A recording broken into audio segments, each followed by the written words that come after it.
Ladies and gentlemen, the Railroad Hour. And here comes our star-studded show train.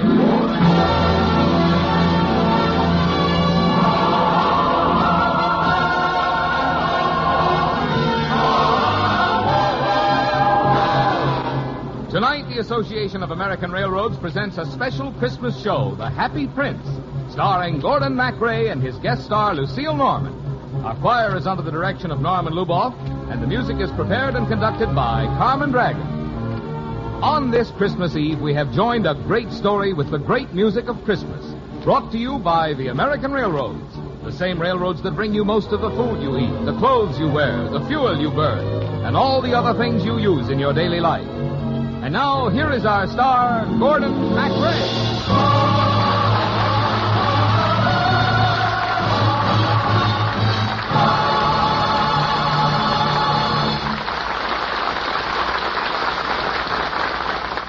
Merry Christmas, everybody.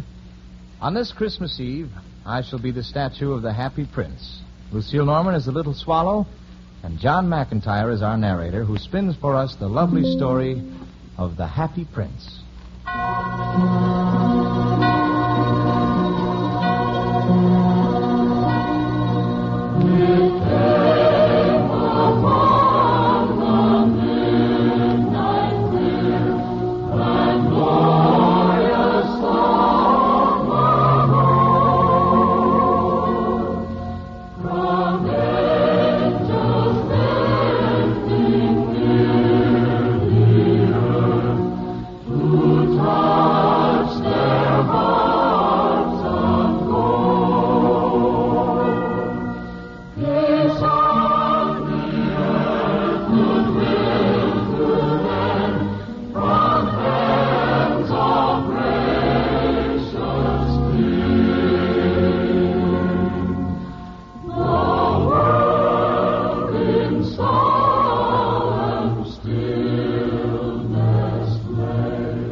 High above the city, on a tall column, stood the statue of the Happy Prince.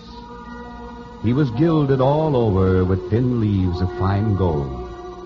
For eyes, he had 2 bright sapphires, and a large red ruby glowed on his sword hilt. He was very much admired indeed. He is as beautiful as a weathercock. That's one of the town councilors who wanted to gain a reputation for having artistic tastes. Then there was the sensible mother. Mama, I want the moon. I want the moon. Oh, why can't you be like the Happy Prince? The Happy Prince never dreams of crying for anything. And then there was the disappointed man who gazed up at the wonderful statue. I'm glad there is someone in the world who is quite happy.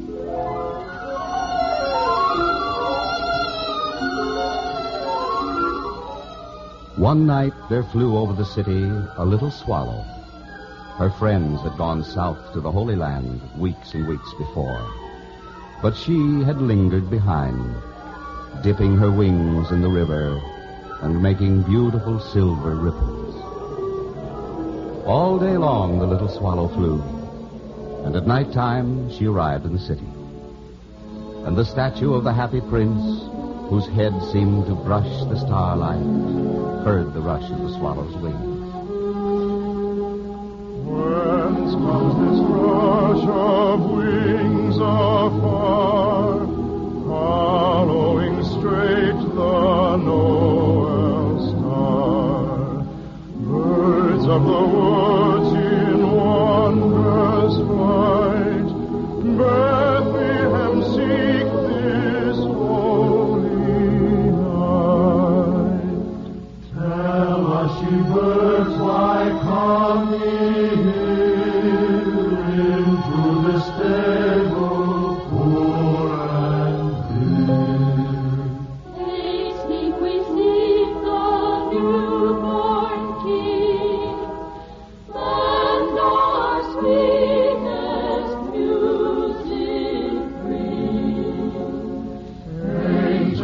shepherds, birds of the sky, come where the Son of God doth lie.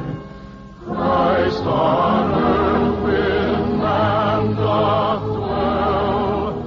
Join in the shout, Noel, Noel. The swallow swooped down and settled for the night at the feet of the statue. I have a golden bedroom. Now for some sleep. Why, what a curious thing. There is not a single cloud in the sky. The stars are quite clear and bright, and yet it is raining. Another drop. What is the use of a statue if it cannot keep the rain off? Now, really, this is... Why, the eyes of the statue are filled with tears, and tears are running down his golden cheeks. Who are you? I am the Happy Prince. Why are you weeping, then? You have quite drenched me. When I was alive and had a human heart, I did not know what tears were, for I lived in a beautiful palace where sorrow is not allowed to enter.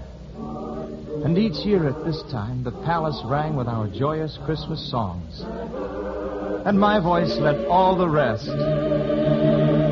Let every heart prepare him room, and heaven and nature sing, and heaven and nature sing, and heaven and nature sing.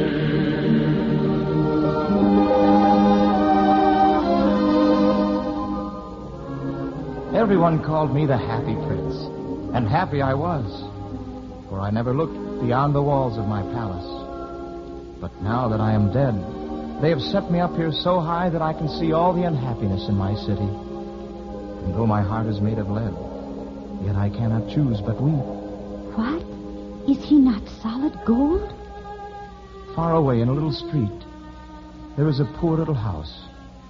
One of the windows is open, and through it I can see a woman. In a bed in the corner of the room, her little boy is lying ill. He has a fever, and his mother has nothing to give him but river water. So he is crying. Swallow, swallow, little swallow. My feet are fastened to this pedestal, and I cannot move. Take the ruby out of my sword hilt and give it to the boy. I don't think I like boys.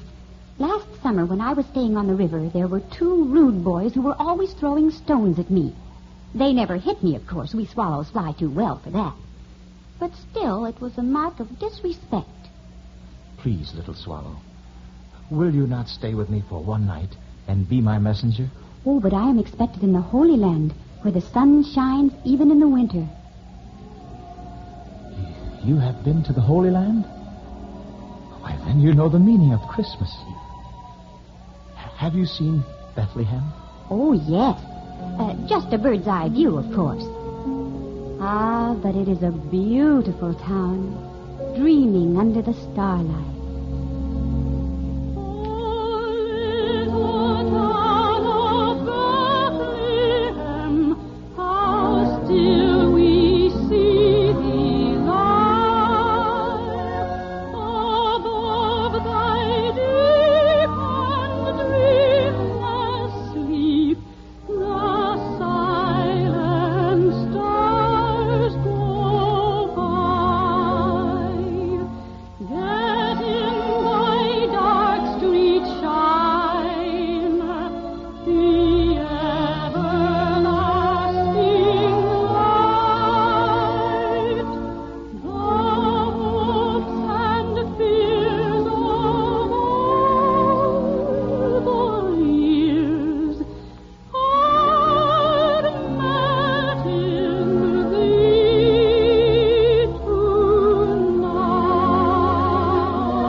Here, but I will stay with you for one night and be your messenger.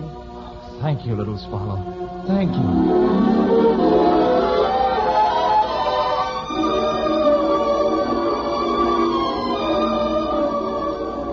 So the swallow picked out the great ruby from the prince's sword and flew away with it in her beak over the roofs of the city. She passed the cathedral tower where the white angels were sculptured. She passed over the river and saw the lanterns hanging to the masts of the ships. And at last she came to the boy's house. He was tossing feverishly on his bed, and the mother had fallen asleep, she was so tired. In the swallow hopped and laid the great ruby on the table. And then she flew gently around the bed, fanning the boy's forehead with her wings. How cool I feel. I must be getting better. I shall be better for Christmas.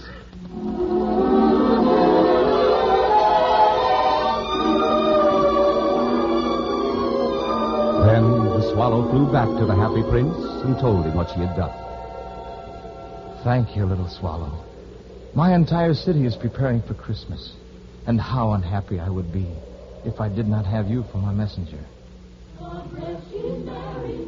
Listen, the carolers singing through the streets of my city. But they do not see what I see.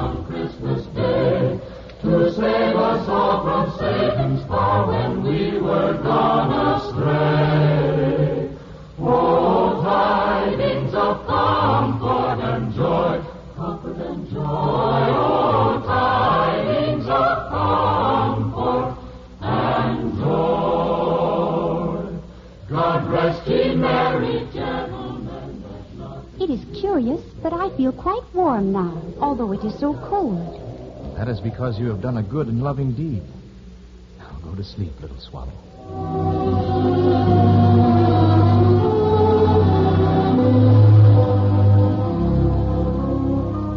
The next night, when the moon rose, the swallow flew up to the shoulder of the golden, happy prince. Have you any commissions for the Holy Land? I am just starting. Swallow, swallow, little swallow. Will you not stay with me one night longer? Oh, no, I cannot. Please, little swallow, I need you. You do not understand. Each day it grows colder here in your city. If I stay any longer, I shall freeze. Just one more day, little swallow. I cannot, dear Prince. Please. Oh, there are tears in your eyes. Are you so sad that I am leaving? I shall miss you, little swallow. But it is not for my own loneliness that I weep, but for the sadness of others. With your help, I can bring joy to them. But if you go... Stop your tears, dear Prince. Let winter come. I will stay with you for one more day. Praise God. Praise God.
We'll return for the second act of The Happy Prince in just a moment.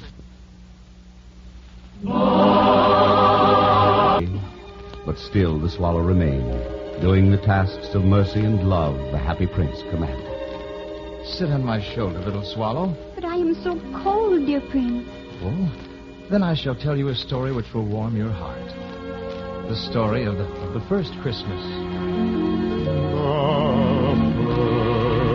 Noel, the angels did say, was to certain poor shepherds in fields as they lay, in fields where they lay keeping their sheep on a cold winter's night that was so deep. Noel, Noel, Noel, Noel, born is the King of Israel.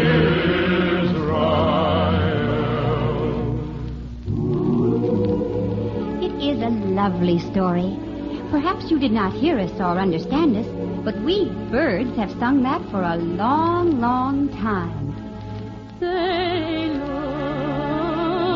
up and saw a star shining in the east, beyond them far, and to the earth it gave great light, and so continued both day and night. Born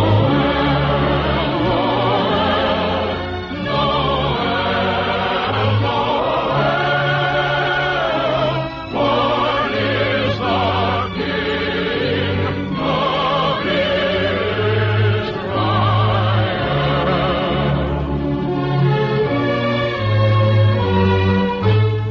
Oh, little swallow. What is wrong, dear Prince? The little match girl in the square below. She has just dropped her matches in the gutter, and they are all spoiled. Oh, her father will beat her if she does not bring home some money. And she is crying, for she thinks that Christmas will pass her by. She has no shoes or stockings, and her little head is bare. Shall I take her a ruby? Alas, I have no ruby now. My eyes are all that I have left. And they are made of rare sapphires which were brought out of India 1,000 years ago. Pluck them out and take them to the child. Oh, no. Her father will sell them to the jeweler and buy food and firewood. And they will celebrate the birth of the Lord. Oh, dear Prince, I cannot do that. You would be quite blind then. Swallow, little swallow, do as I command you.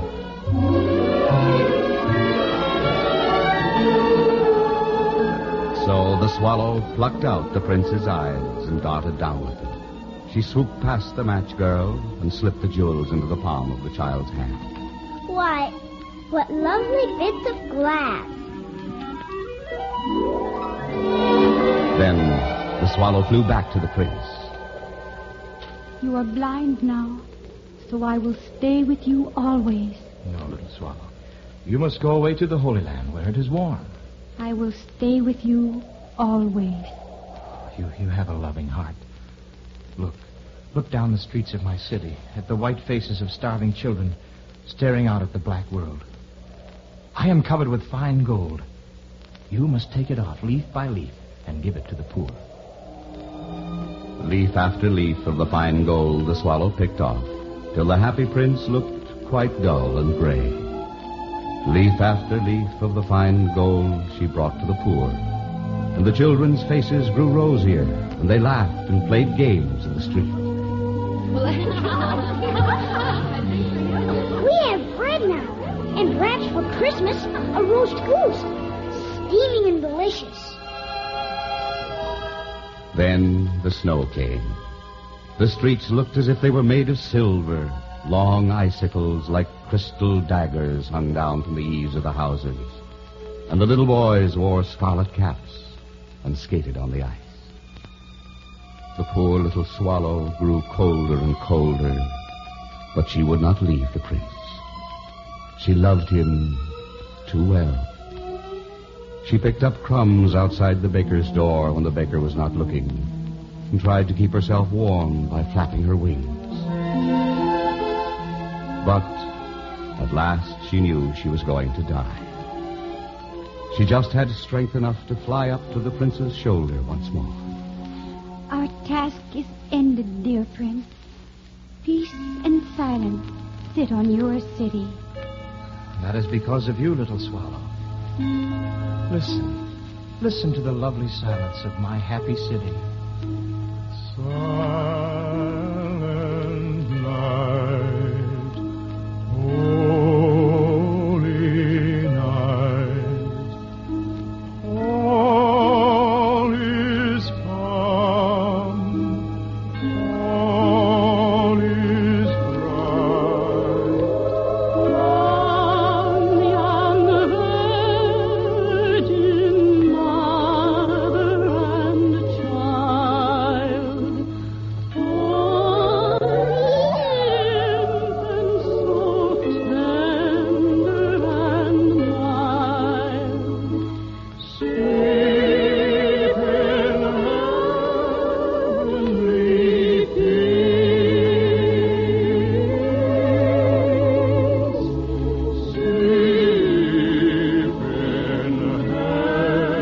heavenly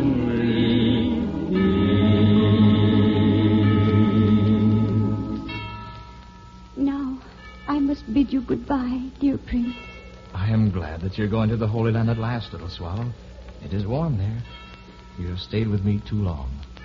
It is not to the Holy Land I am going.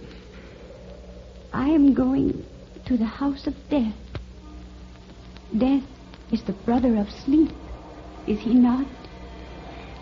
Then she kissed the happy prince and fell down dead at his feet. At that moment, a curious crack sounded inside the statue as if something had broken. The fact is that the leaden heart had snapped right into it. Early the next morning, the mayor was walking the square. Dear me, how shabby the happy prince looks. The ruby has fallen from his sword, his eyes are gone, and he is no longer golden. We must have him pulled down. And what's this? A dead bird at his feet? We must issue a proclamation that birds are not to be allowed to die here. At the foundry where they melted the statue, there was something that puzzled the overseer. Why, what a strange thing. This broken lead heart will not melt in the furnace. Well, throw it away. Toss it over there on that dust heap where the dead swallow is lying.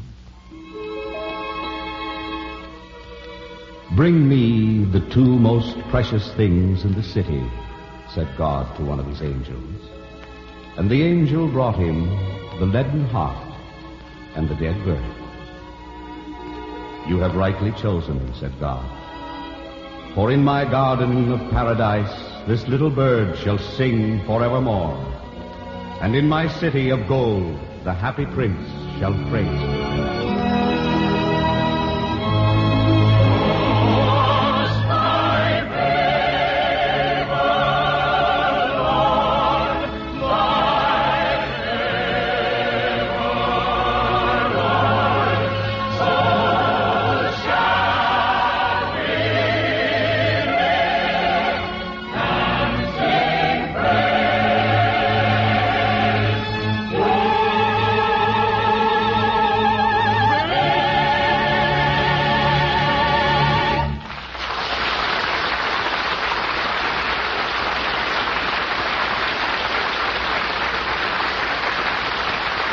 Thank you, ladies and gentlemen. And our thanks to Lucille Norman, John McIntyre, Herb Butterfield, Howard McNair, Patty Ione, Stuffy Singer, Katie Lee, and to our entire company. We're so happy you joined us for our Railroad Hour Christmas party. On behalf of all of the American Railroads and all the members of our company, Lucille Norman, Carmen Dragon, and all his fine musicians, Norman Luboff and all his singers, our producer, our technicians, our writers, and our arrangers. A happy, happy holiday, and God bless you, everyone. All aboard! Well, it looks as though we're ready to pull out, and so until next Monday night, when Lucille Norman joins us for the Railroad Hour Review of the Year, a happy holiday, and good night, everybody.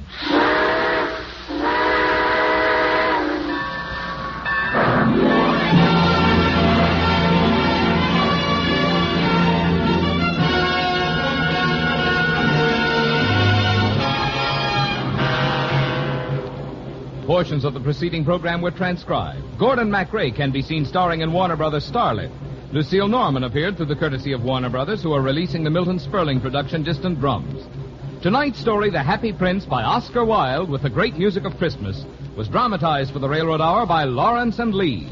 Our choir is under the direction of Norman Luboff, and our music is prepared and conducted by Carmen Dragon. This is Marvin Miller saying goodbye until next week for the American Railroads.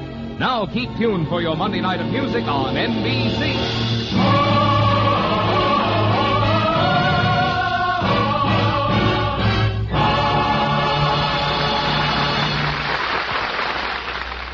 Hear the voice of Firestone with Eleanor Steber next on NBC.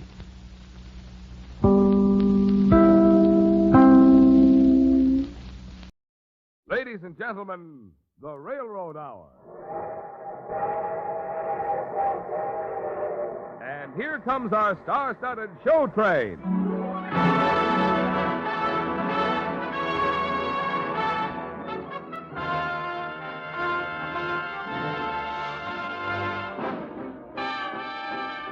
Tonight, the Association of American Railroads presents a great musical hit, The Red Mill, starring Gene Kelly, Lucille Norman, and your host, Gordon MacRae.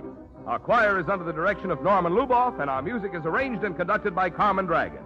Yes, tonight another great musical success is brought to you by the American Railroads, the same railroads that also bring you most of the food you eat, the clothes you wear, the fuel you burn, and all the other things you use in your daily life. And now, here is Gordon MacRae.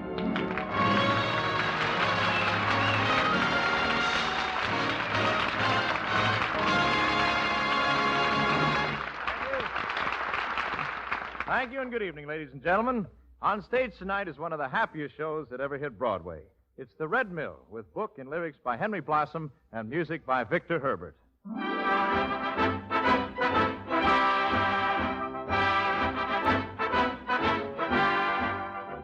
David Montgomery and Fred Stone were starred when the Red Mill first started spinning, and audiences cheered the same show last season when it was brought back to Broadway with great success. For the 1949 radio version, however, Montgomery and Stone become Kelly and MacRae. The Kelly, of course, is one of Hollywood's most popular screen personalities, Mr. Gene Kelly.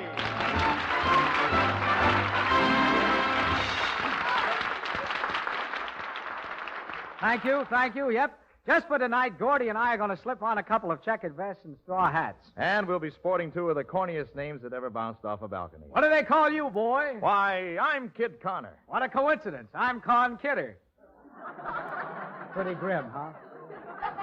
Say, wait till you meet Lucille Norman and Alan Reed. Yeah? They play a couple of Dutch characters in Katwijk aan Zee.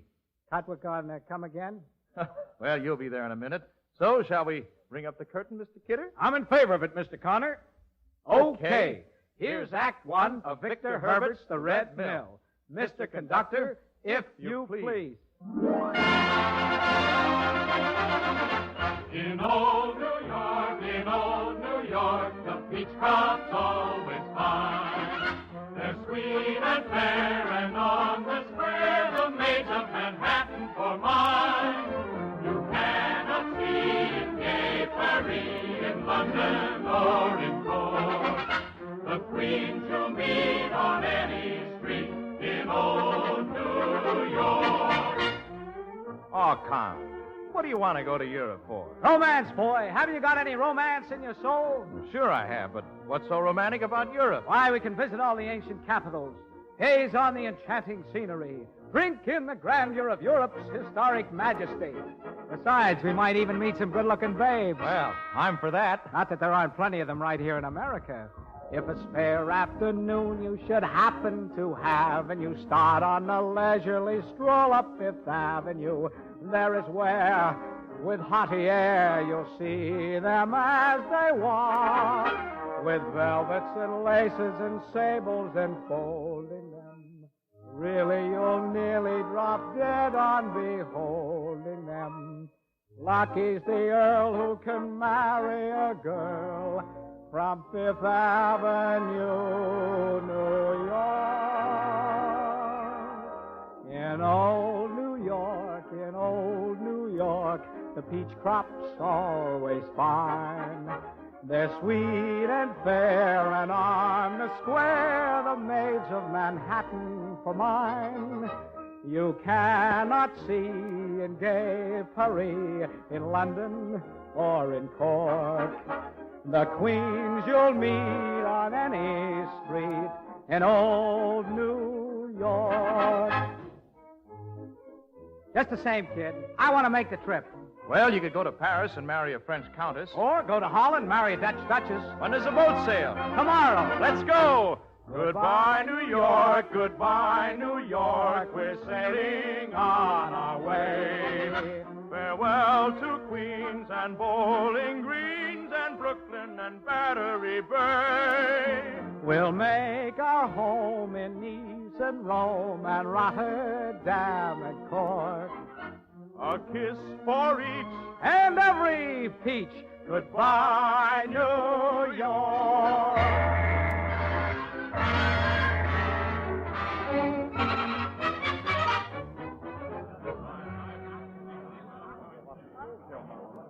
So this is Holland. Hi, Holland.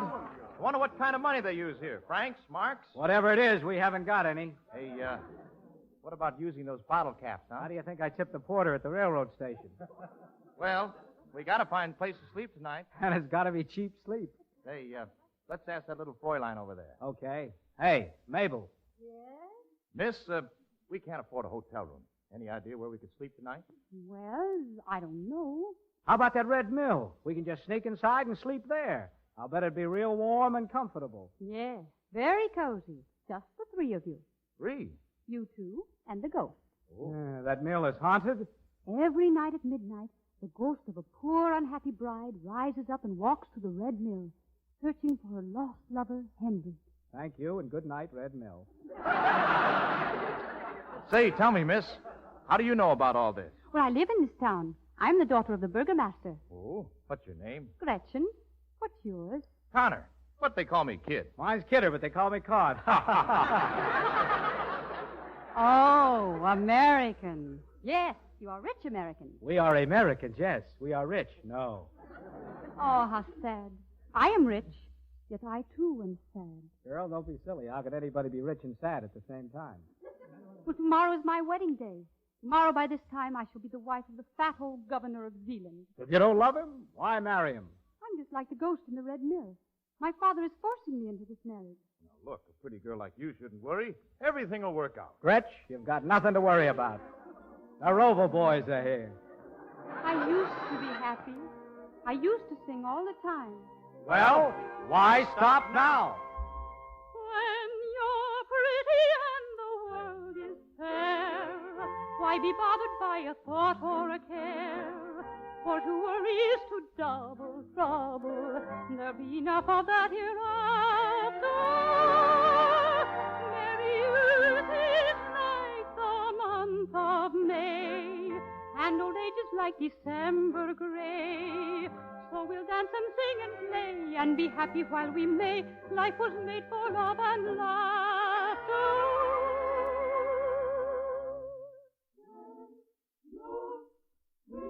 And the world is fair. Why be bothered by a thought or care? For to worry is to double trouble. There'll be enough of that hereafter. Merry youth is like the month of May, and old age is like December gray. So we'll dance and sing and play. We'll dance and sing and play. Be happy while we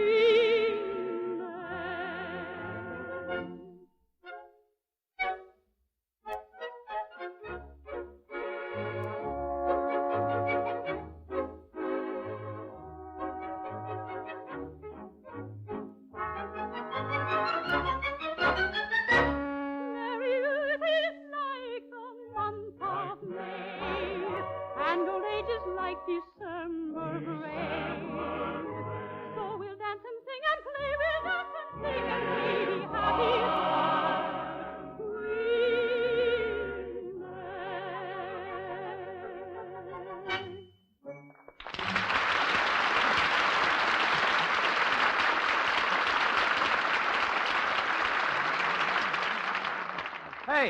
I've got an idea. Yeah? Gretchen can't marry the governor of Zealand tomorrow if she marries somebody else today. But who would marry me on such short notice? Boy, anybody in his right mind. I'll marry you right now. Why, you hardly know me. Can you think of a better way to get acquainted? You see, in America, we do things fast. Why, I'm falling in love with you at 80 miles an hour. And wait till he shifts into second gear. Oh, boys, you take my breath away. I don't understand how this happened so fast. You haven't seen very many musical comedies, have you, girl? Well, I can give you a pretty simple explanation. Love is a strange little elfin sprite, blessed with the deadliest aim, shooting his arrows to left and right, bagging the rarest game, filling our hearts with a glad surprise, almost too good to be true. And still, can you tell me, why do you love me? Only because you are you, dear. Not that I am Not that you are not fair. that I am Not that you are not true. my golden Not hair, your dear. golden hair, Not my eyes dear. of Not blue. your eyes of When blue. we ask a When we ask reason, a reason, to are all to I you. know I love you, dear, because I love you, dear.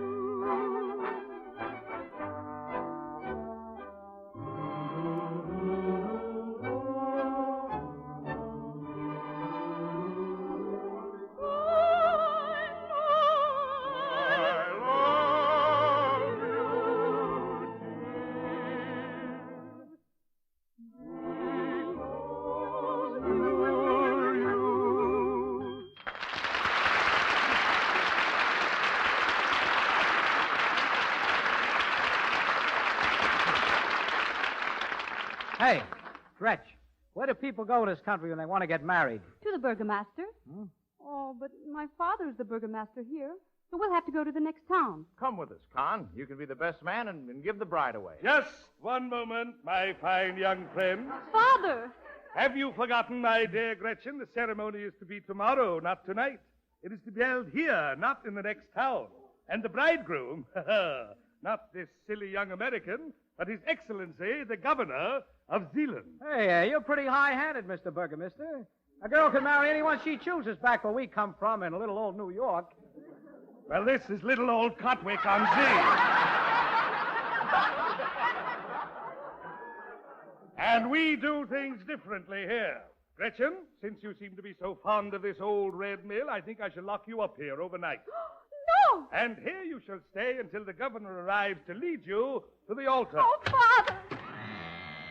In you go. You can't lock her up. You can't do this. You can't force her to. You can't. I guess he can. Good day, gentlemen. I trust your stay in our village will be both enjoyable and brief. Ha ha. Ha ha. You know, I think I've seen that guy someplace before. Yeah, on a beer mug. Gretchen? Gretchen, are you all right? It's so dark in here. I'm frightened. Have you seen the ghost? No, not yet. Or when you see her, ask her if she's got a friend. A live one. Listen, Gretchen, you stay right there. Well, she'll do that all right. We'll find some way to get you out. And if you get scared, why just sing. That's the best way to keep your spirits up. And I'll sing along with you outside the mill. When we ask a reason,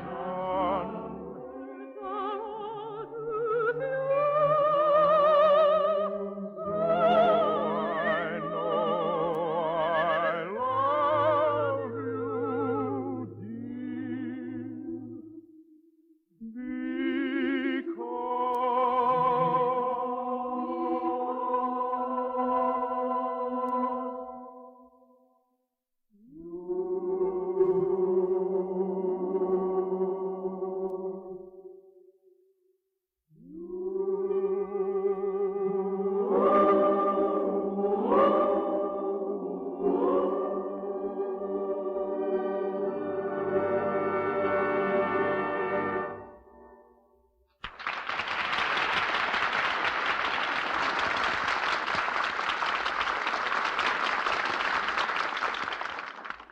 Before the start of the second act of the Red Mill, let's do what most everybody else is doing and talk about high prices. We've all felt them, and that goes for the railroads just the same as it does for anyone else. Let's look at it this way. You buy groceries and fuel and maybe a new car. Well, the railroads also buy groceries and fuel and new cars and locomotives and 100,000 different things that it takes to keep the trains running. Yes, sir, the railroads feel higher prices, too, and are just as concerned about them as folks in general. Yes, I know. But I've heard it said that higher railroad rates have had a lot to do with the rise in prices. No, the fact is it's just the other way. Higher prices came first, long before there was any increase in railroad rates, and they made higher rates necessary. Between 1939 and the middle of 1946, the level of wholesale prices of all kinds of things had gone up an average of 43%. 43%? Yes, and it was only then, on the 1st of July, 1946, that the first post-war railroad rate increase of 6.5% went into effect. Now, you wouldn't say that rising railroad rates caused that rise in prices, would you? For rates hadn't increased. All right, but how about today? The latest government figures show that the prices of commodities at wholesale are 107% higher than they were in 1939. And railroad freight rates, how much higher? As of tomorrow, when new rates go into effect, railroad freight rates will have increased 52% above 1939, less than half as much as the increase in prices generally. What about the prices railroads have to pay for things they buy and use? Well, the biggest item in railroad expenses is wages, and wage levels are up 83% above 1939. The next biggest is materials, supplies, and fuel, and they're up 118%. The fact is, increased freight rates are the effect of rising prices and wages, not their cause.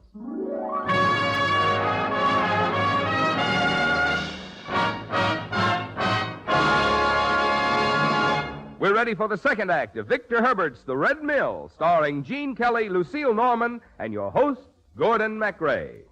The night was still, the ghost like the mill kept waving its spectral arm, and those around heard mystical sounds which thrilled them with vague alarm. It's awfully quiet. Yeah, I never heard so much silence. Hey, what are those voices? Just the wind. What's that? Just the old mill turning. Looks just like a person, doesn't it? Waving his arms in the moonlight, crying out for help. I want to go home. The Empire State Building never affected me like this. But the girl I love is inside there. But the boy I love is outside here. Gretchen! Are you all right? Gretchen! She's gone. She's smart. Lets us go, too. No, wait a minute. You don't suppose the ghost has kidnapped her? I don't know, but there's a figure up there in the tower of the mill, all white in the moonlight. Is it Gretchen or the ghost? Well, I can't tell from here, but it begins with a G. Listen. And the birds have sought their nest. The shadows fall in a darkening hall, and the weary world at rest. The stars are awakening one by one. The whispering breezes are still.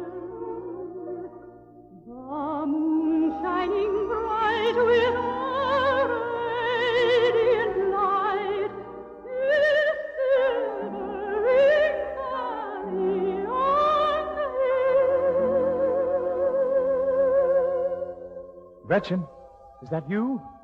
Who else would it be? Gretch, how'd you get way up there? I climbed up the stairs inside the mill. Well, how are we going to get you out? I don't think anybody will ever get me out. Oh, I can't see your face in the moonlight, but I know you're as lovely as the moonbeams themselves. Moonbeams shining soft above, let me beg of you, find the one I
ghost's boyfriend. Farewell, Henry, my love. Gone. Goes. Moonbeam shining soft above, let me beg of you, find the one I dearly love, tell her I'll ever be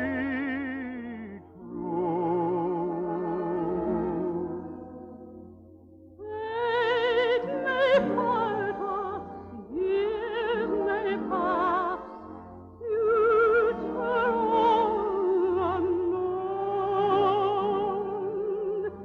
Still my love shall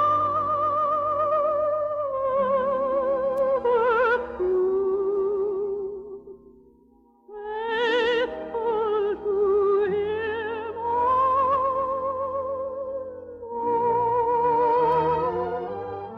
Fate may part them, years may pass, future all unknown. Still my love shall ever be faithful to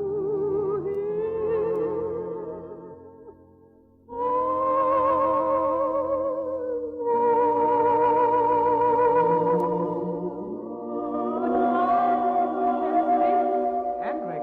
Who's Hendrik? Well, that's the name of the ghost's boyfriend. Farewell, Henry, my love. Gone. Con. We've got to get Gretchen out of there. We can't let her marry the old governor of Zealand. I'm in love with her. A fine thing. Millions of girls in this world, and you have to fall in love with one who's locked up in a mill. This boy always does things the hard way. Now, wait a minute, Con. Didn't you ever fall in love? Sure, 365 times a year. Every day? Sure. With a different girl? I don't eat the same egg every morning for breakfast.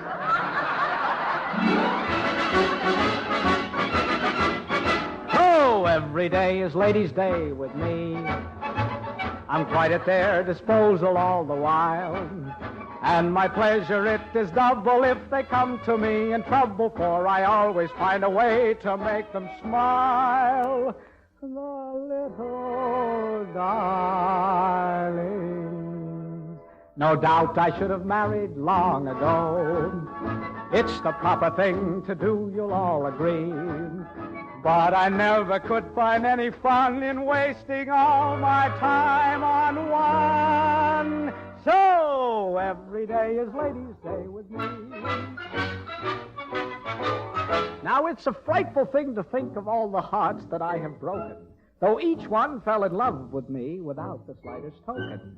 Among my vulgar creditors, I'm fearfully in debt, because I have afforded anything that I could get. But I must say that I've enjoyed the best of what there is in life. I've been lucky in my love affairs. I've never had a wife.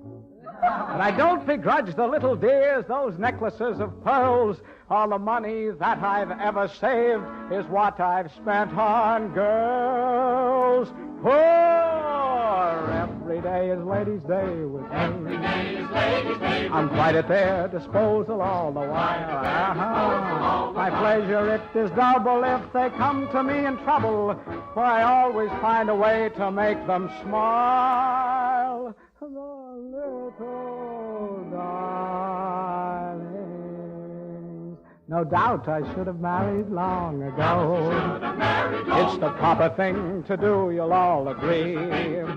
But I never could find any fun in wasting all my time on one. So every day is Ladies' Day with me. Every day is Ladies' Day. Hey, every day is Ladies' Day with me.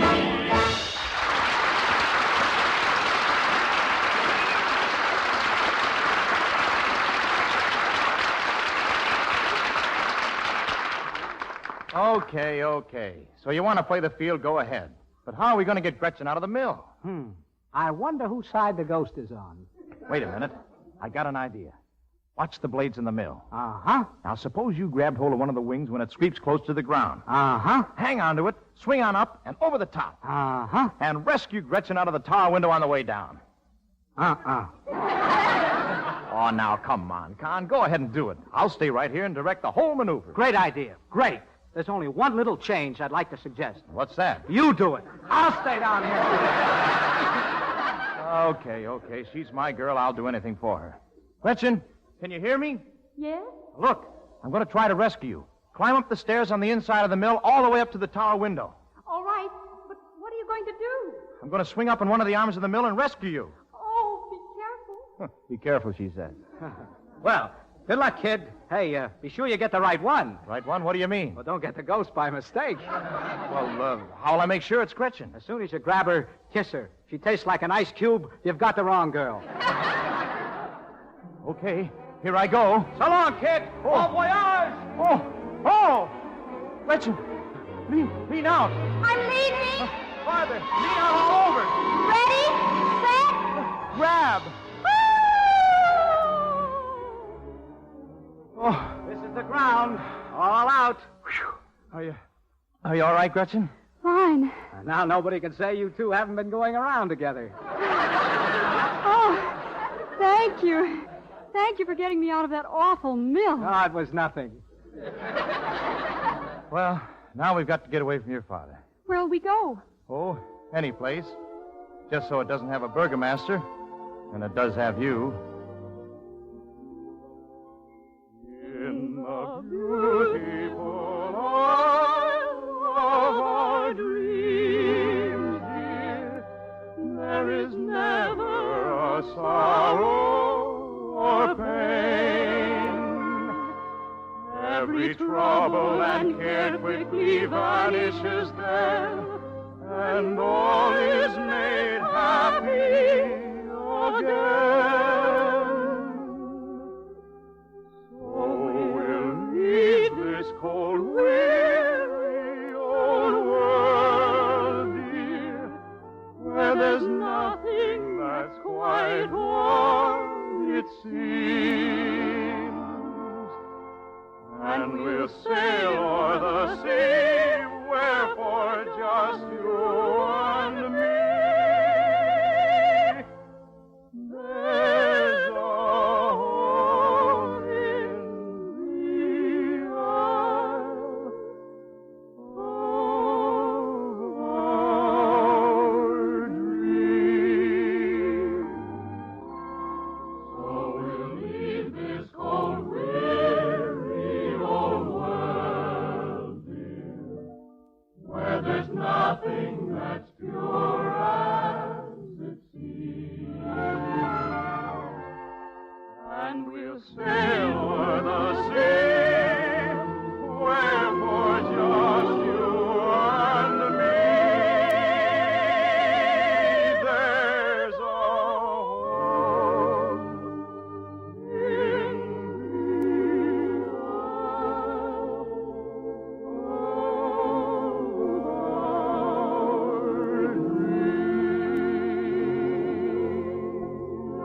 Well, so long, kids. Have fun. Well, aren't you coming with us, Con? Ah, three's a crowd on that island you're talking about.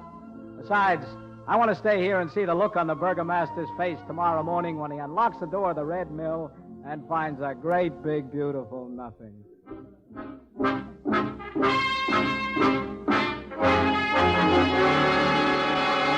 Ah, good morning, Mr. Burgomaster. Master.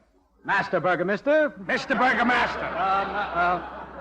Good morning, good morning. That doesn't matter. What brings you out to the mill so early, Mr. Burgomaster? Just checking up on my daughter. Too late. She's already checked out. What? Where is she? Gretchen, are you in there? Gretchen! What became of her? Where did she go? Well, wake up the townspeople. Gather round here, everybody. My daughter. I'll find out who kidnapped my daughter. And if it happened to be a couple of Americans, I'll make them wish they never set foot in Catwick on Sea. Gretchen is gone! Gretchen is gone!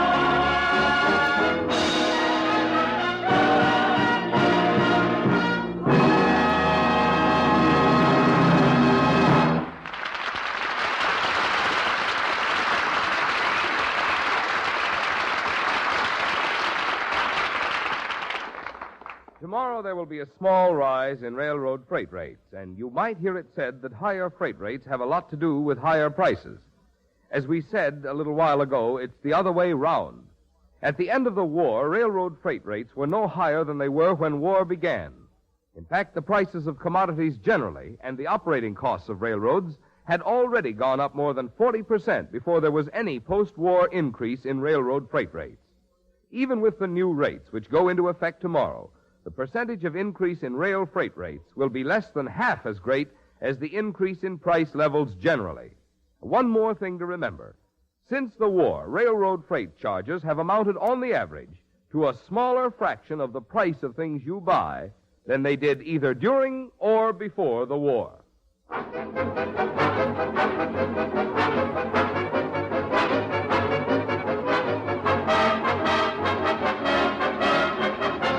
The Railroad Hour show train will return in just a moment after a brief pause for station identification.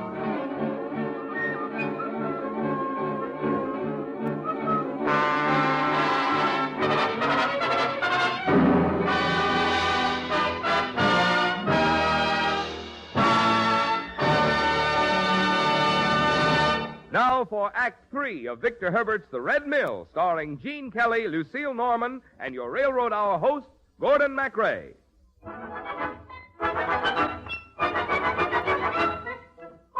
Why the silence? Was there violence or did lovely Gretchen simply up and run away? If not really, very clearly, they should stop the silly gossiping without delay. But to handle such a scandal, puts the burgomaster in a very sorry plight. You'll discover, she'd a lover, and she secretly eloped with him last night. Oh, quiet! We'll discover. Stop all this noise and gossiping. Quiet, all of you, quiet. I suppose all of you know that my daughter has disappeared, and I intend to find her, and she will marry the governor of Zealand according to plan. How are we going to find her, Mr. Burgomaster? I have just learned that the two greatest detectives in the world are visiting Holland, Mr. Sherlock Holmes and Dr. Watson. Yes, they are just a few miles from here, and I'm sending them a telegraph message to come at once and find my daughter.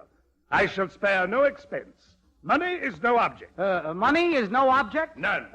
Is that the telegram you have there in your hand? It is. Do you want me to send it for you, Mr. Burgomaster? Well, that's very kind of you, my boy. But let me warn all of you, if the culprit happens to be within earshot, he may as well give himself up now, for Sherlock Holmes will run him down.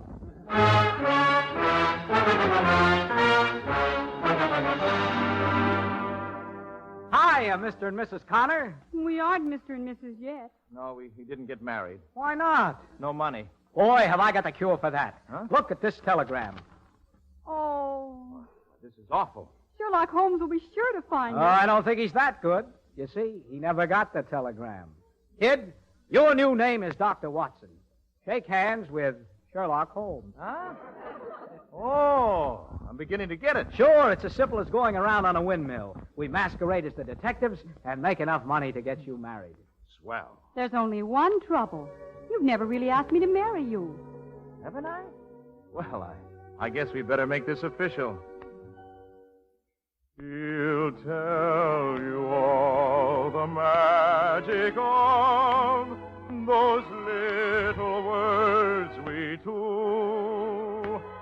I'll teach you how to say, my dear, the one I love is you. There's lots of things he ought to know, but don't forget to see that he correctly learns to say, I want you to marry me. Well, I guess I ought to say it. Con, help me out, will you? How do you say a thing like this? Why, it's simple.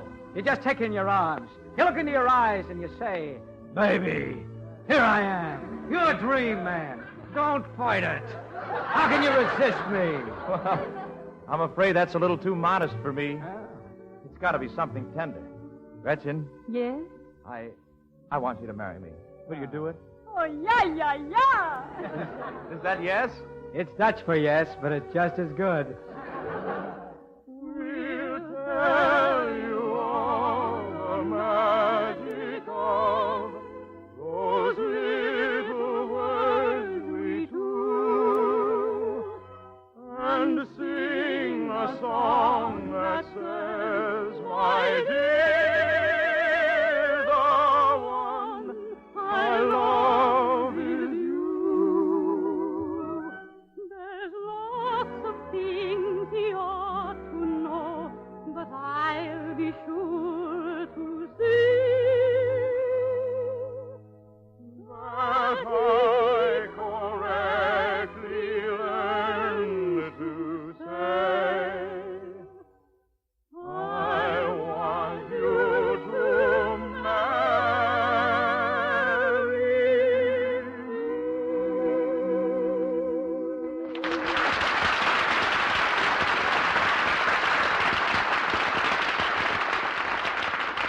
All right already, all right. You can stop being Romeo and start being Dr. Watson. We've got some plain and fancy Sherlocking to do.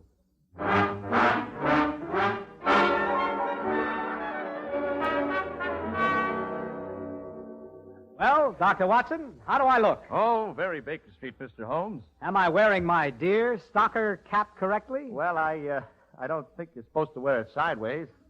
What if you're stalking deer sideways? Careful. Here comes the burgomaster. Gentlemen, Here we go now. Aha! You are the burgomaster of Catwick-on-Sea. why, that's amazing. How did you know me, Mr. Holmes? Elementary, my dear burgomaster, but far beyond your powers of deduction. I want you to meet my assistant and eminent colleague, the celebrated Dr. Watson. Yes, I'm delighted to make yourself so Well, from the way he talks, he must be British. If he were any more British, he couldn't talk at all.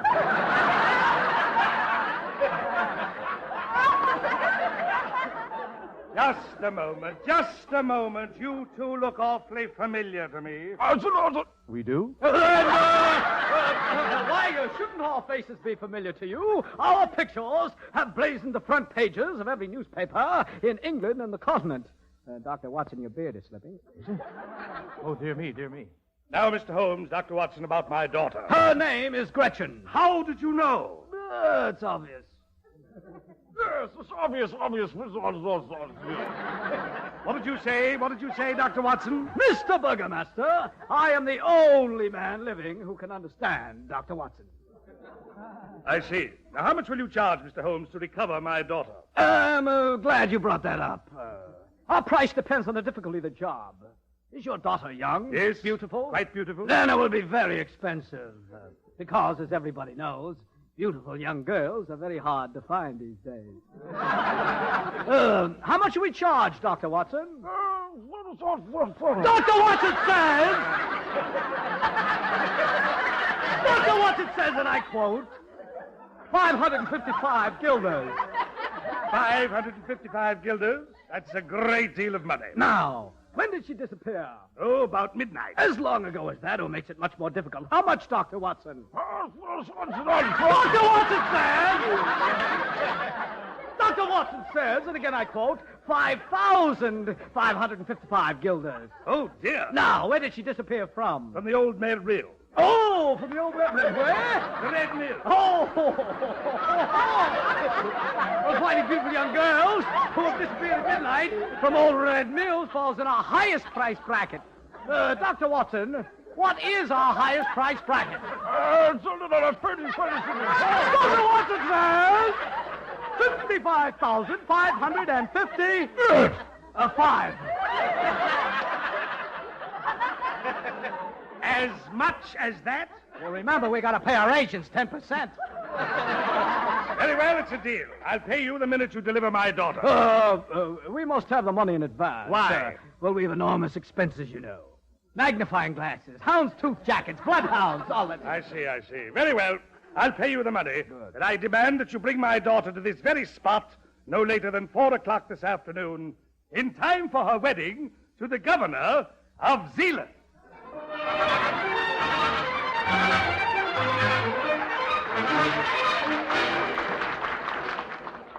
My, we're did you get all that money? The burgomaster just paid off like a slot machine. Look, kid, Gretchen, take this money, go to the next town, and get married. I'll stay here and stall the burgomaster until you get back, okay? Hey, look, you can stop talking like that now, Dr. Watson. And look, another thing, you better give Gretchen your beard. I'd hate to have anybody recognize her on the street. Oh, are we really going to get married? Beginning to look like it. Oh, Gretchen, I love you. And do you know why? Not that I am fair, not that I am true,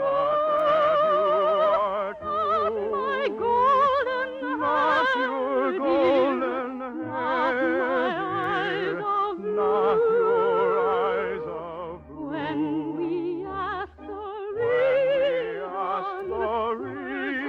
words are all too few. I love you, dear, because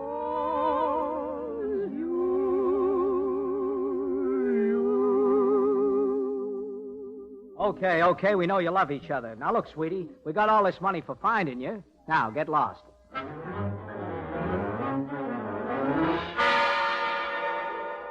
Mr. Holmes, in 1 minute and 15 seconds will be 4 o'clock. And if you don't produce my daughter by then, I'll have you thrown in jail. Mr. Burgomaster, I don't think you like me. Like you? I abhor you. I think you're an imposter. I don't think you're Sherlock Holmes at all. Of course I'm Sherlock Holmes. Why, here's the telegram I received from you. Let me see that. Why, this telegram is in my own handwriting. What better proof do you want? Your time is up, Mr. Sherlock Holmes. My daughter isn't here, and I want my money back, you swindler. Just a minute. Listen. What is that? Sounds like a duet.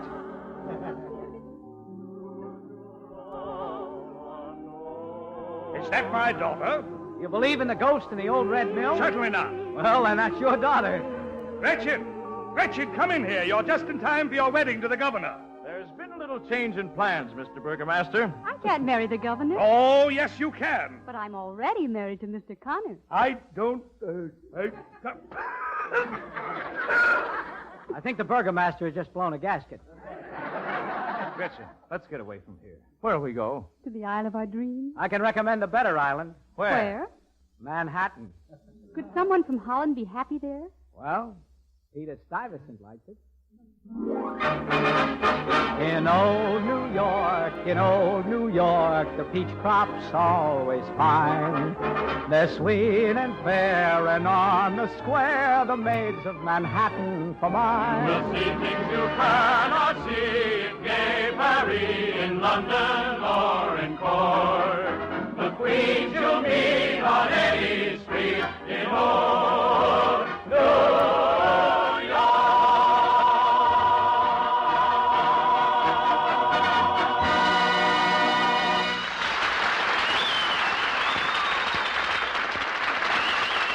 Thank you very much, ladies and gentlemen. The Red Mill was dramatized for the Railroad Hour by Lawrence and Lee. Next week, our show train will arrive on the same tracks at the same time, and on board will be Miss Jeanette MacDonald to join me in bringing you one of the greatest screen successes, Naughty Marietta.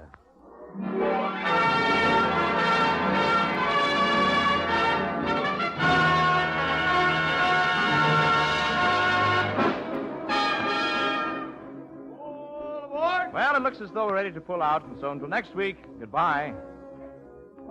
The Red Mill has been presented by special arrangement with the Tams Whitmark Music Library.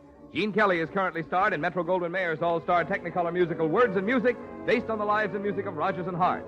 Gordon MacRae appeared on this program by arrangement with Warner Brothers. This is Marvin Miller speaking. The Railroad Hour is brought to you each week at this time by 130... Ladies and gentlemen, the Railroad Hour. From Hollywood, here comes the star-studded show train.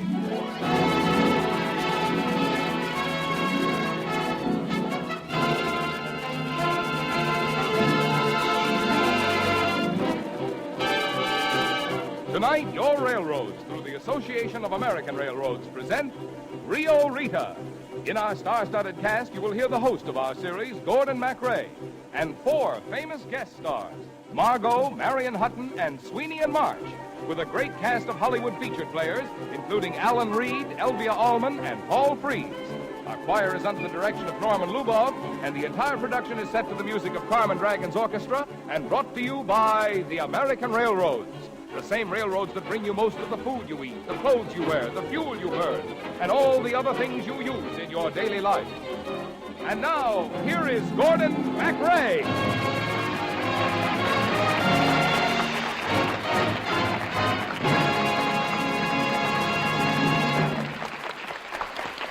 Thank you, and good evening, ladies and gentlemen. This is Gordon MacRae helping to bring you another in our series of musical successes. Tonight, the Railroad Hour Show Train presents a show that was originally produced on Broadway by the great Florenz Ziegfeld at the Ziegfeld Theater. So let's ring up the curtain on Rio Rita, with book by Guy Bolton and Fred Thompson, and lyrics and music by Joseph McCarthy and Harry Tierney.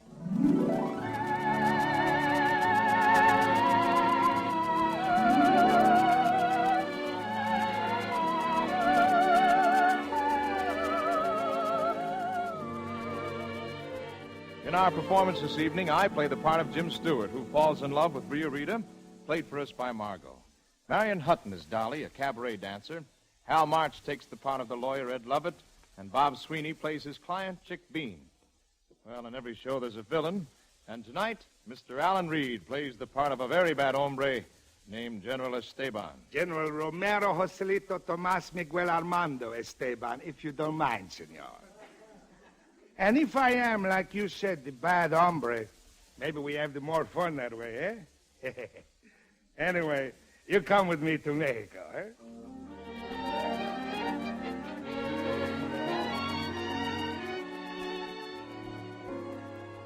From Texas, we crossed the Rio Grande and arrived pronto in the little town of San Luca, where I am head man, and where, for some strange reason, I own the Esteban Hotel, the Esteban Department Store, the Esteban Building, and the only floating nightclub in all Mexico, which is called the Club Esteban.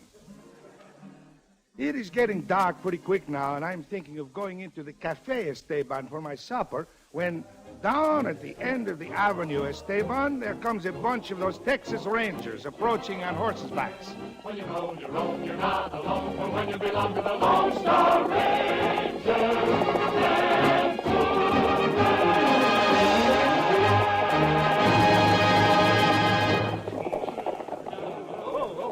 They stop their horses in front of my hotel. One of the Rangers, he gets off his horse and tags a piece of paper onto a pole. Then, without he says one word, he gets back onto his horse and they all ride off down the street, singing, just like was a musical comedy. We're all pals together, comrades, birds of a feather. I go over and read the paper, and when I am finished, I notice a very beautiful girl which stands by the hotel. Then, all of a sudden, a man steps out from the dark shadows. You know who that man is? It's me. So I grab her by the arms to keep her from making the scrams. Take your hands off of me, General Esteban. Take them off. Bastante, you are the spitfire, Margarita. I only wish to make conversation with you. Tell me, you seen the notice the Rangers just put up? No, what is it? It is a reward of $10,000 offered for the man who robbed the Texas State Bank of South Fremont last month. Do they know who it is? They only know he is the Kinkajou. I am not interested in the Kinkajou. See, you are only interested in this strange Americano, this gringo. Gringo, all the time gringo. Do you not know that my father was a gringo too? See, I know this. And I know also that you claim to be Americano. But that does not say you are half Spanish. Now tell me, what is the name of this gringo? It is none of your business. I know his name. It is Jim. What does he do here in San Luca? You know everything, so you must know that. No, that I do not know. But I'm going to find out, and pretty quick. Me, General Romero Joselito Tomas Miguel Armando Esteban, am the head of this district. And I do not like the stranger which is mysterious. And me, Rita Maria Dulcinea Maggie Ferguson, I do not like the people which do not like the people which I like. So, I go. Wait, not before I have the kiss. Huh? Let go of me. Let go of me. Jim! No, he cannot hear you now. You're wrong, Butterball. Now back up and play nice. Oh, Jim. You call me names, huh, Gringo? You make to me the insult, eh? Insult? With butter at 90 cents a pound? So you are the smart Alex, eh? Okay, smart Alex, I'm going to tell you something. Get out of San Luca. Hasta la vista, senorita. Think it over, Gringo. Oh, Jimmy, I am afraid of that man. He can do anything in San Luca. As long as he can't make you love him, that's all I care about. Oh, Jim, you know he cannot do that. Then don't worry. In a few days, I'll be through with the job that brought me down here, and then... And then you go back home? Only if you go with me. Oh, I want so much to see your so lovely house in Texas and your so lovely dog. And don't forget the so lovely river that runs along the foot of the garden. Is it nicer than the Rio Grande? Oh, no river is nicer than the Rio Grande. Do you know why? Yes, I know why. But I'd like to hear you tell me again. Down by the river Rio Grande, on its silver sand, that's where I found you. And now my heart's at your command, want to be near your hand, lingering around you. For love like mine, is there no returning? Give me one sight, my heart.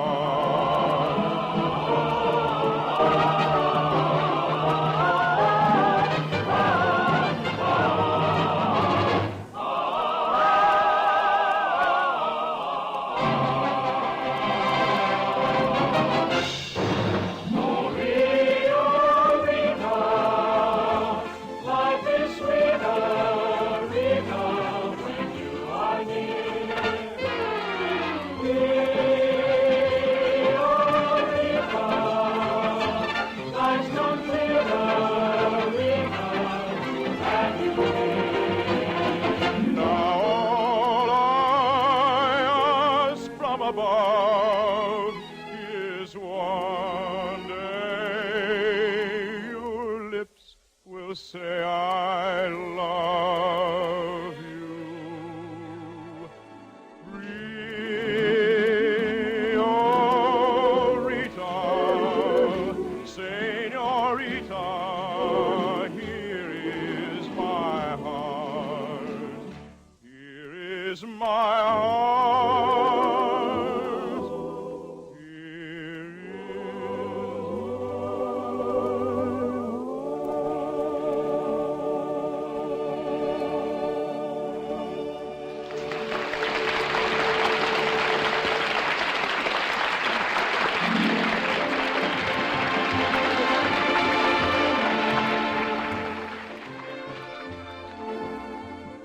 To see my lovely Rita look at this gringo with the calf's eyes makes me very mad. So I walk away. And what do I see? Dolly Smith, a girl which dances for me in my cabaret, and a man named Chick Bean, which also works for me, driving up in an automobile which said, just married. I watch Dolly go upstairs in a hotel with bag, and I'm just about to go over and speak to Chick when that gringo lawyer, Ed Lovett, beat me to it. Nice bundle of thread that just went upstairs, Chick. You know her? Slightly. She's my wife. Your wife? When did you get married? About 15 minutes ago, and I'm still happy. Now, look, Chick, I'm your lawyer, and you had no business getting married without consulting me. This Mexican divorce of yours is no good. I received this letter from your first wife's lawyers. Read it and weep. Okay. What? Why, Ed, she calls me a bigamist. And she's right. Of all the fools, you are the bigamist. Well, what's the penalty for bigamy down here in Mexico? The same as it is in the United States. 2 mothers-in-law. What am I going to do, Ed? About 5 years in jail. Well, I'll never be able to do that long. Well, the law doesn't expect miracles, kid. Do as much as you can. Now, here's the situation. Until I can get the first Mrs. Bean to accept the divorce, you and the young lady you've just married must live as far apart as the poles. Well, do I have to tell her now? Yes. Well, wouldn't tomorrow morning do? No. Oh, Chick! Chick, darling! Here she comes now. Be sure to tell her the honeymoon's off. See you later. Chick, who was that? Mr. Lovett, my lawyer. He's a fellow lodge member. He wants me to go on a hunting trip with him. Hunting? When? Tonight. On your wedding night, you're not going to go hunting. Well, it would be original, wouldn't it? Why, Chick Bean, how can you be so cruel? And on our wedding night. Oh, I want time to think things over. This is no time to think. You're always in my arms, but only in my dreams. In dreams, you're always near, sweetheart. We're always 'neath the palms, so happy then it seems, so near and yet so far apart. If I could only hold you, really, tell you all my love sincerely, how I adore your charms, you're always in my arms, in dreams, but only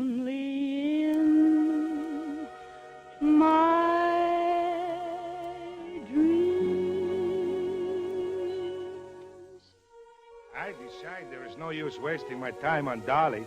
So I go see what Rita is doing. And where do you think I find her, huh? In Jim's arms. You're always in my arms, but only in my dreams. In dreams, you're always near, sweetheart. How I adore your charms. You're always in my arms, in dreams, but only in my dreams.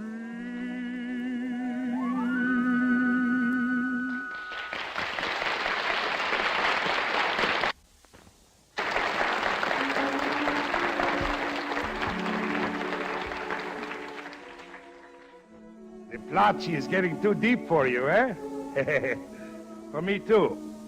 Because later I hear Rita's brother, Roberto, talking with the lawyer, Senor Lovett. Senor Lovett, because my sister and I claim American citizenship, we have lost our rancho. I must leave here tonight, so I sold all our cattle.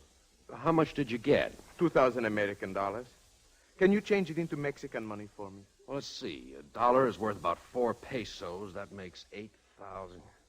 Suppose I give you 5,000 pesos for it. But I lose money, senor. Well, a fella's got to live. Take it or leave it. I take it. Here you are. Keep it in a safe place, my boy. There are dishonest men in this town. Si. Gracias, senor. Gracias, yeah. Not bad, not bad. Un momento, Senor Lovett. Huh? Let me see that money. Okay, Esteban. I'll hold on to what you just looked. Just like I think. Those dinero are from the State Bank in Fremont, Texas. So it's from the State Bank of... Hey! That's the bank the Kinkajou robbed. You don't think I'm the Kinkajou, do you, Esteban? Who cares? The Kinkajou big hero in San Luca. But be careful, senor. Do not let the Rangers catch you with that money. Gosh. What am I going to do with this money? Hey, Ed, can you change some Mexican pesos into American money for me?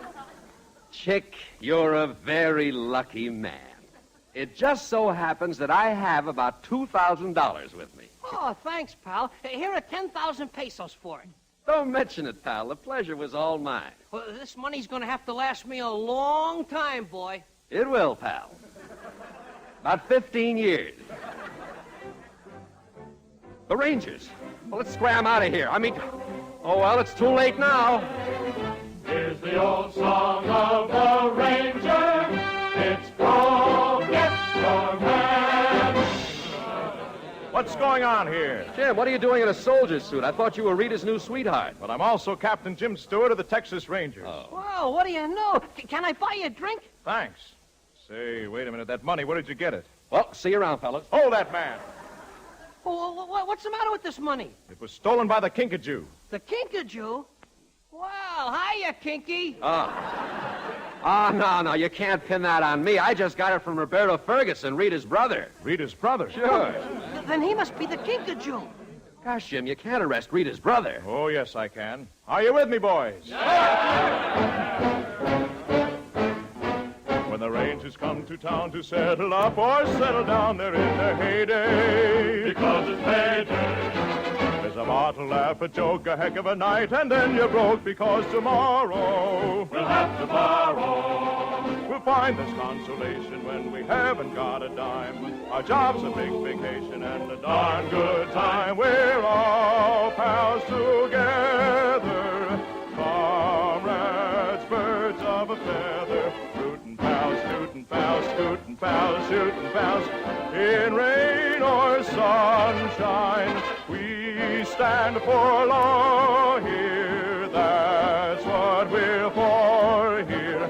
And when we're about, you'll hear them shout, you better look out for the Lone Star Rangers, Texas way.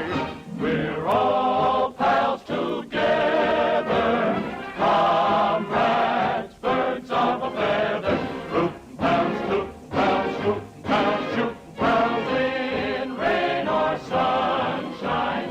We stand for law here, that's what we're for here. And when we're about, you'll hear them shout, you better look out for the Lone Star Rangers, 'cause we're the Rangers man to man.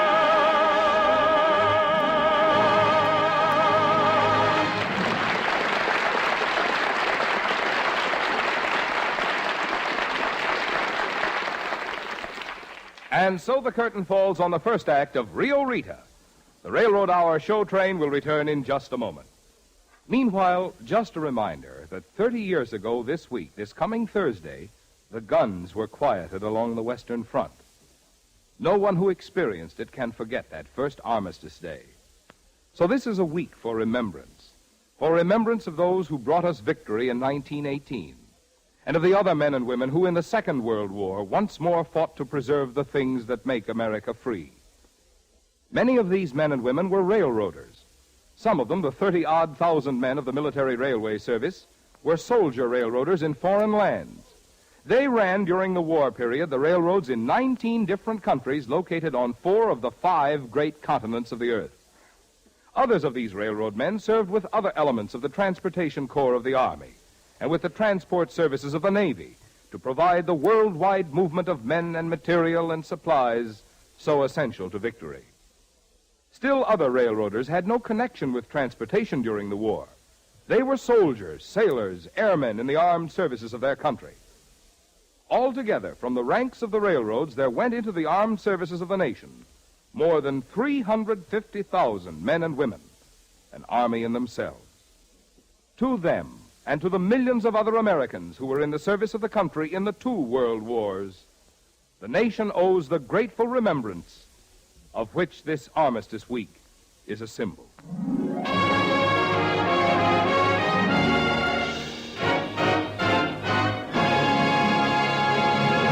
We return now to Rio Rita, starring Margot, Marion Hutton, Sweeney and March, and your host, Gordon MacRae.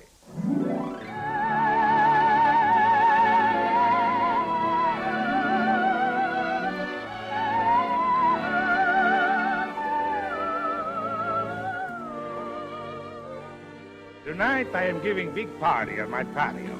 I am working out big plans in my mind when Dolly comes out of the house with many of my guests, all laughing and having one swell of a good time. Good evening, General. I am glad to see you all enjoy my party. Where is Rita? You see her, Dolly? No, not since dinner time. Ah, there's the musicians. Let's waltz. Eh? Aw, now you can't waltz to that music. That's the kinkajou they're playing. The new dance they've named in honor of that bold, bad bandit. Yeah, how do you do it, darling? Well, the principle of the thing is, don't let your left hip know what your right hip is doing. Now you watch. Senor, when you do the kinkajou, you'll dance before you think you do. You clown around, you're feeling oh so lazy, for you know you're shouting whoops-a-daisy. First you feel a kinkajou, but here's the kick for you.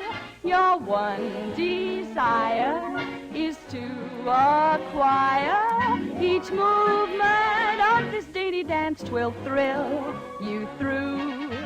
Oh, I know it will entrance you when you do the kinkajou. When you do the kinkajou, you dance before you think you do. You clown around, you're feeling oh so lazy, for you know you're shouting whoops-a-daisy. First you feel a kinkajou, but here's the kick for you. Your one desire is to acquire each movement of this dainty dance. Will thrill you through. Oh, I know it will entrance you when you do the kinkajou.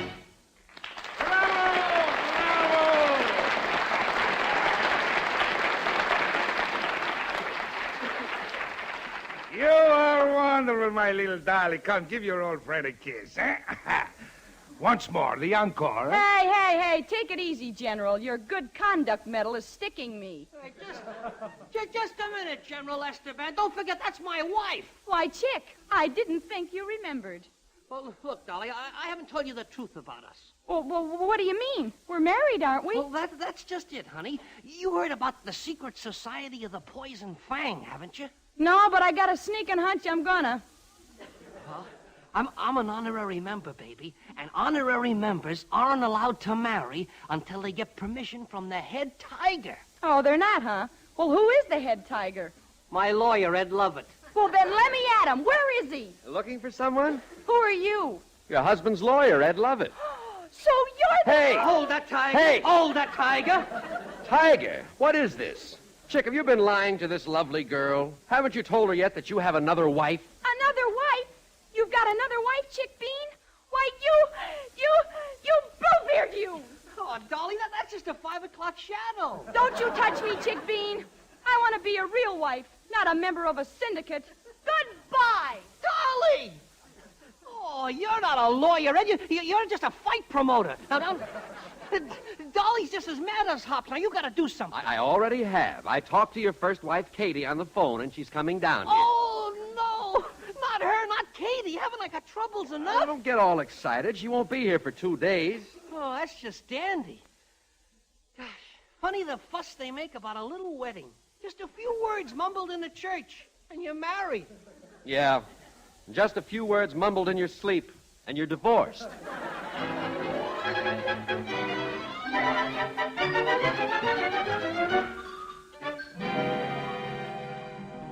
I get tired listening to these people argue, so when I see Rita coming into other end of patio, I hurry over to meet her. Where is Jim, General Esteban? You said in the note you sent me that Jim wishes to see me. I think perhaps he does wish to see you, but not here. I'm going. No, Rita, wait. I want to tell you something about your gringo friend. I do not wish to hear it. Get out of my way. General Esteban, I want to talk to you. Go ahead. A servant of yours entered my room and ransacked my bag. In this town, we do not bother with the search warrant when we deal with a suspicious character, Captain Stewart. Captain Stewart? See, my Rita, your friend, he is captain of the Texas Rangers. Jim, is this true? Yes, Rita. Listen, Captain Stewart, I have always prided myself that I am the good host. And since you are in my patio, I treat you like the guest. But if you do not leave in the 5 minutes... What will you do? I go to give the orders now to shoot you. Adios, senor. Go, Jim, please. I can't, Rita. I'm looking for someone. Who? I can't tell you yet.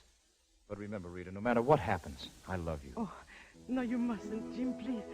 There are too many people. You mustn't make love to me. Well, then, let's waltz. What? Yes. That way I can at least hold you in my arms. Okay, let's waltz. If you're in love, you'll waltz. To waltz is but to dream, for there's a simple charm that holds you arm in arm. A pair of smiling eyes that love and sympathize. You'll laugh and you'll forget your faults. If you're in love, you'll waltz.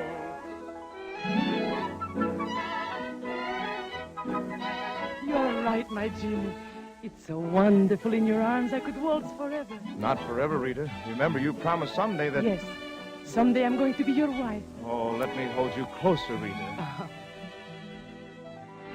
My heart to heart will tell life's sweetest story.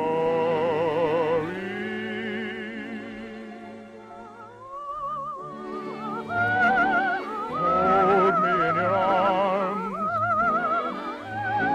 Hold me in your arms, for there's a simple charm that holds you arm in arm.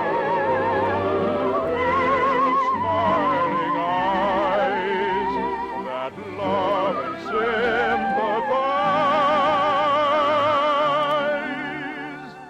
You'll laugh and you'll forget faults. If you're in love, you'll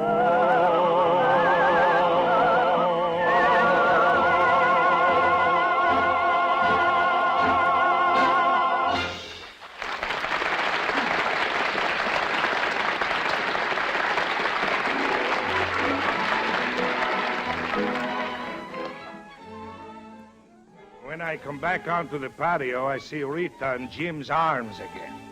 But I am very cool when I say, Rita, I cannot see you made a fool of by a gringo. How did he make the fool of me? This gringo, he is after your brother. I do not believe it. Ask him. Jim, is it true? Yes, Rita, your brother is the kinkajou. The kinkajou. Oh, now I know you make the silly jokes. He make the love to you, my Rita, so it can help him to get your brother. You lie. I prove it to you. Captain Stewart, if you wish to catch the kinkajou, you better make the hurry, because he is getting ready to run away. Where is he? At his ranch. Jim. I'm sorry, Rita. Jim! What did I told you, Let go of me. Wait, Rita. Do you love him more than your brother? No, I hate him. But I must keep him from taking Roberto. Do not make me worry, my Rita. Roberto is safe. Where is he? Inside, in my private office. Oh. And Jim will never bother you again. My soldados will take care of him. Soldados! Shoot the gringo who is just leaving. No. Get out of their way, Rita. No. Fire, soldados, fire! I will not let you. I will not let you. Rita! You do love him. You forced the guns up so they couldn't shoot straight. Jim! Oh, you have killed him. Jim!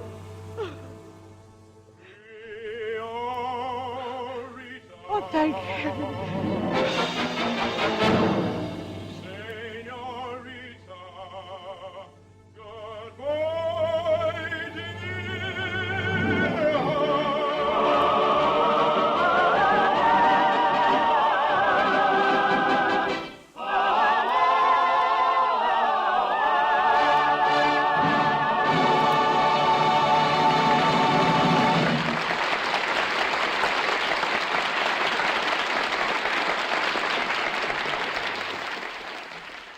Before we bring you the last act of Rio Rita, I'd like to point out that the 30 years since the armistice of November 11th, 1918, which brought to an end the hostilities of the First World War, have seen amazing developments in every department of life.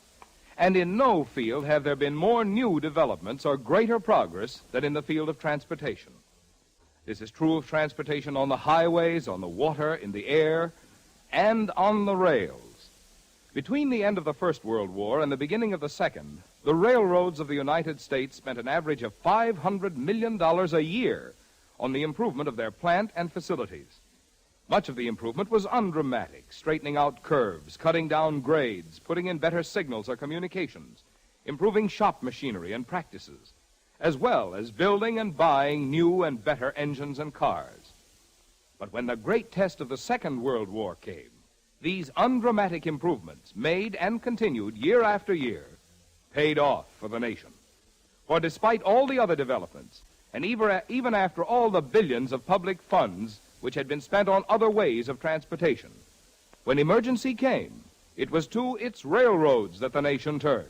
It was the railroads which carried 90% of the war freight and 97% of the organized military travel.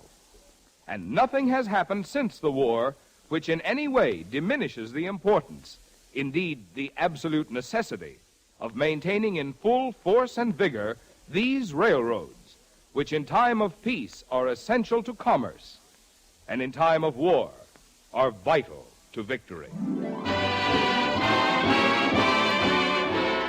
The Railroad Hour show train will return in just a moment after a brief pause for station identification.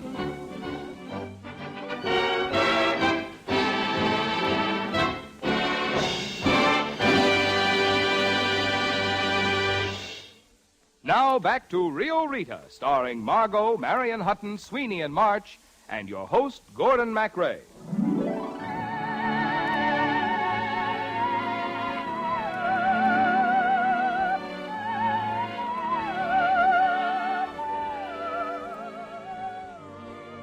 A couple of days they go by, and I see no sign of Captain Jim Stewart.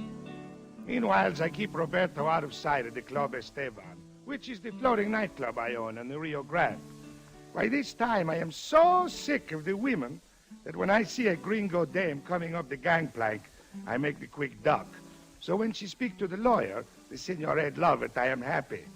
Because she is not so good looking anyways. Pardon me. I'm looking for a gentleman by the name of Lovett. They told me at the hotel that he was here at the Club Esteban. Madam, you have the honor to be speaking to that broad-shouldered, irresistible chap right now. Oh, really? Well, I'm Mrs. Bean. Oh, you're the first Mrs. Bean. In other words, you're the has-been. Mr. Lovett, I am not going to let Chick put anything over on me. Now, Mrs. Bean, I suggest that you make arrangements to collect alimony from Chick and then go back home. I don't want alimony, Mr. Lovett. My uncle just died and left me $3 million. Yeah. What? How much? In the neighborhood of $3 million. That's my favorite neighborhood. Step right into my office. Tell me, my dear girl, why do you waste your time on a jerk like Chick Bean? Don't you know how beautiful you are? Don't you know you have charm? 3 million charms?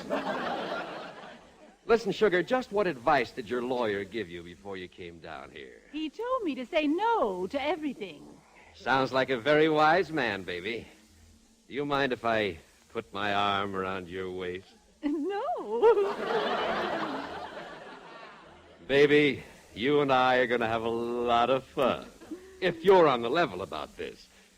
Do you mind if I... Oh, Chicky, dear, look who's here. Ed Lovett and some woman. Yeah, isn't she a frump? What? Oh, good gosh, it's my wife. What? I mean my ex-wife. Hello, Katie. How are you? This is Dolly. My future, meet my past. Well, my dear, you certainly know a good thing when somebody else has it. Ha, ha. Ha, ha. Do you want him back? No, you can have him. Oh, thank you, Katie. He's nothing but an insignificant little runt. Oh, now, wait a minute. He may be a runt, but he's not insignificant. Oh, thank you, Dolly. Mrs. Bean, there's something I want to ask you. Yes? How would you like to see your name on my tombstone? Oh, will you take good care of me? And how? You don't realize how valuable you are to me. Oh, am I really, Ed? Oh, you certainly are. And it isn't the $3 million I'm thinking about either. I'd love you if you only had 2 million. Not as much, but very nearly. What's that? They're firing at somebody. Look, it's Jim Stewart. He's headed this way. Rita. Where's Rita? I've got to see her. Okay, Jim, we'll find her for you. Dolly, you wait here. Oh, you're crazy, Jim, to risk your neck like this. Well, that's the way it is, Dolly, when you fall in love. Why don't you practice my philosophy? Well, what is it? Well, when things look darkest for me, I just keep singing. I'll spend my days chasing after sunshine. Someday one ray may steal through.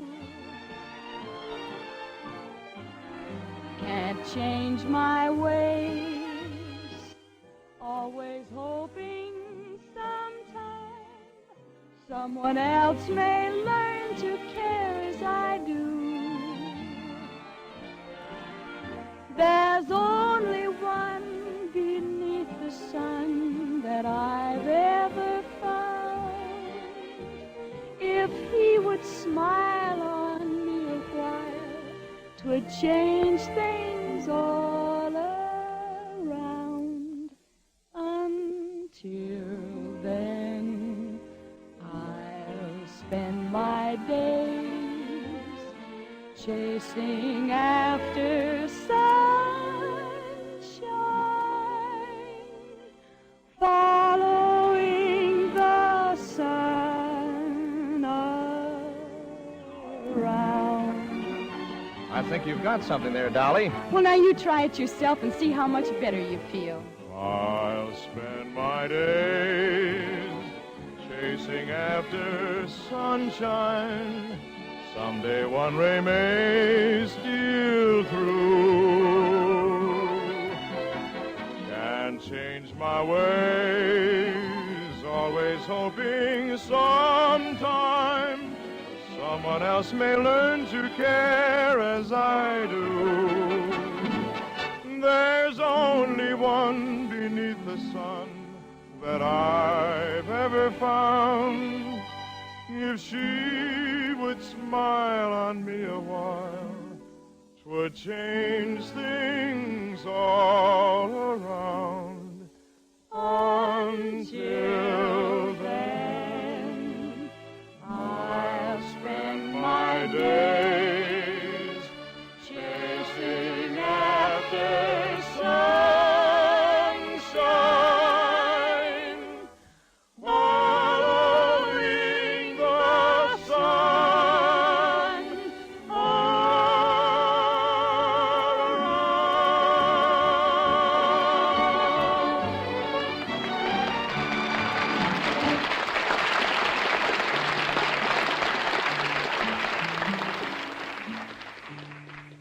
I listened to that song waiting for Rita to show up, and sure enough, she does.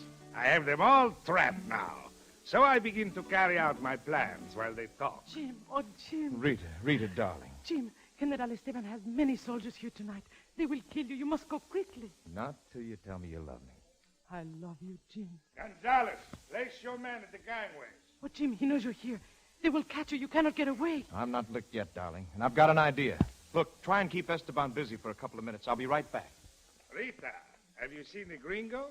One of my men tell me they see him come aboard this barge. Then why you do not ask your man where he is? Because I am asking you. Oh, you're Tell hurting me, have you seen him?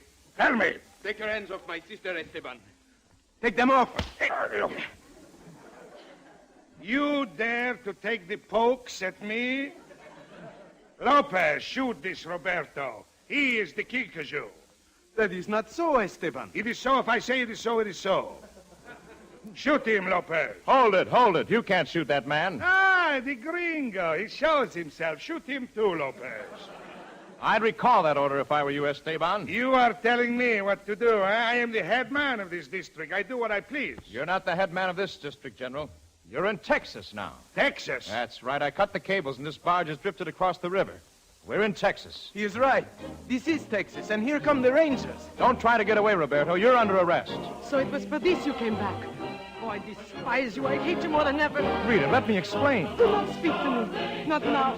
Forever. As Esteban! What you want, gringo? I want you, General Esteban. You're under arrest. Arrest me? You make the talk like the crazy one. I don't think the judge will think I'm crazy, Esteban.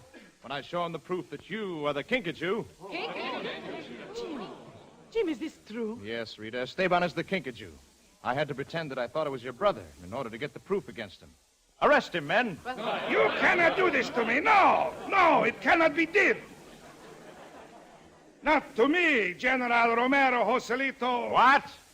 Well, maybe it can. Come, men. Take him away. We're all pals together. Well, anyways, I get a nice horseback ride out of it. But I have fun. I fool you, all the time? You do not guess it was me, it was the Kinkajou, Oh, you did, Okay. Well, they will not hold me long, because the courthouse where they take me is named Esteban Courthouse, and I am very familiar with the judge, who is my cousin, Pablo Esteban, Jr. And maybe I still win Rita, too, because you know who rides with me by my side out of Rita's reach? Listen. Oh, Rita,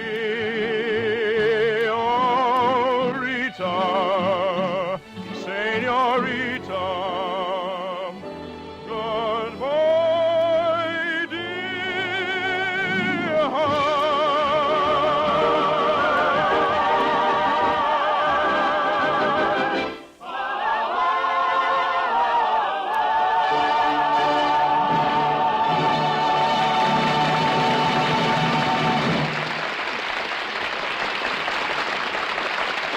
Thank you, ladies and gentlemen. Now, this is Gordon MacRae giving a special vote of thanks to our 4 guest stars this evening, Margot, Marion Hutton, and Sweeney and March, and to the other members of tonight's cast for their fine performance in our production of Rio Rito, which was adapted for radio by Ed Gardner.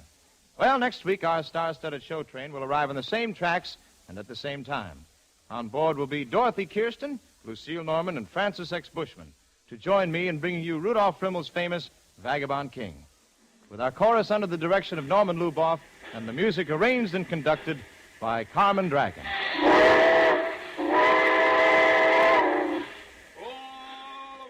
Well, it looks as though we're ready to pull out. So, until next week, goodbye.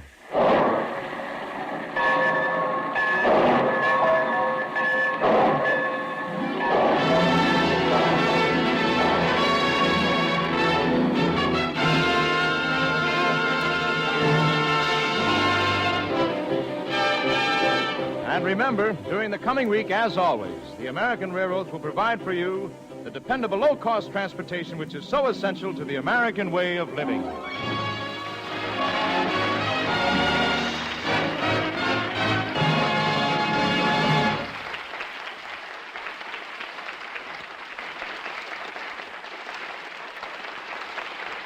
This is ABC, the American Broadcasting Company.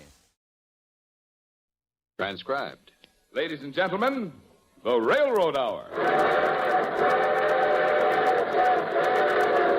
And here comes our star-studded show train.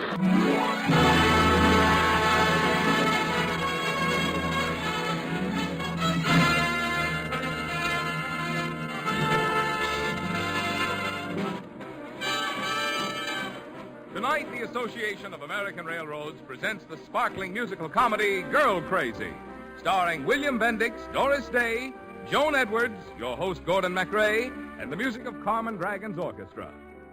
Yes, tonight another great musical comedy is brought to you by the American Railroads.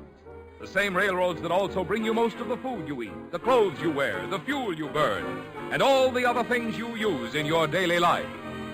And now here is Gordon MacRae.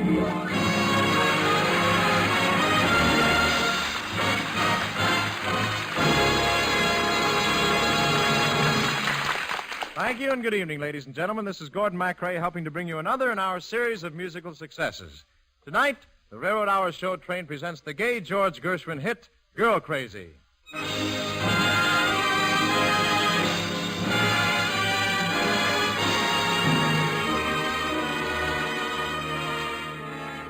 When Girl Crazy opened on Broadway, it features such stars as Ginger Rogers, Ethel Merman, Alan Kearns, and Willie Howard.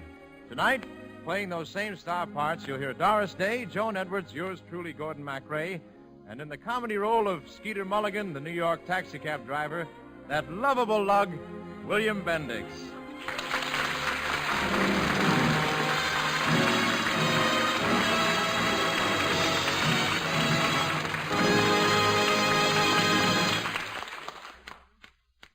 Dear Eloise, I take my typewriter in hand to write you this letter explaining how come I didn't keep our engagement in Brooklyn on the night of last June 29th. I was in my cab at Broadway and 48th Street, but all of a sudden a young fella throws a couple of suitcases in the back and says, Holland Tunnel, driver. Head west and keep going. Okay.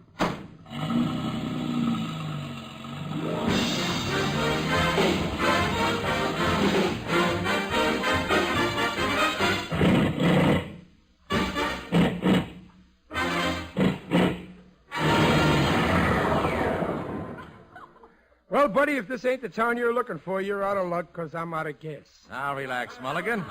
This is it. See that sign? Custerville, Arizona. Population male 58, female 0.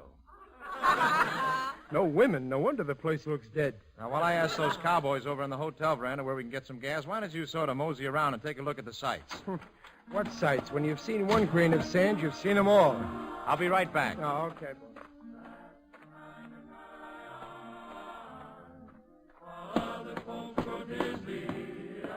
Howdy, boys. Howdy, stranger. Where's your gas station? Ain't got one. Horses eat hay. Are you, sure this is Custerville? Sure, I'm sure. You, stopping overnight? Yep. A good long night. 2 years, to be exact. My father owns the Churchill Ranch out here, and he decided I should have some interest other than girls. Oh. And with no women in this town, I see why he picked it. What do you fellas do here, anyway? Oh, mostly we just bide our time. Right, boys? Bide your time? Yep. You call that doing something? Yes, sir, I sure do, brother. I'm biding my time, 'cause that's the kind of guy. While other folks grow dizzy, I keep busy, biding my time. Come on, Churchill. If you're going to be here 2 years, you might as well get used to it. Well, I'll try. I'm biding my time, 'cause that's the kind of guy I'm. Beginning on Monday, right through Sunday, biding my time. Next year, something's bound to happen. This year,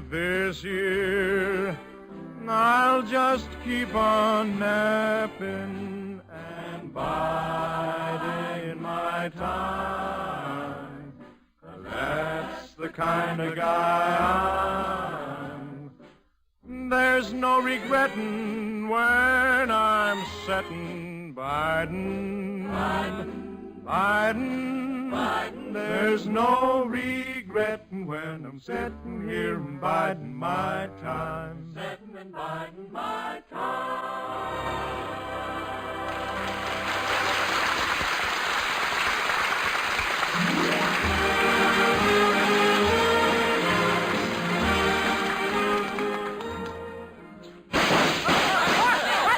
Hey, what's that? Sounded like somebody got shot. Another sheriff, probably. You mean somebody killed the sheriff? Yeah, it happens around here pretty regular. Hey, looks like they caught the fella that done it this time. There, here comes the mob. Oh, wait a minute. Let go of me. Who you shoving? Get your hands off Why, it's me. Mulligan. Oh, this ought to be good. It will be. Lank Sanders is a tough customer to tangle with. Well, what are we waiting for? 3 or 4 of you guys get on this rope and string them up. Oh, wait a minute. This is all a mistake. I'm innocent. I didn't shoot the sheriff. Look at my face. Is it the face of a murderer? Wait a minute. Let me put it another way. That's enough. Stirring them up. Look, just let me say one more word. If I could only think of a word to say. Stop. That's the word. Thanks, boys. I'm, sorry to spoil you fellas' necktie party, but my taxi driver couldn't have shot your sheriff. It's less than 10 minutes since we blew into town. Well, if that's the case, I reckon I owe him a round of drink. No, you're talking. I don't mind hanging so long as it's over a bar. Come on, boy. Hey, Mulligan, you better stick to ginger ale. Hello, Jake. Hi, Molly. Well, this explains it. There aren't any women in this town, only angels. Well, Molly don't live here. She just works here in the post office. And here's the letter for you, stranger. I take it you're Danny Churchill. That's me. A letter from Sam Mason. He wouldn't have written it if he'd known it would introduce me to the prettiest gal in Arizona. Hey, that's a thought. You deliver all the letters I get? Yes. Well, I'm going to have everybody in New York write to me. Tell me. Is New York a very wild town? Oh, New York's the most wonderful place in the world. Tell me, you managed to keep busy? Yes, I managed to keep busy. Well, not too busy to go to a dance once in a while or play a game of tennis, I hope. Yeah, you got plenty to learn about the West, Churchill. Well, so long. Jake's right. Jake's right, Mr. Churchill. You must think your father's place is one of those dude ranches. Dude ranch? Say, that's an idea. I never thought of that. What do you mean? Why, I'll turn Dad's place into a dude's ranch. Girls, cocktails, dancing. Oh, you just watch what little Danny's going to do for this town. And you. No, I'm the chappie to make you happy. I'll shine your shoesies and chase your bluesies. Oh, lady, would you? Oh, tell me, could you use me? Nope. I'd shake the mat out, put the cat out. I'll clean the garret and feed the parrot. Oh, lady, would you? Oh, tell me, could you use me?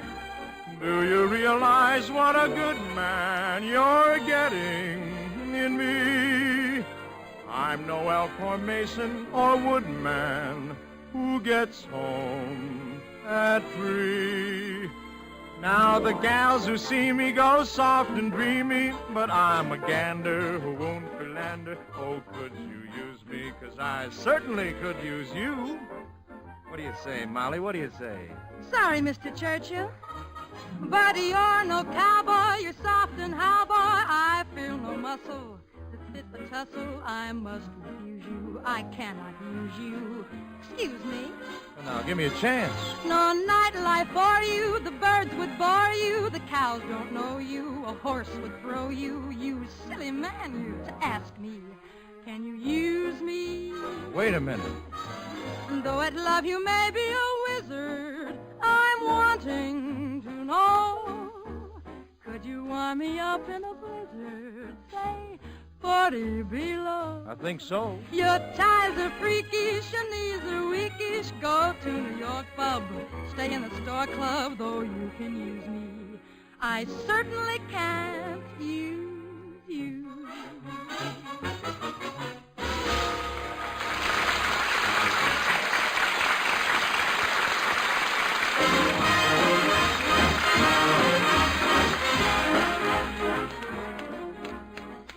And so help me, Eloise, as sure as I'm writing you this letter, in 2 months, Danny had turned the old Churchill place into a dude ranch. Made me into a cowboy. Even had me wearing them fancy chaps. Darn near froze to death until I found out you were supposed to wear pants under them.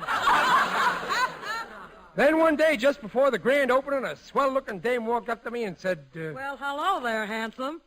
You the boss? No, he's inside. I'll take you to him. Say, you don't talk like a Westerner. Where are you from? Brooklyn. So you like Brooklyn better than Arizona, huh? Oh, yeah. Things is peppier, and people don't waste words when they talk like they do here. Waste words? Yeah. Out here, they say, hi, what's cooking? In Brooklyn, you just walk into a friend's apartment and say, hi. You can smell what's cooking. In here. Hey, Danny, lady to see you. Okay. Well, what can I do for you, miss? My name is Frisco Kate. I heard you needed a singer for this place and someone to run the gambling room. You want the singing job, huh? And the gambling room. Hey, that's a new idea. Never thought of women as gamblers. Why not? We marry men, don't we? Yeah, I see what you mean. Hey, a lady croupier might be a novelty at that. I'll try it for a week and see what the boys think. Probably the same thing they always think. But I can take care of myself. Okay, Kate. Mulligan will show you to a room. Now, this way, miss. I'll take your bag. I think I'm gonna like it here. Well, don't look at me, lady. I'm the answer to a Brooklyn maiden's prayer. Well, hello, Danny. Oh, hello, Molly. Have you heard the news, Danny? They shot another sheriff. You know, that's beginning to get monotonous. But sit down, Molly. I want to talk to you. What about? Our future. Our future? Mm-hmm. Got it all arranged. A swell little house in Long Island. A kitchen where you can... Say, can you cook? No, never mind. No use spoiling things before we get started. Oh, Danny, don't you ever take life seriously? I wonder what would have happened to you if you'd lived when men earned their living by the sweat of their brows. Well, I'd have sold handkerchiefs. And you're wrong, Molly. I could be serious about you if you'd let me. Embrace me, my sweet embraceable you. Embrace me, you irreplaceable you. Just one look at you, my heart grew tipsy in me. You and you alone bring out the gypsy in me. I love all the many charms about you. Above all, I want my arms about you. Don't be a naughty baby. Come to Papa, do. My sweet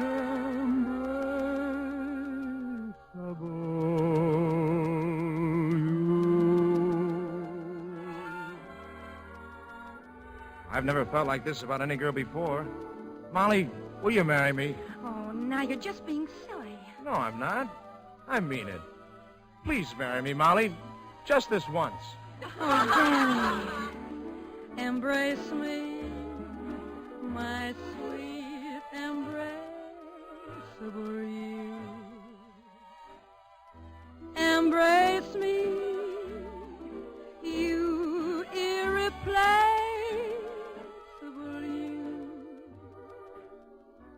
In your arms, I find love so delectable, dear. I'm afraid it isn't quite respectable, dear. But hang it, come on, let's glorify love. Ding dang it, you'll shout encore if I love. Don't be a naughty baby. Come to baby do. My sweet embrace.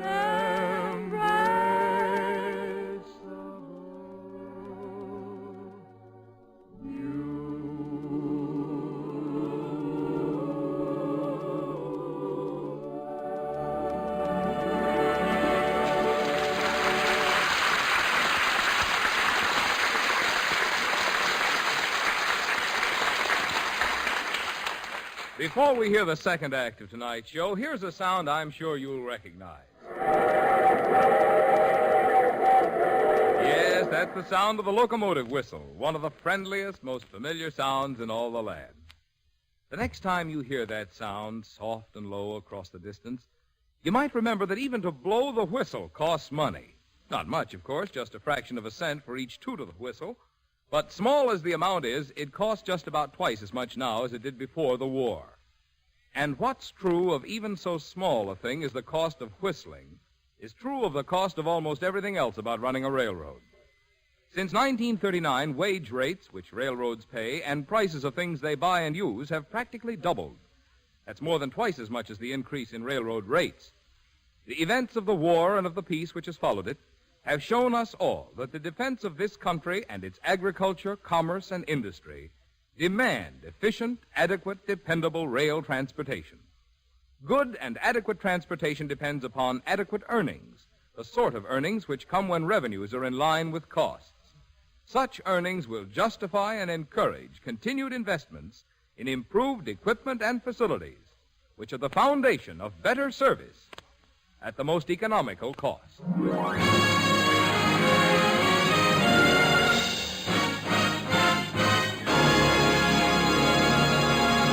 And now back to Girl Crazy, starring Doris Day, Joan Edwards, your host Gordon MacRae, and William Bendix.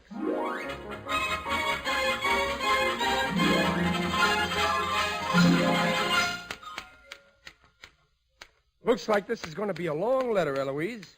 But I got to tell you what that gangster cowboy Lank Sanders did the day before Danny opened his new dude ranch.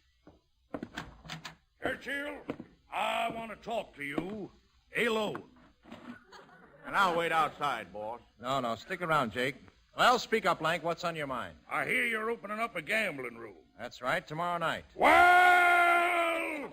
I'm not going to let you get away with it. This place of yours will just about ruin my place in Custerville. Good.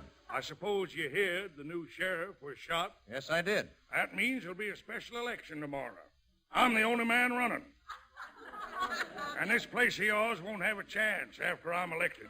Well, then I'll get somebody else to run against you. Why, there ain't a man in this county dares run against me. It's too unhealthy a job to get. Think it over.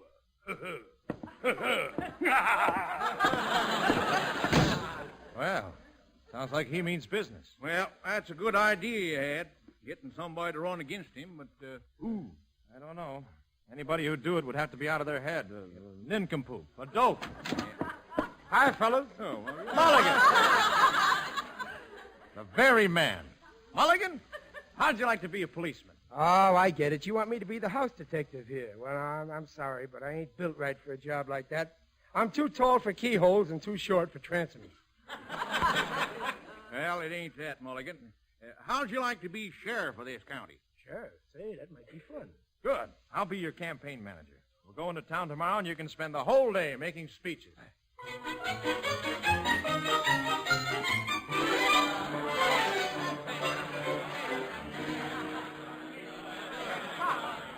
May I have your undivided up attention, please?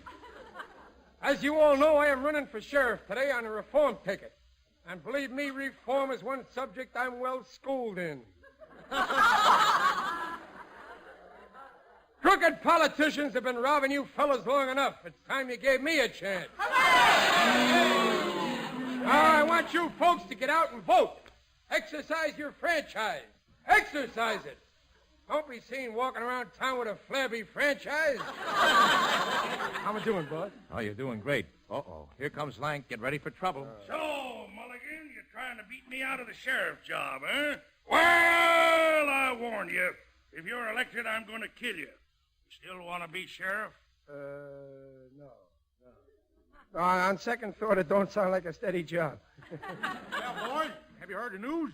Election's over. Let me shake your hand, Sheriff Mulligan. Uh-oh. Sheriff, huh? Now get this, Mulligan, and get it straight. I'll give you just 20 minutes to get out of town. If you don't,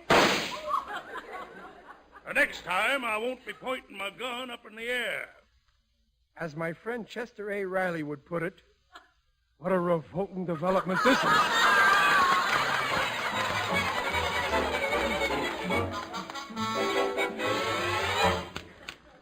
Well, Eloise, a weaker man than me might have left town, like Lank said. But did I? No, sir. I hid all day.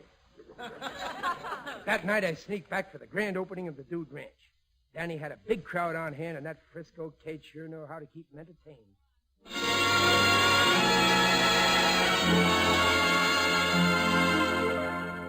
Days can be sunny with never a sigh. Don't need what money can buy. birds in the trees sing their day full of song. Why shouldn't we sing along? I'm chipper all the day, happy with my lot. How do I get that way? Look at what I got. I got rhythm, I got music. I got my man who could ask for anything more. I got daisies in green pastures. I got my man who could ask for anything more. Old man Trouble, I don't mind him. You won't find him around my door. I got starlight, I got sweet dreams. I got my man who could ask for anything more. Who could ask for anything more? I got rhythm, I got music. I got my gal who could ask for anything more. I got daisies in green pastures. I got my gal who could ask for anything more.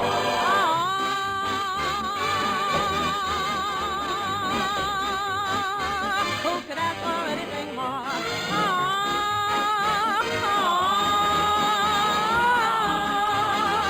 Who could ask for anything more? Old man Trouble, I don't mind him. You won't find him hanging around my front or back door. I got starlight, I got sweet dreams. I got my man who could ask for anything more. Who could ask for anything more? I got rhythm, who could ask for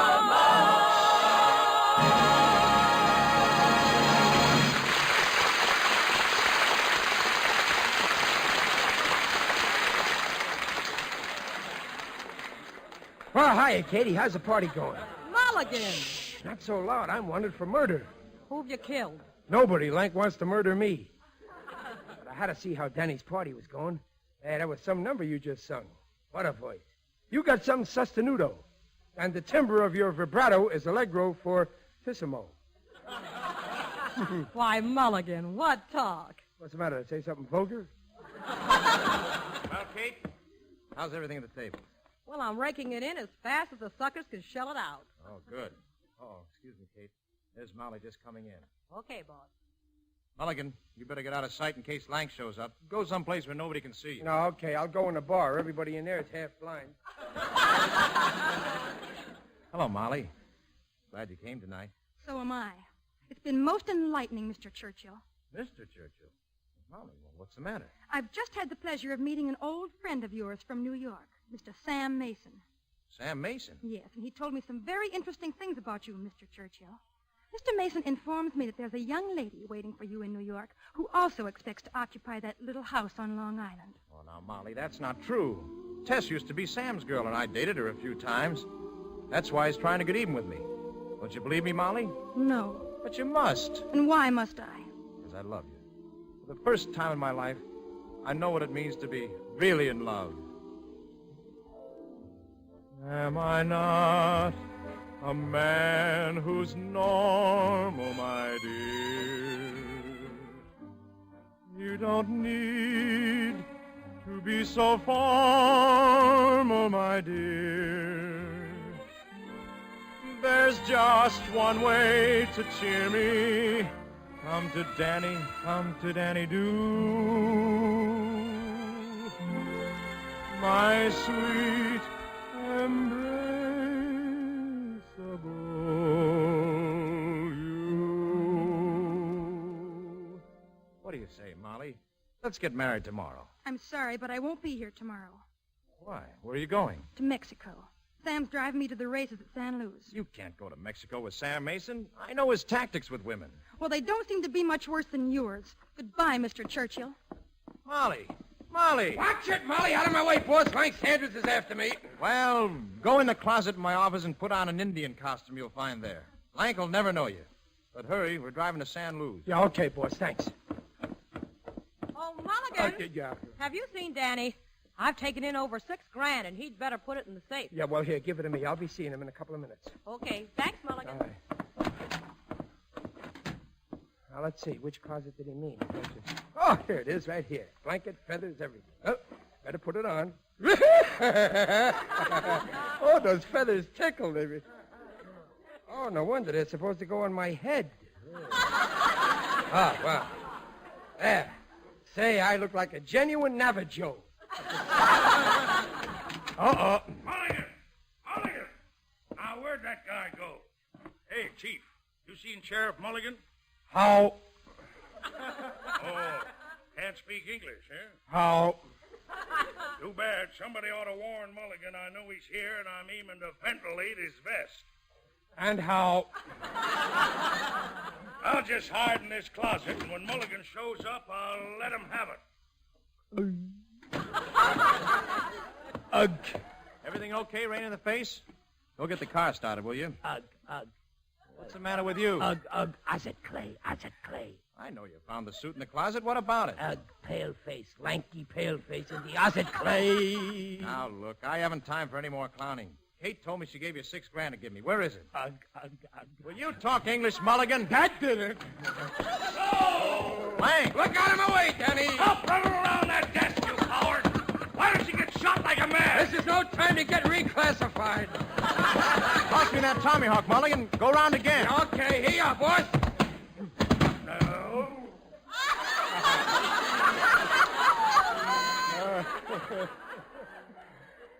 It was nice going, boss, but what happened? Your Tommyhawk. I scalped him.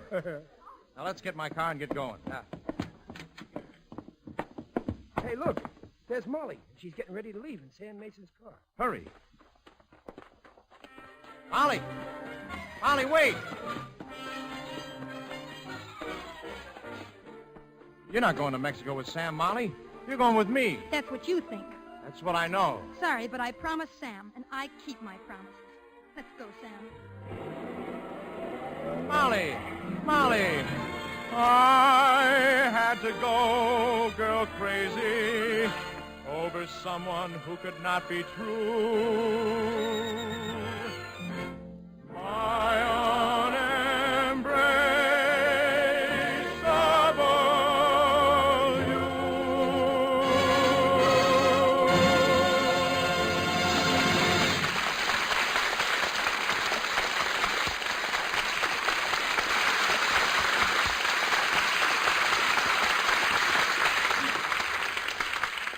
Today you will hear folks talking almost as much about high prices as they do about the weather. And when it comes to having to pay higher prices, railroads are just like other folks. I'll take for one example the one item of cross ties. To a railroad, cross ties are as essential as bread is to your family. More than 40 million of them have to be put into the tracks every year. Before the war, a cross tie and the track cost about $2. Now it costs around $4, just about twice as much. And that's typical of what has happened to the prices railroads must pay all along the line. Increase in prices, whether they're the prices of the things you buy for your family or the prices of the things railroads need, did not start with higher railroad rates. When the war ended, railroad freight rates were no higher than when it began, and in many cases they were lower. Prices had already gone up more than 50% before the first post-war increase was made in railroad freight rates. And the total increase in railroad rates since 1939 has been only one-third as much as the average increase in the prices of all the things you buy. No, railroad freight rates have not led the way to higher prices. Instead, they have lagged behind, way behind. Our nation needs railroads which are strong and healthy. That's the only kind of railroads which can produce adequate transportation at the lowest possible cost in time of peace, and which can meet national needs in time of war. And the only way to have railroads which are strong and healthy is to have railroads whose revenues keep pace with increased costs.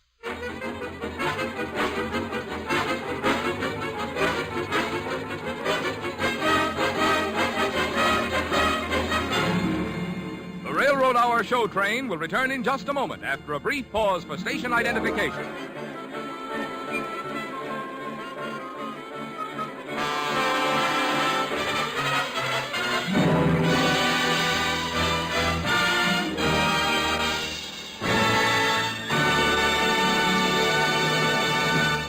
And here's the last act of Girl Crazy, starring Doris Day, Joan Edwards, your host Gordon MacRae, and William Bendix.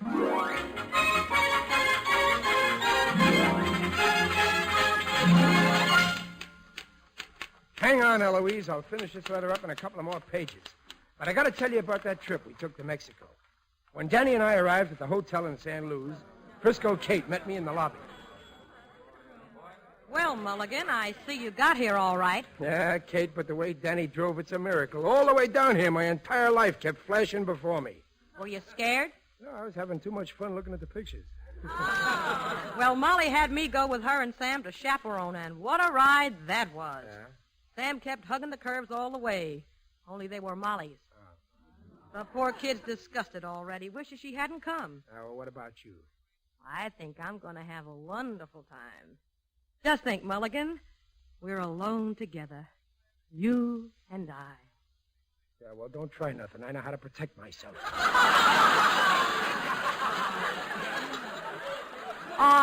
Don't be like that. Say something nice to me.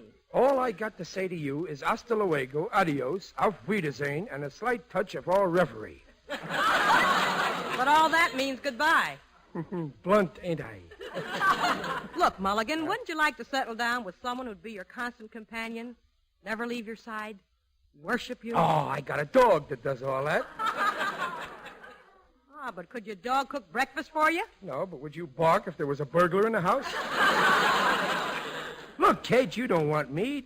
There's insanity in my family. Yeah, honest. Why, I even got an uncle that thinks he's a racehorse. Well, just thinking he's a racehorse isn't so bad. Well, maybe not to you, but the family always bets on him to win, and he keeps coming in second. Now, leave me alone. Go on, scram, beat it. What a man. Treat me as rough as you like, Mulligan. I love it. Treat me rough, muss my hair. Don't you dare to handle me with care. I'm no innocent child, baby. Make me woolly and wild. Treat me rough, pinch my cheek. Kiss and hug and squeeze me till I'm weak. I've been pampered enough, baby. Keep on treating me rough. Treat me rough, muss my hair. Don't you ever dare to handle me with care. I am no innocent child, baby. Make me woolly and wild, baby. Treat me rough, pinch my cheek and hug and squeeze me till I'm weak. I've been pampered enough, baby, so keep on treating me rough. Treat me rough, muss my hair. Don't you dare to handle me with care. I'm no innocent child, baby. Make me woolly and wild. Treat me rough. Treat me rough. Pinch my cheek. Pinch my Kiss cheek. and hug and squeeze me till I'm weak. I've been pampered enough, baby, so keep on treating me rough. Treat me rough, don't care what you do as long as you treat me rough.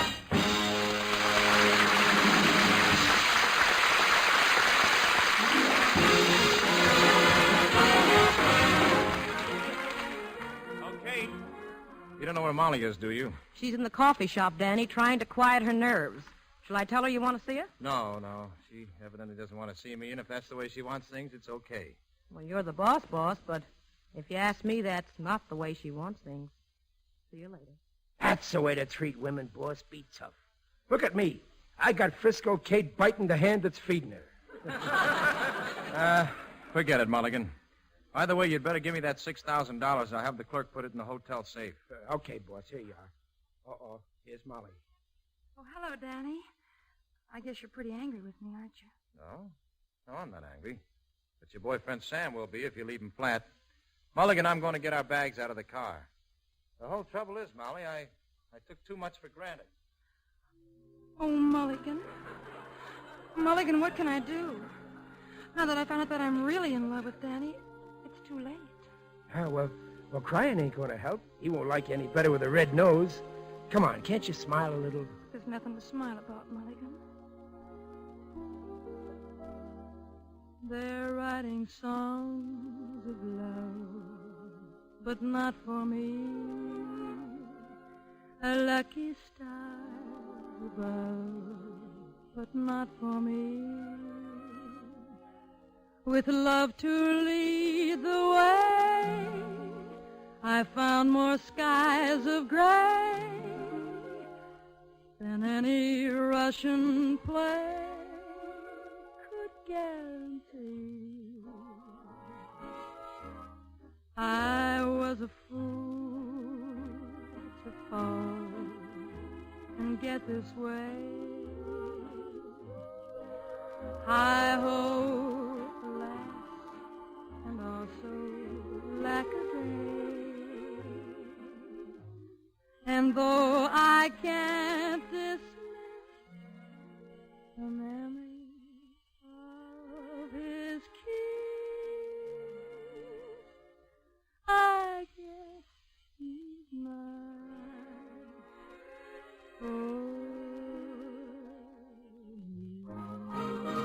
They say the West is swell, but not for me.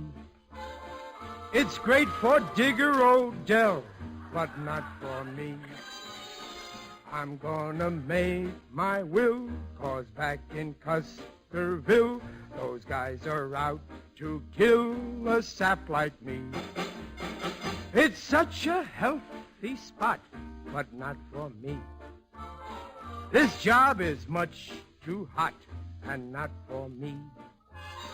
Each sheriff wears a vest of lilies on his chest, and boy, that's not for me. He's knocking on a door, but not for me. They dug a 6x4, and that's for me. The climax of a plot should be a marriage knot. But there's no knot. Oh, what a spot for me.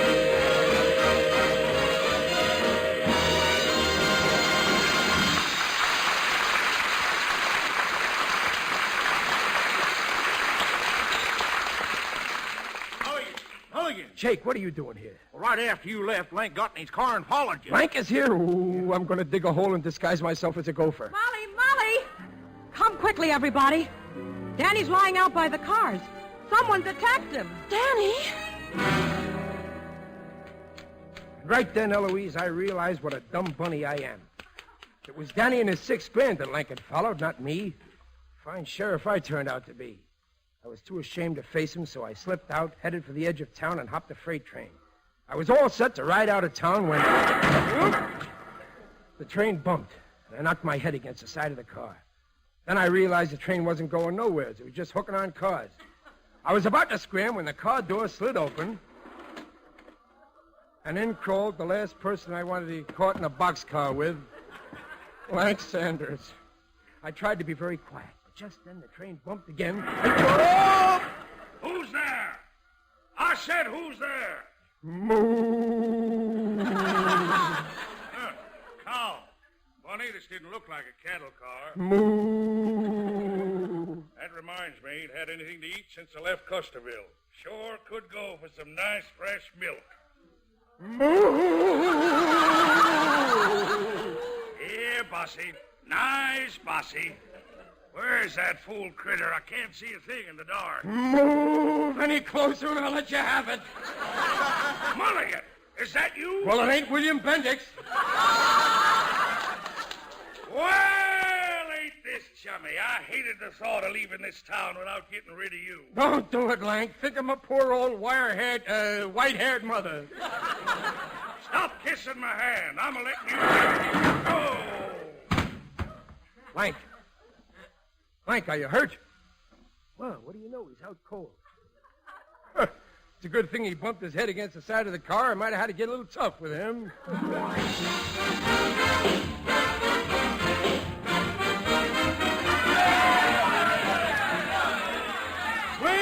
Please, that's enough. I appreciate all the celebrating in my honor, but let's quiet down. I'll be hoarse for a week. Oh, Mulligan, I'm so proud of you. Yeah, me too, Kate. And for capturing Lank and getting back Danny's 6 grand. I'm gonna let you marry me. What an honor.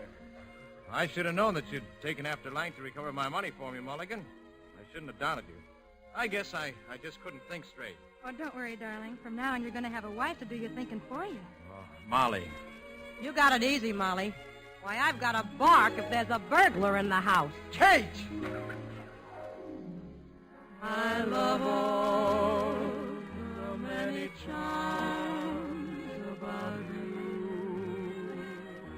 Above all, I want my arms about you. Don't be a naughty baby. Come to Papa, do.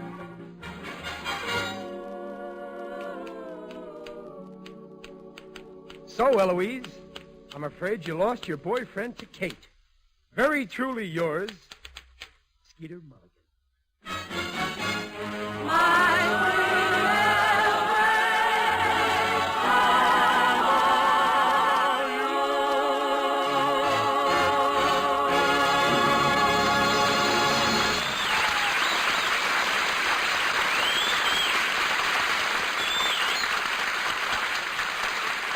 Thank you, ladies and gentlemen.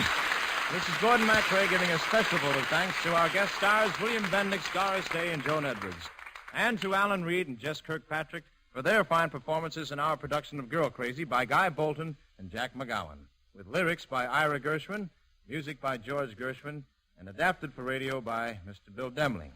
Next week, the show train will arrive on the same tracks at the same time, and on board will be Miss Dinah Shore and Mr. Leon Errol to join me in bringing you Jerome Kern's Sally. All aboard!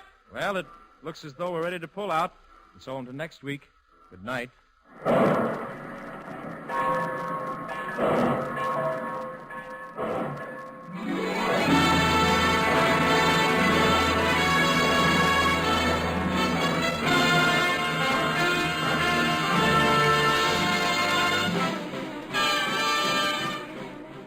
Girl Crazy has been presented by special arrangement with the Tams Whitmark Music Library.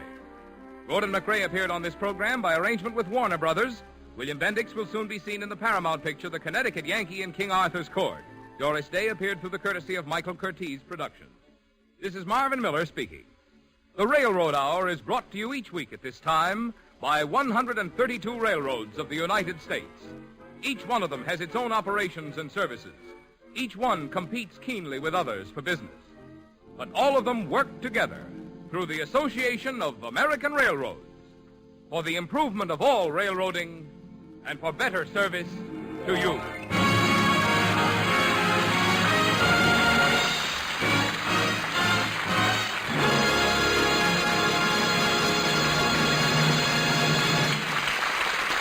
This is ABC, the American Broadcasting Company.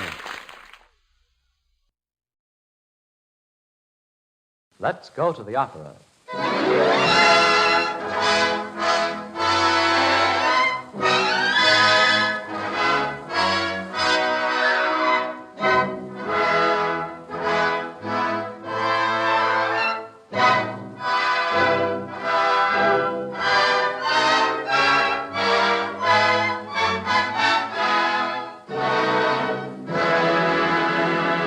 Your host, the Book of the Month Club, welcomes you to the 25th in its series of opera programs sung in English. This evening, in response to many requests from the radio audience, our music is drawn entirely from one opera, Richard Strauss' Der Rosenkavalier. Our soloists are three Metropolitan Opera artists, Mimi Benzel, Mary Henderson, and Martha Lifton, and Mr. Robert Marshall of the concert stage and radio. The orchestra is under the direction of the young American conductor, Mr. Thomas Sherman.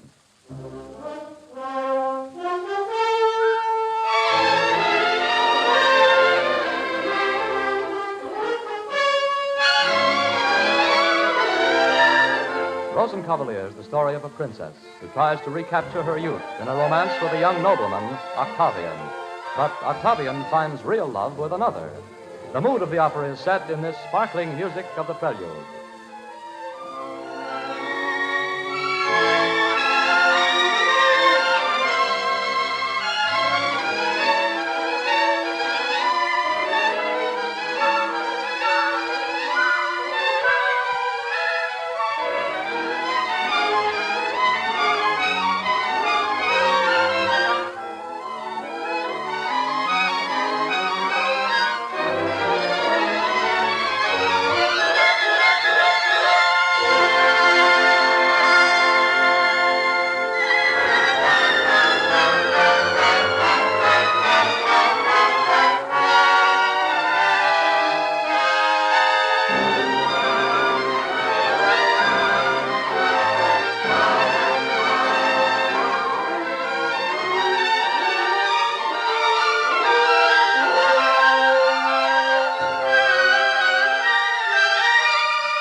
Thomas Sherman has begun our program of excerpts from Richard Strauss' Der Rosenkavalier with a prelude to the opera.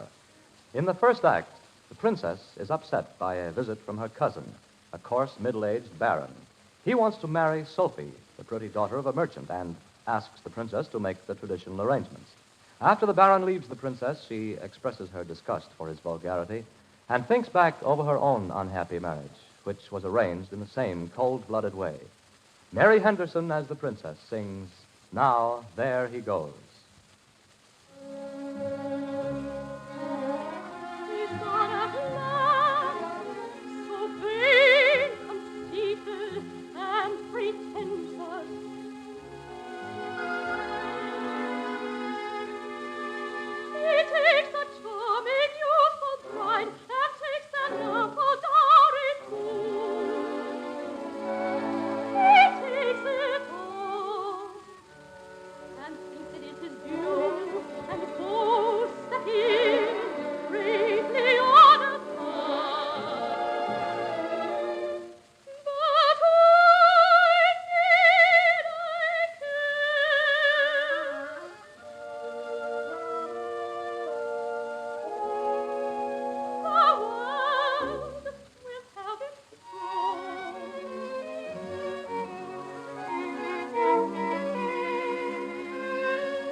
That was Mary Henderson as the princess in Der Rosenkavalier, singing Now There He Goes.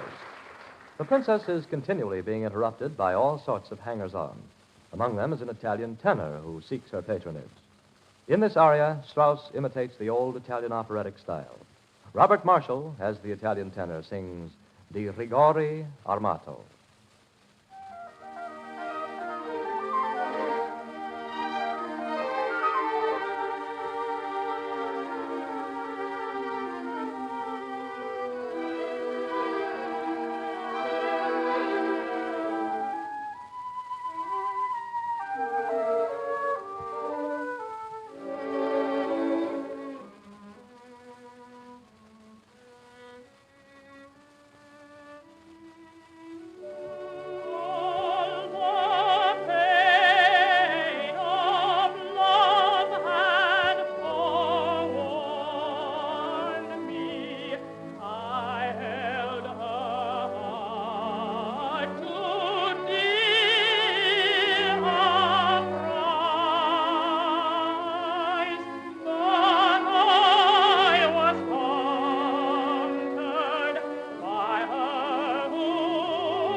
That was Robert Marshall singing the tenor aria from Der Rosenkavalier. Following an 18th century tradition, the part of the young nobleman, Octavian, is sung by a woman. In the opera, Octavian is chosen as the Rosenkavalier, or Knight of the Rose, to represent the Baron in the presentation of a rose to Sophie. During the ceremony, Octavian and Sophie become infatuated with each other. Mimi Benzel as Sophie and Martha Lipton as Octavian sing the lovely duet, Mine is the Honor, from Der Rosenkavalier.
audience applauds Mimi Benzel and Martha Lipton, who just sang a duet from the second act of Der Rosenkavalier. We shall hear other selections from this opera presently. During the brief intermission, I want to tell you about a new book just published, titled A Treasury of Grand Opera. It is certain to appeal particularly to you who are listening to this program. It gives a perfectly grand presentation of some of the greatest operas of all time. And with its attractive format and beautiful illustrations by Raffaello Bozzoni, son of the great pianist, it is one of the handsomest books of the season. The editor, Henry Simon, gives all the necessary background information you need for each opera, how it came to be written, its place in the composer's life, its literary and stage history. Then, scene by scene, he tells the story of the opera, analyzing the music for the layman. Finally, there is the actual musical score of all the principal arias, duets, and so forth. 300 pages in all, arranged to delight the heart of the average amateur pianist, and with a separate vocal line. In addition, Mr. Bozzoni, the illustrator, has prefaced each opera with a lovely full-page illustration in 2 colors, and each scene with striking black and white drawings. A Treasury of Grand Opera is a book you can't afford to miss as a music lover. Even when this beautiful book was in preparation, the Book of the Month Club was so intrigued with its possibilities that it was set aside as a reserve book dividend. Now the club will distribute a Treasury of Grand Opera to members as their book dividend for January and February of next year. Meanwhile, the Book of the Month Club is offering a copy free to new members who begin their subscription now. Write to the Book of the Month Club, care of this station, if you...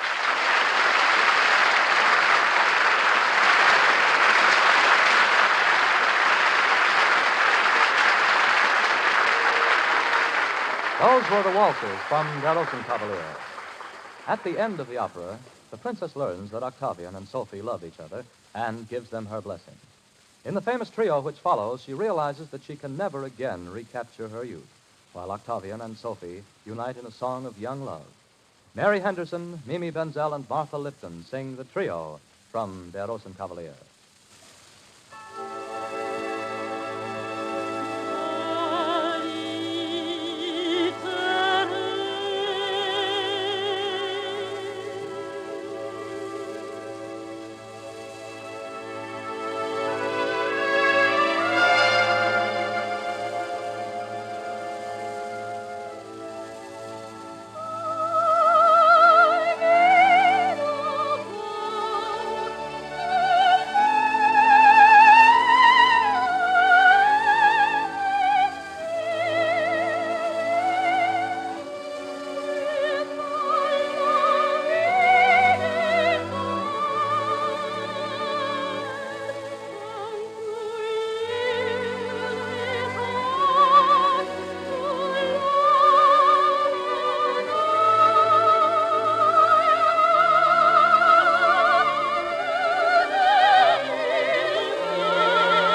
Tonight's performance of music from Richard Strauss, Der Rosenkavalier, was the 25th in the series of Let's Go to the Opera, presented every Sunday evening at 7 o'clock by your host, the Book of the Month Club.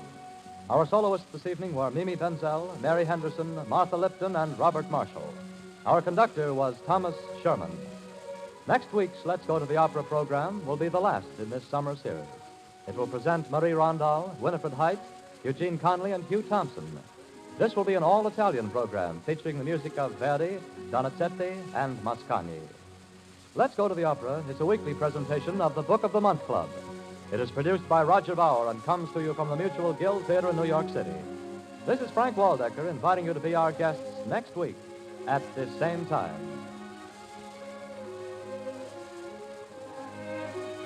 This program was heard in Canada through the facilities of the Canadian Broadcasting Corporation.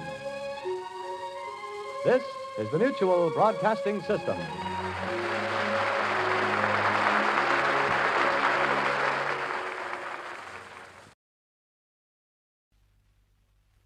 Good afternoon, everyone, and holiday greetings from Box 44 in New York's Metropolitan Opera House.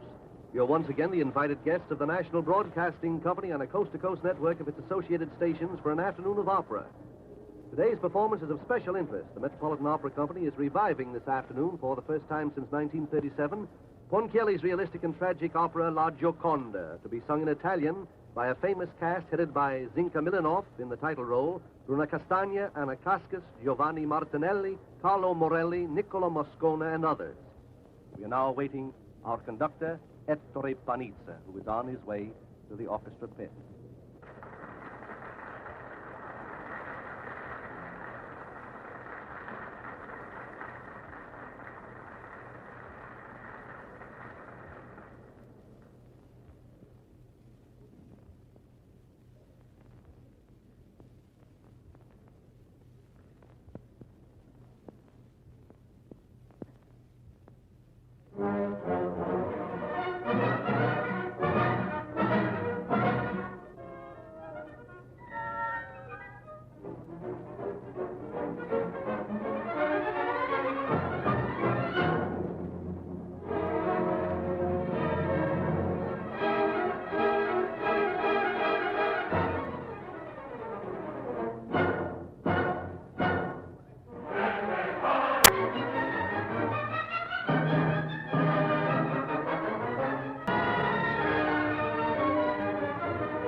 te e la tua ragna parlano il cantastorie e le tue file sono le corde di questo apparecchio.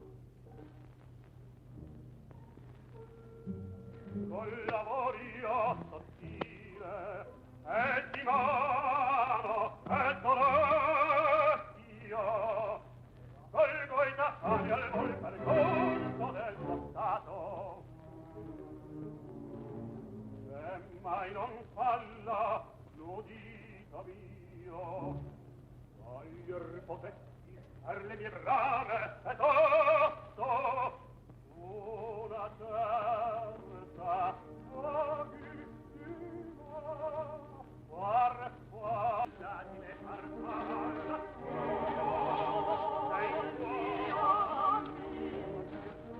far falla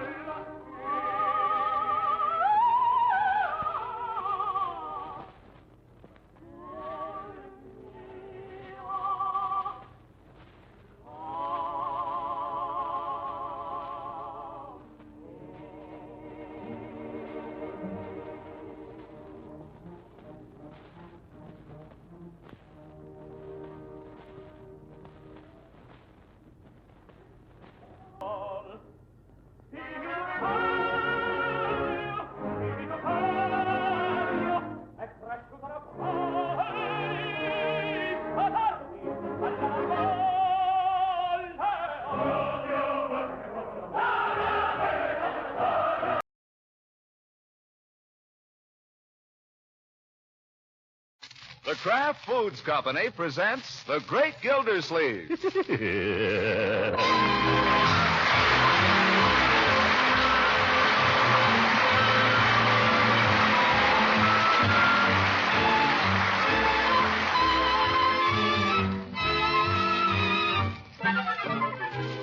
It's The Great Gildersleeve, starring Harold Perry, brought to you by the Kraft Foods Company, makers of Parquet margarine and a complete line of famous quality food products.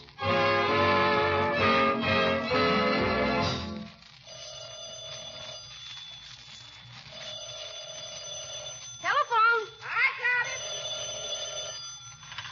Mr. Gilsey's residence. I'm sorry that Mr. Gilsey isn't up yet. Yes, ma'am, I'm surprised myself. Is there any message? Okay. I sure don't understand it. Mr. Gilsleeve is a man who'd rather eat than sleep any day. Got any more toast, Bertie? Who was that? Some lady for your uncle. Dames. Who was it, Bertie? I don't know, except it wasn't Miss Ransom or Miss Goodwin. Well, someone new. He didn't get in till pretty late last night. Here he comes now. Hi, Unc. Oh, good morning, Leroy.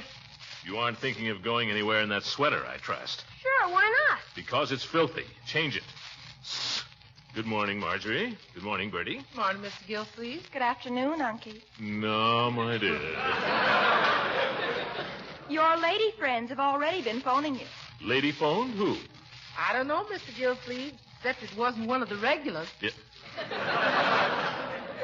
I don't know what you mean by that expression, Bertie. She means it wasn't Mrs. Ransom or Miss Goodwin. Oh, did you tell her I was out, Bertie? No, sir, I told her you was asleep. Yeah. That might give people a bad impression, Bertie. If it was my secretary down at the office, for instance, she might... Well, it wouldn't be good for her morale. No, sir. You want some practice, Mr. Gilsleeve? Yes, Bertie, I'm good and hungry. And don't forget some more toast, Bertie. I ain't forgotten, Leroy. Marjorie, I'd like to see the morning paper if you're through with it. Almost, Unky. Why, it was pretty late when you came in last night, Unc. How did you happen to be awake? I wasn't. Not till you tripped over something in the hall. Yes, I tripped over your football, my boy. I've told you not to leave that thing lying around where people can fall over it. Oh, sorry, Unc. Where'd you put it? I need it this morning. I put it where no one will ever trip over it again for some time. But, Unc... I've warned you often enough, my boy. Oh, gosh. Whenever he stays up late, this is the way. Here's the paper, Unky. Look, I want to show you something. On the society page. I'm not interested in the society page. You will be. Listen to this. Music lovers in Summerfield will have a rare treat next Saturday when the Wings of Song Opera Company makes a special benefit appearance here. Oh, let me see that. The event is being sponsored by the exclusive Summerfield Women's Club in conjunction with the sponsors committee of other socially prominent citizens. Box parties are already being planned, and the whole affair promises to be one of the top events of the season for the Summerfield elite. Phew. What does elite mean, Unc? Means a bunch of stuffed shirts, my boy. Well, they can have their opera. But, Uncle, you don't want to miss it. I'm evidently not socially prominent enough to be on the committee. That's no reason you shouldn't go and enjoy the music. I wouldn't enjoy it if I went. Opera in Summerfield can't possibly be any good. I don't see why not. It's a regular opera company. There are good opera companies and bad opera companies, my dear. Distinguish between them requires rare musical judgment. Now, who has selected this opera company? Mrs. Pettibone, the president of the Women's Club. She never heard an opera in her life. Now, if they'd seen fit to consult with me, but no. Oh, no. Mr. Gildersleeve isn't quite la-di-da enough to be on any opera committee. Oh, mercy, no. Jeepers, what's he all excited about? I'm perfectly calm, my boy. I'm a little disappointed, I'll admit. There are people in Summerfield who think more of so-called ancestry than they do of real worth, that's all. I happen to believe that opera should be enjoyed by everybody, not simply by the favored few. I still don't see why you can't just buy a ticket. Because I'm not the kind of a person who likes to horn in where he isn't wanted. You mean just because you're not on the committee, you won't go to the opera? Oh, that has nothing whatever to do with it. The opera won't be any good, I'll tell you that. Some small-time company I never heard of. Any opera company that would come to Summerfield must have something to hide. I got it, Mr. Gildersleeve. Mr. Gildersleeve, President. Yes, ma'am. He's been up, about 5 or 10 minutes. Oh, Bertie. Yes, ma'am. I'll call him. Mr. Gildersleeve, I think it's the same lady. Bertie, you don't have to tell people I'm asleep, and you don't have to tell them how long I've been up. Hello. Oh, yes, Mrs. Pettibone. Yes, I read about it in this morning's paper.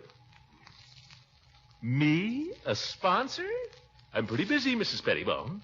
But, of course, where opera is concerned, I'll be glad to help. You bet. Any time at all.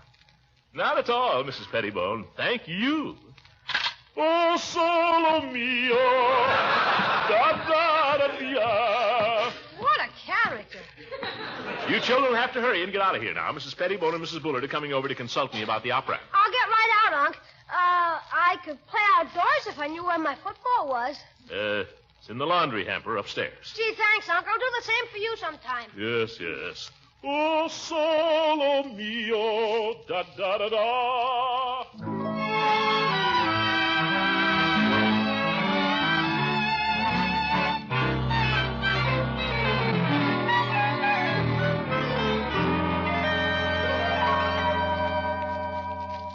Just sit down any place, ladies. Sofa, Mrs. Pettibone? This chair is very comfortable, thank you. Then I'll try the sofa. Fine, Mrs. Bullard. Shove over a little. I can't tell you ladies how enthusiastic I am about this opera thing. I knew you would be. I said to Mrs. Bullard, Mr. Gildersleeve is one man I know we can count on, I said. Didn't I say that, Mrs. Bullard? She certainly did, Mr. Gildersleeve. She sang your praises. She said you're a man that knows and appreciates music. Well, I happen to have. I've had a little musical training. Mr. Gildersleeve sings, Mrs. Bullard. Did I tell you Mr. Gildersleeve sings? Oh, I've heard him from across the street. I'm afraid sometimes I forget myself. That is, I forget what a big voice I have. You need a big voice in opera, of course. Mr. Gildersleeve, don't tell me you sung opera. Well, I appeared in 1 or 2 productions at college. What opera is the company going to present? Well, that's up to the committee to decide. We'll want your advice on that, of course, as one of the sponsors. Oh, at your service, ladies. Which opera do you prefer, Mr. Gildersleeve? Well, they're all good.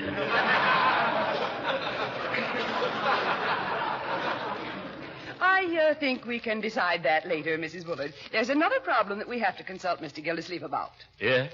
Since this is for charity, we've got to make it a success. Oh, it will be. If it is, it'll be due to the efforts of a handful of men like yourself, Mr. Gildersleeve. We're not asking many sponsors. Is that so? Oh, very few, Mr. Gildersleeve. But your name is so well known. Well, everybody sees it on their water bill once a month. Say, how would it be if I sent out a little notice about the opera along with my December statements? I don't think that would be quite appropriate. Why not? Good way to sell tickets. Oh, we won't have any trouble selling tickets. People are going to be fighting for tickets. After all, Summerfield has never had an opera. I see. How much are the tickets? $5 apiece. $5 apiece? Yes, you see our problem, Mr. Gildersleeve. The tickets are so ridiculously cheap that everybody will want to come. Isn't it silly? It certainly is. But we've thought of a way around it. All our sponsors are taking 15 tickets apiece. That's $75 worth. But I only have a niece and nephew. I doubt if my nephew cares much for opera. Oh, no. You sell the tickets to your friends, Mr. Gildersleeve. Just your best friends. You see, that way we can keep the tickets in the hands of the desirable element. Oh, well, I'll be glad to call up a few people and... Of course. But the sponsors take the tickets in advance. That'll be $75, Mr. Gildersleeve, and if you'll just write us out a check. Check? You mean now? Well, if it wouldn't be too much trouble. Oh, no trouble. Only, Yes? Nothing. Let's see. Checkbook. Where is it? Make it out to Earl Lewis, Wings of Song Opera Company, Mr. Gildersleeve. I see. Earl Lewis, Wings of Song Opera Company. Where am I going to get rid of 15 tickets, I wonder? 75 and hundreds. 15 tickets. Do I know 15 people that like opera? Do I know 15 people with $5? Fee, Throckmorton Fee, Gildersleeve.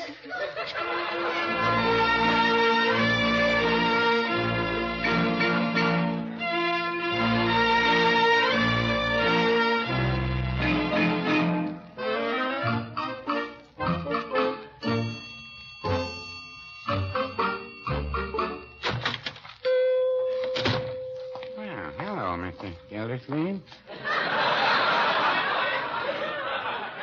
Well, howdy, Peavy. How's things down at the waterworks? Gosh, I haven't even thought about the waterworks. I've been so busy with the opera.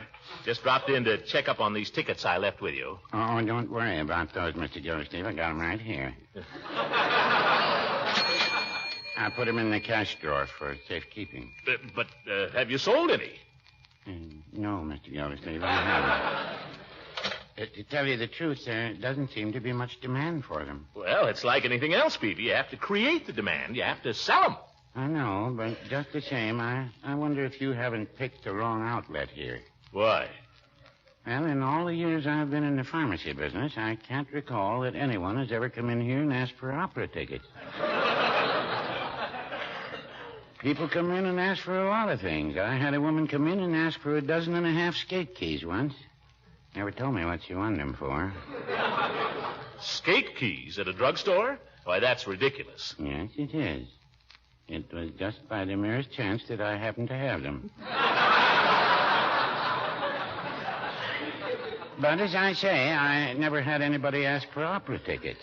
Of course, there hasn't been any opera. Yes. Well, you can't wait for people to ask you for them, Peavy. You've got to ask them. Oh, I do. Yeah. The reason you haven't sold any tickets is you haven't tried. Well, no, I wouldn't say that. If you ask me, the reason I haven't sold any is...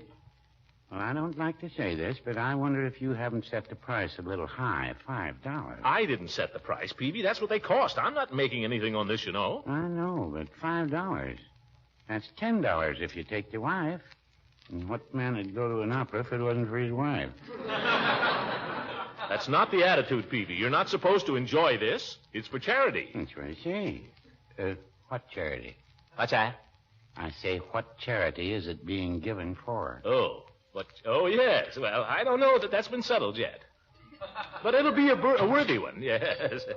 Pardon me, just a moment. Customer.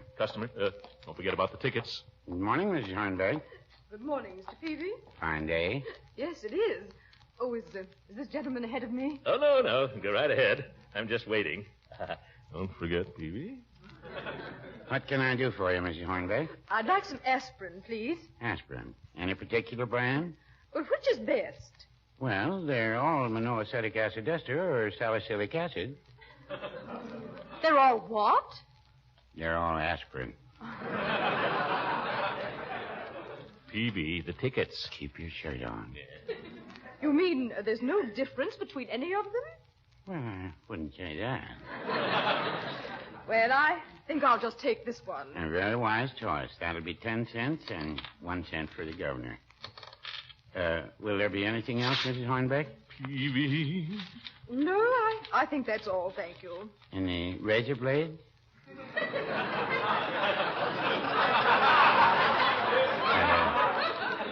Shaving lotion? Cod liver oil? No, thank you. Peavy. Vitamin tablets? We have a special on bath salts. Well, no, You wouldn't want any tickets to the opera, would you? No, I think that's... Did you say opera tickets? Just a suggestion. I didn't really think you would. Oh, my goodness. There's your package, Mrs. Hornbeck. Thank you very much, and call again.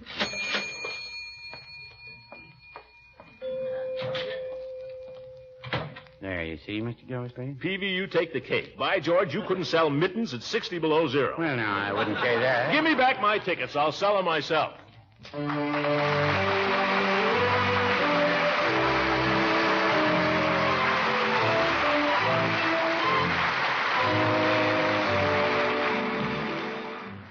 And we'll find out how the great Gildersleeve sells the tickets in just a moment.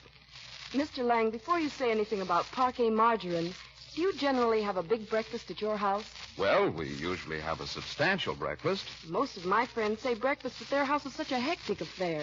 Everybody sort of eats and runs. Yes, I expect that's true with a lot of people. But I think you'll find that a great many of our go-getting Americans have learned that they need the nourishment a hearty, hot breakfast provides. Well, I wish I could get that idea across in my home. Well, then I'd suggest that you make each breakfast as tempting as possible by serving hot breads or pancakes, or, of course, the old standby toast. And to make any kind of bread you serve taste extra good, I'd recommend parquet margarine as the spread. Parquet is preferred by millions as a spread for bread because of its unmatched flavor. And it's one of the most nourishing foods you can serve. It's rich in food energy value, and it's fortified with important vitamin A. So get your family off to a right start at breakfast by serving delicious, nourishing parquet. That's P-A-R-K-A-Y. Parquet margarine, made by Kraft.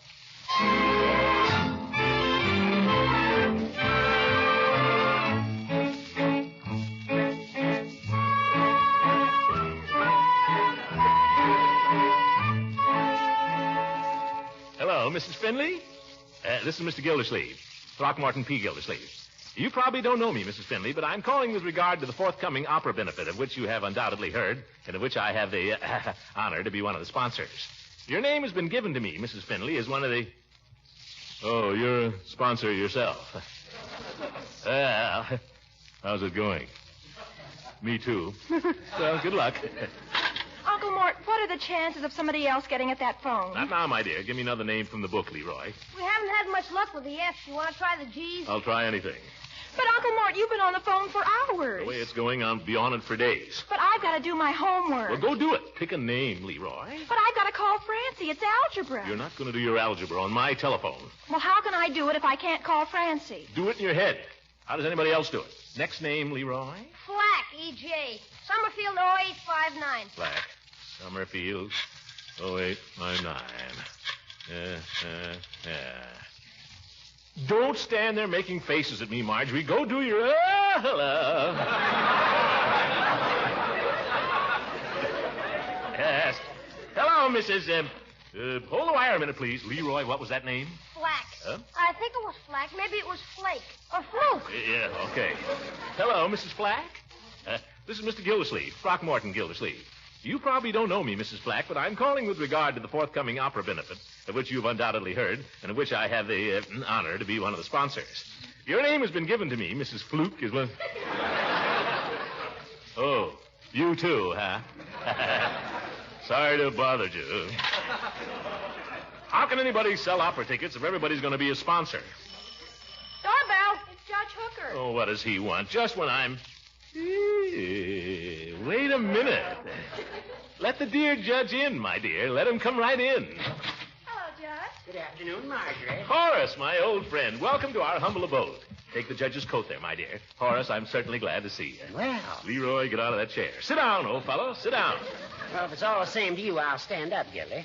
No, thank you, Marjorie. I won't take off my coat. Sit down, stand up, take off your coat, roast to death, suit yourself. This is Liberty Hall here. We want to please you. Marjorie, how long has he been like this? Since birth, I guess. Horace, my friend, how much money have you got on you? None of your business. Why?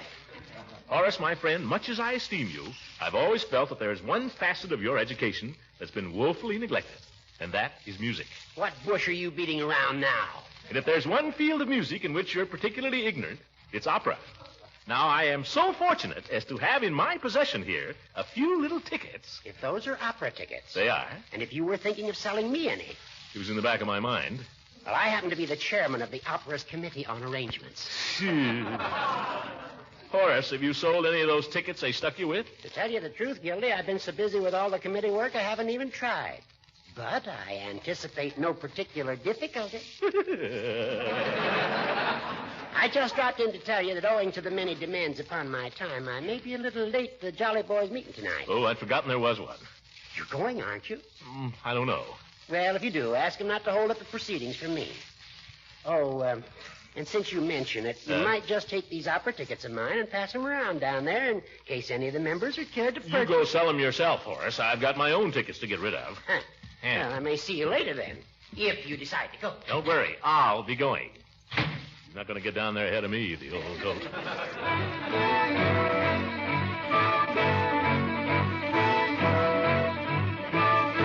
Floyd, you're the most Boys. Let's be jolly boys, shall we? I'm just trying to make myself heard, that's all, Chief. Well, we heard you. I say we've got to get behind the opera, fellas. I say we should support it. Why? It's for charity, Floyd. Yeah, I know about charity. Give me another reason. Well, it's going to be an important function socially. I think if the Jolly Boys were to attend, it would give them a little class. A little class could ruin this club. He's got a point there. Yeah. Well, there's another thing, too. This isn't just a club here. In a way, we're a musical organization. No, I wouldn't say that. Well, you wouldn't, maybe. But, Floyd, you're a singer. Well, I can hold my own, I guess. You're as sound a tenor as I know. Gee, thanks, Commissioner. And the chief here. I don't know where you'd find a better bass. Thank you, Commissioner. Plus, the judge ain't here, so we don't have to lie about him. Yeah, very good, Floyd. So what I say, fellows, as music lovers and the only singing group in Summerfield that's worth a hoot, the Jolly Boys should not only go to the opera, they should attend in a body. How about it? He's got a point there. Yeah. Yeah, let's all go. That's the stuff, fellas. Now, I've been able to obtain a few choice tickets, which I happen to have here with me. Coincidence. Let's see. Each of us will want to take a wife or friend, I presume. Just a minute, Commish. How much are these tickets? How much are they? Yeah, how much? $5. $5? $5? $5 to take the wife to a lousy opera? $10, Floyd. The tickets are $5 apiece. You keep out of this, Peavy. Now, hold on. I'm for charity and all that, but fun is fun. Yeah. When I pay out $10, I like to get a little something for my money. Lousy opera. Have you ever been to the opera, Floyd? No, and it don't look like I'm going. Have you, Chief? No, I can't say that I have. Peavy? I told you, Merry Widow. Yeah. Why, gentlemen, you've missed some of the greatest entertainment in the world. That ain't what I heard. Why, it's exciting. It's spectacular. People go miles to see it. Why, in the opera Carmen alone, you know what you get? What? Bullfights, duels, parades, love scenes, beautiful senoritas. Yeah? Yeah. And through it all, gorgeous melodies. Toreador, oh, Toreador, Toreador, Toreador. What's the opera about, Commissioner? Carmen, what's it about? Yeah. Well, it's about this girl named Carmen, this beautiful senorita. She's Spanish, see, and she's very ooh-la-la. That's French. Well...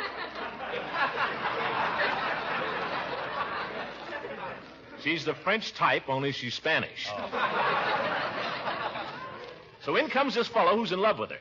His name is Don somebody, and he's about 6'6". He comes marching in. Toreador, oh, Toreador. You sang that. Yeah. Well, he no sooner arrives and start make loving. Well, who wrote this? He no sooner arrives and starts making love to Carmen, who, believe me, fellas, is a dish, really. Then in comes another fella, Don somebody else. Right away, they're jealous. And they whip out their swords and go at it hammer and tongs. Toreador, toreador. Is that the only song in the opera? Let him tell the story, Floyd. Floyd, don't betray your ignorance. Surely you've heard... Vesti la juba, yo-ho-ho, Pagliacci. Da-da-da-da. Yeah, that's it, Chief. Why, I've heard that. Sure, and then there's... Celeste Aida. Who's Aida? Friend of Carmen's. Oh. Celeste Aida. Da, Carmen. Is that opera? No kidding? Certainly. Oh, and don't forget Martha. She another friend? I guess so. Martha, Martha, I implore you, leave me not to pine and sigh. Hey, Chief, you know that, don't you? I've got a record of that. Grace. Hey, this sounds like a great show. Oh, it's even better when you see it. Bullfights, fellas, beautiful senoritas, a band of 50 pieces. Mr. Gildersleeve, are there any elephants?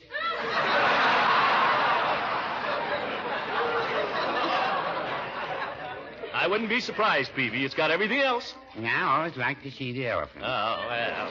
Now, who wants tickets, fellas? How many? Chief? I'll bite, Commissioner. Give me 2. That's the stuff. 2 for the Chief. Peavy, how about you? Give me 1 for now. I'll let you know about the other one later. Great. 1 it is. Floyd, how about it? I still say $10 is too steep. Oh, come on, Floyd. Yes, Floyd. Let's all go. Well, don't urge him if you don't want to. Just hate to think about what he's missing, that's all those gorgeous melodies. Some think the world was made for fun and frolic, and so do I. And so do I. Some like to fret and be all melancholic. To pine and sigh. To pine and sigh.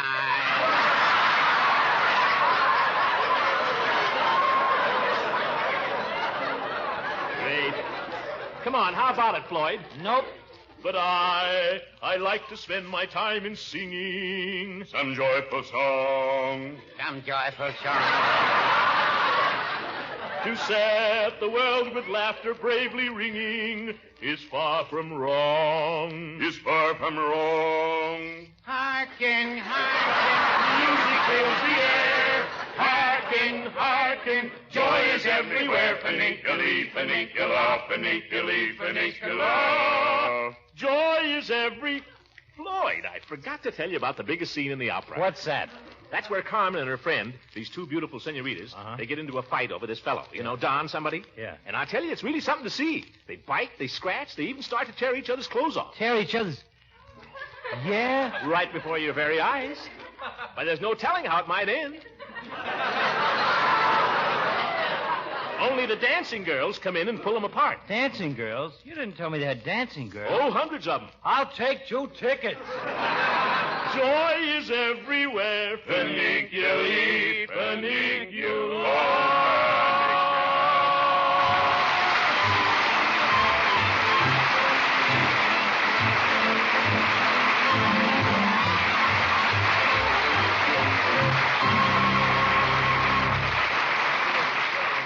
The Great Gildersleeve will be back in just a few moments. A little while ago, I had a few words to say about parquet margarine's fresh, delicate flavor, how it makes all kinds of bread taste so good. And I also pointed out how parquet margarine helps provide your family with fine, wholesome nourishment because it's so rich in food energy and fortified with important vitamin A.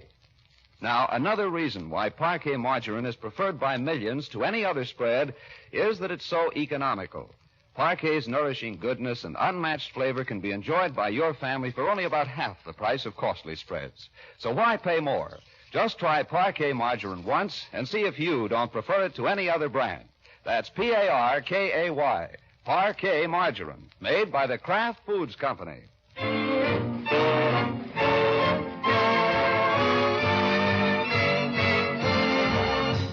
Ladies and gentlemen, there's just 1 week left in the Victory Bond Drive. The war is over, but the government needs money to bring our men home from overseas, to provide hospital care for the wounded, to support the wives and children of those who will never return. If the war was worth buying bonds for, surely these vital peacetime needs deserve our help, too. And remember, inflation is still a danger, and the bonds are the best defense against it.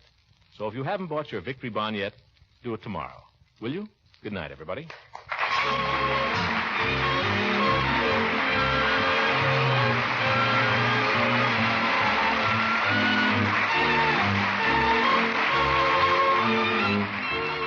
The Great Gildersleeve is played by Harold Perry. It is written by John Whedon and Sam Moore. The music is by Jack Meakin. This is John Lang speaking for the Kraft Foods Company and inviting you to listen in again next week for the further adventures of the Great Gildersleeve.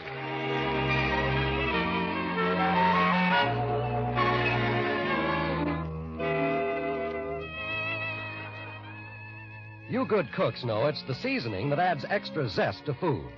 That's why there's been such a big swing to Kraft Salad Mustard for pepping up meals. You'll be delighted with the extra flavor tang Kraft Salad Mustard adds to meat, hot vegetable, and cheese dishes, and to gravies, pickle relishes, and barbecue sauce. There's another variety, too, just a bit sharper, and oh so tasty on frankfurters and in sauce for fish. It's the Kraft Mustard with nippy horseradish added. Buy both delicious Kraft prepared mustards when you shop tomorrow.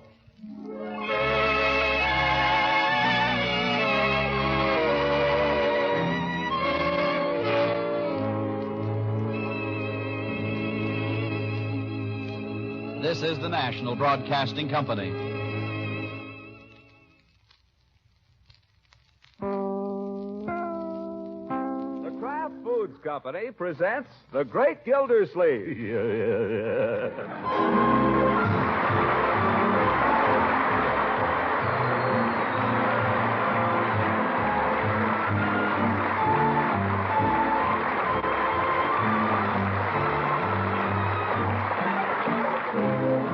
It's The Great Gildersleeve, starring Harold Perry, brought to you by the Kraft Foods Company, makers of Parquet margarine and a complete line of famous quality food products.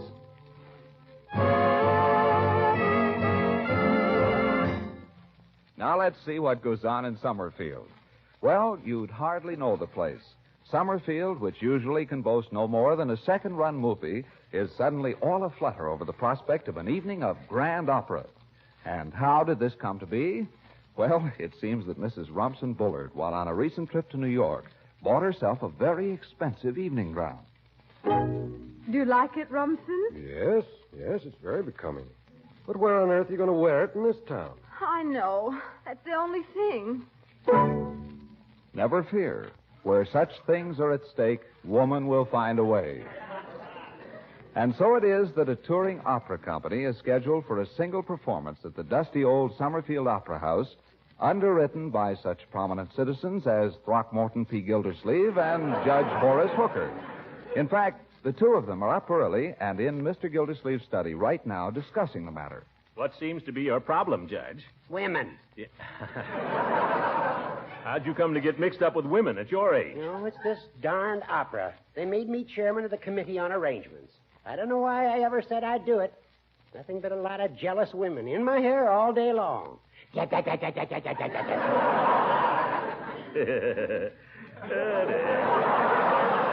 You never could handle women, you know, Judge. Well, you may be right. Say, Gildy, maybe you... Oh, no, thanks. I've done enough.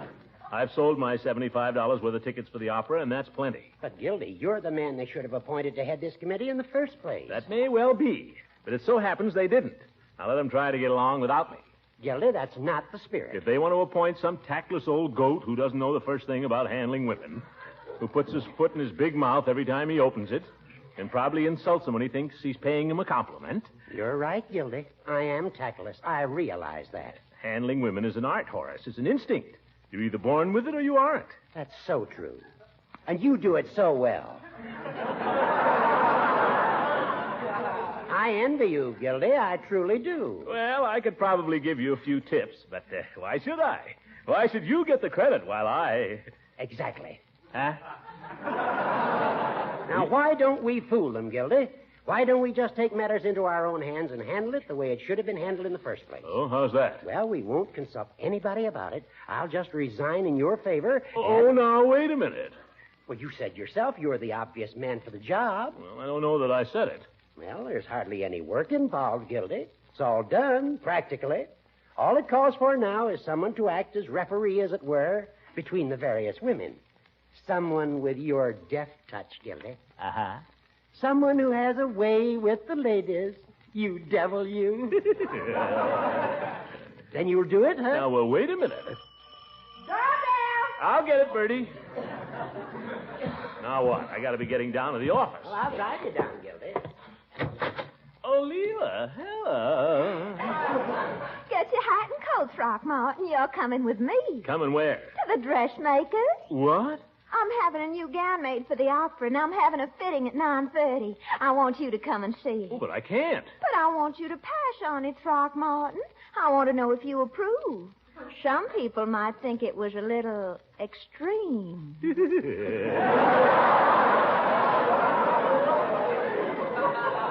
Well, I'd like to, but I can't, Leela. I got a million things to do. Oh, now run and get your coat, you hear? I won't take no for an answer.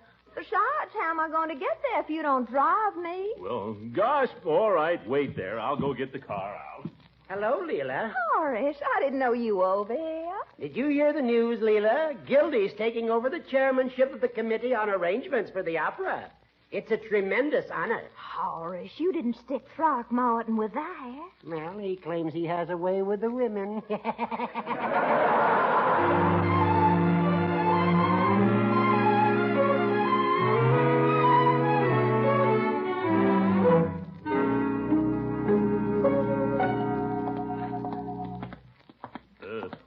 Is this the place, Leela? Wonder she wouldn't fix her gate. You wouldn't say that if you knew her. Why? Poor Miss Tate. She's as poor as a church mouse. But she's a wonderful dressmaker. Everyone in town goes to her. If everyone goes to her, why is she so poor? I guess she's just been too busy ever to stop and figure that out. Yeah. Where's the bell? Oh. Gosh, I haven't seen one of these since I called on the Peavies. Oh, come in, Mrs. Ransom. Oh, thank you. Miss Tate, this is Mr. Gildersleeve. How do you do? Aren't you afraid you'll swallow those pins? Oh, I'm so used to keeping pins in my mouth, I often forget they're there. Looks dangerous. I know you hate me for being late, Miss Tate, but I had to wait for Mr. Gildersleeve. Yeah. Huh? He just insisted on coming along to see my new gown. Yes. Oh, it doesn't matter. Everybody's late. They've all arrived at once. Dear, let me see now. Where can I put you? The gown's ready. I finished it last night. Oh, you're going to love it, Throckmorton. I can't put you in the bedroom. Mrs. Pettibone's in there. Oh? And Mrs. Bullard's in the sewing room. Mrs. Bullard? I thought she bought her gown in New York. She did.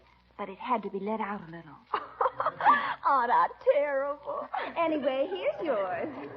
Now, if we can just... Don't look, Throckmorton. Close your eyes, you hear? Close my eyes? Why? Because I don't want you to see it till I'm in it. Yeah. Okay.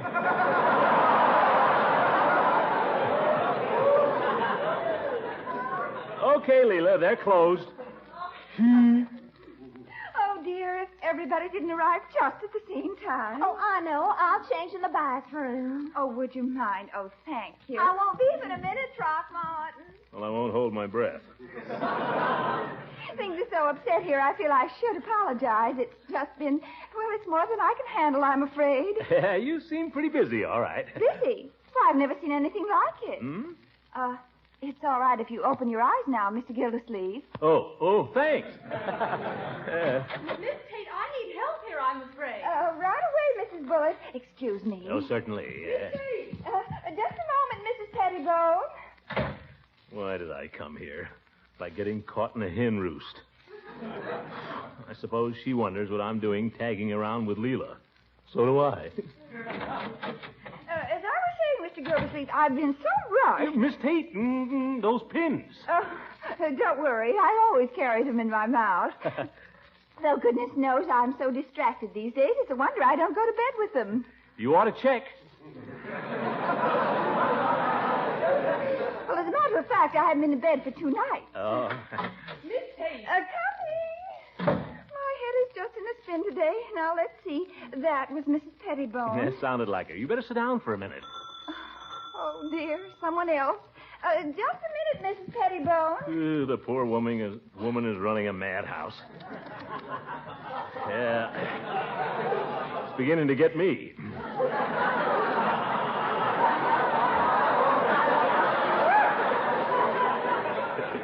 Yeah, I'd sure like to get out of here. Oh, come in. Miss Goodwin. Miss Goodwin. I hope I haven't come at a bad time, but I have an appointment in half an hour with Throckmorton. Hello, Eve. Well, what in the world are you doing here? Me? Well, I just happened to, I didn't know you were interested in dressmaking. Oh, I'm not. Well, I don't understand. Well, You're- here I am, Throckmorton. Oh, I see. Yes. Eve, you know Leela. Leela, you know Eve. Yes, indeed. How are you, Mrs. Ransom? Yes, I guess everybody knows everybody. Oh, Miss Tate. Oh, of course. Sure, you know him, sure. Well, aren't you going to say anything about the gowns, Throckmorton? Yes, very nice, Leela. Say. It's a lovely gown, Mrs. Ransom. It won't fall off, will it? Oh, don't you worry about that. But I see one thing wrong with it. I'll just put a pin in here, so. I declare, I just don't know how the opera would ever get on without Miss Tate. Do you, Miss Goodwin? That's quite true. Miss Tate is really the keystone. And another pin in here. Just... Ouch! Oh, I stuck you. Oh, do forgive me. I'm so terribly sorry, Mrs. Ransom. Well, watch it. I don't know how it happened. My hand shook, I guess. I'm so nervous today anyway. Now, let me try once more. I'll be very careful. Oh, dear. Where did I put those pins? Pins? Oh, in your mouth. Yeah. Oh, thank you. Now, one more. Miss Tate, how long do I have to wait? I've been here half an hour. Oh, dear. I might remind you, Mrs. Pettibone, that I arrived here before you did. My appointment was for 9:30, and that's when I got here. Oh, dear. Well, I don't want to step out of turn, Miss Tate, but unless I can have my fitting within the next 15 minutes... Just a minute, everybody. I might remind you that I'm having my fitting now. Continue, Miss Tate. Well, I like that. Comes in here after everybody I else. was the and first one here. Well, I told Miss Tate when I arrived I have an appointment. I'm getting and if I can't get my fitting...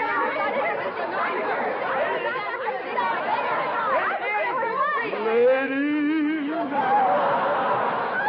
Everybody's after me. Everybody's after me. Oh, I can't stand it. Yeah, but Miss Tate!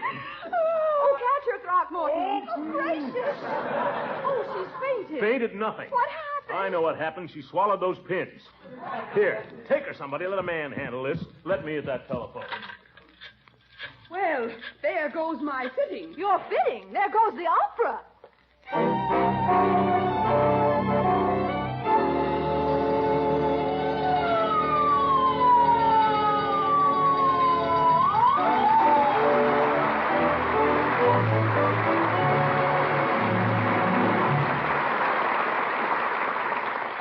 The Great Gildersleeve will be back in just a minute.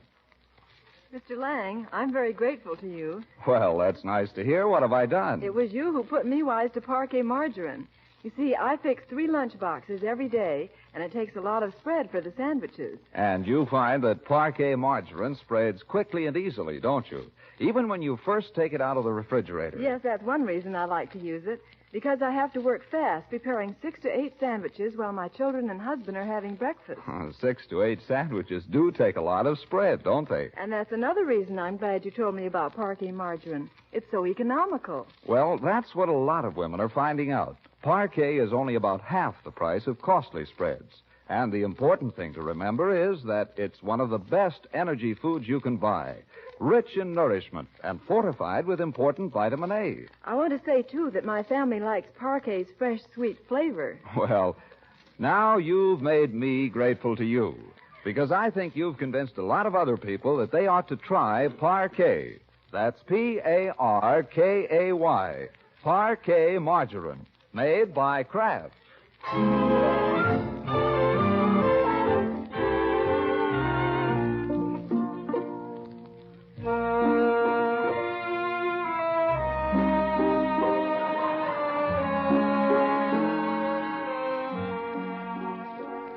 let's get back to the great Gildersleeve.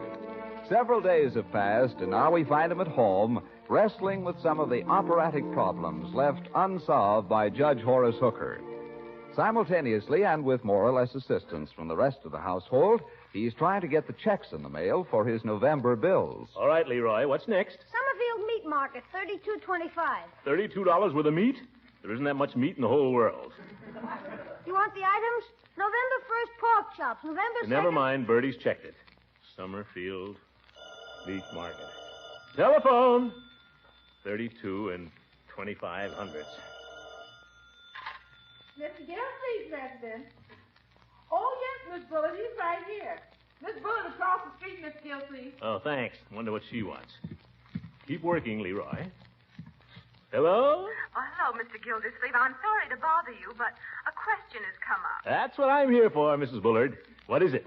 Well, it seems that there hasn't been any official decision on who is to be head patroness for the opera. Oh? But naturally, since the whole thing was my idea in the first place, why, naturally, I assumed that I... Well, yes, I suppose that's right if you thought the whole thing up. I was sure you'd agree with me, Mr. Gildersleeve. Absolutely. But I just wanted to make it official. Thanks ever so much. You're welcome, Mrs. Bullard. Goodbye. Bye. All right, she's head patroness, whatever that means. How are the envelopes coming, Leroy? Pretty good. Do I have to finish them now? Well, I'd like to establish my credit, so maybe I can do a little Christmas shopping. Let's get going. I made a blot on one envelope. Does it matter? This one. Well, you can still read it. Acme Cleaners. If they don't like it, they can clean it. What's next? Summerfield Light and Power, $2.60. Yeah, the thieves. Summerfield L&P, 2 and 60 hundredths. Next. Summerfield Water Department, $5.02. Outrageous. That's for 2 months. You didn't pay last month. I'll have to write myself a letter. Doorbell. I'll get it, Leroy. It's Miss Goodwin. I saw her coming up the walk. Oh, yes, Miss Goodwin. Something about the programs, I guess. Hello, Miss Goodwin. Hello, Marjorie. I know your uncle's awfully busy, but I'd like to see him just for a minute. Sure, come on in. Hello, Eve. Glad to see you. Hello, Throckmorton. Leroy? Hi, Miss Goodwin. How's the opera coming along? Oh, I think we'll get it on all right. Throckmorton, if you've got a minute. Sure, Eve. Sit down. Take off your coat. Take Miss Goodwin's coat, Leroy. Go out and play. But the bills. Go out and play. Marjorie, you too. Go out and play? I'm not a child, Uncle Mort. If you want me to leave the room, say so.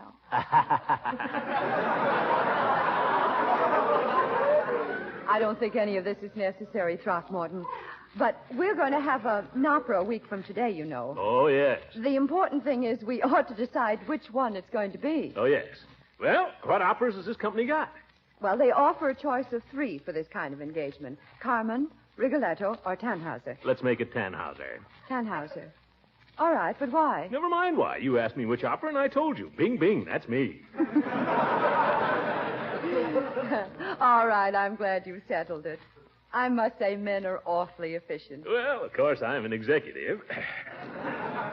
But I think you're efficient, too, Eve. Oh, thank you. Yes, sir. You've got your mind on the opera, not on what you can get out of it. Well, I've got to go and see Hogan Brothers about their ad. They're taking the back cover. Atta girl. You know, Eve, you ought to get a percentage of the profits. I just hope there are some. Well, drop in anytime, Eve. Anytime you need a quick decision, bing, bing, you know where to come. It's a great comfort. Goodbye, Eve. Goodbye, Throckmorton. Oh, by the way, the program should include the name of the head patroness. I sort of wondered... Oh, you want to be head patroness, is that it? Well, then head patroness you shall be. Yes, sir, let's not beat around the bush. Well, do you really think I deserve it? I don't know who deserves it more. Consider it settled. Bing, bing. Oh, thank you. Goodbye, Throckmorton. Ta-ta, Eve. Come around next week. I'll have mistletoe. Uncle Mort, I heard you tell Mrs. Bullard she could be head patroness. What's the difference? Tell one, tell all. An executive can't bother with details, my dear. Oh, so that's it. Mr. Gildersleeve, you going downtown today? You're going to be here for lunch. I'll be here, Bertie, working. But I don't want anything elaborate, just a tray at my desk. Yes, sir. About a 3-course tray? Fine, Bertie. Okay, I'll get working on it. Now what? Hello? Hello, Mr. Gildersleeve. This is Mrs. Pettibone. Oh, yes, Mrs. Pettibone. How's everything going? Just splendidly. The Women's Club has sold every single one of its tickets. We're over the top. Great work, Mrs. Pettibone, great work. Well, I guess you can relax a little now. I think I should. But there's something I want to ask you. Since the Women's Club is sponsoring the opera, and since I'm the president of the club, I suppose I am to be the head patroness, am I not? I didn't catch that, Mr. Gildersleeve. Oh, yes. You say you want to be head patroness, Mrs. Pettibone? I say I should be. Well, all right. After all, it's only... It's only fair. Thank you, Mr. Gildersleeve. Oh, not at all, Mrs. Pettibone. In fact, don't mention it. Goodbye. Goodbye. Just a title. What difference does it make? But these women... Come in. Yoo-hoo, Throckmorton. All right, you can be head patroness of the opera. Why, Throckmorton, you darling. Well, that was what you wanted, wasn't it? No, but I think it's just lovely. All right, now let me get back to work, or there won't be any opera. Scat.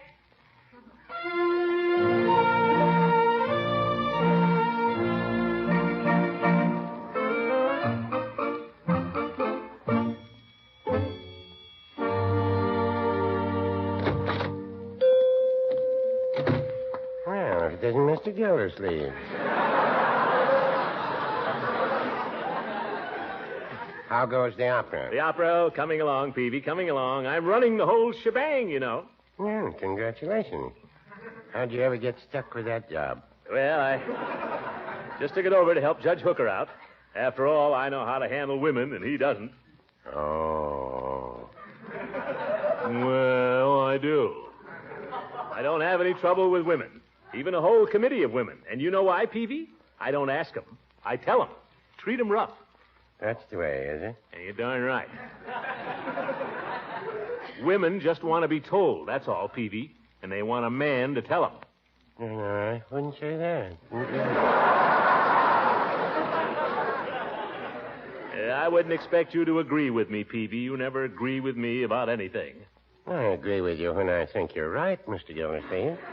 Well, that's practically never. That's what I say. Now, you're wrong about this. Women like to be treated rough. They want to be bossed around. That's female psychology. Do you know this for a fact, Mr. Gildersleeve, or have you just been reading some magazine? I know it for a fact. Did you ever try it?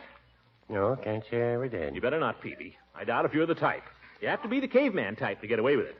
Now, here I am with all these women on this opera committee, and when I say jump, they jump.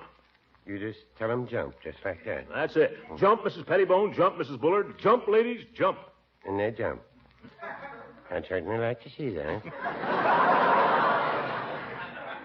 Did you come in here for anything particular, Mr. Gildersleeve? No, just out for a breath of air, Peavy. Better get back and start cracking the whip, though. They'll be getting out of their cages.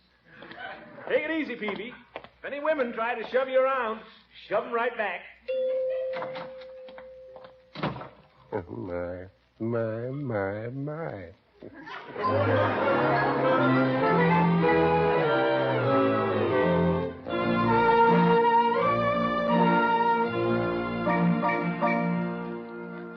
right, now, Leroy, we'll check the list of box holders. Gosh, Unc, I'm tired of checking stuff. Why can't Marge check anything? Your sister's going to see about her costume.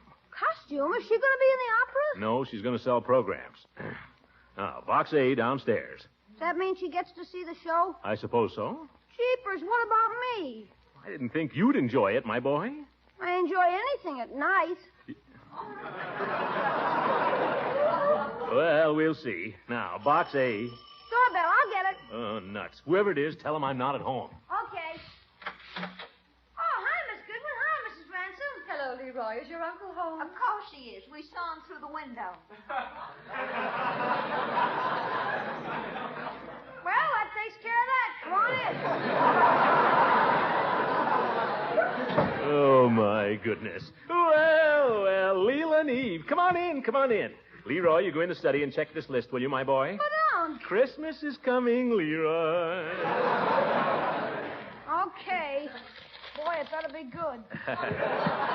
Well, sit down, ladies. Make yourself comfy. How's everything going? Everything's going all right, Throckmorton, only there's something you'll have to straighten out. Well, you know me. Bing, bing, I give my decision. Throckmorton, you told me this morning I was to be head patroness, and now I find Miss Goodwin somehow has the impression she was to be. Oh, that. Do you remember how I got the impression I was to be head patroness, Throckmorton? Well, now, let's see. Been so busy, so many details to be taken care of. You told me, that's how. I did? You couldn't have, Throckmorton, because you distinctly told me I could have it. I didn't even ask, remember? Well, I remember something about it. Do you remember your conversation with me? I guess so, only... Only what? Oh, I don't know. Is it possible, Throckmorton, that you've promised both of us we can be head patroness? Yes, it's possible. Ye gods, what difference does it make? It's just a title. Who cares who's head patroness anyway? Well, I certainly care. It's very important, Throckmorton. I don't see why. Well, the head patroness appears on the stage between the acts in a spotlight, and the star of the opera kisses her hand. Well, even so. You saw my dress, Throckmorton, and if anyone in town has a more impressive one... I don't consider it important. But it just so happens that I have the same dressmaker. Well... I didn't think you'd care about a thing like this. Well, I do.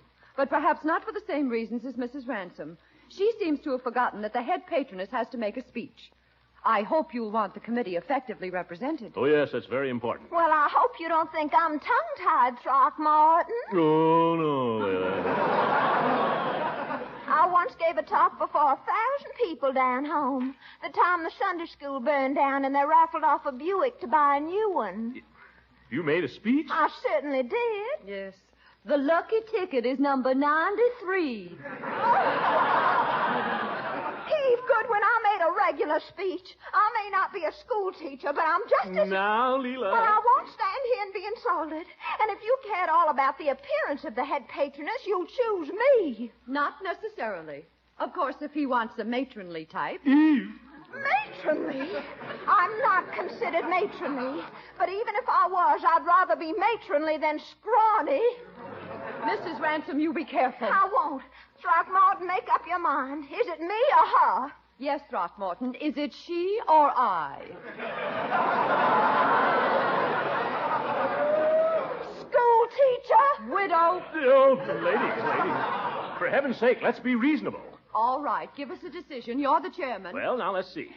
By the way, whatever happened to Miss Tate? Don't try to change the subject. Oh, but I'm terribly concerned about her, Leela. After all, swallowing a pin. She coughed it up. She's perfectly all right. Now, who's going to be head patroness? Poor Miss Tate. Must have been very painful. Never hurt her at all. Now, stop shilly-shallying, Throckmorton. Well, now, ladies, I have to think. Oh, doorbell. Excuse me, ladies. Well, Mr. Gildersleeve. Well, hello, Mrs. Pettibone and Mrs. Bullard. Excuse me, I think I heard the telephone. I didn't hear anything. They're after me, Leroy. They're after me. Women, trapped in a hen roost. Now I know how that poor dressmaker felt. Leroy, quick! Get me a pin and a glass of water.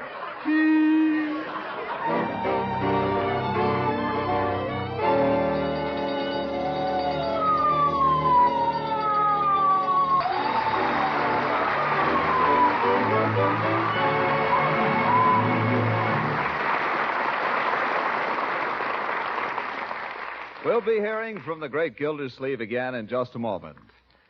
You'll remember a few minutes ago, I had a conversation with a lady about what a swell spread parquet margarine is for lunchbox sandwiches, because you can spread it so easily and quickly, and that you can't beat parquet for economy, because it's only about half the price of costly spreads. But perhaps the thing that makes parquet margarine a favorite of millions is its fresh, dairy-like flavor.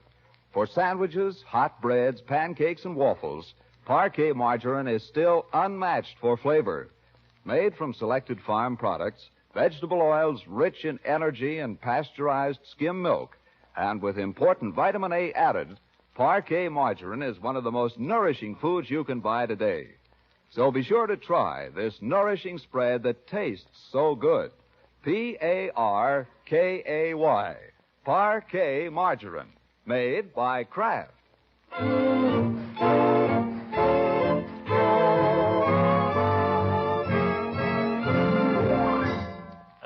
jokes. You know how kids are, always pestering you to tell them a story over and over. Well, I thought, why not just have a phonograph record you could play, make the kids happy, and save yourself the trouble? And that's just what I did. I made 3 records. Puss in Boots, Jack and the Beanstalk, and Rumpelstiltskin. All good stories with pretty music, too. You can get the album at any music store right now. Make a mighty nice Christmas present. Just thought I'd mention it. Good night. The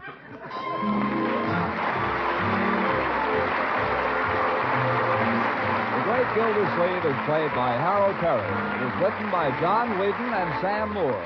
The music is by Jack Meakin. This is John Lang speaking for the Kraft Foods Company and inviting you to listen in again next week for the further adventures of the Great Gildersleeve.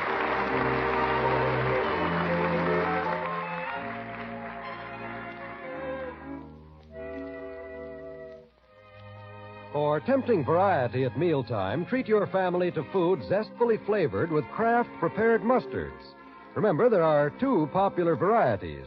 A tangy golden Kraft salad mustard that's mild and delicately spiced, and a sharper Kraft mustard with nippy horseradish added. They're both grand flavor treats in sandwiches and on frankfurters and cold cuts, and mighty appetizing blended into cooked foods, too. Buy both kinds. Ask for Kraft salad mustard and Kraft horseradish mustard when you shop tomorrow.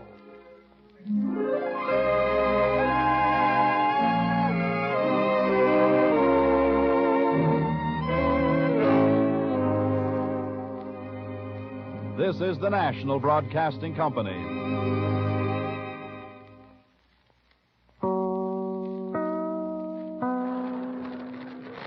The Kraft Foods Company presents The Great Gildersleeve.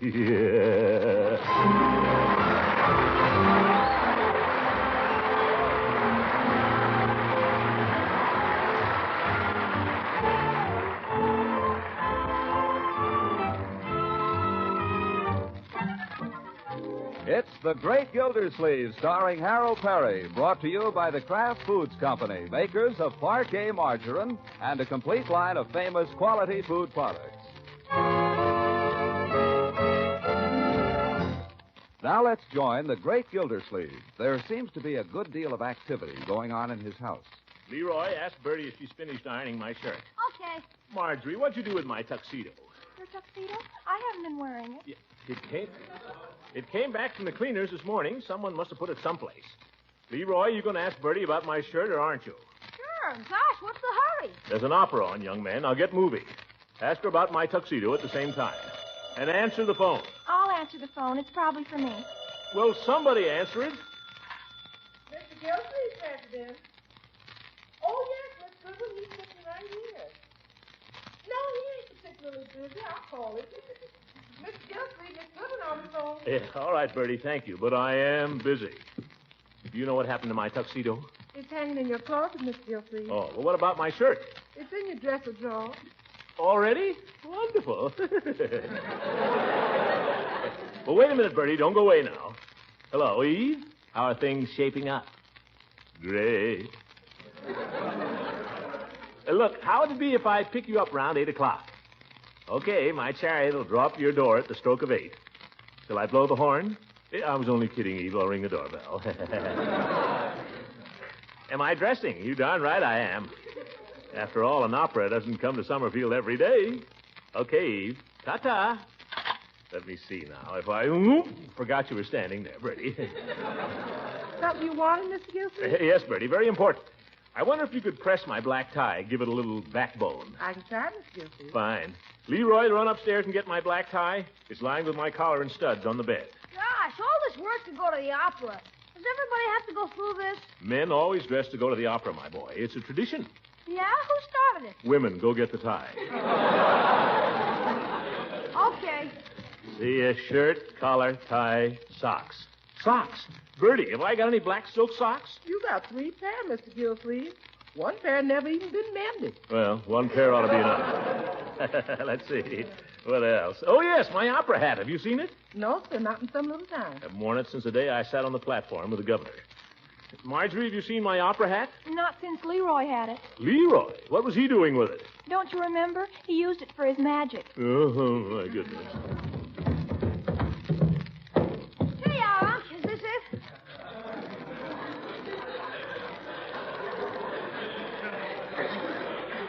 Where is my opera hat, Leroy? I thought you wanted the tie. Never mind the tie. Where is my opera hat?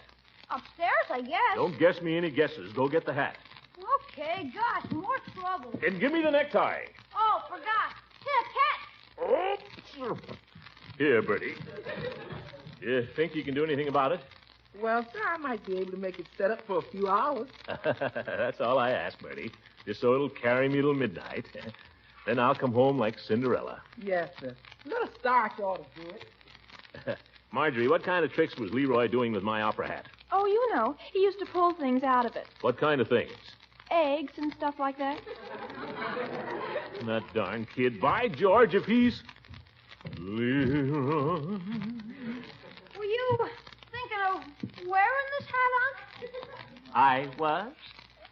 Tonight? Tonight. Let me see it. Gee. Leroy, you've ruined it. This hat cost me $7.50 in 1922, and I've only worn it 3 times. The first chance I've had to wear it to an opera.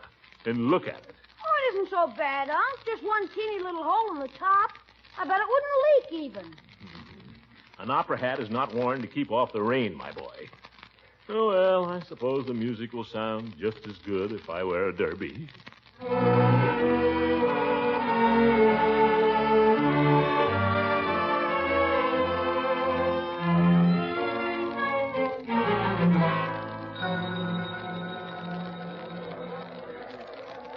Well, here we are, folks, in the lobby of the Summerfield Opera House, where tonight Summerfield is to have its first opera since the year 1922. Now, I'm going to try to bring to our microphone a few of the leading citizens as they arrive to take their seats. So, if you'll just be patient, we expect to present some of these leading citizens very shortly. Pardon me, buddy. Could you I'm sorry we're on the air. Oh, pardon me. I thought you were an usher. Look, Lovey, this guy's broadcasting the opera. You see the microphone? Yeah, I've seen lots of them in pictures. While we're waiting, folks, I might give you a little background information on tonight's opera entitled Tannhauser. It was written by Richard Wagner, a German, and was first presented in the year 1845 in the city of Dresden, He's Germany. reading all that off the paper. Yeah, I saw him. Oh, I think I see a gentleman coming now I'd like to present to you over our microphone. Oh, Mr. Gildersleeve. This gentleman is the chairman of the Committee on Arrangements for tonight's opera. Did you hear that, honey? Mr. Gildersleeve's going to speak over the air. Why?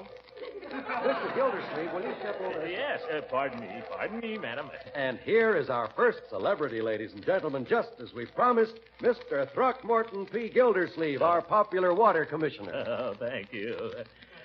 Should I talk or sing? Just talk. Oh, yes. Ladies and gentlemen, it's a great pleasure to be here this evening. And as chairman of the Committee on Arrangements, I want to say it's been quite a job getting this opera on. What I mean, ladies and gentlemen, is that I personally have sacrificed my personal time and energy. So I want Thank you, Throckmorton P. Gildersleeve. Now, folks, Just a minute. I haven't finished.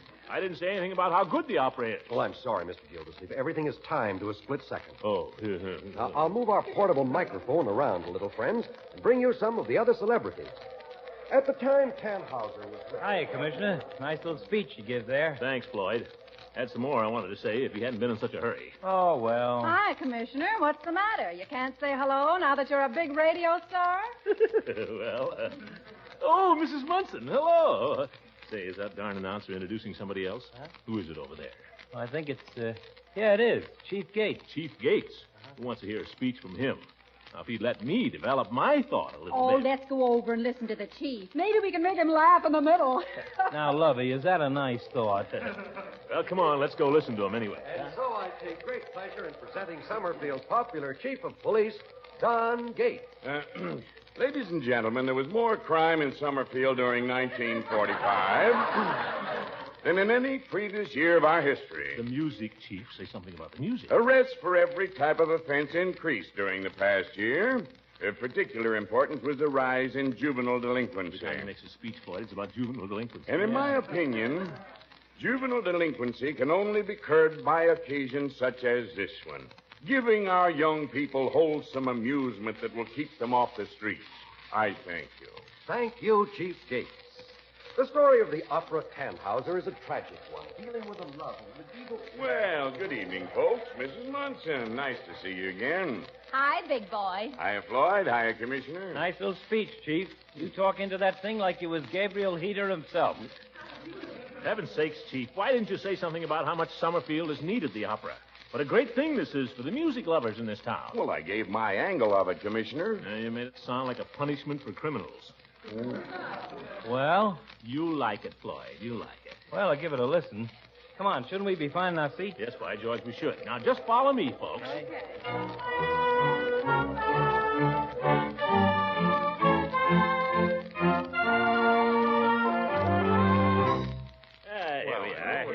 Follow me, folks.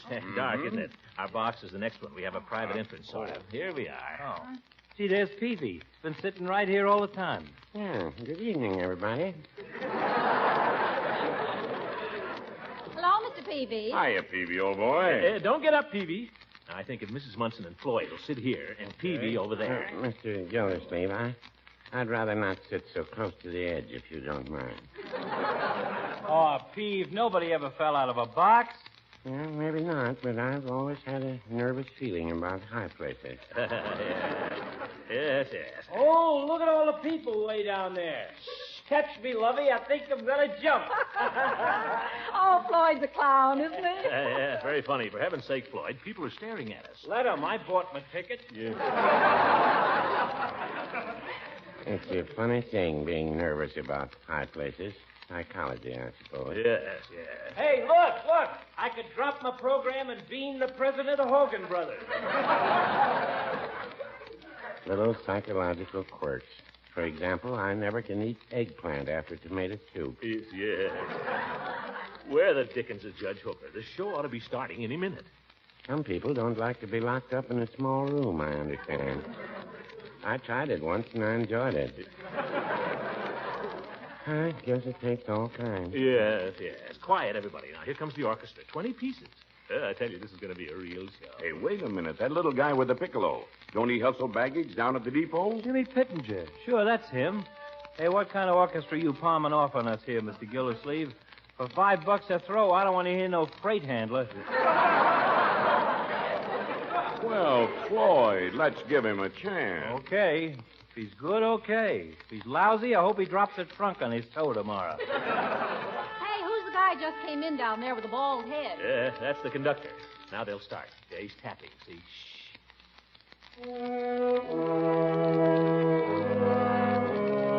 Yeah, that's it. That's the overture to Tannhauser. Beautiful.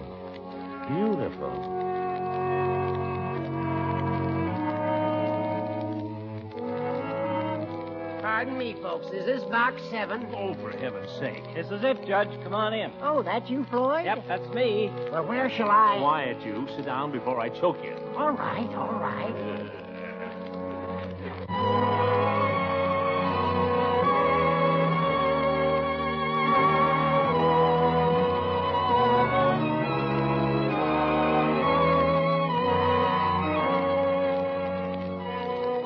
Ladies and gentlemen, WSUM, the voice of Summerfield, regrets that time does not permit us to bring you the opera Tannhauser in its entirety.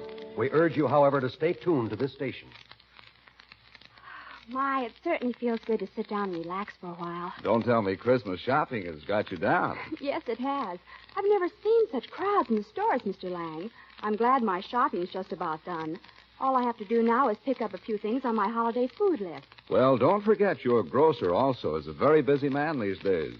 And with quality foods in such big demand for special occasions, I think it might be wise to get in a reminder right now about homemakers shopping early for Parquet margarine.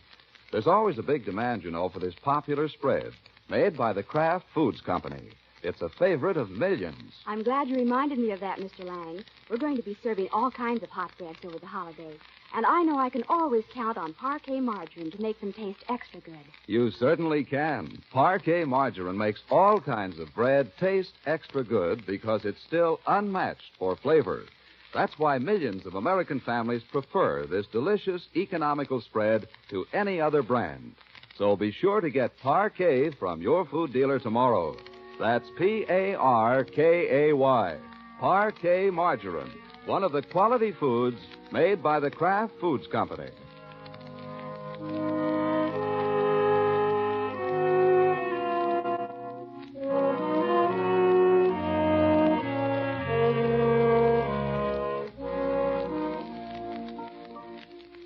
Back in the Summerfield Opera House, the last aria has died away. The last tribute has been delivered. The last vows have been taken. The asbestos curtain has fallen, and the musicians have scrambled out of the pit. Ushers prowl now through the rows of empty seats, picking up lost gloves, discarded programs, and gum wrappers. On the sidewalk out in front, Summerfield's opera lovers are still milling about in their post-war finery, looking for their cars. Chief, how did you like the opera? How'd you like it, Peavy? Yeah, I asked you first. I get you, me too. Goodness, Throckmorton. I hope not everyone felt that way about it. Don't worry, Eve. Stick close to me now. Taxi! Hey, taxi! Got away. I'll shut off his water. Wish I'd brought my own car now. The parking would be so bad. Hey, Commissioner! Oh, there's that Mr. What's-his-name. He's calling you. Where? Sounded like Floyd Munson. In that car that just pulled up. Hey, come in. Oh, yeah, Floyd. Hello. Hey, nudge the ball and chain there, will you? If you don't see me. Where? Standing right behind you there with a mouth open. Hey, Dreamy. Oh, yeah. Hey!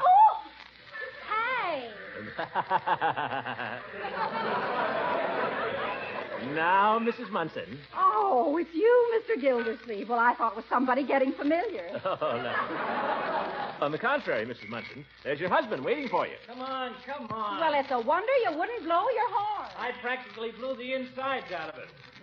You wasn't standing there gaping all around you. Hey, Commissioner, you got a ride? Can I drop you somewhere? What do you think, Eve? Plenty of room.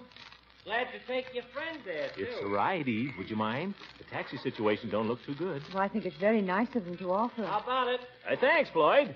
If we won't be taking you out of your way. Ah, climb in. Go ahead, Eve. Mrs. Munson, you've met Miss Goodwin. How do you do? Likewise. Pile in there, Mr. Gildersleeve. You think there's room for me in the back here? Oh, plenty. I'll just... Oh. Yeah, a little tight, isn't it? Yeah. All set? All set, Floyd. Where to? Home, James? There's other people in the car besides you, Lovey. Oh, where are you headed for, Miss Goodwin? Yeah, I'm seeing her home. She lives over on Laurel Avenue, Floyd. Yeah, I know the place. We drove by there one time. Ah, keep your shirt on. You think you're on the street?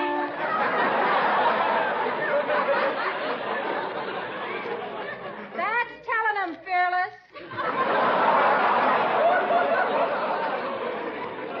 Now, suppose we get going. Oh, wait. Watch it. You asked for it. There's other people in the car besides me, Lovey. So just watch it, that's all. A little less help from the back seat, or a certain party's going to get out and walk. Yes. How did everybody like the opera? Oh, yes, I'm very anxious to know... opera's okay for them that like it, I guess. But give me a good musical show anytime. You're a good bill of vaudeville. Yeah. Remember when we used to go to the Orpheum every Saturday night, Floydie? Those were the days. That was entertainment. Well, I don't care what anybody says. I enjoyed the opera. Did you, Throckmorton? Oh, come on now, Commissioner. I caught you dozing off there a couple of times. I closed my eyes, Floyd, in order to enjoy the music more. Yeah. Well, I don't blame you. Personally, I would have enjoyed it more if I'd slept through the whole thing. Floyd, just stick to your driving. Who asked for any advice from you? You heard the man say he enjoyed the opera, didn't you? All right, leave him enjoy it. You got a cousin, you know, that likes rutabagas. Listen, you want to get out and walk? Let's not discuss the opera anymore, folks, shall we?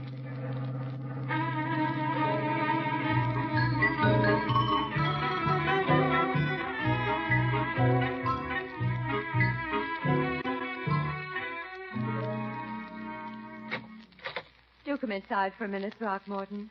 Well, just to say good night. At least it's warm in here.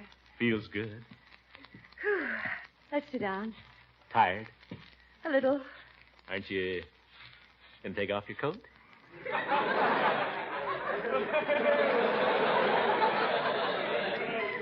In a minute. I'd just like to sit first. Guess I'll do the same. All these weeks of preparation, and now suddenly it's over. Well, I think it was a great success. Don't you? Oh, I suppose they'll say so. What do you mean? Oh, Mrs. Bullard's gown was much admired, and Mrs. Pettibone's, and all the best photographers attended. Well, I thought yours was prettier than either of them. I just wonder if anyone heard the opera. Some of the remarks I overheard were so discouraging. Who made remarks? Just tell me who made any remarks and all. Oh, it wouldn't do any good to threaten them, Throckmorton. That's not the point. It's just that it didn't speak very well for the level of musical appreciation in Summerfield. Well, there's always bound to be a few gripers. I was very proud of you, by the way. Yeah? When? On the way home when you defended the opera, when you said that you'd really enjoyed it. Oh, I did. I think it was the finest performance of opera I've ever heard. Well, I don't know that I'd quite agree with you about that. Actually, the performance, I thought, was little better than mediocre. Oh, there are things about it that I'd criticize if you want to split hairs. Exactly. After all, it isn't the performance, it's the opera. When you compare it to what we usually have here in Summerfield. Just what I was going to say. Took the very words right out of my mouth. It isn't the performance, it's the opera. By George, that's so true.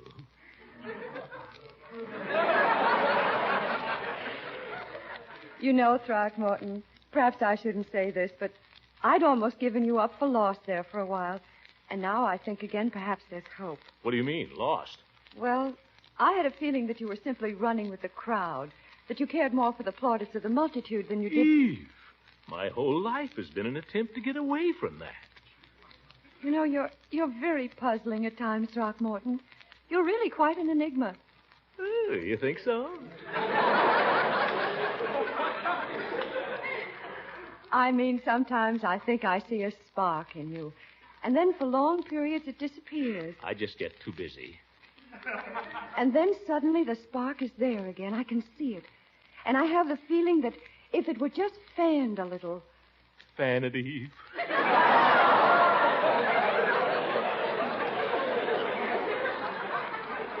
Don't misunderstand. I'm referring at the moment to your feeling for music. It's one of the nicest things about you. You know, Eve, when I was listening to the opera there tonight, I suddenly realized. You know, 20 years ago it was a toss-up whether I'd take up music professionally or go into business. My talent for business won out. But I still wonder sometimes if it wasn't a mistake. Perhaps it's not too late. You mean you think I could... Oh, not professionally, perhaps, but you still have a lovely voice. Well, music has always been one of my great loves. Me. How does that area go?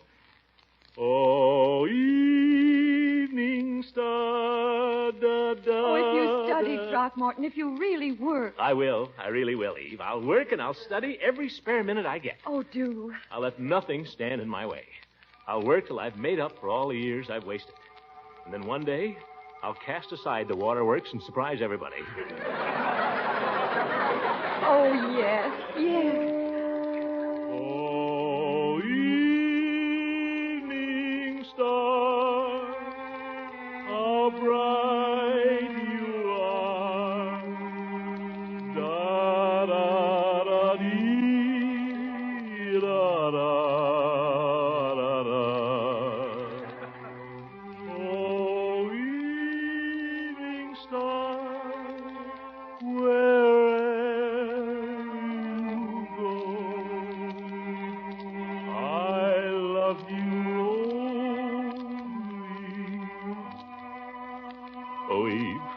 I'd only met you 20 years ago.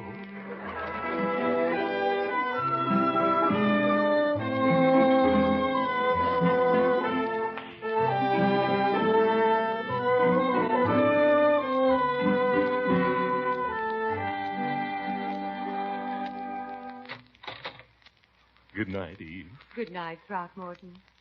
Eve. Yes? No, I won't. Won't what? I won't ask to kiss you. Not till I've made good. Good night. Good night, Throckmorton. And remember, work and study. Day and night.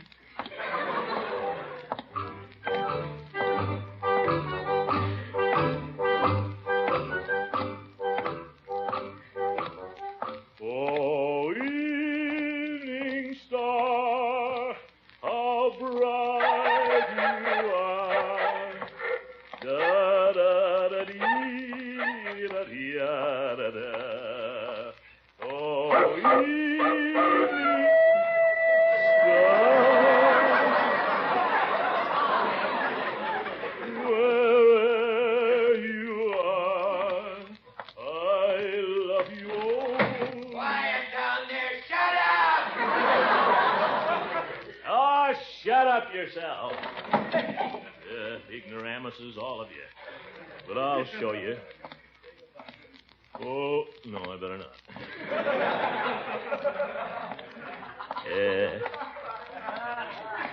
Eve, she's the only one who understands me.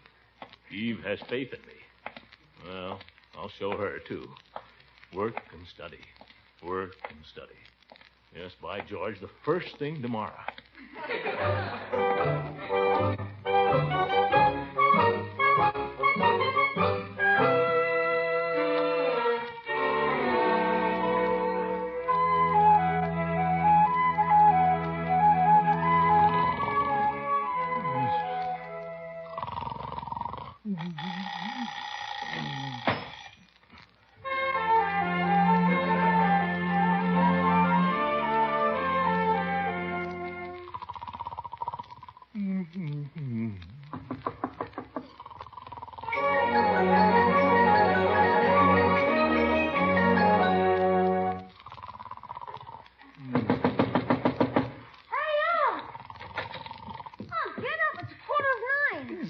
What's it for? It's 9:15. It is, huh?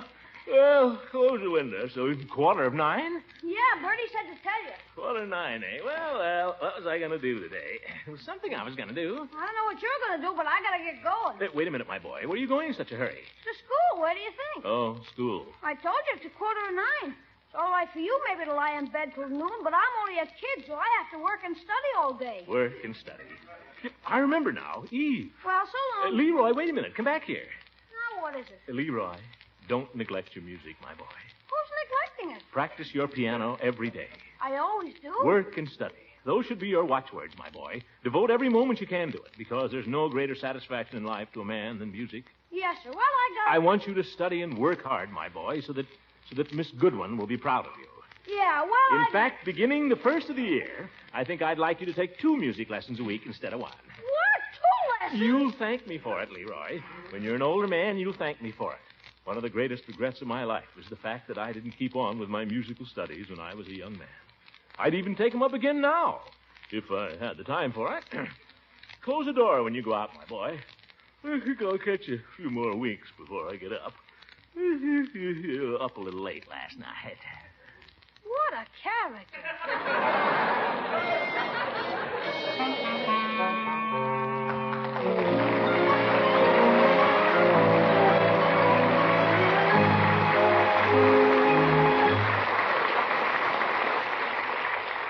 The great Gildersleeve will be back again in just a moment.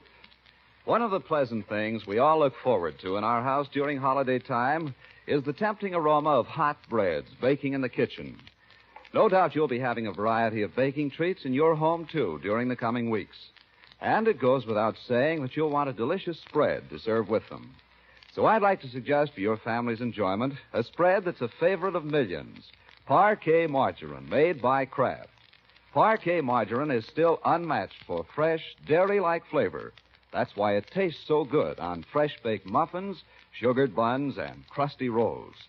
And Parquet is easy on your food budget, too. It's only about half the price of costly spreads.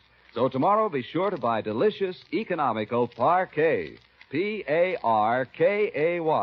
Parquet Margarine. Made by Kraft.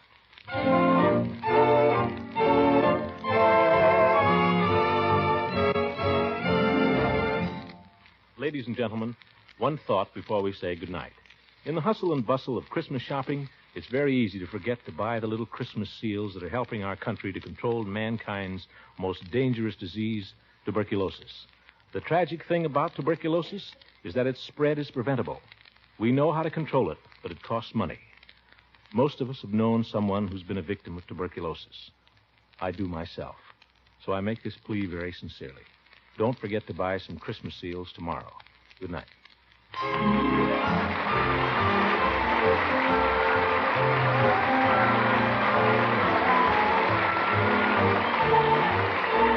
It is played by Harold Perry. It is written by John Wheaton and Sam Moore. The music is by Jack Meakin. This is John Lang speaking for the Kraft Foods Company and inviting you to listen in again next week for the further adventures of the Great Gildersleeve.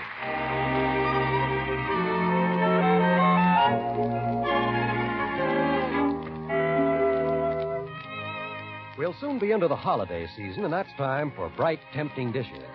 So add a lively touch of flavor to your foods with tangy, golden Kraft salad mustard. You can serve Kraft salad mustard in all sorts of delightful ways.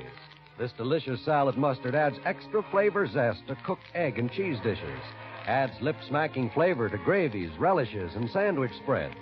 And for the special zippy flavor some folks prefer, there's a sharper Kraft mustard, too, with horseradish added.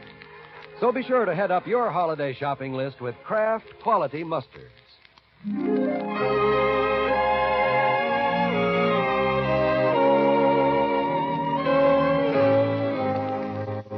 This is the National Broadcasting Company.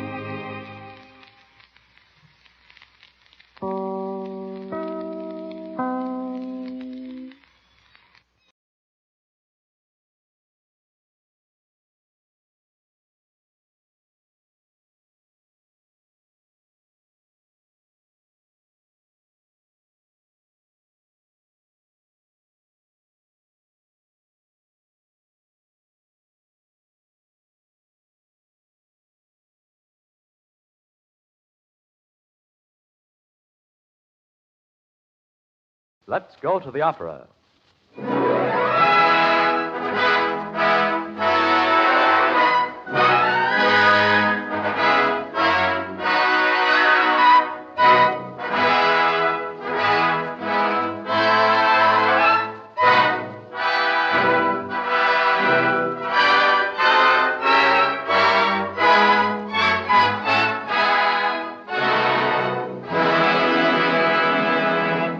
Our host, the Book of the Month Club, welcomes you to the 24th in its series of opera programs sung in English.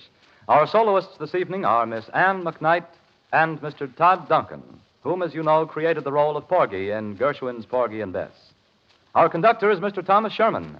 Mr. Sherman and the orchestra open the program with the overture to Wagner's The Flying Dutchman.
Thomas Sherman has just conducted the orchestra in the overture to The Flying Dutchman.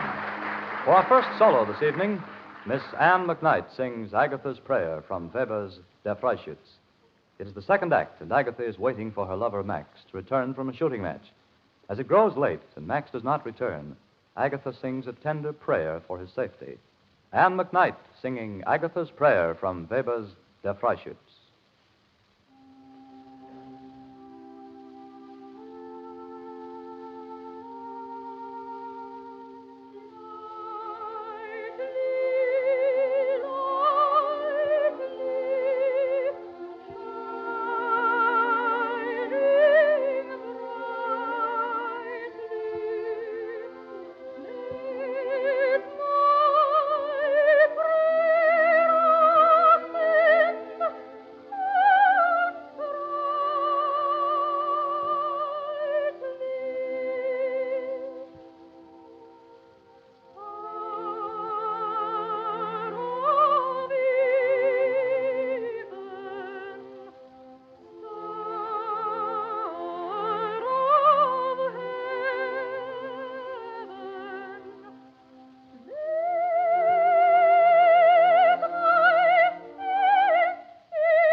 The applause is for Anne McKnight, who sang Agatha's Prayer from Der Freischütz. Tonight, it is with great pleasure that we welcome home Mr. Todd Duncan. This is Mr. Duncan's first professional appearance since his recent return from a concert tour of Australia and New Zealand. He sings a celebrated aria from Massenet's opera Erodiad. In the second act of the opera, one of Herod's attendants gives him a mysterious potion that enables him to see a vision of the woman he loves. The vision is the exotic Salome, and it inspires the unhappy king to sing this beautiful aria, Dream of Love, Fleeting Dream. Mr. Duncan. As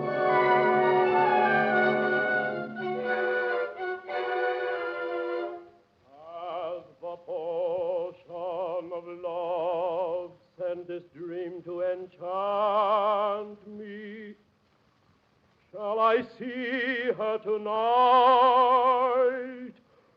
Shall I gaze in her eyes?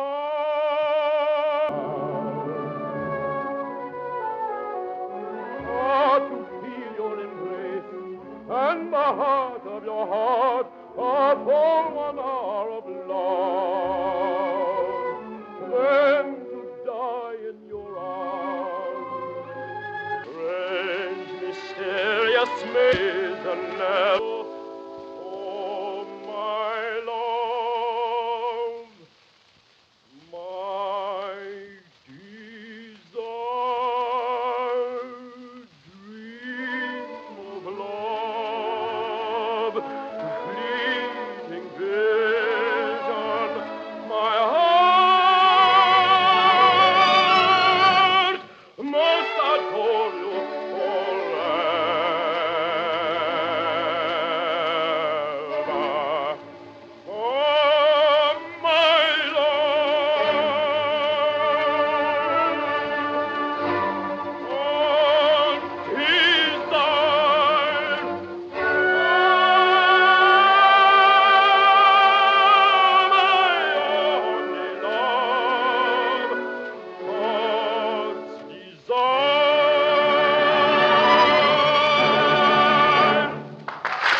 Todd Duncan has sung Dream of Love, Fleeting Dream from Massenet's Erodiad. He and Miss McKnight will return presently. In the short intermission, I would like to ask you if you remember this little verse.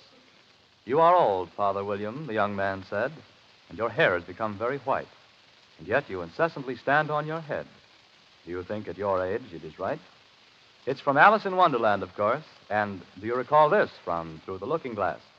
The time has come, the walrus said, to talk of many things, of shoes and ships and sealing wax, of cabbages and kings, and why the sea is boiling hot, and whether pigs have wings.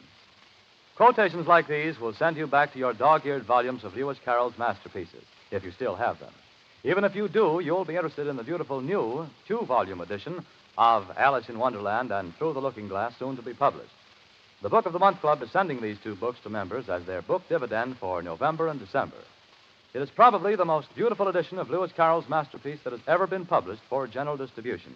And in its way, it's a first, despite the hundreds of editions that have already appeared. Because here, for the first time, all of John Tenniel's beloved illustrations are in full color. The noted illustrator, Fritz Cradle, has taken the original Tenniel drawings and added to them the tender and fanciful colors they inevitably suggest. The result is a thing of real beauty that would almost certainly have delighted the English master.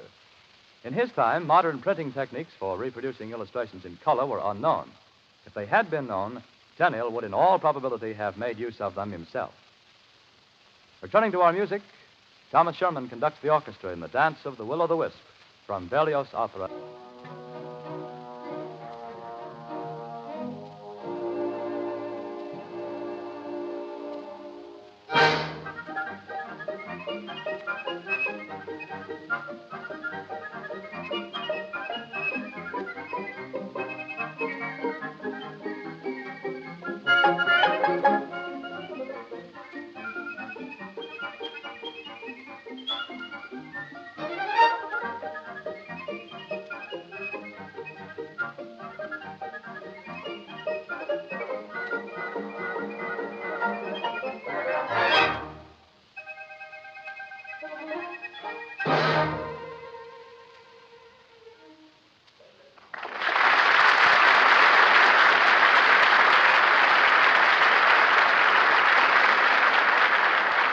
Thomas Sherman and the orchestra have played The Dance of the Will-o'-the-Wisp from The Damnation of Faust.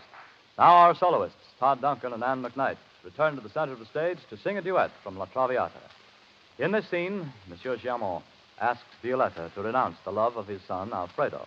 For as long as Alfredo remains with Violetta, his family is disgraced, and his young sister cannot make an acceptable marriage.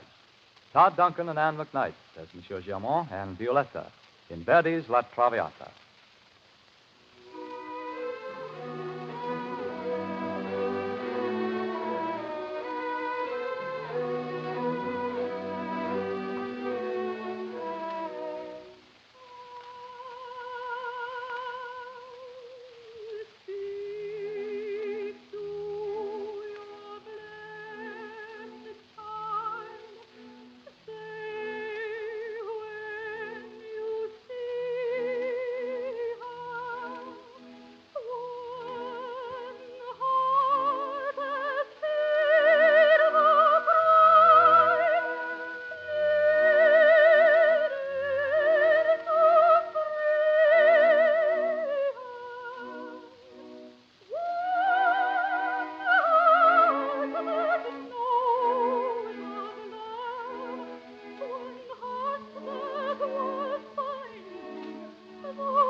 This has been the 24th in the series of Let's Go to the Opera programs, presented every Sunday evening at 7 o'clock by your hosts, the Book of the Month Club. Our soloists this evening were Anne McKnight and Todd Duncan, and the orchestra was under the direction of Thomas Sherman. Next week, Let's Go to the Opera will present Martha Lipton, Mimi Benzel, Robert Marshall, and Mary Henderson in an entire program devoted to music from Richard Strauss, Der Rosenkavalier. Let's Go to the Opera is a weekly presentation of the Book of the Month Club. It is produced by Roger Bauer and comes to you from the Mutual Guild Theater in New York City.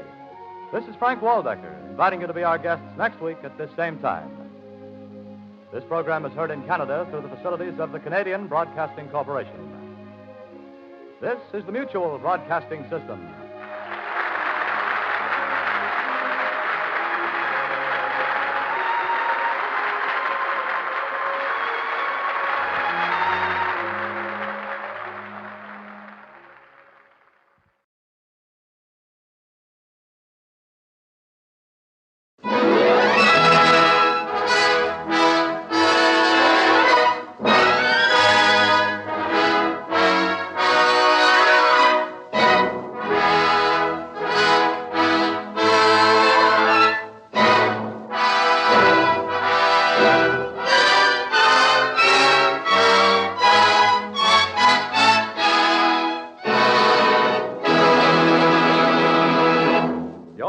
The Book of the Month Club welcomes you to another in its series of opera programs sung in English.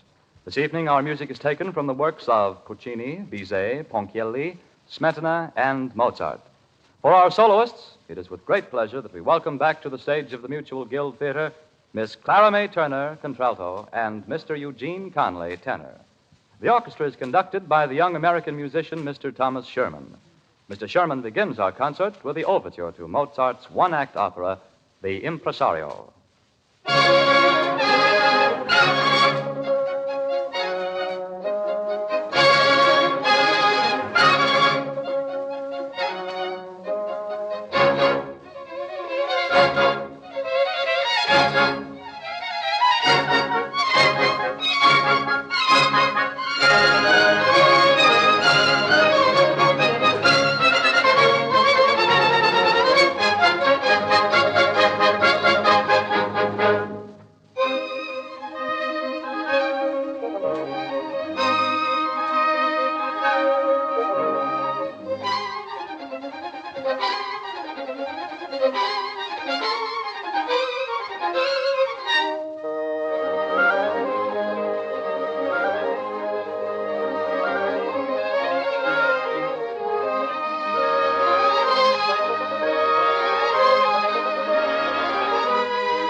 was the overture to Mozart's The Impresario. For our first solo this evening, we hear Miss Clara May Turner in a song from Ponchielli's La Gioconda. In the first act of the opera, La Gioconda's blind mother is accused of witchcraft and attacked by a mob. She is saved by the wife of a state inquisitor.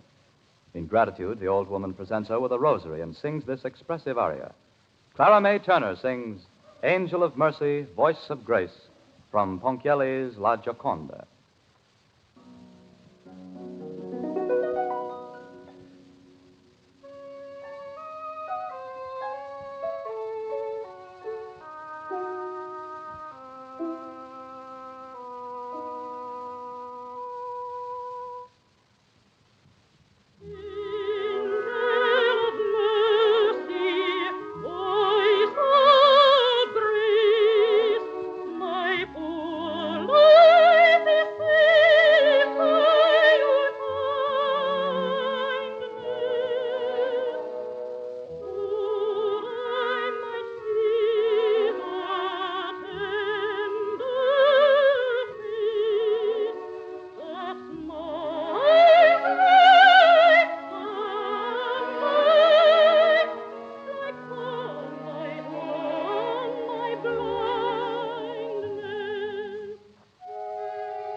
The applause is for Clara May Turner, who sang Angel of Mercy, Voice of Grace from La Gioconda. Now Mr. Eugene Connolly sings an aria from Puccini's Turandot. In the first act, the unknown prince is about to try to answer the three riddles of the beautiful Princess Turandot. If he succeeds, he marries the princess. If he fails, he dies. Liu, slave girl of his father, tearfully begs the unknown prince not to risk his life. But he tells her not to cry and asks that she care for his father should he fail in the approaching test. Eugene Connolly singing Weep No More, Liu, from Puccini's Turandot.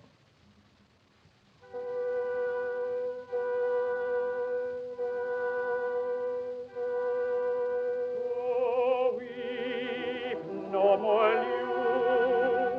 you said that long ago. I smiled upon a smile. A brave-hearted maid, you must heed me. Your noble master, perhaps tomorrow will have no one to guide him. You must not leave him. Take him far away.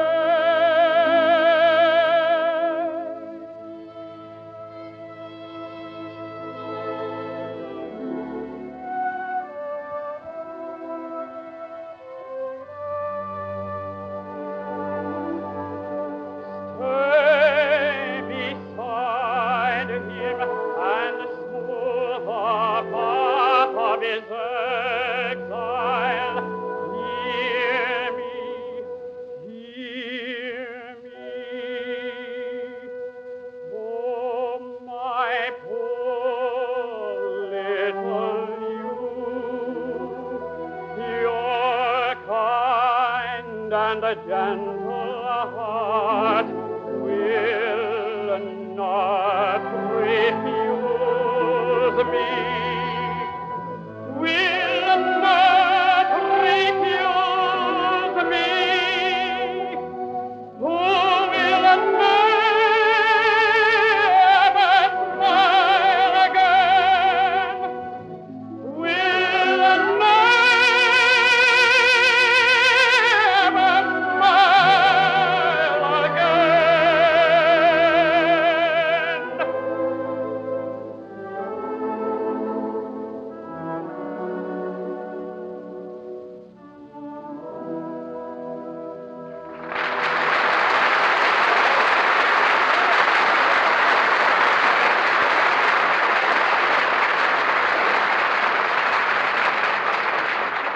That was Eugene Conley singing Weep No More, Liu from Turandot.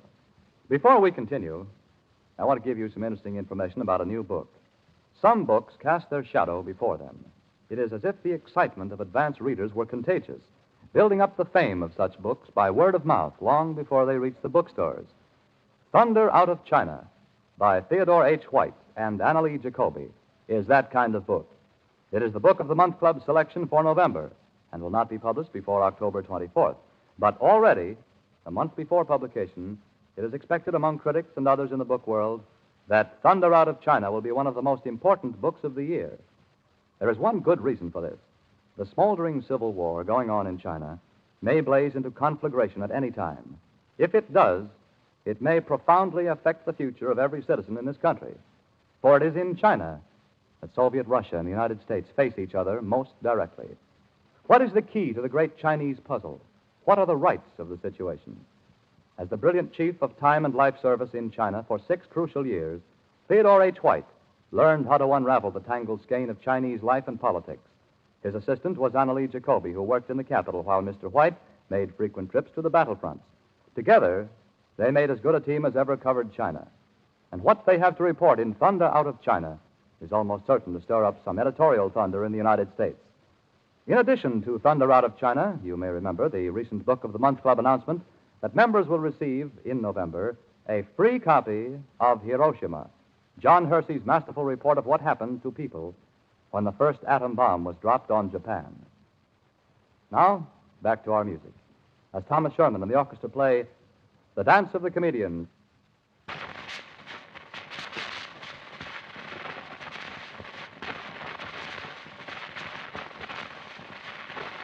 Smetana's The Bartered Bride.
Thomas Sherman has just conducted the Let's Go to the Opera Orchestra in The Dance of the Comedians from The Bartered Bride. Clara May Turner and Eugene Conley return to the stage to sing the famous duet from the second act of Bizet's Carmen. This is the scene at the tavern in which Carmen dances for Don Jose and then tries to persuade him to desert from the army and flee with her into the mountains. Miss Turner and Mr. Conley.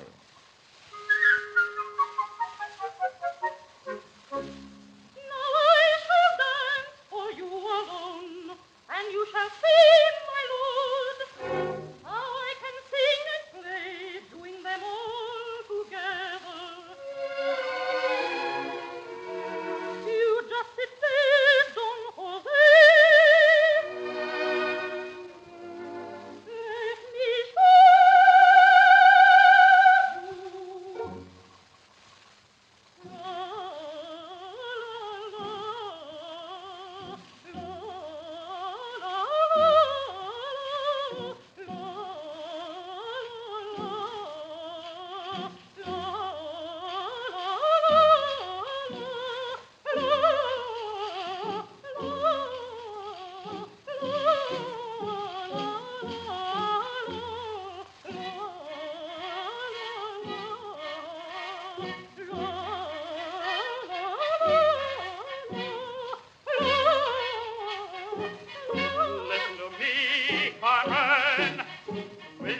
Stop one moment. Tell me why, if you please. Don't you hear her play?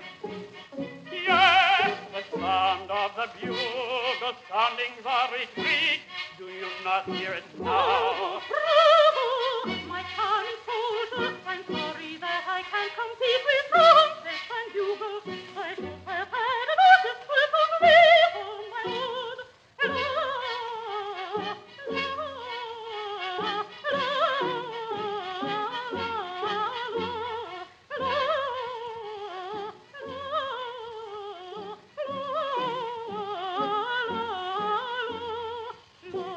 You do not understand, Carmen.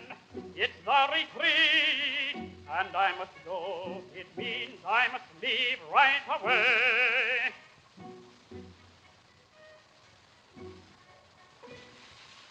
Right away. Right away. How could I be so stupid? How could I be so stupid? I danced my heart away.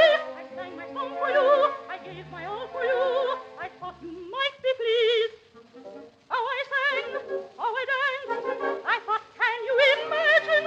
I was falling in love. Ta-ta-ta-ta, oh, here's the retreat. Ta-ta-ta-ta, and I shall be too late. Goodness me, it's the retreat, and I shall be too late. Oh, he ran. Now you see how he loves. You mean you don't believe that I'm in love? I know. Carmen, hear what I say. Listen to me. I can't keep them waiting. Listen to me. Yes, I'm look at me, Carmen. Hear what I say.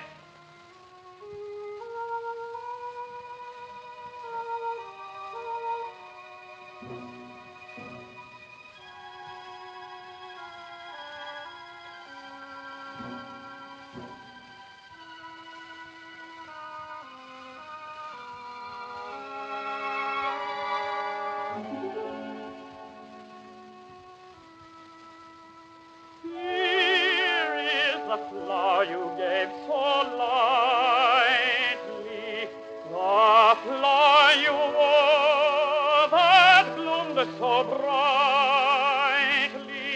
though in my cell its beauty waned, its haunting fragrance still remained. Through the hours I spent there without you, it would set me dreaming about you. Its sweet perfume would fill the air, and I would see you beside me there. I cursed the day when first I met you. I tried to despise, to forget you. I asked myself why this should be, why fate's decree led you to me. Then I broke the spell that oppressed me, and there came a dream that possessed me, my only hope, my only goal, the only prayer that filled my soul. Oh, where you are, Carmen, let me be there. Oh, let me linger here before you, held in the spell that your eyes impart. Oh, let me worship and adore you.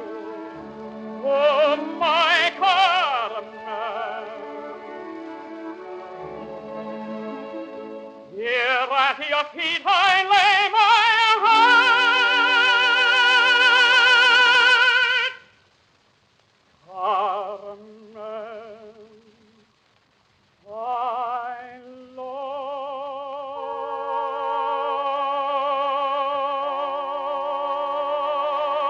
you.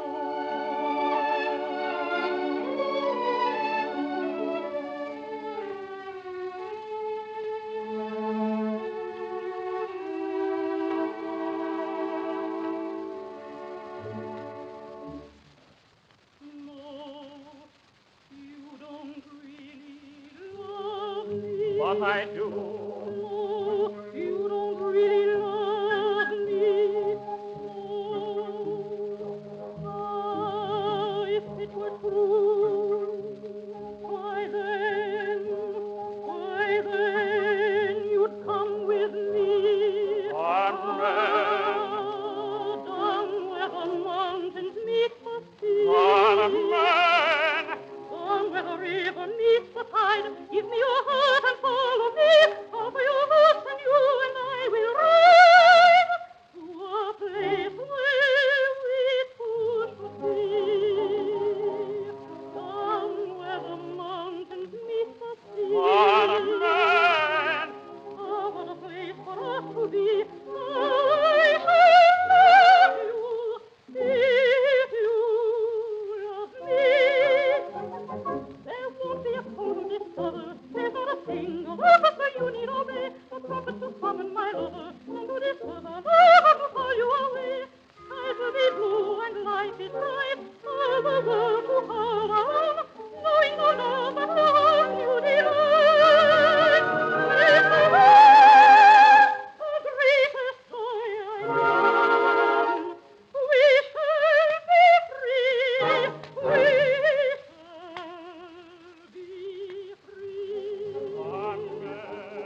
This has been the 23rd in the series of Let's Go to the Opera, presented every Sunday evening at 7 o'clock by your host, the Book of the Month Club.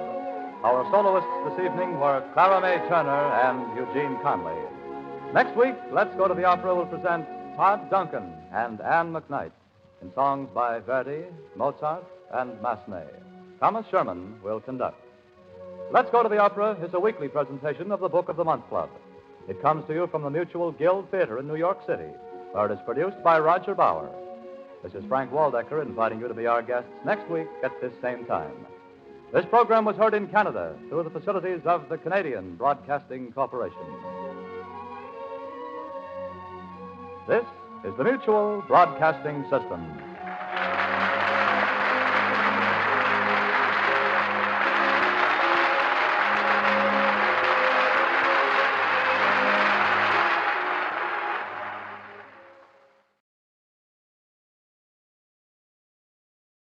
Let's go to the opera.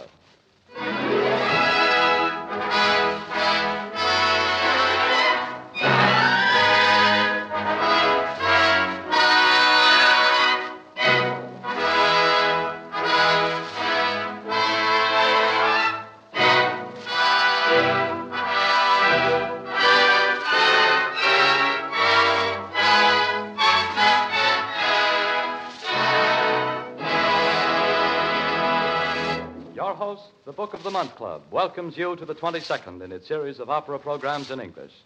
Our soloists this evening are Mr. Norman Corden of the Metropolitan Opera Association and Miss Barbara Troxell of the Concert Stage. Our music is by Wagner, Verdi, Gounod, Fauré, and Cornelius. And our conductor is Thomas Sherman. Mr. Norman Corden opens this evening's program as he sings The King's Prayer from Wagner's Lohengrin. Elsa has been accused of murdering her brother. Her accuser and her champion, Lohengrin, will do battle to decide her innocence or guilt. Before the battle begins, the king sings a prayer, beseeching God to grant victory to the knight who was without sin. Norman Corden, assisted by Barbara Troxell and chorus, sings the King's Prayer from Lohengrin.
Wisdom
Corden singing The King's Prayer from Lohengrin.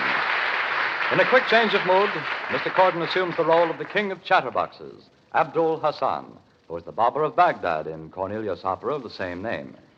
In this scene, the barber launches into an uproarious song describing himself as the most intellectual of barbers, at home in every field of learning.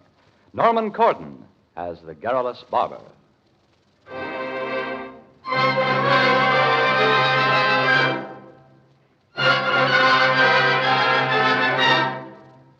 I'm a physician, an academician with learning grammatical and mathematical, rules algebral, trigonometrical, training rhetorical, studies historical. I'm a geologist and a philologist. Good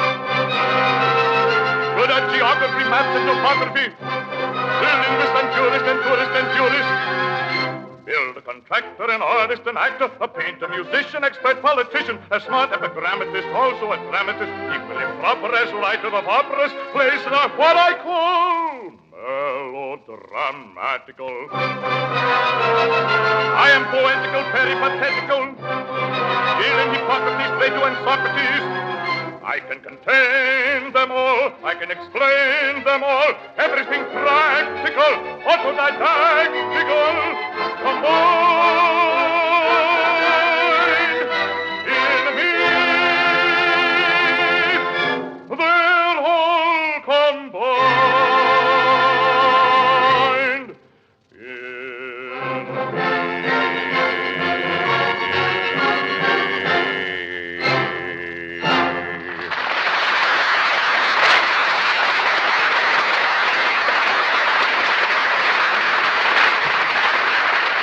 Turning from the diverting Barber of Baghdad, let's go to the opera presents Barbara Truxell in a song from Verdi's Othello. The scene is Desdemona's chamber. Desdemona sings a melancholy folk song about an unhappy love. And then, as she says goodnight to her maid, Amelia, she feels a premonition of her own death. Barbara Truxell sings the Willow Song from Verdi's Othello. Oh,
We shall hear more from Miss Foxell presently.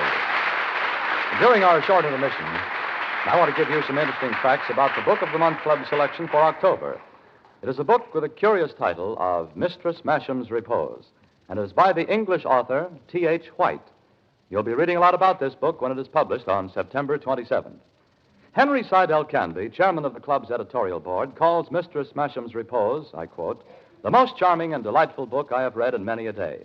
And when I say charming, Dr. Canby adds, I do not mean just picturesque or humorous or captivating, but all of these, with a spice of malice and a thread of irony and some cutting words for those who love power more than people. Mistress Masham's Repose takes its title from an 18th century pseudo-Greek temple, where once a Lady Masham drank tea with Alexander Pope and the aristocracy. The temple is in ruins now, and the artificial island on which it was built, the size of a tennis court, is overgrown with brambles. To this miniature wilderness one day comes the present owner of the island, little 10-year-old, bespectacled Maria. And there she finds, in a half-walnut shell, a sleeping baby, a descendant of one of Gulliver's Lilliputians. For Gulliver's little people did get to England after all, states Mr. White. A scoundrelly sailor kidnapped some of them and brought them home to gain a fortune by exhibition. But one evening they escaped and hid away on this tiny island. And here they have dwelt and prospered and increased without anyone's knowledge until little Maria comes along and discovers them.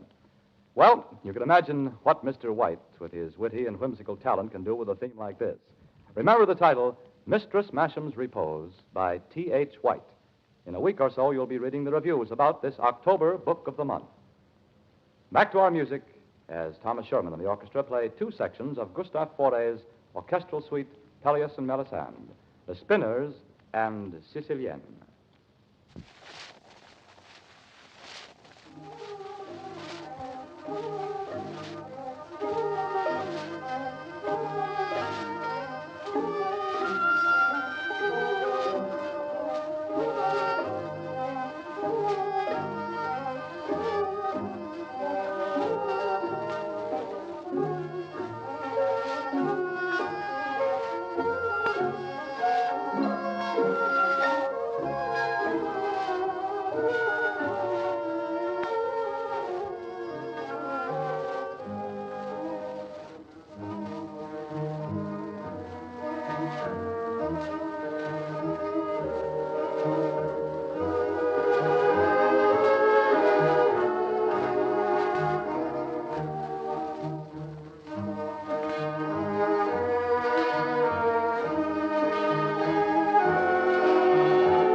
Thomas Sherman and the orchestra have played The Spinners and Sicilienne from Fauré's Pelleas and Melisande suite.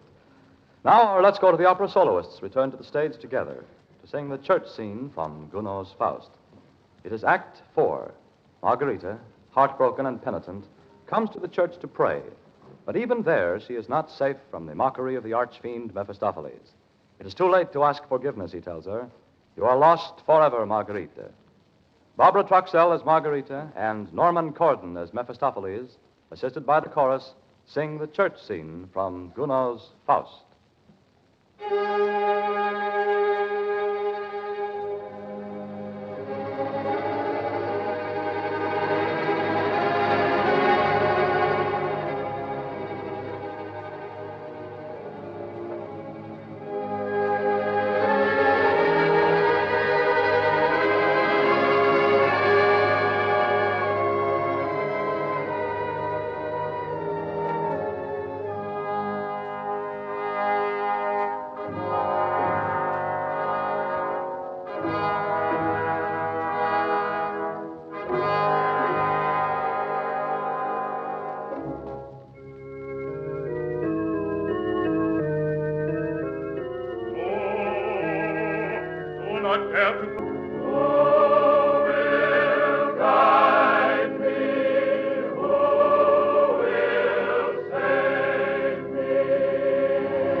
This has been the 22nd in the series of Let's Go to the Opera, presented every Sunday evening by our host, the Book of the Month Club. Our soloists this evening were Norman Corden and Barbara Truxell. The orchestra was under the direction of Thomas Sherman. Next week, Let's Go to the Opera will present Clara May Turner and Eugene Conley in songs by Verdi, Puccini, Bizet, and Ponchielli. Let's Go to the Opera is a weekly presentation of the Book of the Month Club. It is produced by Roger Bauer and comes to you from the Mutual Guild Theater in New York City. Next week, Let's Go to the Opera will be broadcast at 7 p.m. Eastern Standard Time. This is Frank Waldecker inviting you to be our guests next week at that time. This program is heard in Canada through the facilities of the Canadian Broadcasting Corporation. This is the Mutual Broadcasting System.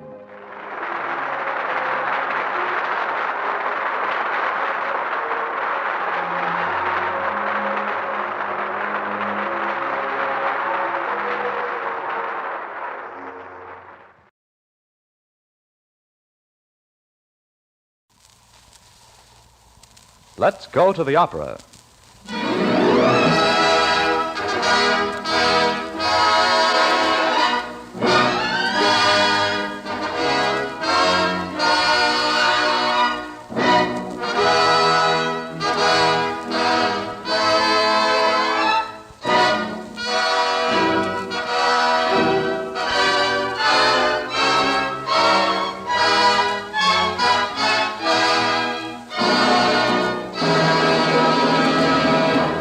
Your host, the Book of the Month Club, welcomes you to the 15th in its summer series of opera programs sung in English. It is with great pleasure that we welcome to Let's Go to the Opera, Miss Risa Stevens of the Metropolitan Opera. Our other soloist is an artist who has appeared previously on these programs, Mr. Eugene Conley. The music is by Puccini, Bizet, Gluck, Falla, Thomas, and Wolf Ferrari. And it begins as Thomas Sherman conducts the orchestra in a bright overture, the overture to Wolf Ferrari's opera, The Secret of Suzanne.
The overture to Wolf Ferrari's The Secret of Suzanne is followed by a song from Gluck's Orpheus. The singer is Miss Risa Stevens of the Metropolitan Opera. The song, Che farò senza Euridice? What is life without Eurydice? In the opera, Orpheus almost succeeds in bringing his wife, Eurydice, from from the land of the dead. However, he turns to look at her before they're safely out, and she falls lifeless again. Broken-hearted, Orpheus sings this tender song. The part of Orpheus is portrayed by a woman. Miss Stevens sings it for us.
Miss Rita Stevens has sung Che Farò from Gluck's Orpheus. She will return a little later. Now Mr. Eugene Conley steps onto the stage of the Mutual Guild Theater to sing an aria from Puccini's La Tosca. The artist, Mario, is painting a religious picture and pauses in his work to marvel how the blonde beauty of his subject seems to blend with the dark beauty of his beloved Tosca. Mr. Conley sings the celebrated tenor aria, Strange Harmony.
In its magic mystery, and combine many strange and varied beauties.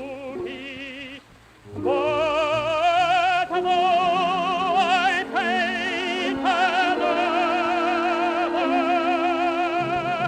the beauty inspires me.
Eugene Connolly has sung Strange Harmony from the opera La Tosca.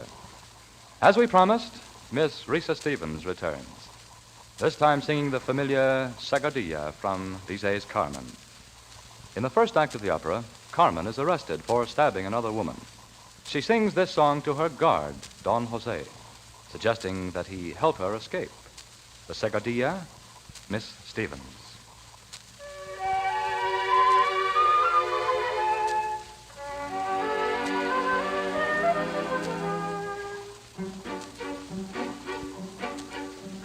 There's a cafe in Sevilla, here by my friend in Las Pastia, where where I dance so smooth, say goodie, and I drink manzanilla.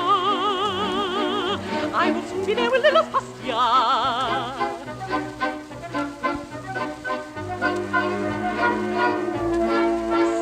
I would be so very lonely, dancing would be a sad affair, so I will take my one and only to come and sit beside me there. My one and only, I threw him over, I put him out the other day, now my poor heart looks for a love, free for whatever comes its way. I could have had a score of men, but none has set my heart a whirl. And still I hope for something more of men. Are you the man? I'll be the girl who wants my heart. Must I be lonely? Now is the time. Take me today. Let me call you my one and only, and I'll take you without delay down to the town of Sevilla, down to my friend Los Pastia. The dancing is fine and the music is divine in Sevilla.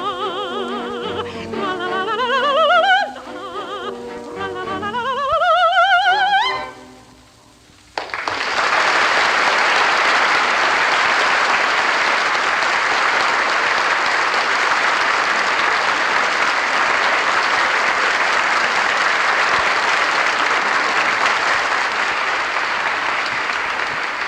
The applause is for Miss Risa Stevens, who sang the Sagadilla from Bizet's Carmen.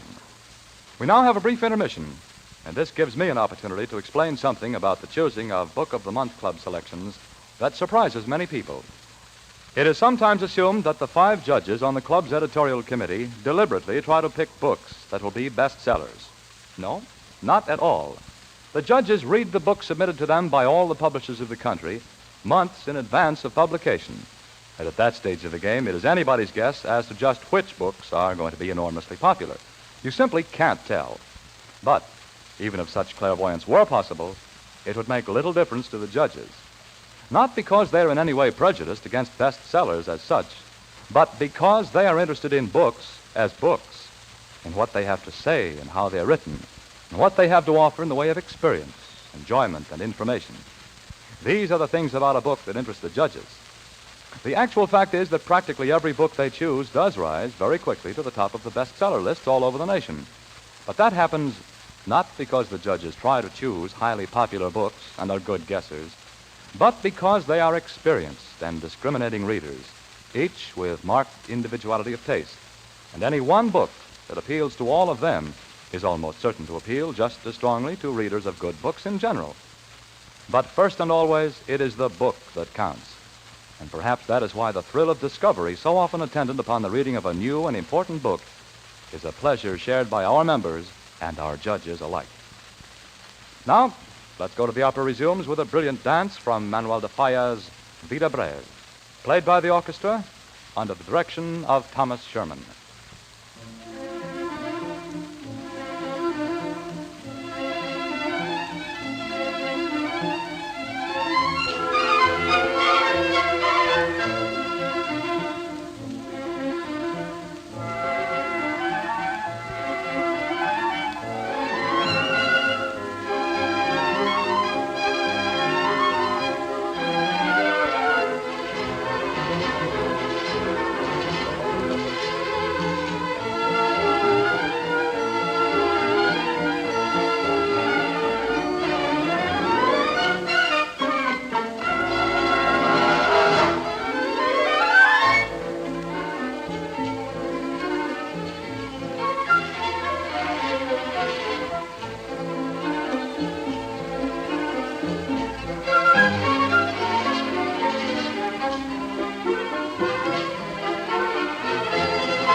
Thomas Sherman has directed the orchestra in The Danza from Manuel de Falla's Vida Breve.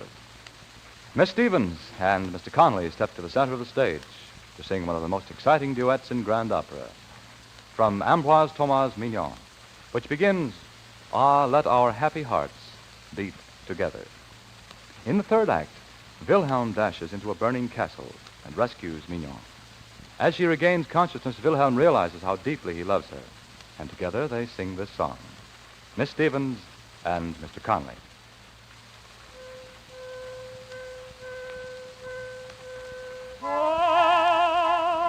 Let our happy hearts beat together in rapture.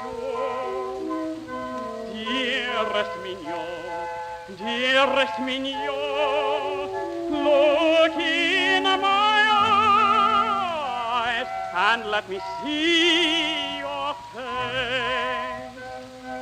Here in this robe of white, here in this golden light, you are an angel of beauty and grace. Oh, you are a vision of heaven. You are an angel of beauty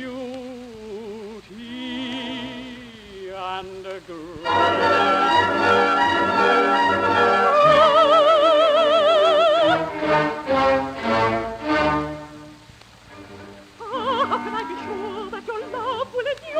My heart must refuse you if I know I'm to lose you. Now is the time to tell me all that's in your heart. If nobody else to love, let me die of the thought. If your love is to die, if I cannot be sure, if I cannot be sure, no, no, no, no, no, no, I will not give my heart. You are all my heart.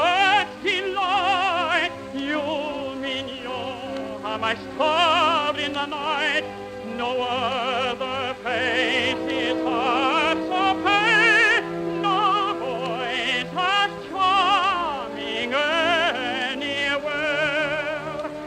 Alas, it's plain to see, my love does not love me. How can I be sure that your love will endure? My dear one, if I ask you, now is the time to tell me all that is in your heart. If love is not to love, let me die of the heart. If your love is to die, if I cannot be sure, how can I give my heart? If I cannot be sure, how can I give my heart?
This has been the 15th in the summer series of Let's Go to the Opera, presented every Sunday evening at 7 o'clock Eastern Daylight Saving Time by your host, the Book of the Month Club. Our soloists this evening were Miss Risa Stevens and Mr. Eugene Conley. Before telling you about next week's program, may I point out an interesting fact about the current Book of the Month Club selection, the epic novel Independent People by the Icelandic author Halldór Laxness. I mentioned before how often Book of the Month Club members receive that wonderful thrill of discovering a new writer. If you've read the reviews, you know how unanimous the critics have been in declaring Independent People a truly great novel.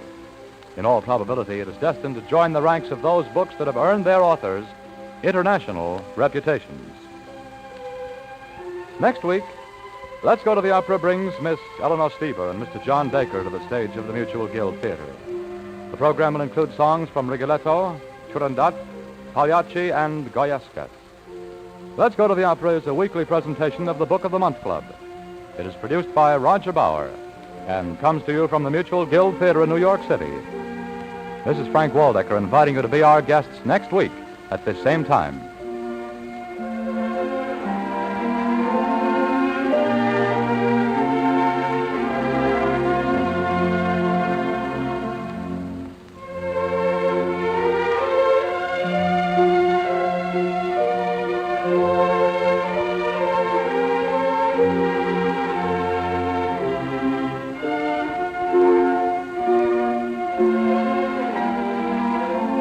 This program was heard in Canada through the facilities of the Canadian Broadcasting Corporation. This is the Mutual Broadcasting System.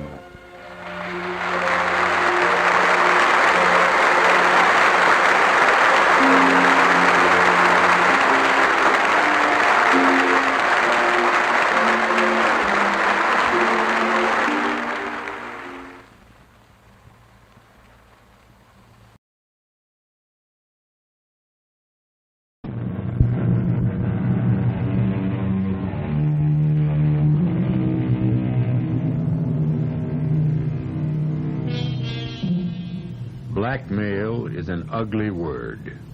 And when one of the blackmailer's victims sincerely insists that he's an angel, while another swears he's a devil, and still others are convinced he's a ghost, the problem of dealing with him becomes Herculean.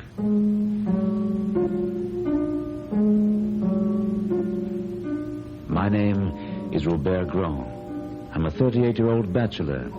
Music is my life and my love. And it was all I needed until now. Now I'm driven to tell this story, which happened exactly as I will describe it to you. It started on the day when I took over the management of the great Paris Opera House from the elderly and famous René Castelot.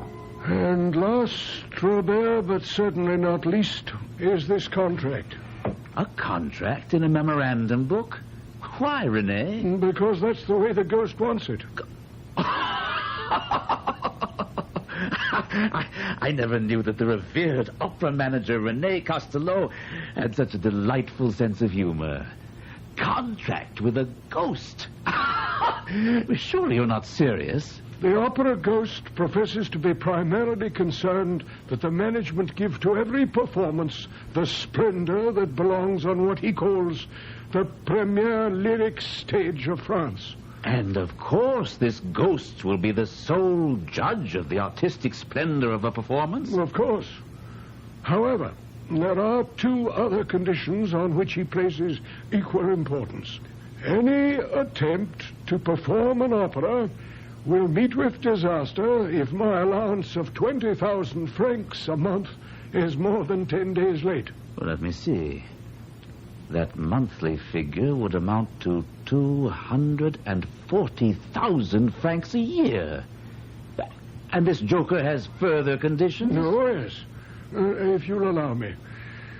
Box 5 on the Grand Tier shall be placed at my disposal for every performance. Oh, surely you don't mean to tell me that you took these ridiculous demands seriously? I observed them scrupulously. You never defied him or threatened to have him arrested? How does one arrest a ghost? Well, when he comes to take his seat in Box 5. He never occupied Box 5. And you still kept it vacant? Certainly. Well, you won't find me wasting a box that way. I intend to sell it. Well, that's your privilege as the new manager. But if you'll take my advice, you'll never sell Box 5. I didn't know whether to laugh at Costello's foolishness or to cry because such a brilliant impresario had obviously fallen victim to some hoax. However, more immediate problems were demanding my attention. My soprano sent word that she was too ill to appear that evening in the role of Marguerite in Faust. I replaced her with a young girl named Christine Donat, who, to mine and everyone else's amazement, gave a performance which brought down the house.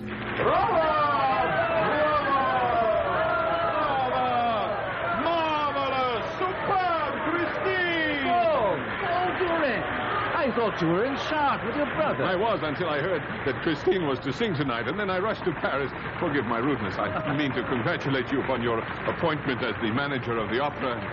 Now I must congratulate you on choosing Christine. I never heard her sing like this before. Nor have I. What a triumph! Look at her. She seems quite overcome. Overcome? Nothing. She's ill. She's fainted. I led Paul Duren quickly backstage to Christine Donat's dressing room. A crowd had gathered outside her door. I made my way through with Paul by my side. I opened the door and saw that the house physician was by her side. To my surprise, Paul Duren walked swiftly to the couch on which Christine was lying and knelt down beside her. She turned her head, opened her eyes, and said, Monsieur, who are you? Mademoiselle, when we were little children playing together at Perrault, I was the little boy who went into the sea to rescue your scarf. Well, how amusing, monsieur. Mademoiselle, since it pleases you not to recognize me, I should like to say something to you in private. Something very important. When I'm better, please. And now I should very much like to be alone. I want all of you to go away. Please. I wasn't aware that you knew Christine. Oh, I've known her for a long time, Robert. Ever since we were children. But we are no longer children, my friend. So why should we hang about outside her dressing room door like a pair of... And I know her well enough to understand that she asked to be alone because she wanted the chance to talk to me privately. I didn't get that impression. But if you're convinced... Look, I'll prove it to you. Come on, let's go back and knock at her door, and you'll see. I don't know what you want of me. Oh, she seems to have someone in there with her. But that's impossible. We saw everyone leave when we did. Christine, you must love me. I do. You know I sing only for you. Nevertheless, someone must have stayed behind. Maybe we can learn something. I do not listen at doors. I'm going in. No. Wait. For my sake. Are you very tired? Tonight I gave you my soul, and I am exhausted. Your soul is beautiful, child, and I thank you. The angels wept tonight. I must go home. Of course. They're sure to catch us eavesdropping. No. Come here. Quickly. They'll never see us in this corner. She's alone. There's no one with her. He must have remained in her dressing room. And she didn't lock her door. I'm going in and find out who was with her. Are you with me? Of course, Paul. Come on. But there's no light in here. He must be hiding. Strike a match, please. Hiding isn't going to help you. We know you're here. We heard you. Now come out. Can you see anyone? No. He must be here somewhere, and we'll find him wherever he's hiding. You may as well come out now and save us trouble. I intend to find out who you are. There's no one here, and no place to hide. We're talking to the walls.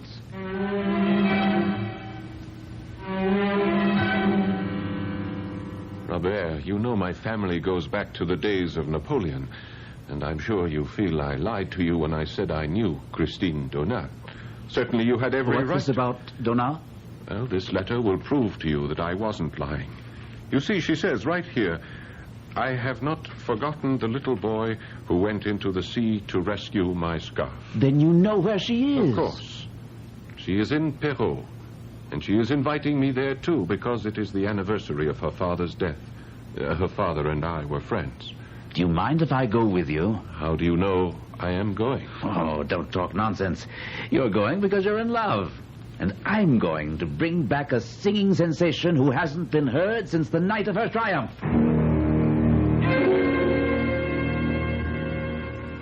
So you came after all.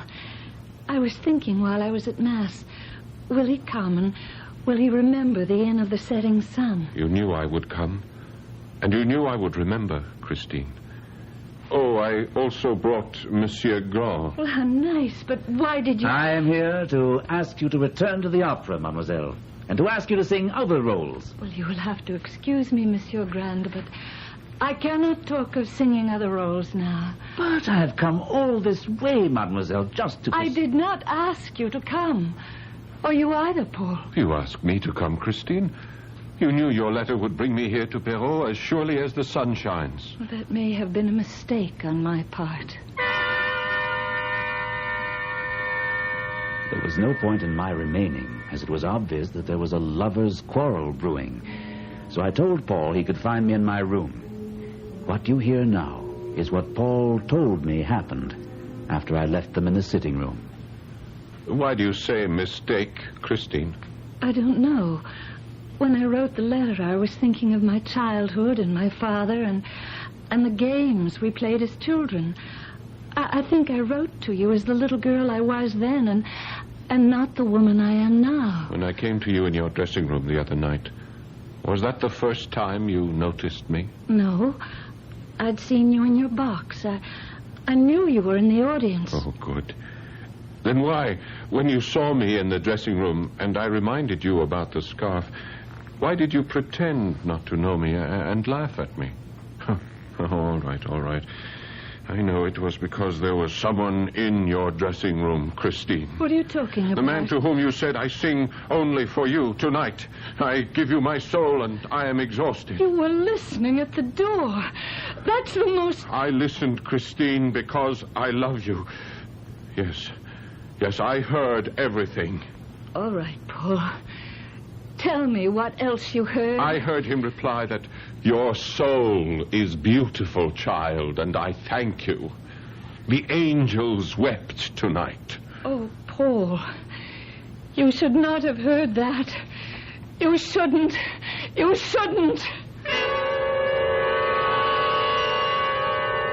And where is Christine now? Oh, I assume she went to her room. She ran from me, Robert. Why would she run from me? Oh, don't ask me to explain why women do the things they do. Why would she flee the opera after the triumph she had? There must be some explanation. There must be. I can give you one you won't like. The voice we heard was the voice of Christine's lover. He didn't know about you, nor were you aware of his existence. She ran away to try to get things straightened out. That's why she wrote you. She knew you'd come here, and she'd be able to speak to you away from her lover. I won't believe it. Don't forget, we checked, and there was no one in her dressing room. And don't forget, we both distinctly heard a man's voice. He had to be her lover. Or someone who's been giving you problems, Monsieur Manager. Someone who calls himself the Opera Ghost.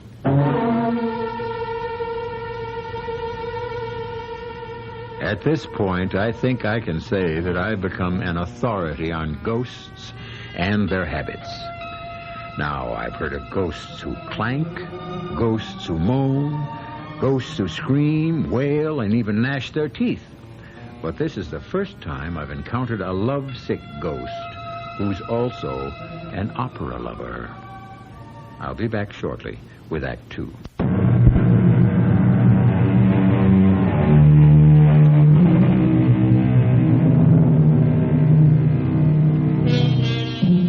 From time immemorial, out-of-the-way places have been favorite meeting spots for young lovers.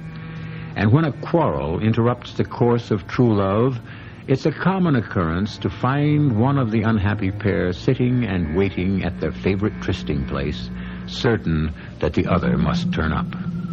A cemetery, however, would seem a most unlikely place for a girl to expect to find her lover. Christine. I knew you'd come to pay your respects to my father at his grave, Paul. And I waited here to tell you something very serious. Paul, do you remember the Angel of Music? Oh, yes. Your father never told a story without mentioning him. I remember him saying that at least once in every great musician's life, the artist receives a visit from the angel. Yes. And sometimes, Paul, the angel leans over an infant's cradle, and that infant then has heard the angel, and the infant becomes a child prodigy. I remember. And when I asked Father if he had ever heard the angel of music himself, he shook his head sadly. But, Paul, he told me that I would hear the angel one day. He said, when I'm in heaven, I shall send him to you. Paul, I have been visited by the angel of music. I don't doubt it. How is it that today you understand so well? You forget that I've heard you sing many times. And I never heard you sing the way you sang the other night. You were touched by genius. Yes, the angel of music. He comes every day to give me lessons in my dressing room. In your dressing room? The angel of music. What does he look like? You should know better than to ask that, Paul. I've never seen him. I only hear his voice. He speaks to me, and it's like in a dream. Are you sure you didn't dream all of this, Christine? How could I? I'm not the only one who heard the voice of the angel. Someone else has heard this voice? You, Paul. It was his voice you heard when you listened outside my dressing room door. Oh, Christine. You needn't have gone to such an elaborate lie to try to deceive me about the voice I heard. You think I lied? After all, I know what I heard. I'm beginning to understand. You think that was a real man's voice. Well, if you had opened the door, you would have seen that there was no one in my dressing room. After you left, I did open the door, and there was no one there. And you still don't believe... I do not. Oh, how could I have ever loved you? Go away. I never want to see you again.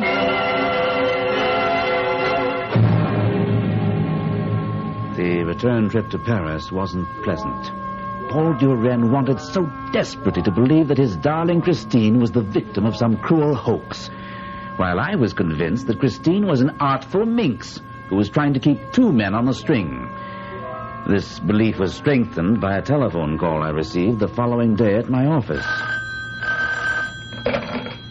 Grand speaking. Carlotta Sorelli. Oh, good day, madame. What can I do today for my beautiful prima donna? First, my dear Monsieur Grand, you must learn that I am not a woman easily intimidated. I'm sure you're not. But why do you call me? I intend to sing the role of Marguerite in Faust Thursday night. Well, of course you do.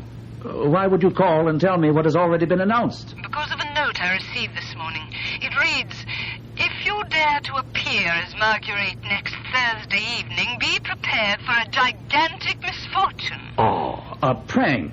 A jokester. Surely you're not going to take that seriously? That's exactly what I called to tell you. And I'm pleased you're taking it so well.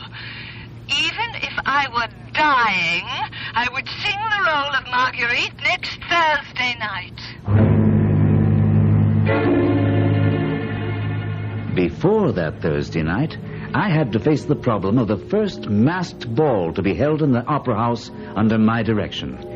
This was to be a truly gala affair, with everyone in fancy dress. I knew from experience that every artist would be there, hoping to meet and fascinate a masked member of the upper crust. I, of course, attended unmasked. Robert!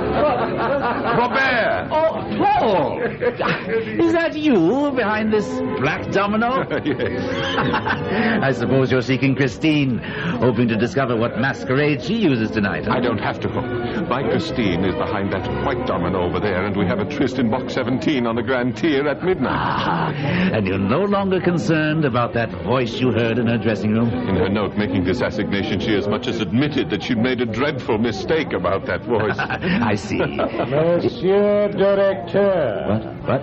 When Sorelli fails to appear for Faust next Thursday, you'll replace her with the magnificent Christine. Who said that? It came from the white domino. Nonsense. Christine is wearing the white domino. Then Christine is using some trick to make sure she sings Marguerite again. There's where it came from. From the center of that crowd. The man in the scarlet cape and the death's head mask. You think so? Yeah, well, it's almost positive. Come, let's unmask him. Read what it says on his cloak.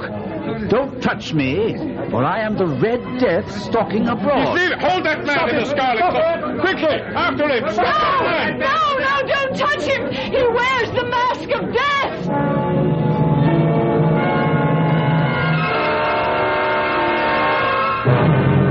Who was that man? Why did you tell everyone not to touch him? Please, Paul. Please keep your voice down. You shouldn't have come here. All right, but you were the one who asked me to meet you here in this box on the Grand Tier, remember? I know, but that was before you started to chase the Red Death mask. And why did you stop us? What is that masquerader to you? Maybe nothing, maybe everything. Oh, Paul, you were right. The voice I hear is not an angel, but a human voice. Belonging to... I don't know. I still haven't seen him. But what made you change your mind about the angel of music? Because he forbade me to see you. How did he know about me? I told him. The first time I saw you in your box, I rushed back to my dressing room. The voice immediately noticed that I was elated, and when he asked me why, I saw no reason not to tell him about you. Yes, and? The voice spoke to me with great sadness and said that if I were to give my heart on earth, there was nothing for the angel of music to do but go back to heaven and leave me without any more lessons. And that was a thought I couldn't bear. I knew what the lessons had done for me in a few weeks' time. How did the voice do this? What is the secret? Believe me when I tell you I wondered myself. I even thought perhaps there might be witchcraft involved. Oh, ridiculous. You could never be caught up with the forces of evil. Well, then what is the voice? A man. Someone who... Yes? I confess, I am jealous. That's why I stopped. There is no angel of music, but there is a man. A man who must love you and want you as I want you. And I mean to find out who he is. No, you mustn't. That's why I had to see you tonight, to warn you. Promise me that you... I'll promise nothing. I am not afraid of this voice, even if you are. Paul, you must listen and try to hear how I discovered the voice was human. Listen, and if I have any power to transmit emotion, you will hear him as I heard him, and you will know why I'm frightened. You have lied to me, my child, because you love Paul Durand. Why should my love for Paul distress you so? I have already told you. If you love him, then you do not believe in me. Believe in me, my child. Whoso believes in me shall live and sing. Whoso believeth in me shall also reach the heights. But I shall bring down those who oppose me, all of them. And don't think Eric cannot do that. Eric? That's your name, then. You're not... Your angel of music? Most certainly, my child. I have proven that to you. I am your angel, Christine. But I warn you that I have an evil side, and I have power. How is it that Sorelli fell ill the other night? How does it happen that all the directors of the opera have taken orders from me? Who are you? And why did you choose me as a pupil?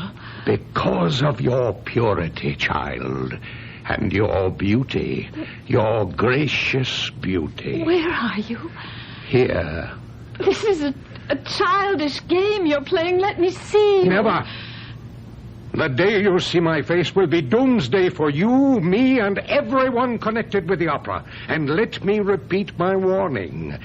If you want Paul Durand to live, you'll be very careful about seeing him. Who are you to give me orders? I rule here. The opera house is my kingdom. And all of you are my subjects.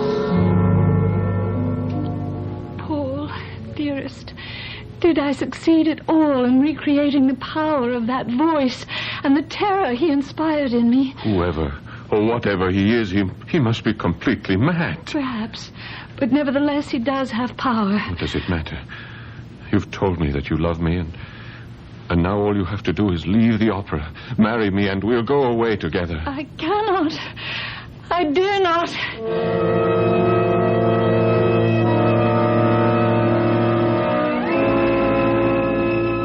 That's the most fantastic tale I've ever heard, Paul. And you believe it? Every word. It's obvious that someone doesn't want Sorelli to sing Marguerite tonight.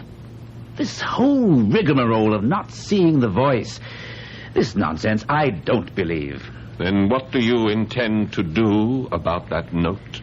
It was Sorelli's decision to ignore this second threat, and my decision to ignore the opera ghost. I ask you to join me tonight in Box 5 on the Grand Tier, where we will both enjoy a marvelous performance of Faust.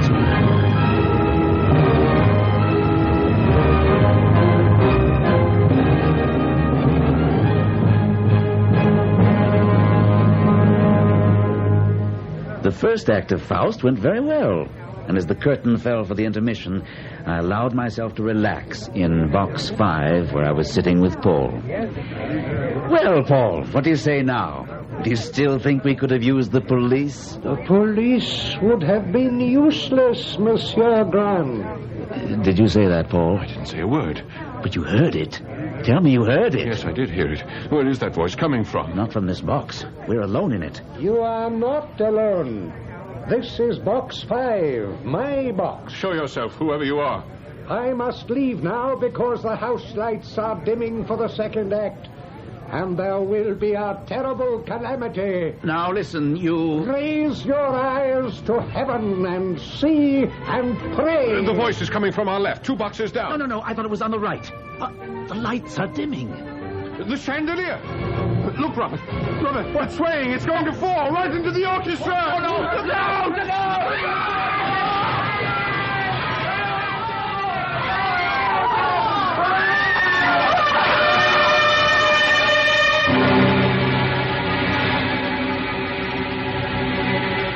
A natural accompaniment of any catastrophe is an attempt to discover the cause. And so it was with the collapse of the chandelier in the Paris Opera House. The newspapers speculated wildly as to the possible cause of the fall. But strangely, there was not one word printed about the opera ghost. I'll be back with Act 3 shortly. No opera manager ever faced the problems that beset Robert Grand, newly appointed director of the Paris Opera House. How does one deal with something that no one has ever seen, but whose voice has been heard and whose presence has been accepted as a fact by opera workers and by your predecessor?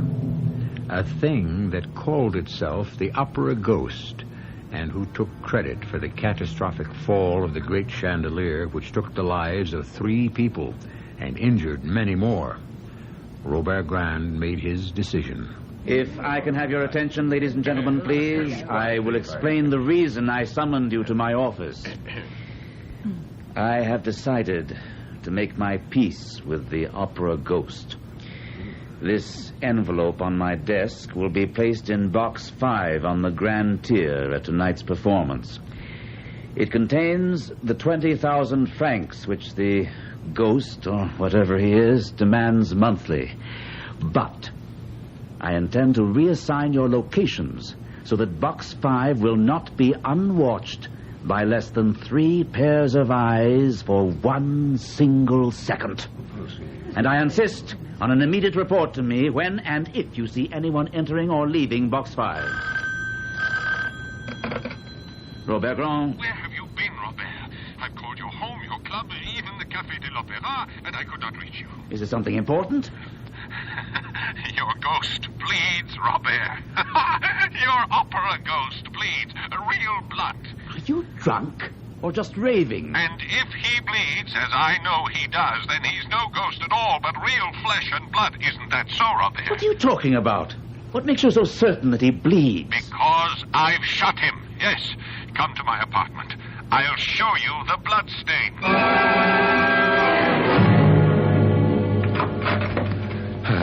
Robert, you're here.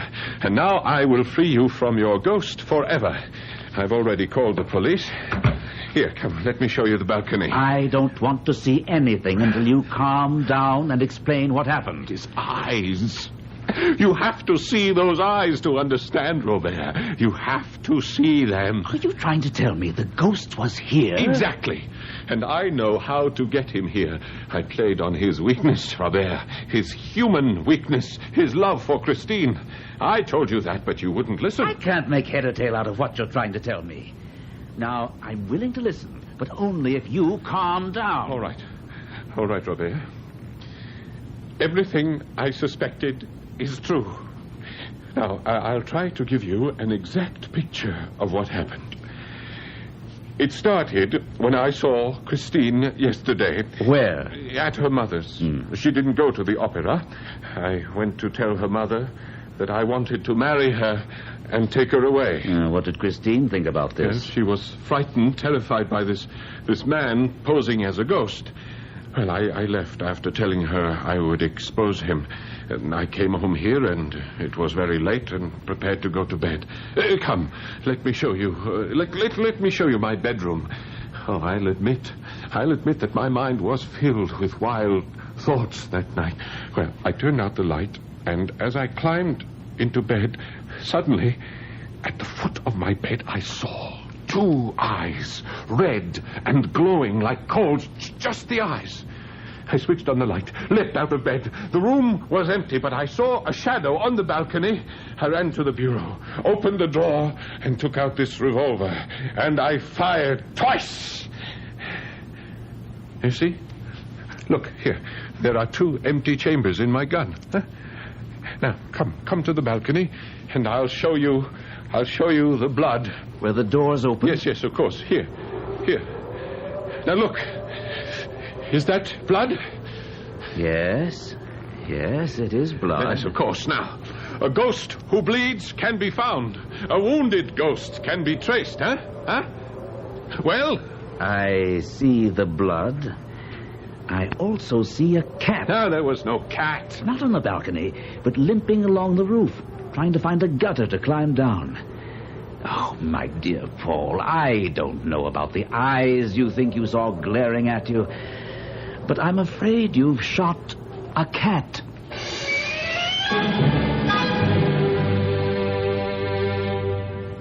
The next 48 hours will live forever in my memory. I expected that the envelope containing the 20,000 francs which I had left in the well-guarded Box 5 would somehow disappear. It did. But as I also feared, all 3 persons assigned to watch the box swore no one had entered or left the box. Far more disturbing was an unannounced visit from a dangerously quiet Paul Duren on the following day. Robert, I need your help. Of course, Paul, I'll do anything in my power.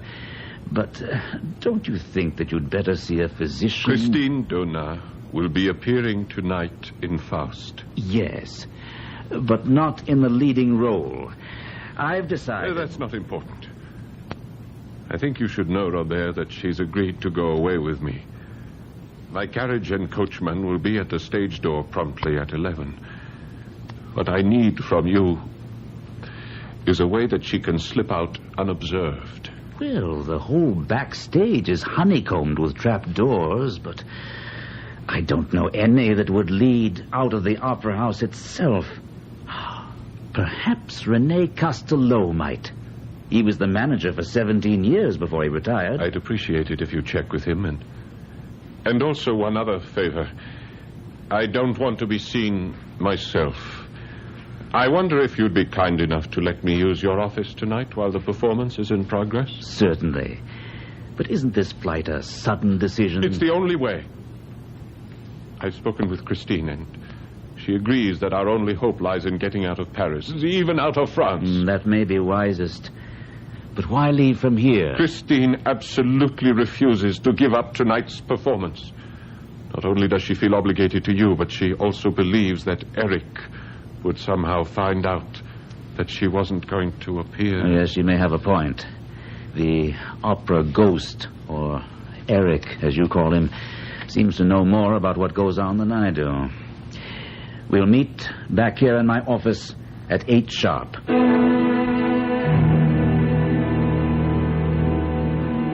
May I thank you, Monsieur Castelot, for taking the trouble to come here to tell me about the special exit. It hasn't been used in years, but I think the door still works. What time is it? Oh, relax. It's only 9:40. Plenty of time. She's disappeared. What? What's happened? I'd better get out and see what's happening. I'll be right back. Something. My God, there must have been another accident. From my experience, it sounds like something's happened on stage. Paul! I have terrible news, Paul. Christine has disappeared. Oh, no, that's impossible. That was the reason for the commotion. In the middle of a scene, she seemed to be lifted straight up into the air and then disappeared as the lights went out.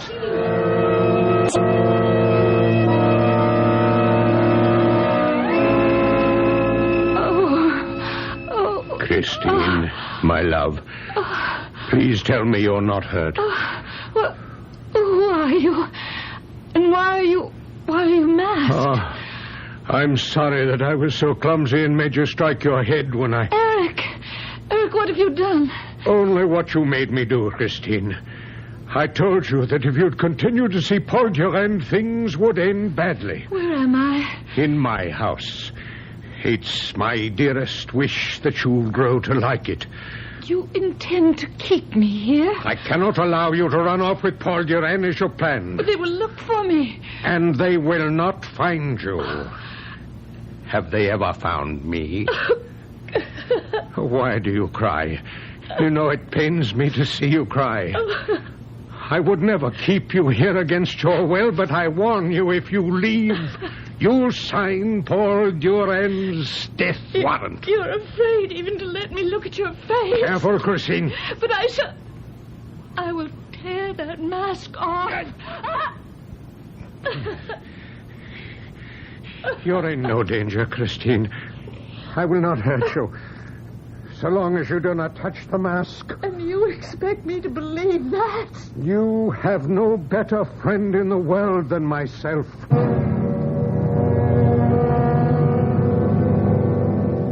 It took all the strength that both I and Rene Costello possessed to hold Paul Durand in his chair in my office after he learned of Christine's disappearance. This would never have happened if I hadn't asked her to come away with me. I'm convinced she's still in the opera house.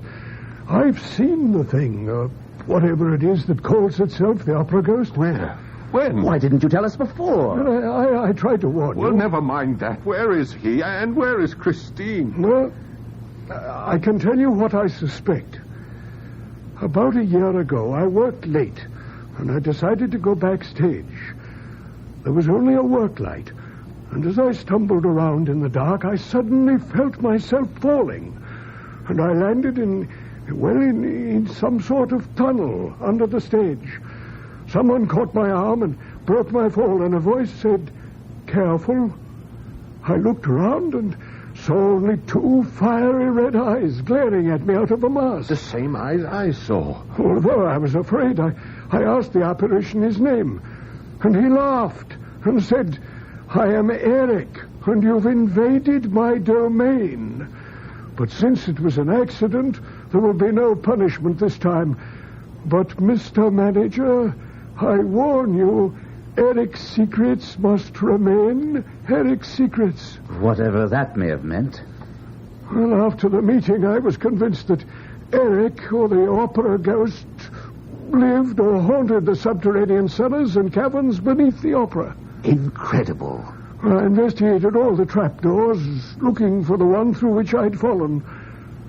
And one day, I found it. I'll show you where it is. And here is the key to Eric's house, where I believe you'll find Christine Donat.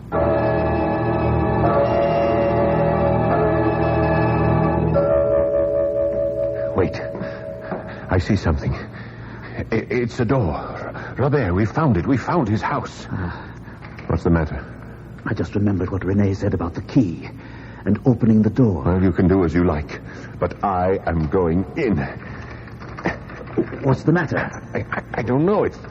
It's tricky. Maybe it's the wrong key. No, it fits, but the tumblers seem to be stuck. Oh, is that you? Yes, Christine, it's me. I must be dreaming. No, it's no dream. Can you help me open the door? He's tied me up. Damn him. Oh, Christine, oh, my darling, what has he done to you? I'm all right, but untie me quickly. Yes. We must get out of here before he comes back. Where are we going? As high up as we can get. Faster, Paul, faster. Shouldn't we have tried to get out? We don't have time. He's due back at 11. We're trapped. No, push this door. It opens onto the roof. The sky, the blessed sky, and the stars. It is only up there on the stars that you can escape me. Eric! Show your face, you coward. Where are you? Look for me. Behind all the smokestacks, but you won't find me. You're a coward. You're a liar. You think so? Then I show myself. Here I am. At last. Here. I raise my mask a little. Only a little, but you can see my lips. Such lips as I have. And let you hear my voice. You are a coward.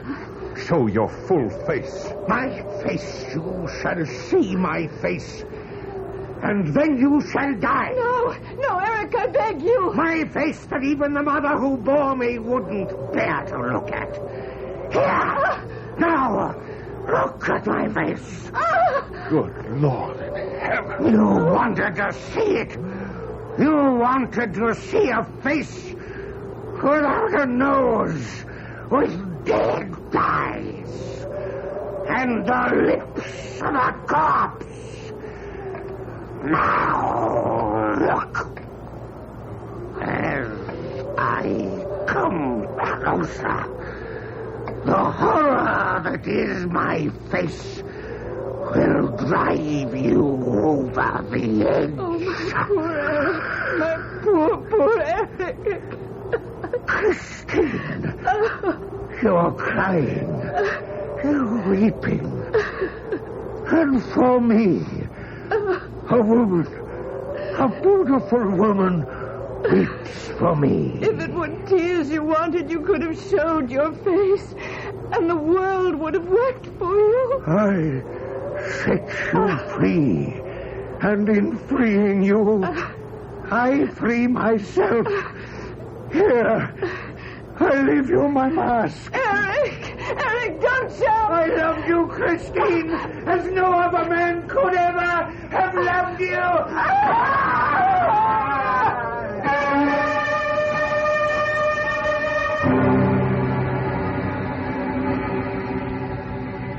Even today, there are those people who say that the Phantom of the Opera was a ghost, that the story of Eric was manufactured to appease a frightened public. There are others who say it never happened, and perhaps it didn't. But to those who say it never happened, I say, perhaps not. But it could have. I'll be back shortly. In looking back over the story of the opera Ghost, I think I've made a discovery of some importance. If you recall, Eric, or the Ghost, wrote threatening letters to the manager of the opera house when he felt slighted. He also wrote contracts in red ink in a memorandum book. Now, if he really were a ghost, and he did write these documents, could we say that he was the first ghost writer? Our cast included Gordon Gould, Court Benson, Carol Teitel, and Paul Hecht. The entire production was under the direction of Hyman Brown. This is E.G. Marshall inviting you to return to our Mystery Theater for another adventure in the macabre. Until next time, pleasant dreams.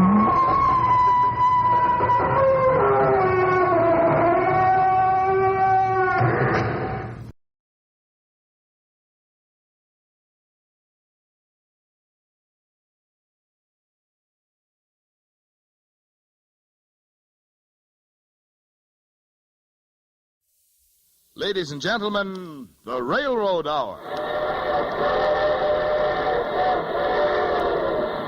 And here comes our star-studded show train.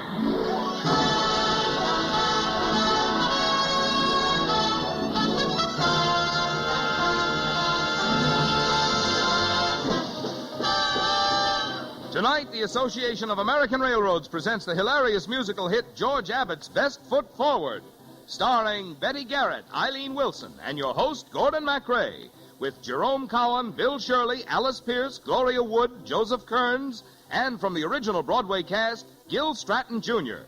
Our choir is under the direction of Norman Luboff, and our music is arranged and conducted by Carmen Dragon.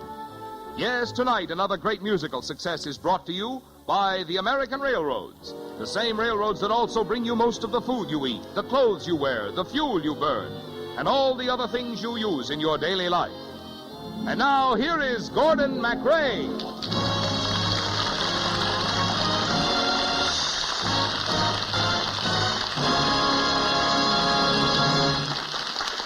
Thank you and good evening, ladies and gentlemen. Well, we're going back to prep school tonight for the light-hearted musical hit Best Foot Forward. And we're coming on the campus just in time for the spring prom.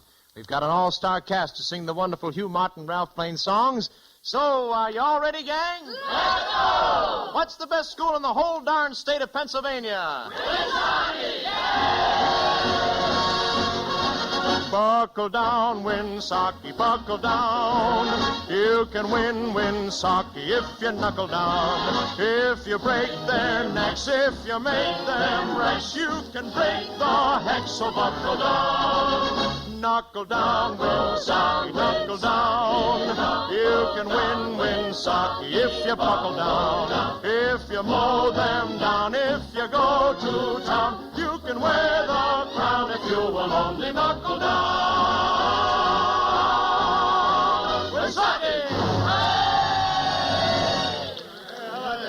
Hey, that's the old fight, gang. Hey, freshman, hurry up with those decorations. Hey, we sure have to hurry, Greenie. The girls will be here any minute, and this place still looks like a basketball court. Just think. Across this foul line will pass the most beautiful girls in Pennsylvania. Hey, here comes the bus. Women! Well, come on, Greenie. What are you waiting for? I'm afraid I've got a blind date. Oh, that's tough. What does she look like? Well, she's a girl. I hope. All right, girls. This is the gymnasium where the dance will be held. I am Dr. Reba, principal of Winsocki Preparatory School. While you are our guests, I hope you will all enjoy yourselves within reasonable limits. Dismissed. Hey, Minerva. Hi, Dutch. Gee whilikers, my first prom. I feel so sophisticated. Mm-hmm. You'll feel more sophisticated when you go back. Oh, you wicked. Okay, where is he? Who? A character named Green. I'm his blind date. If he's on the premises, I'd like him to step up and take the rap. Oh, Greenie! Oh, Greenie! Somebody want me? My, they grow 'em small here. Well, cheer up. I'm a good kid at heart. And you're so short you won't have to look at my face. Hello, everybody. What's the matter with you, Bud? You look a little chartreuse. Fellas, come on outside, will you? I got to talk to you. Gee whiz, Bud, what's the matter? Yeah, what's eating you? Guys, I'm in an awful jam. What's wrong? Well, remember the movie we saw about 2 months ago with Gail Joy? Oh, yeah, the Wham girl. You know, sweaters. Yeah, that's her. Well, after the picture, see, I wrote her a letter and asked her to be my prom girl at the dance tonight. And something terrible happened. What? She accepted. Oh, no, that's impossible. Gail Joy's way out there in Hollywood. Oh, no, not tonight she isn't. She's right here in town at the Eagle House. She is? Well, Bud, old man, we won't let you down. We'll help you take Gail Joy to the dance. We'll divvy her between us. Oh, gee, fellas, I hate to put you to this trouble. Oh, anything for a friend. 3 men on a date. We're men whose dates got the gate.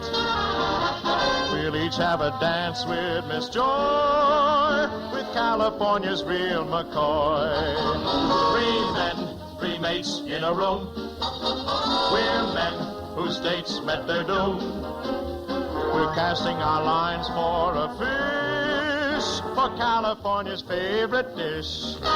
We can leave our studies in the hall, for tonight we're buddies of the ball. We can leave our flowers on the wall, for tonight we're buddies to them all. 3 men, 3 mates on a tear.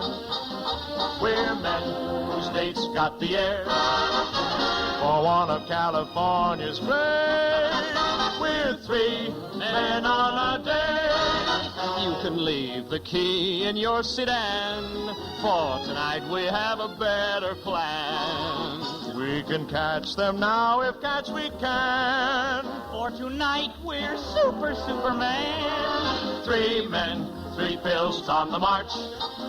We're men whose thrills lost their start. For one of California's great, we're 3 men on a day.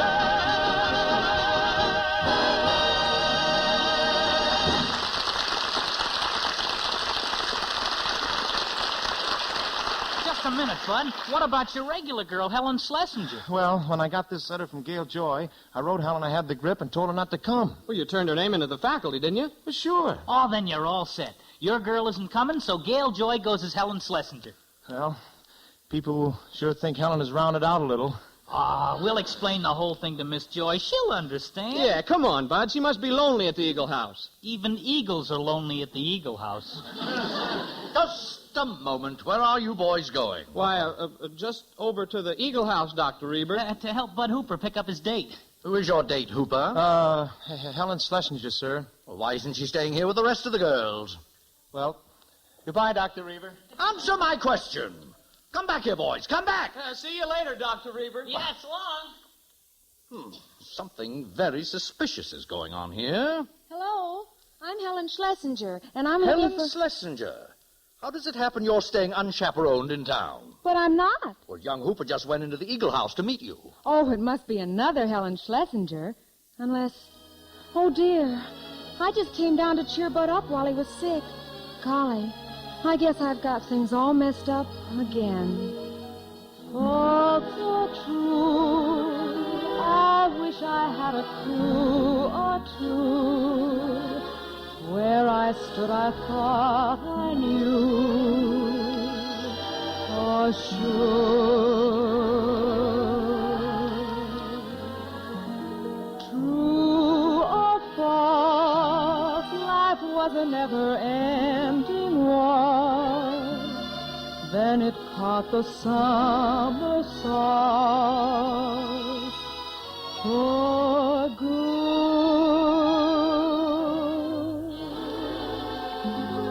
Might have known it would.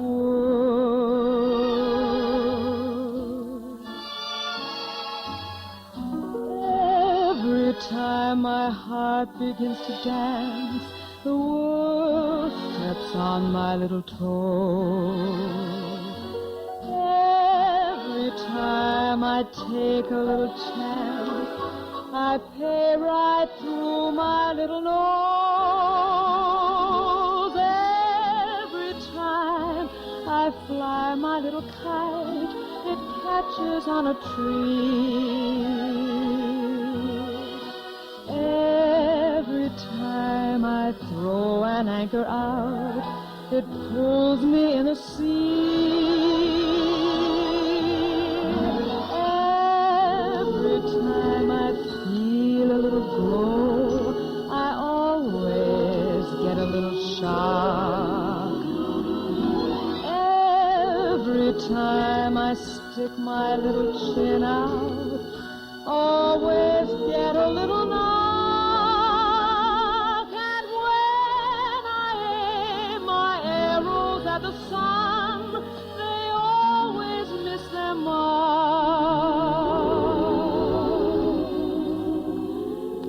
Leaving just a lonely little lady in the dark.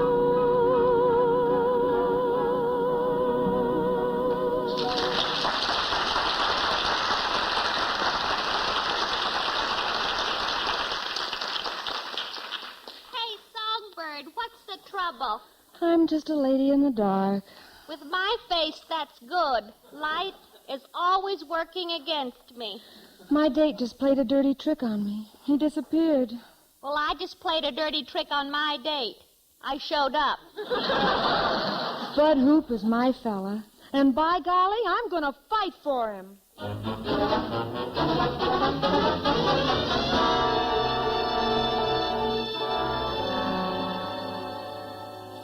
What a hotel, the Eagle House yet. Now, Gail. What am I doing in a broken down town like this just because your office says it's great publicity? It is great publicity. Schoolboy invites movie star to senior prom. Why, it's Cinderella spelled backwards. It's great publicity. And who knows, your option wasn't picked up. Nobody who doesn't live in Hollywood or Beverly Hills. Well, don't be bitter. If you pull this off, every movie producer in Hollywood will be chasing you. Naturally. But will they give me a job? Why do you always have to look at the gloomy side of things? Experience, chum. That silver lining ain't worth a plugged nickel. You really like to sing the blues, don't you, lady? It's my favorite color of necessity. Like a fish loves the ocean, like a chimney sweep loves his flues, like each bride with a wedding cake would love to take a cruise. That's how I love the blues. Like a cha-cha loves his candy, like an indigent housewife her stews, like reporters who need the cash would love to crash the news. That's how I love the blues. Like a squaw loves her papoose, like a hobo his caboose, like detectives I love their clues. I love the blues. Like a sailor loves tattoos, like a barber loves shampoos, like a decorator loves chartreuse. I love the blues. Like a star loves a close-up, like a practical joke or a ruse, like a guy on a desert isle would love to smile on you. Yes, that's how I love the blues. Like a dog loves his master,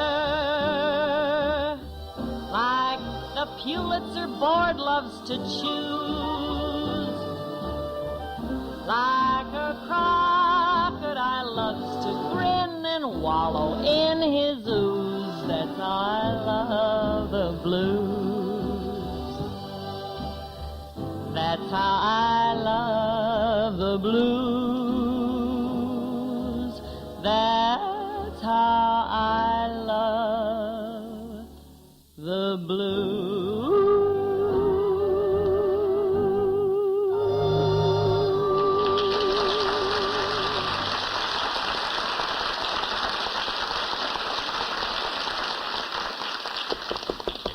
Oh, you can stop singing the blues, Gail. There's your date. Come in. Hello. Hello. Well, 3 of them. Come in. Thank you. My name's Bud Hooper, and these are my roommates, Dutch and Greenie. How do you do? My name is Jack Haggerty. Love your school. Wonderful atmosphere. Reminds me of Yale. Oh, did you go to Yale? We made it once. Made what? A picture about Yale. Oh. You'll have to excuse Mr. Haggerty, boys. He's an agent. Pardon me, Miss Joy, but I have to say something. Oh, when you introduce me. Oh, don't let that worry you. My, but he's young, isn't he? Well, I would be to you anyway. What a lovely compliment. Miss Joy, I don't know how to say it. Would you mind going to the prom as Helen Schlesinger? As who? Helen Schlesinger. Oh, it must be a masquerade. Huh? By the way, who was she? Helen Schlesinger? Why, she was the girl who outsmarted the British darling in 1776. Oh, of course. How stupid of me. Yeah, I think Bergman played her. Well, maybe she did, but there's another one now. You see, Helen Schlesinger is the name I turned in. Turned in where? To the faculty so they could look up her past. Takes 2 weeks. Look, you're not being initiated into a fraternity, are you? I mean, nobody's making you say these things, are they? Oh, no, look. I got it all figured out. If you come to the dance as Helen Schlesinger, nobody will ever know you're Gail Joy. Oh, well, that's just ducky. Why do you suppose I came all the way from California? Hey, listen, you rover boy. Yes, come in. Well, I hope I'm not intruding. Helen, what are you doing here? To think I believed in you. To think I came down here to give you such a wonderful surprise. I've been blind.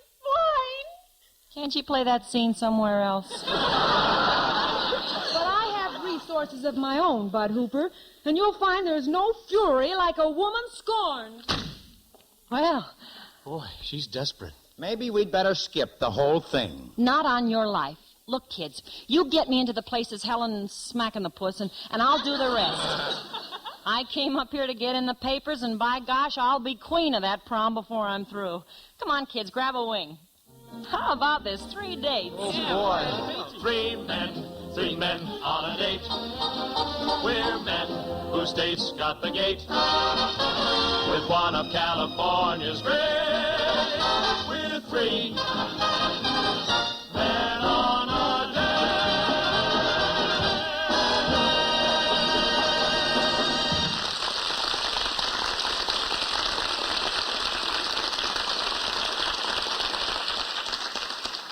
With spring officially here and winter about over, we hope, the states which were struck by the unprecedented series of winter storms can begin to compute the cost. In that connection, the editor of the Topeka, Kansas Daily Capital discussed in a recent issue the cost of snow removal and the different ways in which the cost was met.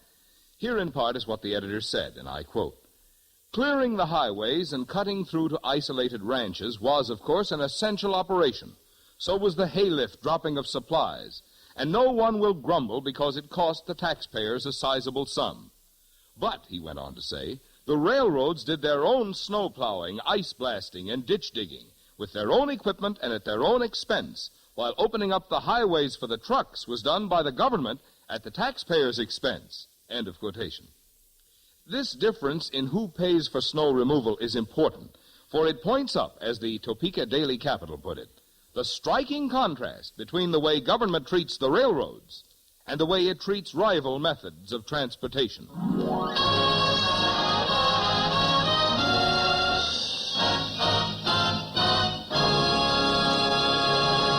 We're ready for the second act of the George Abbott hit Best Foot Forward, starring Betty Garrett, Eileen Wilson, and your host, Gordon MacRae, with Jerome Cowan, Bill Shirley, Alice Pierce, Gloria Wood, Joseph Kearns, and Gil Stratton, Jr.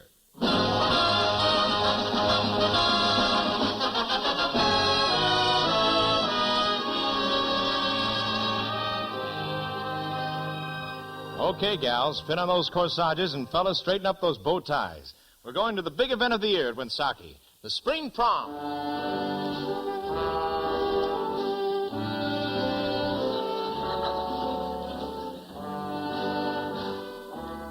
Well, welcome to the prom, Miss Joy. Oh, that music.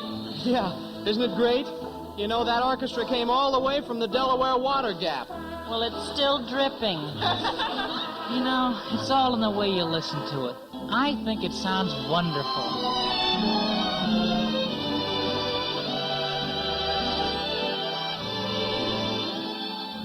Come on, Miss Joy.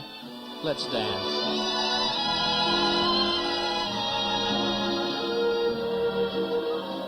My first promise, at my first promise to dance the waltzes with you. I'll take chances with other dancers, but no one waltzes like you.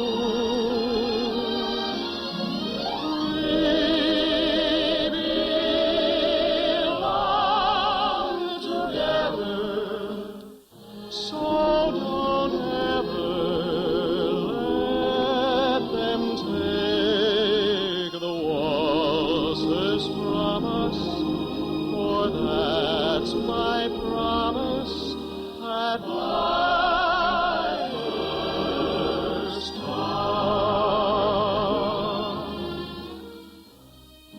Okay, Dutch, now it's my turn to dance with Miss Joy. Hey, hands off, Greenie. This is my dance. Boys, please, one at a time. How do you like that? She's got 3 wolves after her, and I can't even find a coyote. Excuse me. Oh, I'd be delighted. Oh, no, you don't understand. I don't want to dance. Oh, that's okay. But if you've got any influence with the stag line, tell them I'm a naturalized citizen. No, I'm looking for Helen Schlesinger. Oh, you mean the little girl in there with the mascara all over her chin? Yeah, that's Helen, all right. She always cries dark. I gotta go in and see her. Hey, wait a minute. You can't go in there. That's where the girls are staying. It's an emergency. Oh, I suspected this joint all along. Helen? Helen! Go away, Bud Hooper. I don't want to see you. Oh, Helen, I gotta talk to you. You've been my ideal ever since we started in the 1st grade together. Why, Helen, I know you even better than I know biology. I haven't done so well in my studies since you and I have come to be buddies. You pop up in the strangest places, and at the strangest times your face is always appearing to disconcert me. Even in midterms, you won't desert me. Though it is sad, it's true. I've been majoring in YOU.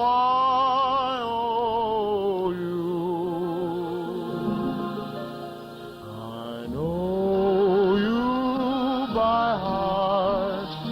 You are no more a mystery. I drew you in art, memorized you in history.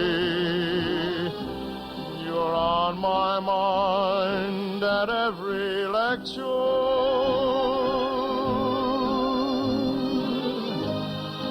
What I designed in architecture, I bribe you in law, mapped you in navigation. You came and I saw, and I was a conquered nation. The marks are low upon my study chart, but I know you by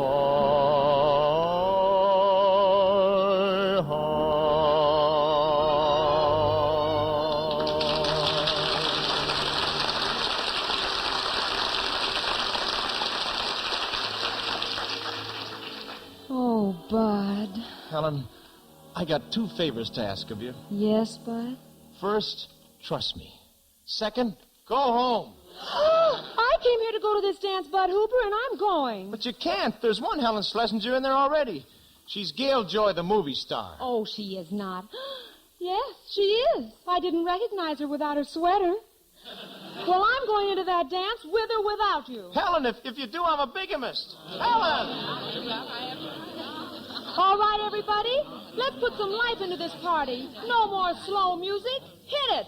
Bounce it. Bop it. I'm for that myself. Let's give the brush to Bach, Beethoven, and Brahms. Well, girls, I don't go much for that no-haircut stuff myself. Say, Miss Joy, maybe we have something in common. If it's common, we've got it. I never want to hear Johann Sebastian Bach, and I don't want to listen to Ludwig Beethoven, and I don't give a hoot for all Johannes Brahms. The bees we want are these. The bees we want are these. They're the barrel house, the boogie woogie and the blues. Yes, the barrel house, the boogie woogie and the blues. Oh, the barrel house makes a man of a mouse, and every boogie beat will raise your heat. And when the they start to play the blues, you'll never ever choose to lose the blues. You'll never choose to lose the blues. Oh, the blues will really get you. And the barrel house is bound to upset you. And the boogie-woogie beat will drive you straight to distraction. Even school professors get a solid reaction from the barrel house. Boogie and the boogie. I love the boogie 'cause it tickles just fine. I love the boogie 'cause it's fresh and it's fine. Just like a cigarette with modern design. That's why I love the boogie-woogie. Yes, yes, ooh-ah-boo-bah. It seems to knock the wind right out of my chest. Ooh-ah-boo-bah. It's so darn good, it makes a fool of the rest. Ooh-ah-boo-bah. Just goes to show you that the boogie's the best. That's why I love the boogie-woogie. Yes, yes. It's right as rain, as low as thunder, high as a cloud, and sweet as a cake. It's got a kick like mountain liquor, and it's as slick and hard to take as the porterhouse steak. Ooh-ah-boo-bah. It picks you up and knocks you flat in the mat. Ooh-ah-boo-bah. It makes fat people thin and thin people fat. Ooh-ah-boo-bah. No other music is as solid as that. Go, I love that boogie beat. Ring! I love the boogie too, but not when I'm feeling blue. I get the blues in the morning, the blues at night. I even get the blues when I'm feeling right, 'cause it sounds so good. And it feels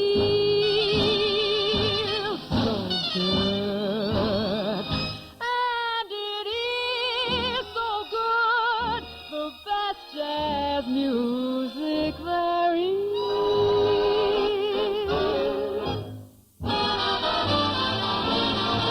I love the blues as well, but not when I'm feeling swell. When I'm feeling kind of jivey and I want a joint of stivey, I go barrel house, to make 'em stand me down. Oh, the atmosphere is solid and the band is really solid. They say barrel house, they really go to town. The beat is solid as a rock there. They play till 5 or 6 o'clock there. You'll be mighty glad you found 'em. It's a treat to be around 'em while they sock it, beat it, kill it, bang it. The barrel house with Stravinsky or Strauss on jazz. It's the barrel house of boogie-woogie and It's the barrel house of boogie-woogie and it's the barrel house of boogie-woogie and It's the barrel house of boogie-woogie and from the great beat, takes the lead out of your shoes. Talking about those three beats, talking about those three beats. 1, 2, 3. 1, 1, 2, 1, 2, 3 beats.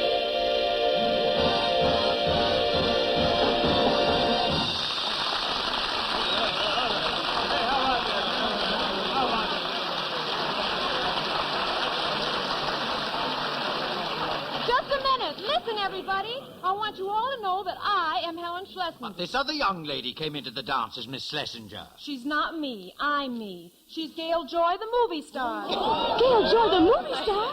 Here at Woonsocket. It's the Wham girl. Oh, excuse me, I want her autograph. What for? There's a stoop I know at home who'll pay money for it. I want a souvenir, a piece of her dress. Ah, look out. That's the only strap I've got. Oh, I want a souvenir, too. Well, here we go, back to the old look. Brother, bring on the photographers. Why, they're tearing off her clothes. Look at those lovely flashbulbs, Pop. Blind me, boys, blind me. This will make the front page of every paper in the country. Maybe even the Congressional Record.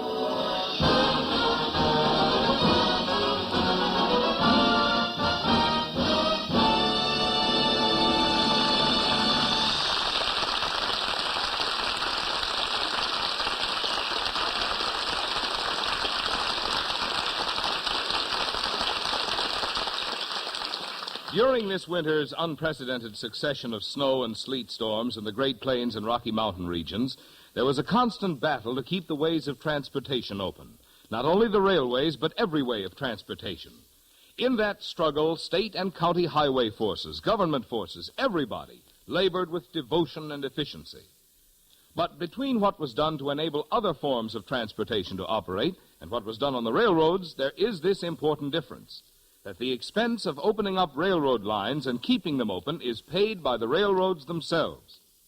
When a railroad snowplow bucks a drift, or ice has to be blasted away, or a great whirling rotary chews into a snowpack cut, the cost of doing the job is borne by the railroads. In some places last winter, the cost amounted to as much as $1,000 a mile, spent by the railroads so that essential supplies could be kept moving. There was more to it than just a matter of cost, too. There was a human side, which was well expressed by the editor of Traffic World, a national weekly widely read among shippers, who happened to be on a train which was stalled by the snow in the Rocky Mountains. There was nothing in the rule books, he wrote, and not even anything in past experience, which covered the emergency. But the emergency was met by the self-reliant, self-supporting railroads, with their own crews and at their own cost. We doff our hat to the railroad organization, said this experienced observer.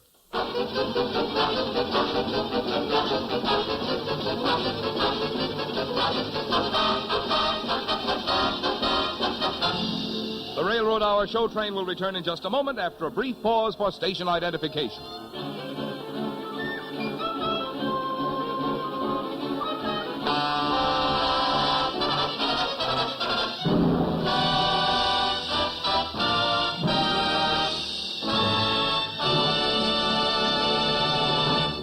Now for Act All-Star Broadway and Hollywood cast, headed by Betty Garrett, Eileen Wilson, and your host, Gordon MacRae.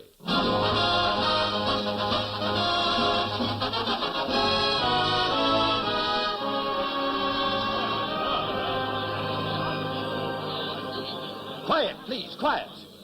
As head of Winsocki Preparatory School, I should like to say a few words. Your behavior at the dance tonight was shocking and scandalous. I intend to find out who brought this movie person to Winsocki and take proper disciplinary action. Dismissed. Oh, I despise the older generation. You're not kidding. Well, I'm very discouraged. Bud, listen. How about some of that old Winsocki spirit? Nothing can get us down. Where's that old fight? Yeah, make like a cheerleader, Bud. Okay, I will.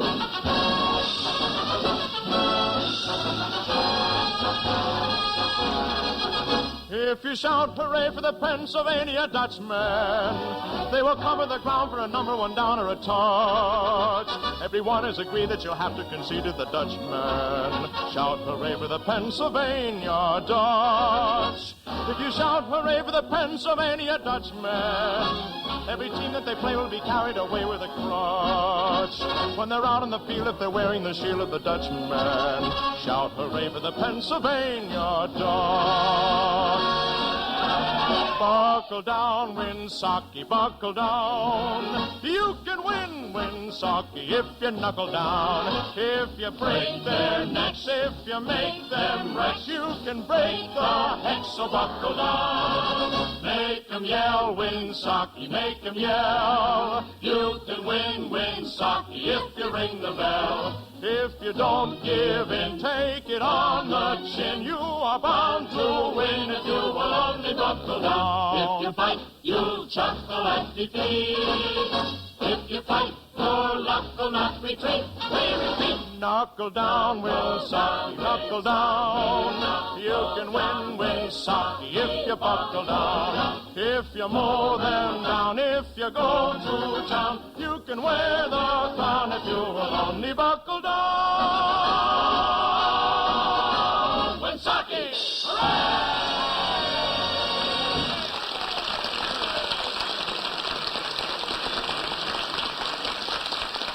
Hey, what's all the excitement? Yeah, what's been going on? Where have you two lovebirds been? Oh, Dutch and I were just out in the grandstand. That's where everybody at Winsocki goes to hold hands. I wish somebody'd take me out to the grandstand. A big, strong man, maybe. I had one, but he was stronger than I was. I couldn't hold him. Come on, kids. We got to huddle about how to keep Bud in school. Hey, listen, Minerva. You shouldn't be making cracks like that about being out in the grandstand right here in front of everybody. But gosh, Dutch, that's where we were. Well, I didn't take advantage of the situation, did I? No, you certainly didn't. Well, what do you mean? Well, I'll tell you what I mean. Straight from the shoulder straps. What do you think I am? Just a baby. What do you think I am? Just a child. What do you think I go around with man for? And who do you think I've got a little yen for? Oh, what do you think of me as a sister? Couldn't you just for once be a man? I'm getting older and quite a bit bolder. All my heart needs is a shawl. What do you think I am? I'm in love. What do you think I am? Just a small fry. What do you think I am? Just a brat. What do you think I mope around and sigh for? And what do you think this twinkles in my eye for? Oh, why do you think of me as a brother? Couldn't you just for once be my gal? Come and play house with me. Don't cat and mouse with me. All my heart needs is a shove. What do you think I am? I'm in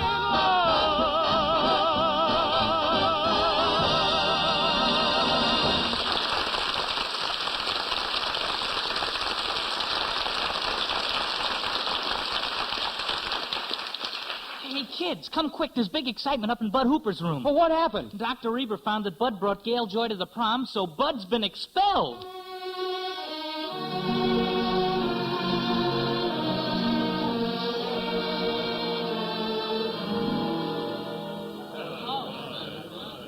All right, Hooper, you may pack your bags immediately. You have disgraced the name of Winsocki. Not so fast, Grandpappy. Little Gail has something to say. This kid is a little off his rocker, but I like him. I feel motherly towards him. Oh, sister. Well, you know, like I would to a dog, like Lassie. Just think, Bud. If you could bark, you'd be a movie star. Jack, get that camera ready. Gail Joy is about to play her biggest scene. Already. Oh, Dr. Reber. My dear young lady, I have nothing further to say on the subject. What a good-looking man you are, Dr. Reber. How nice it would be to get you in the grandstand with my arms around your neck like this. Please, young lady, let go. I got it. What a beautiful picture. He had his eyes shut. Go get it developed right away. You bet. What's the meaning of this? Look, Doc, Bud Hooper is being thrown out of school because he went to bat for me. So if you're going to make trouble for him, I'll make trouble for you. Oh, Green, go phone for the sheriff immediately. I want to arrest that woman. Yes, Dr. Reber. Oh, well, I sure wasn't invincible with the principal. Every time I try to be a help, I always take it on the chin. Every time I hurry to the rescue, always get a Mickey Finn.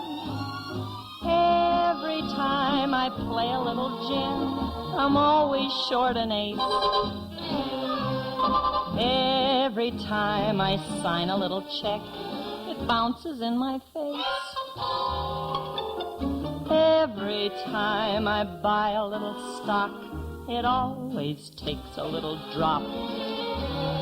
Every time I think I got a hit, I always get a little flop. And when I think my name will be in lights, it dwindles to a spark, leaving just a lonely little lady in the dark. Gee, Miss Joy, thanks for trying to keep Bud from getting expelled. Yeah, Helen and I will never forget you. When we're married, that is. If we may, we'd like to write you occasionally. Like on Mother's Day. Thanks, son. That would be just grand. Oh, just a minute. Hold everything. I just had word that every paper in the country is carrying our story about Gail Joy, the Winsocki prom girl. Oh, dear me. I happen to have another shot here the papers might be interested in. One prep school prexy with one movie star, slightly around neck. Oh, dear. Dear me. Dr. Reba, the sheriff's downstairs. Oh, yes, thank you, Green. Tell him I want him to take his usual post in the grandstand. There's been altogether too much extracurricular activity. And tell him I'll be right over. Hooper. Yes, sir? It is not my custom to reverse disciplinary action. However, I wish to reestablish the status quo. Is that good? It is. We will have no demonstration. Now, since I understand that Miss Joy is a very special guest, she may have a few words to say to the student body. Well, thanks, Doc. Students, there is one thing I'd like to say, and then I've got to run.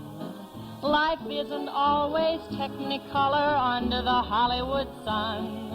Just because you hate exams and you've only one prom a year, don't be dismayed. I'd gladly trade, my dear. Oh, buckle down, Winsocki, buckle down. You can win, Winsocki, if you knuckle down. If you're more than down, if you go to town, you can wear the crown and you will only buckle down, buckle down.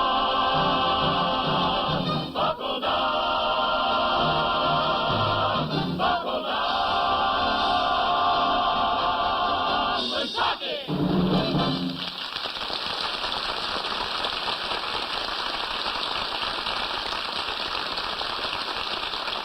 Thank you very much, ladies and gentlemen.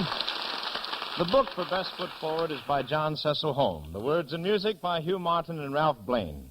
Well, next week, our show train will bring you the glamorous Metropolitan Opera soprano, Miss Dorothy Kirsten, who joins me in Victor Herbert's melodious operetta, Mademoiselle Modiste. All aboard! Well, it looks as though we're ready to pull out. But, friends, here is a reminder. Many thousands of our listeners have asked for the informative 64-page booklet, Quiz on Railroads and Railroading. If you have not yet sent for this interesting booklet, you can get a copy without charge by writing to the Railroad Hour, Transportation Building, Washington 6, D.C. I'll repeat that address, the Railroad Hour, Transportation Building, Washington 6, D.C.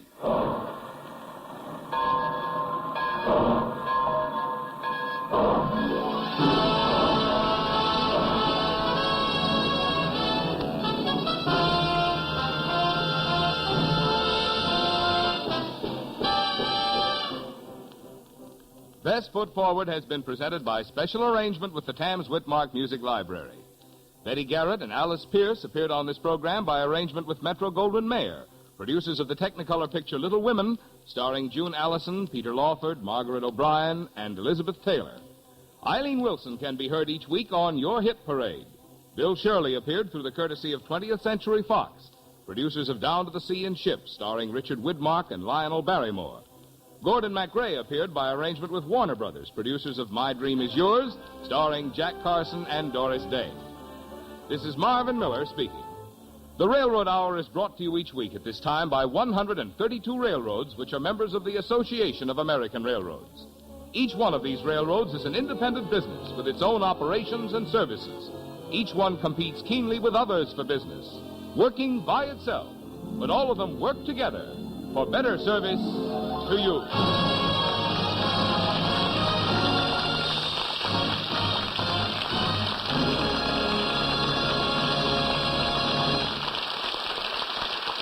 There goes our show train, but don't forget it'll be back next week with Mademoiselle Modiste.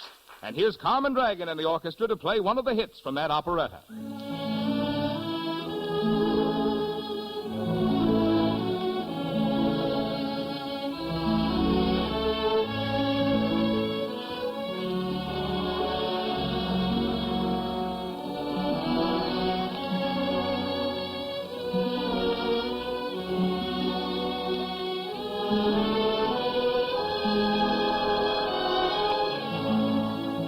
This is ABC, the American Broadcasting Company.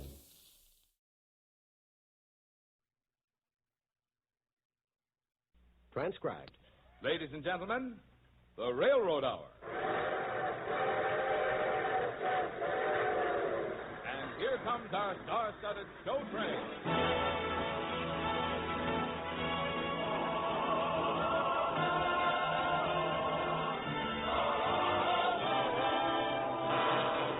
Tonight, the Association of American Railroads presents one of your all-time operetta favorites, The Firefly, starring Gordon MacRae and his celebrated guest, Dorothy Kirsten.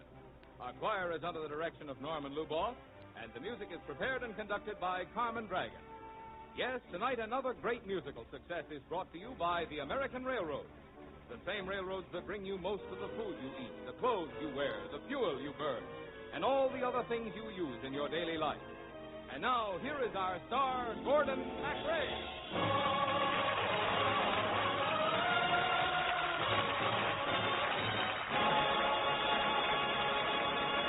Thank you. Thank you very much. Thank you, Marvin Miller, and a good evening, ladies and gentlemen. In tonight's operetta, my name is Jack Travers, and Dorothy Kirsten is Nina, a street singer known as the Firefly.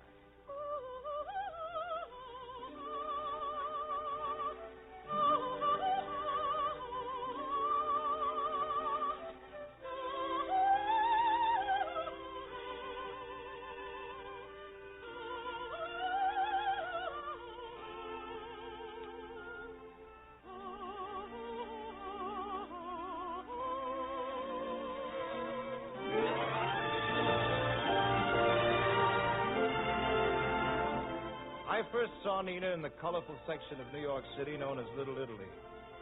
While my fiancée, Geraldine Van Dare, was shopping, I wandered over to a crowd gathered on the opposite corner. And there was Nina. Ladies fair, if you can hear, delight my wedding steps to take. Tangle not clearly, the stars finger on the break. Gentlemen, be you then wary, if a flower comes to view. Pick it quick, turn a trick, hurry, what is right with you? Therefore do not hesitate, do not make a maiden wait. Matter if you would patter, for you will find it is all too late. Love is like a firefly that glimmers by and dies while it is gleaming. Therefore, when you see it nigh, you must be very spry, never sly, never shy.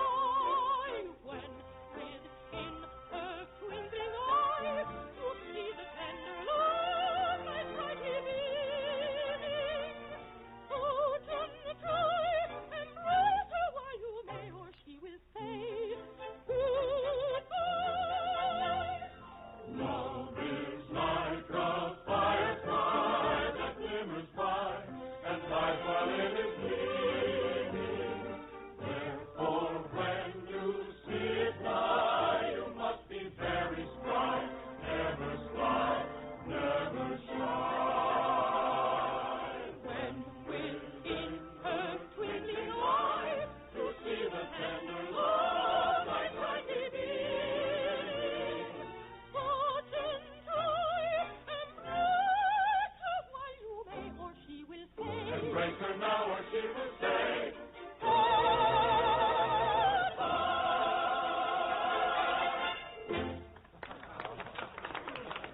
Oh, you have a beautiful voice, young lady. Thank you. You're very kind. I've never seen you in our neighborhood before. Well, I've never been here before. I must come again. I wish you would. Yeah, it'll be some time, though. I'm sailing for Bermuda this evening. Oh, Yes, on my fiancé's yacht. I see. Oh, here you are. Hurry along, Jack. We're sailing in an hour. Geraldine, have you heard this girl sing? She has a wonderful voice. What's your name, Miss? Really, Jack? Names are hardly a consequence between you and me, senor. I am called the Firefly. Goodbye.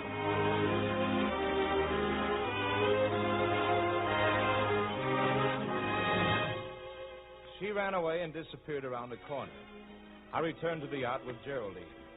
But I had looked into the eyes, for a moment touched the hand, and glimpsed the promise in the fleeting smile of the firefly.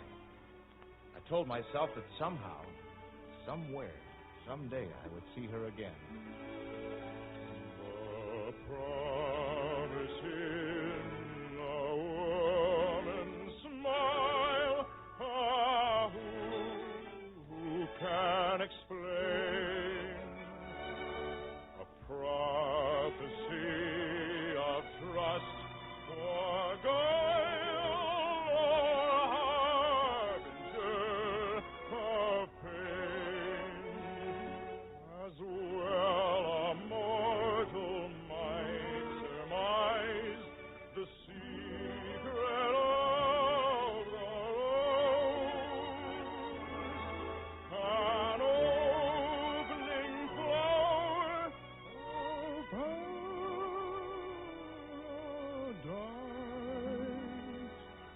For sorrow's born, She smiles on you, a taunting smile, as fleeting as the light. Through quivering leaves that dies the while it flashes on the side. but in that little moment's space, my will seemed glorified, as though the God of heaven's gate had left it open wide. The promise in a woman's heart. Who can explain a prophecy of trust or guile or harbinger of pain? As well a mortal might surmise the secret of the rose, an opening flower of paradise. For sorrow's born, who knows?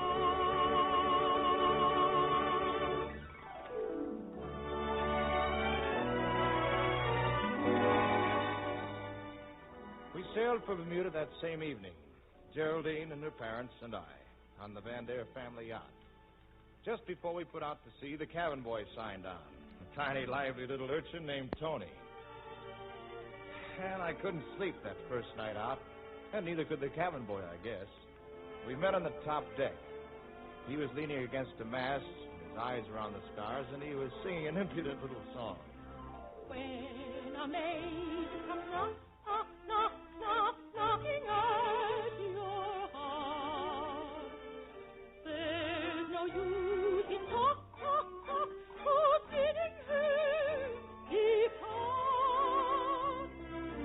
For the only lock that's proof against her charm is the oldest lock, is the golden lock. It's the lock that locked her in your arms. Well, you're quite a singer, Tony. Oh, Signora Jack. Tell me, what in the world does a youngster like you know about what to do when a maid comes knocking at your heart? Oh, in Italy, even the children love to sing love songs. And of course, I'm a pretty smart young fellow. Yeah, you sure are. Tell you, Tony, give me some more advice about love, all right? Is there anything more important than love? Oh, nothing is more important than love, Signora. To find it is to enter into heaven. To marry without it is to die. If I loved a lady, I'd know just what to say to her. In my God.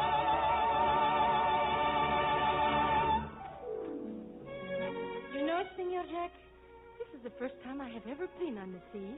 It is. How did you happen to sign out here as cabin boy? Well, the boy who was once supposed to come, well, he decided not to.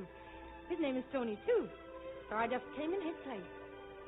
Tony, you're from the Italian quarter. You must know the Firefly. Oh, maybe I do. What is she like, Signora Jack? Oh, I saw her only once. She's wonderful. Perhaps you'll find her again. Eh, Signora? I'm afraid not, Tony. But I'll remember her as long as I live. Love is like a firefly that glimmers by and dies while it is gleaming. Therefore, when you see it fly, you must be very spry. Never fly, never shy. When within her twinkling eye, you'll see the tender love like brightly beaming. Fortune, try and praise her while you may, or you will say, praise her now, or she will say,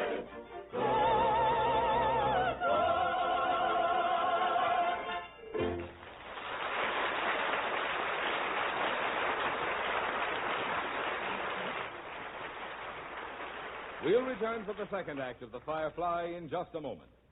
Listen to this.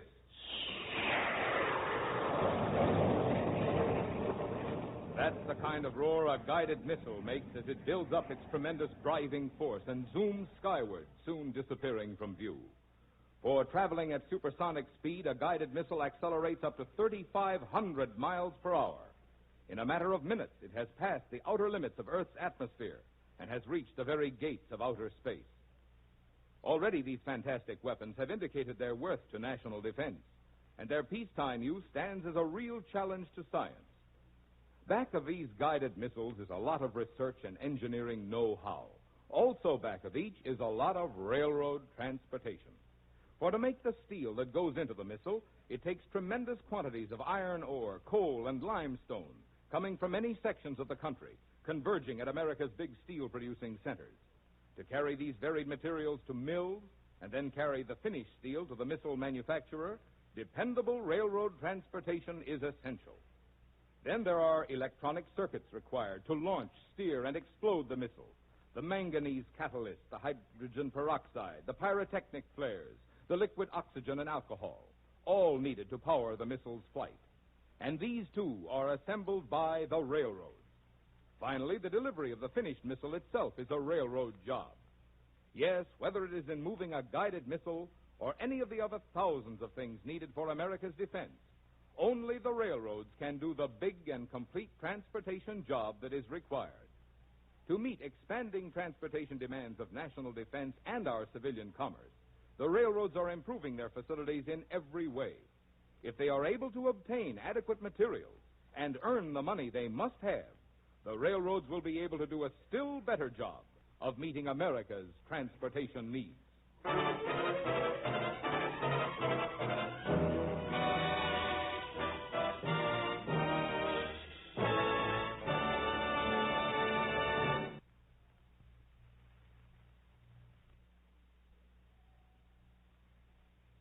And now here is the second act of The Firefly, starring Gordon MacRae and his guest, Dorothy Kirsten. Love is like a firefly that glimmers by and dies while it is gleaming. During those days in my fiancée's yacht, I was dreaming. I was trying to keep my mind on reality and Geraldine, and I kept thinking of another girl. A girl I'd seen for only a few moments. The Firefly. Jack, what's the matter with you? What do you mean, Geraldine? Well, you've hardly spoken to me the entire voyage. I'm sorry. Are you angry about something? No, of course not.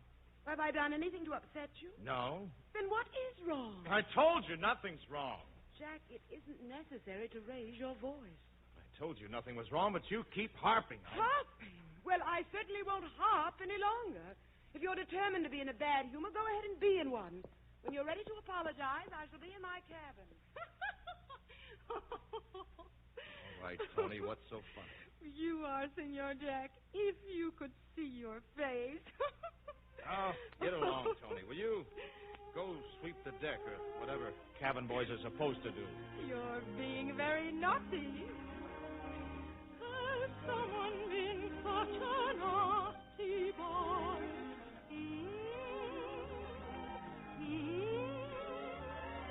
Rob your poor heart of its peace and joy.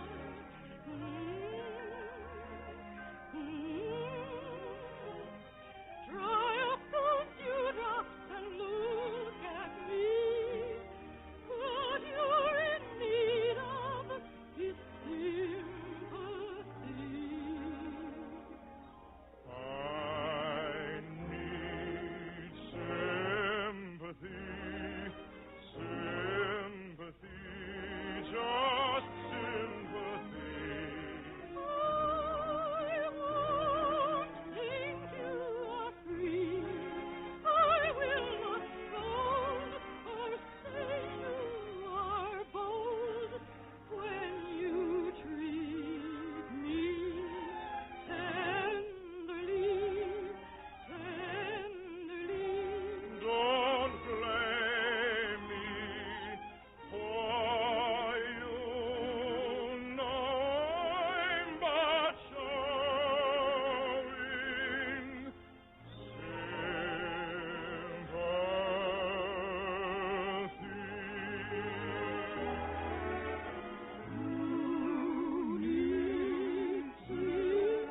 Sympathy, sympathy, just sympathy. I won't think you are free. I will not scold or say you are bold when you treat me tenderly, tenderly. Don't blame me, for you know I'm but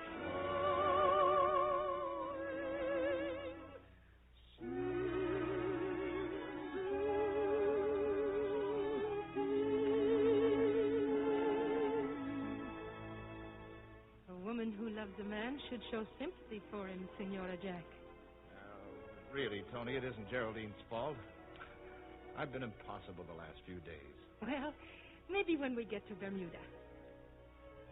Oh, look, Senora Jack. That beautiful isle on the horizon. That's where we're going, Tony. That's Bermuda. Oh, it's lovely. I think everything's going to be all right for you now. Well, maybe it will, Tony. I hope so. Haul away that line. Haul away that line.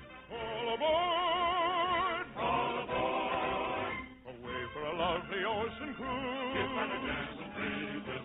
How it teases, gently pleases. Oh, a trip to Bermuda, who'd refuse? The land of the mermaid flowers. Sunshine showers, wondrous flowers. Let's away, let's away. We hate delay. We hate delay. Away to Bermuda, Isle of Flowers. There Bermuda.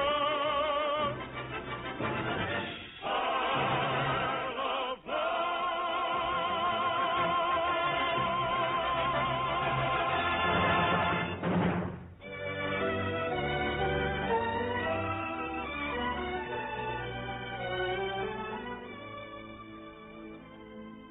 But things weren't any better in Bermuda. I began to feel more and more that I couldn't marry Geraldine.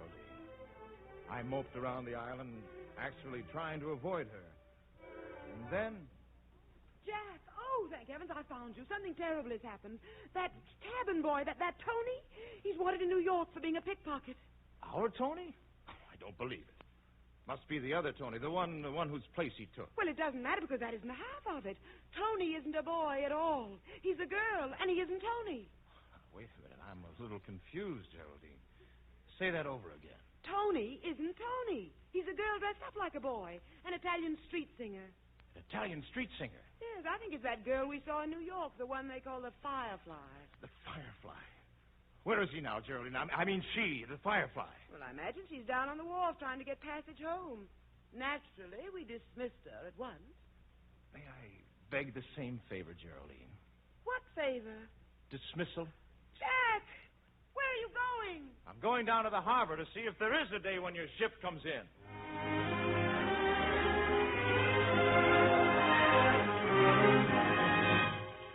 Down at the harbor, there was the girl whose songs and whose smile had changed my whole life. She was dressed like a boy, sitting on the wharf, just looking out to sea. Hello, Tony. The name is Nina, in case you really want to know. The name is Giannina Mia. Mine. What are you doing down here, Signore Jack? Then at last someone told me where I could find the Firefly. And now that I've found you, we're going home to New York. And I'm never going to let you out of my sight again. Oh, how are we going to get back? I have no money for passage. Well, maybe I haven't either, but a little thing like that shouldn't stop a street singer. Just watch me. Hey, everybody. Gather round, gather round. Who are we serenading? Why, that mule, of course. Give a listen, Senor Donkey, and help us make some money.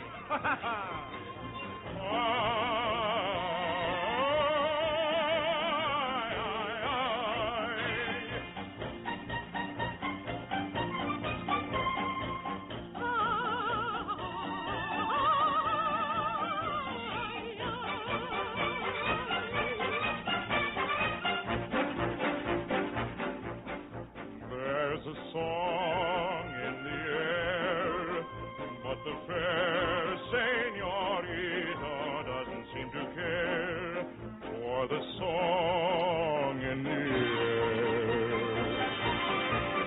So I'll sing to the mule if you're sure she won't think that I am just a fool serenading a mule.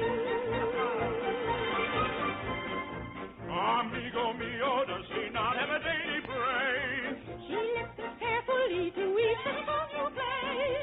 La bella senorita, Mi si mi muchachita, she loves to sing it through if only she knew the way. She made in her voice alone, and all that the lady can say.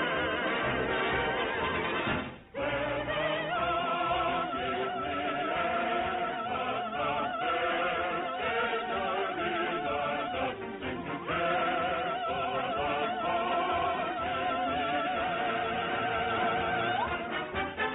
But cry as she may, her voice is a song, and all that the lady can say.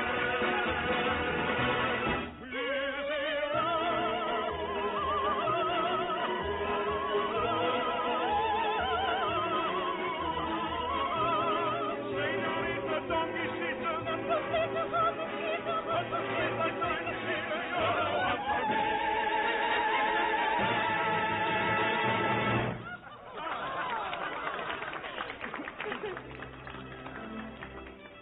Thank you. Thank you, my friends. Thank you very much. You see, darling, that's how we get the money for the passage home. But what about Geraldine? Well, remember what you said. Nothing is more important than love. To find it is to enter heaven. To marry without it is to die. You told me what you'd say if you loved a lady. Now, Nina, I want to say it to you.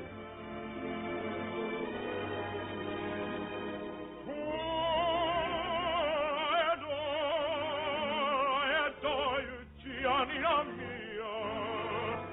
More and more, I adore you, Giannina mia.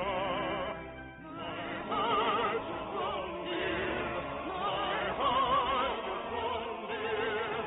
There you shall rule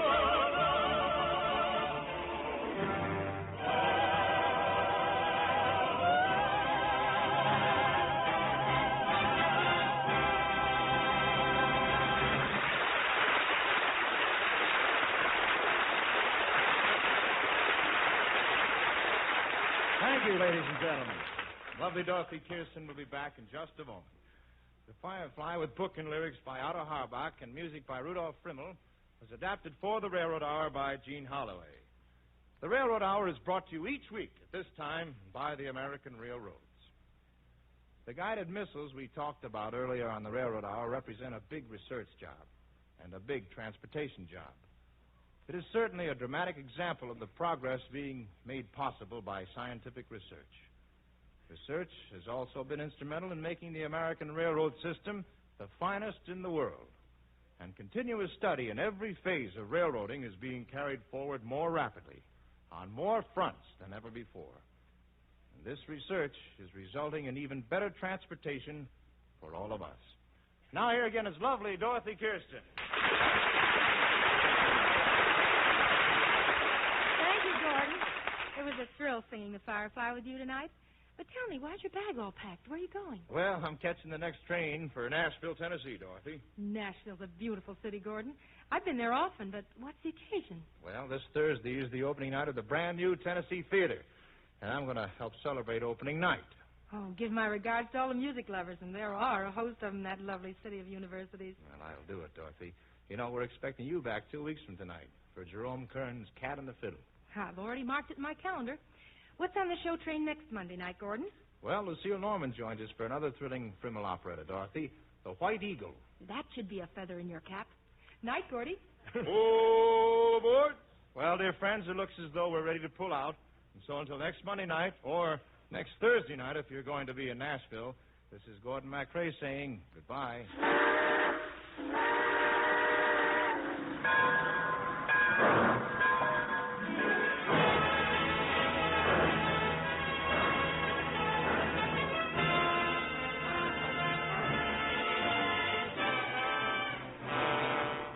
Firefly was presented by special arrangement with Century Library Incorporated of New York. Gordon MacRae will soon be seen starring in Warner Brothers' About Face. Our choir is under the direction of Norman Luboff, and our music is prepared and conducted by Carmen Dragon.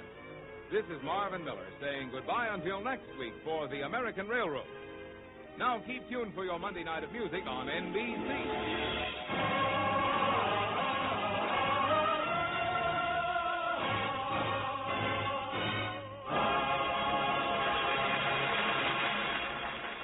The preceding was transcribed. Stay tuned for Lucille Cummings on the Telephone Hour on NBC. Good afternoon, everyone, and holiday greetings from Box 44 in New York's Metropolitan Opera House. You're once again the invited guests of the National Broadcasting Company on a coast-to-coast network of its associated stations for an afternoon of opera. Today's performance is of special interest. The Metropolitan Opera Company is reviving this afternoon for the first time since 1937 Ponchielli's realistic and tragic opera La Gioconda, to be sung in Italian by a famous cast headed by Zinka Milanov in the title role, Bruna Castagna, Anna Cascas, Giovanni Martinelli, Carlo Morelli, Niccolo Moscona, and others. We are now awaiting our conductor, Ettore Panizza, who is on his way to the orchestra pit.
la tua cagna, tra due colonnette e la tua ragna, parla del cantastorie, e le tue file sono le corde di questo apparecchio.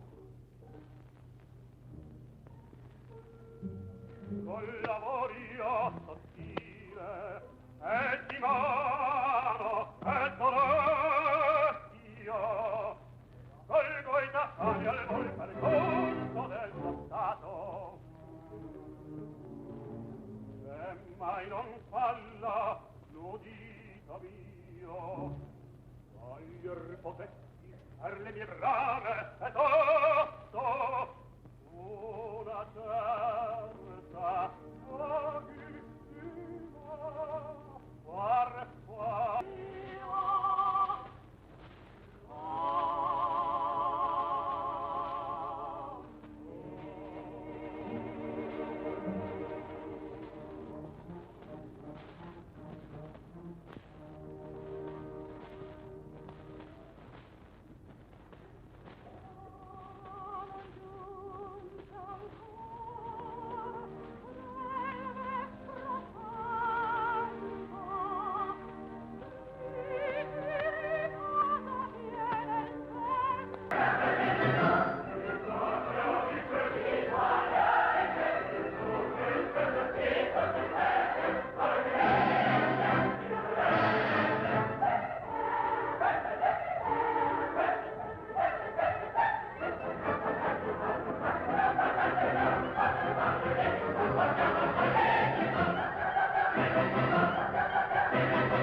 padron tuane, hai faccia da malanno, direbbe da bere, che alla regata non hai fatto bandiera, infatti malvalato.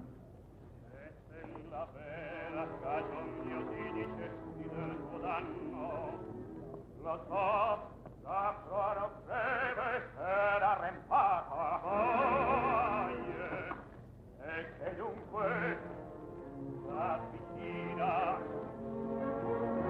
lasso hai la barca stregare di tanta una marina bieca sul suo capo. Osserva quella cieca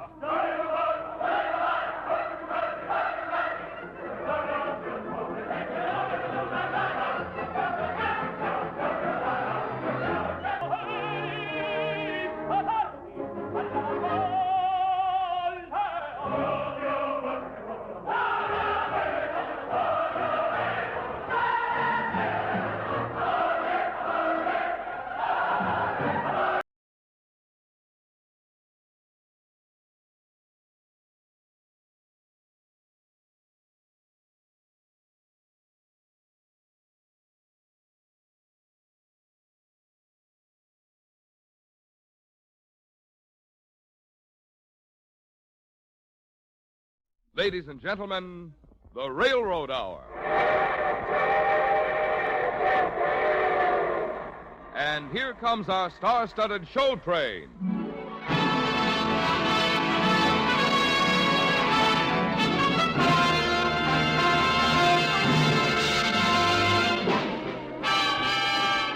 Tonight, the Association of American Railroads presents Noel Coward's operetta, Bittersweet, starring Jeanette MacDonald and your host, Gordon MacRae.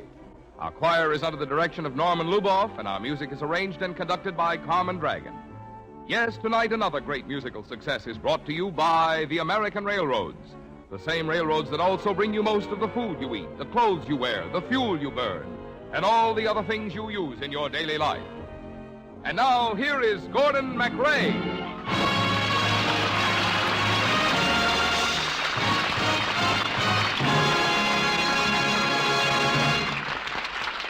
Thank you and good evening, ladies and gentlemen. This is Gordon MacRae ringing up the curtain on Noel Coward's romantic operetta, Bittersweet.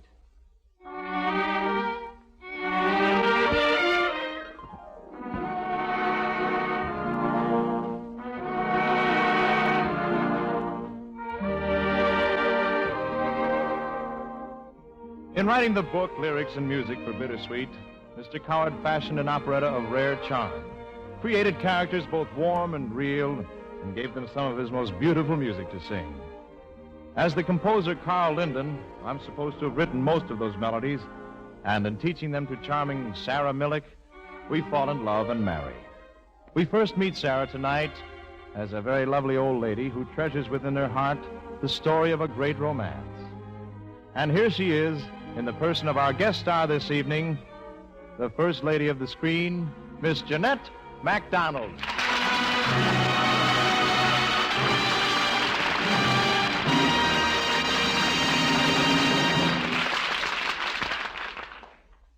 No matter how many years you live, the past is only a memory away. I'm over 70 now, but whenever I see young people hand in hand with a light on their faces, I see Carl and myself again, and I live once more the memories that are bittersweet. Tonight we had a party in my London home in Grosvenor Square. I gave it to celebrate the engagement of one of the young ladies of the neighborhood to a very nice young man. During the evening, I walked into the room accidentally and overheard a conversation. I'm so utterly, utterly miserable. Well, don't cry, Dolly. After all, you're going to marry a rich man, have rich friends. Maybe someday you'll be able to engage my orchestra to come and play for you. How can you be so hard? Well, I've got no money. Nothing to offer you. You'd look fine singing my songs in some cheap cabaret. Oh, what am I to do? What am I to do? Oh, Vincent, kiss me for the last time. Dolly. Oh, your ladyship. Your fiancé has asked me to look for you. If the moment is inopportune, I apologize. Young man, you're the piano player in the band, aren't you? Oh, I'm the leader of the band. What a pity. It's not a very good band. Oh, but... Your ladyship, let me explain. I love Vincent, and he loves me. Are you sure he loves you? Would he live for you, die for you? You're laughing at us. I laugh at almost everything now. It's only when one is very old indeed that one can see the joke all the way round. What joke? Life and death and happiness. Here, sit down a moment and let me tell you something. You say you're in love. I find it very hard to believe you. Your romance could not live the length of a day. You hesitate, analyze, betray your love with compromise, till glamour fades away. And all too soon you realize that there's nothing left to say. There is a call that echoes sweetly when it is spring and love is in the air. Whatever befall, respond to it completely, for it may bring you sadness and despair.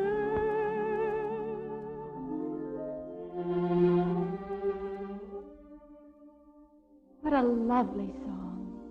Yes. It was written for me many years ago by my singing teacher. It was spring, and it was the springtime of my life. I remember how I stood beside the piano in this very room, singing it. My lessons had run well over the hour.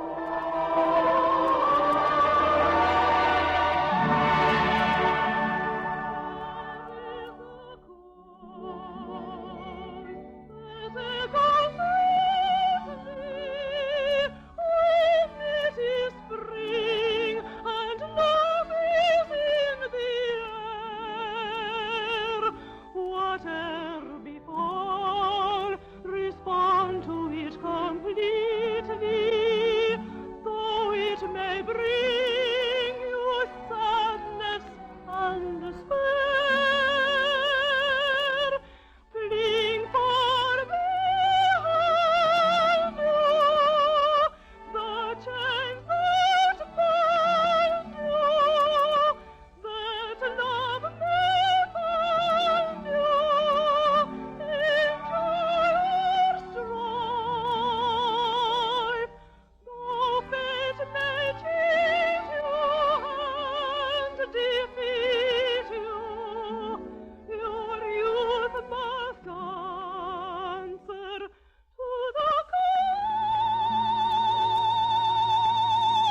sang that beautifully, Miss Sarah, except that you took the high note too much at the back of your throat.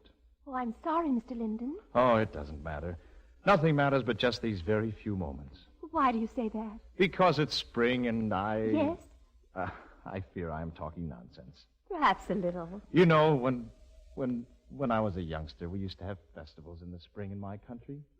And the young boys and girls dance, and the old people sit around under the trees watching and remembering when they too were young and in love. In love? Yes. As you are in love with your handsome Sir Devon. Oh, you. Yes, of course. Well, tell me more about your country, Mr. Linden. There's nothing to tell, really. It seems so very far away, I've almost forgotten. You're homesick, though. I can see you are. Can you? Perhaps the climate here in London is depressing. Yes, a little. Oh, there may be beauty in this land of yours. Skies are very often dull and gray.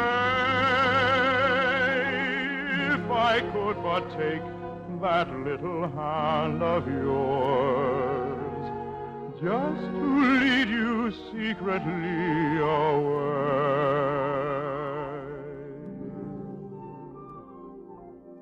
We would watch the Danube as it gently flows, like a silver ribbon winding free.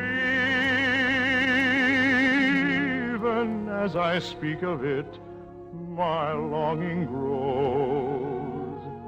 Once again my own dear land to see. If you could only come with me, if you could only come with me.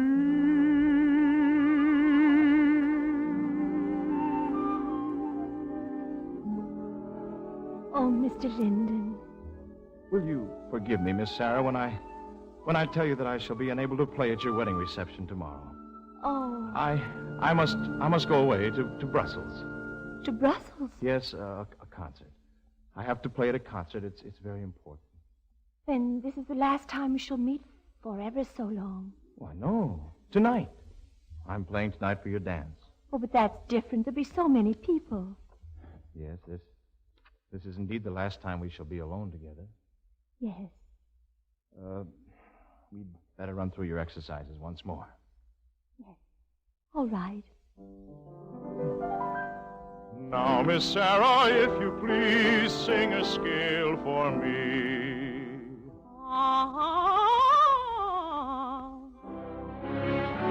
Take a breath and then reprise in a different key.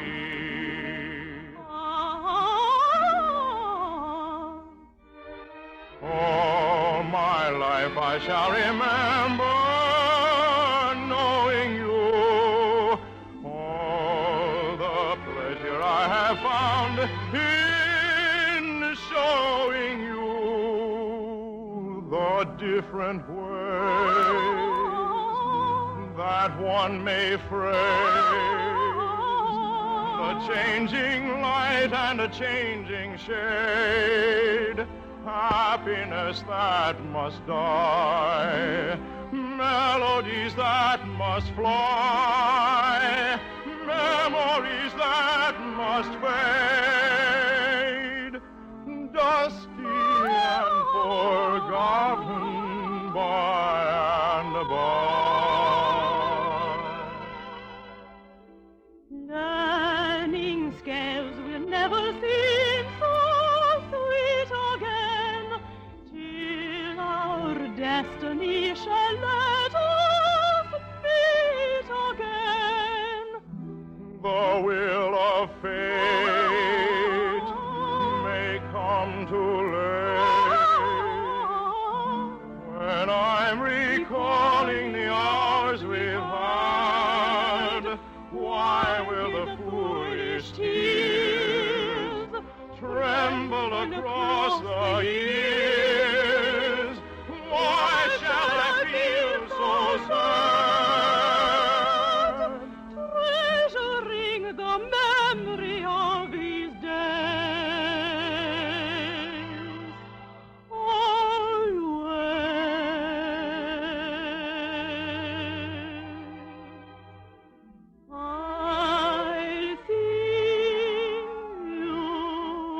again whenever spring breaks through again.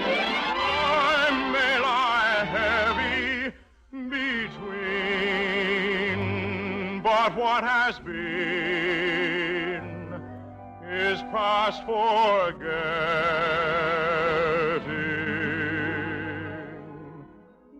This sweet memory across the years will come to me. Oh, my world may go awry. In my heart will ever lie just the echo of a sigh.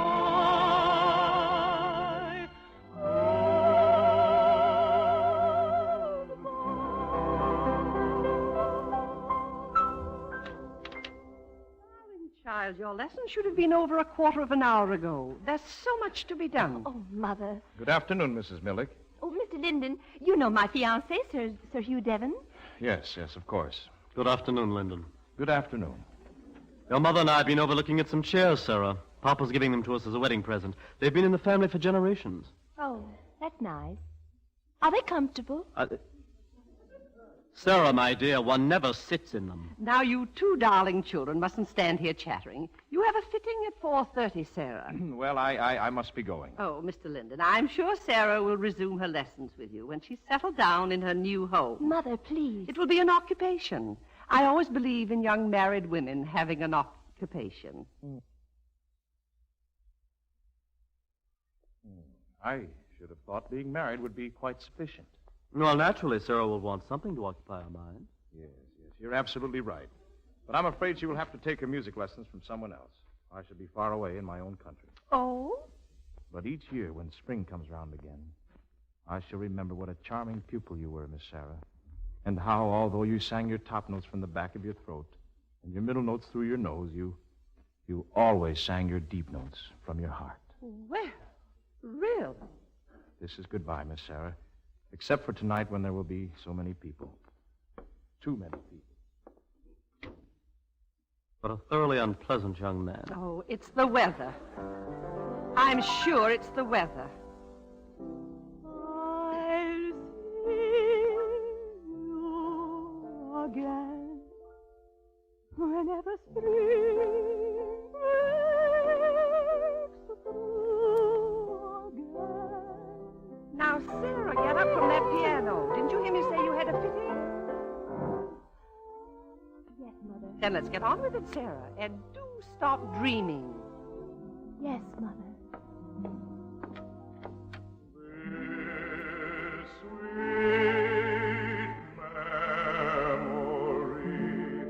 Across the years will come to me. I could hear Carl's music singing through me as I walked with my mother and my fiancé out into the street. And a cloud had come across the sun. And in my heart there was an echo of a sigh as I remembered the sound of his voice whispering.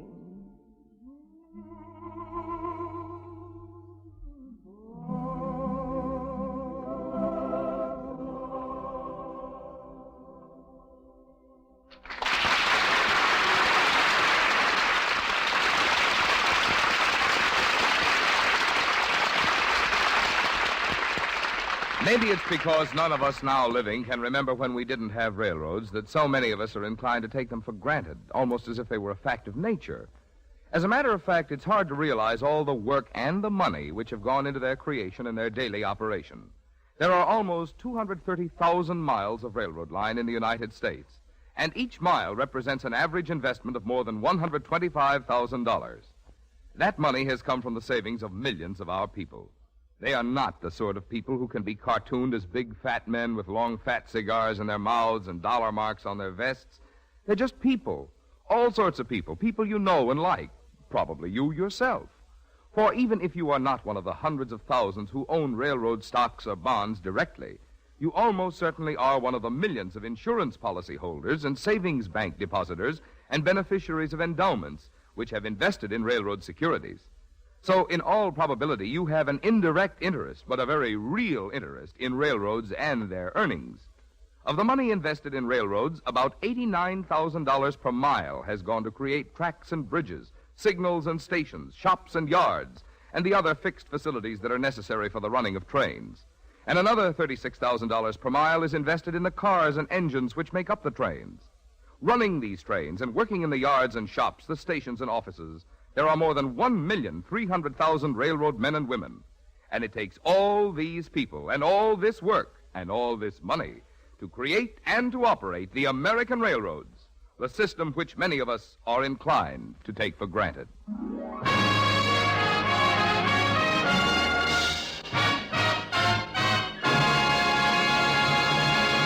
And now the second act of Bittersweet with your host, Gordon MacRae, and his guest star, Miss Jeanette MacDonald.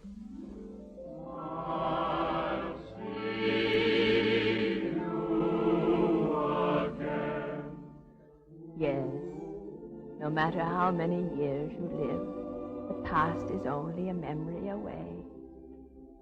Strange, I can hardly remember what you looked like, but I remember that Carl had the kind of eyes that no girl could ever look away from, and the kind of smile that went straight to your heart, and the kind of arms that could shut out the whole world or gather it in.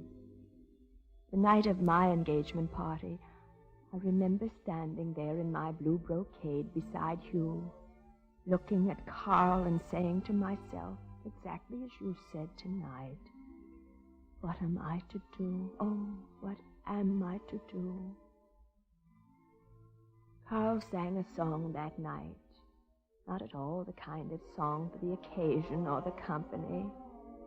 It was a song he had written about himself and about love and happiness.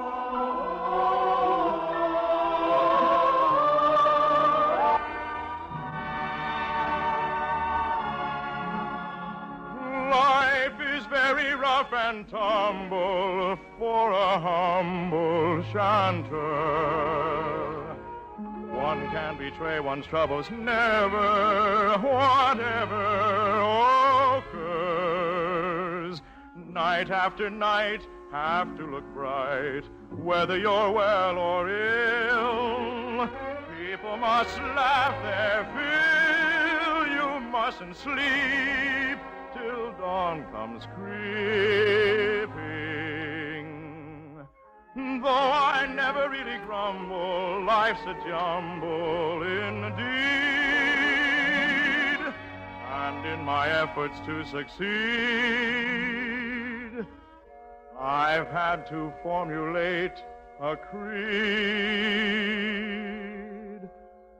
I believe in doing what I can, in crying when I must, in laughing when I choose. Hi-ho, if love were all, I should be lonely.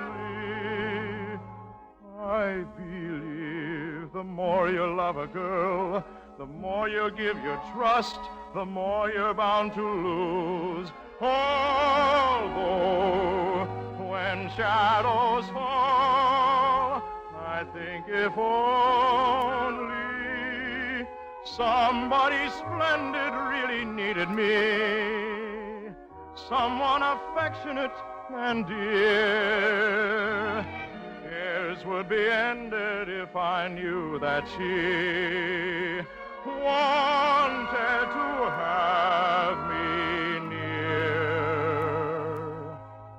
But I believe that since my life began, the most I've had is just a talent to amuse.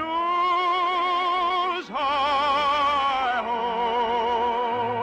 if love were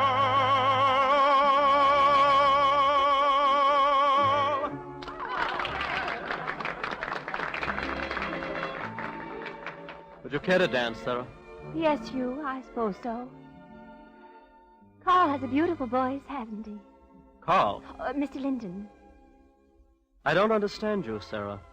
You've been acting strangely ever since your music lesson. Are you glad you're going to marry me, Hugh? After all, you have your future position as my wife to consider. And do you love me? Sarah. Well, do you? Well, of course I do. What's the matter with you? Don't look so solemn, Hugh. I'm in love. My dear girl, that's all very well, but you really must restrain yourself. What a stupid tune, Mr. Linton. So dismal. Sarah! Oh, play something gay, please, immediately. Sarah, you must not speak like that. Have you taken leave of your senses? Oh, leave me alone. Perhaps this will suit you better, Miss Sarah. Yes, that suits me much better. Play something gay for me, play for me, play for me, set me free. I am in a trance tonight. Can't you see how I want to dance tonight? Madly, my heart is beating, some insane melody possessing me. In my brain, reeling and obsessing me. How can I leave it to call in vain? Is it joy or pain?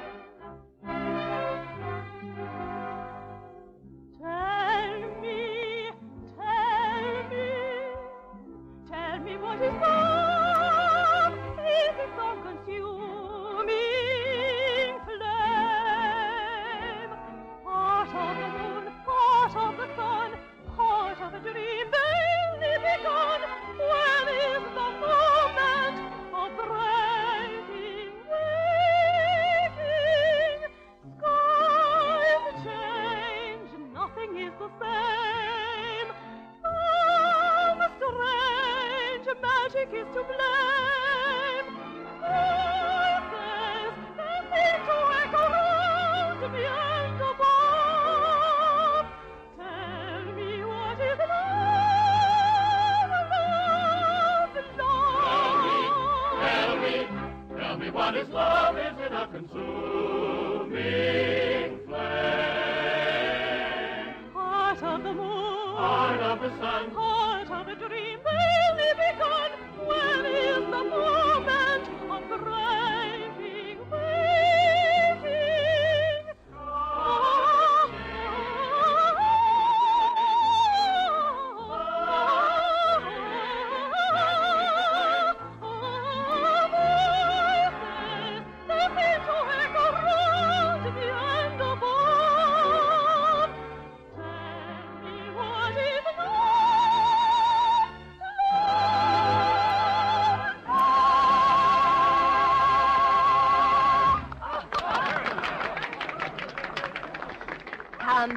Sit here with me, Hugh. If you wish, Sarah. I'm very sorry I was unkind and silly. Will you please forgive me? There's nothing to forgive. Oh, Hugh, must you be so polite? Are you always going to be like this after we're married? I mean, cold and unbending? I enjoy being high-spirited as much as anyone. Do you? But there is a time and a place for everything. Then I can look forward to our being very high-spirited when we're alone, when no one is looking. Or maybe you'll wear a funny hat at breakfast. Are you laughing at me? No, but I'm looking at you just as though I had never seen you before. You, dear. Yes, Mrs. Millick. Your mother's waiting for you downstairs. The carriage is at the door. Thank you, Mrs. Millick. Good night, Sarah. Good night, Hugh. Oh, will you drive with me tomorrow in Regent's Park? Thank you. That would be delightful. Good night, Hugh.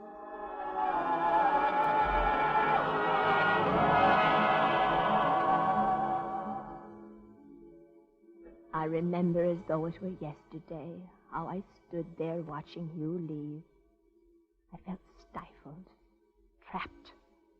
And suddenly I wanted desperately to be young and carefree. So I went into the next room where my bridesmaids were watching the musicians put away their instruments. And with almost hysterical abandon, I forced them into a game of blind man's buff.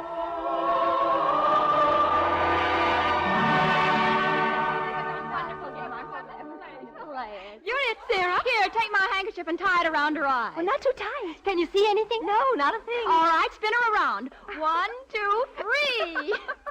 Good night, young lady. Watch out, Mr. Linden. We're playing blind man's buff. Oh, Sarah, be careful. You're going straight for Mr. Linden.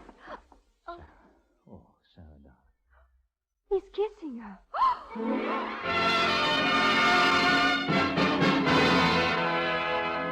Oh, Carl. Carl, I've waited so long for you to hold me in your arms. Darling, Sarah, you're forgetting Hugh. come with me. Now? Yes, now tonight. I love you, darling. I'll take care of you, live for you, die for you. And I love you always. But, Sarah, you're marrying Hugh tomorrow. Are you out of your mind? Perhaps, but I'm happy. Can't you see I'm really happy? Mr. Linden, I appeal to you. What are your prospects? Have you any money? Why, no, none. But I can earn enough. How? I'll sing. Sarah. Yes, Sarah will sing and I'll play my music, and we'll make a living. Come, Sarah. I'll get your hat and cape. Thank you, Gloria. Oh, Carl, thank you. Thank you for coming before it was too late. Ring far behind you the chains that bind you, that love may find you in joy or strife. Though fate may shield you and defeat you, your youth must answer to the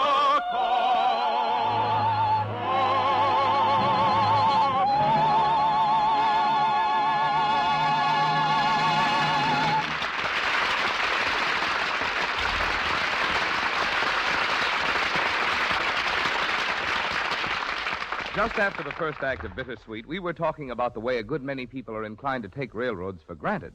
Well, one reason for that is the way railroad service goes on in all seasons in almost any kind of weather. This dependability is an outstanding characteristic of railroad service, so common, in fact, we're likely to overlook the effort, the organization, and the expense involved in maintaining it. When snow must be removed from railroad tracks, the railroads don't call on the taxpayers to clear it away. Railroad men and railroad equipment tackle the job. When floods carry away a bridge, it's railroad forces and railroad money which build a new one. When storm knocks out railroad signals, the railroad's own maintainers turn out to restore communication. And always, no matter what the trouble or the interruption, railroad men and railroad organizations are at work to keep supplies moving, to keep things going. So because we are accustomed to relying on this railroad way of meeting situations, we are likely to accept it all without much thought of the men and the organization back of it.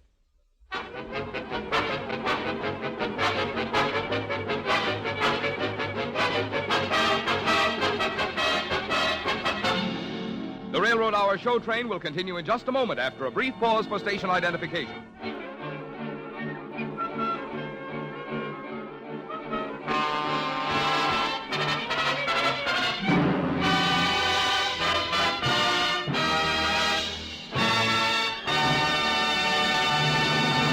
And now the third act of Bittersweet with your host, Gordon MacRae, and his guest star, Miss Jeanette MacDonald. I'll see you again.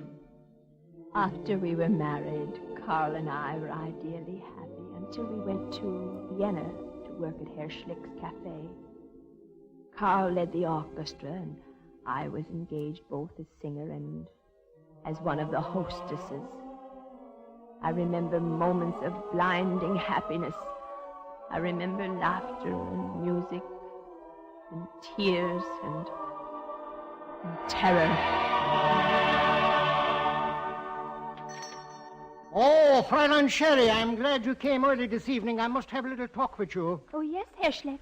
Fräulein, you are losing me one of my most valued clients. Why, I don't understand. Captain August Lute tells me that you have repeatedly refused to dine or dance with him.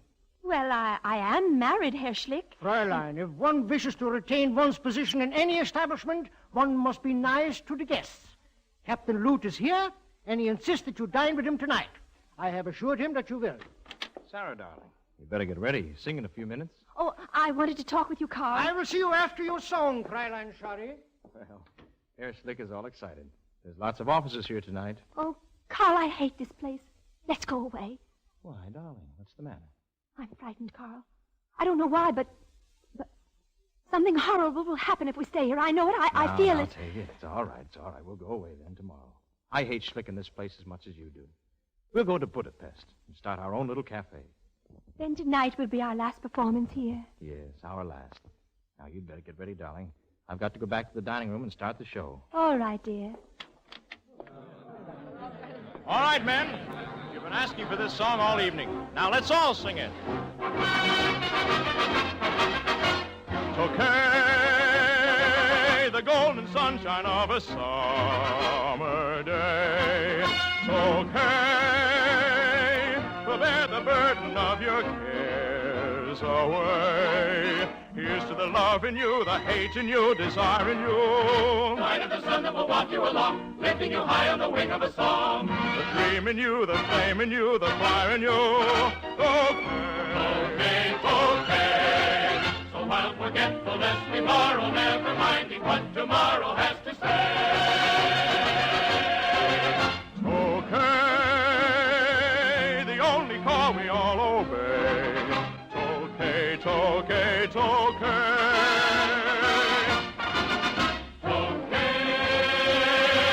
The golden sunshine of a summer day. Okay, will bear the burden of your cares away. Here's to the love in you, the hate in you, desire in you. Light of the sun that will walk you along, lifting you high on the wing of a song. The dreams in you, the flame in you, the fire in you. Okay, okay. So while forgetfulness we borrow, never minding what tomorrow has to say. Okay, the only call we all obey. Okay, okay, okay.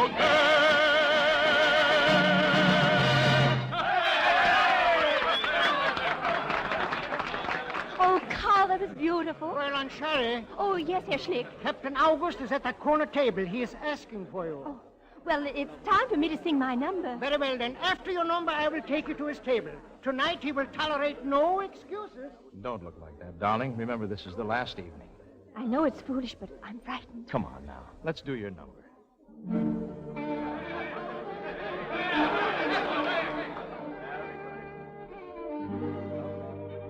Gentlemen, the song I'm about to sing is the latest composition of my husband, Herr Carl Linden. It is the story of a lovely flaxen-haired princess who fell in love with a gypsy, a zigeuner. Once upon a time, many years ago, lived a fair princess, hating to confess, loneliness was torturing her soul. Then a gypsy came, called to her by name, wooed her with a song, sensuous and strong. All the summer long, her passion seemed to tremble like a living flame.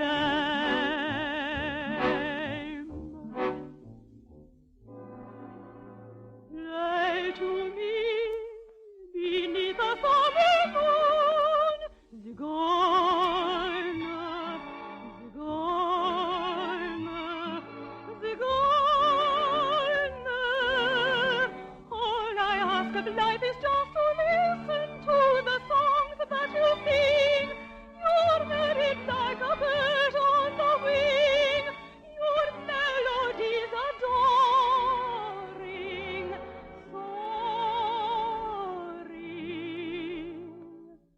Play to me with some barbaric tune, zigeuner,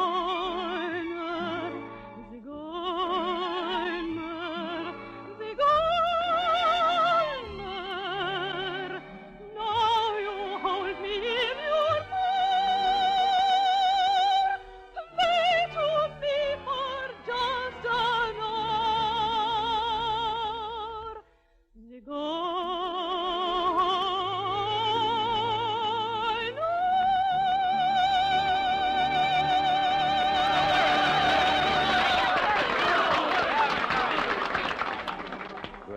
evening, Fraulein Shari. I believe this was our dance.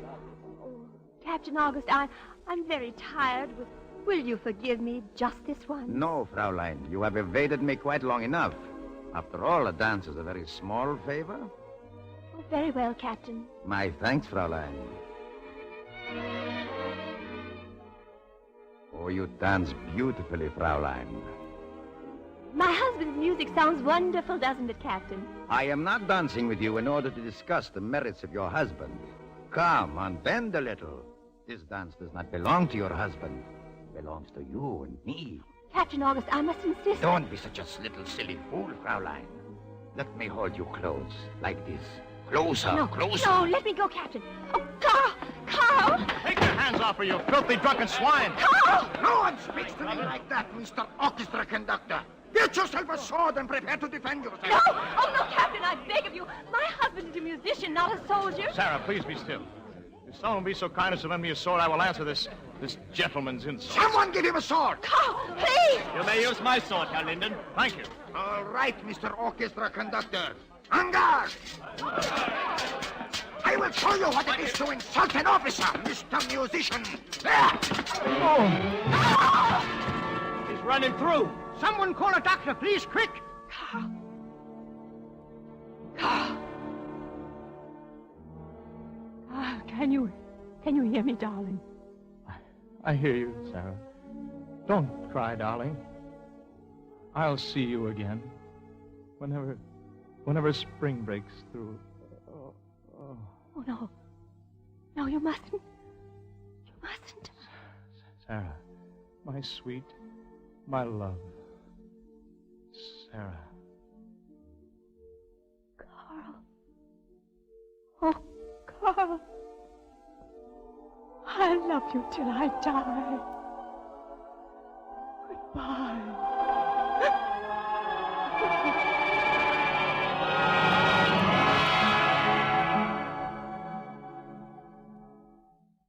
Oh, your ladyship, that's the most romantic story I've ever heard in my whole life.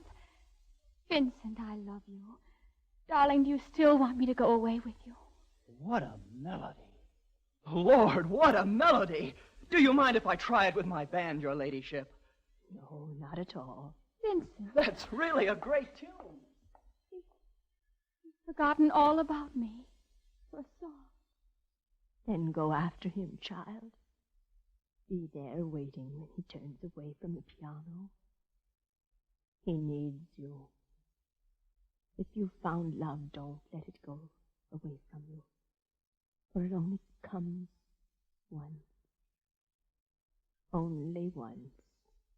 Thank you, your ladyship. I'll do exactly that.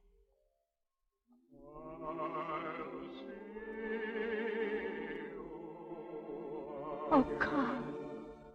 Whenever spring breaks through again, all my world may go wrong. How sweet was my youth. How bittersweet my memories. I shall love you till I die.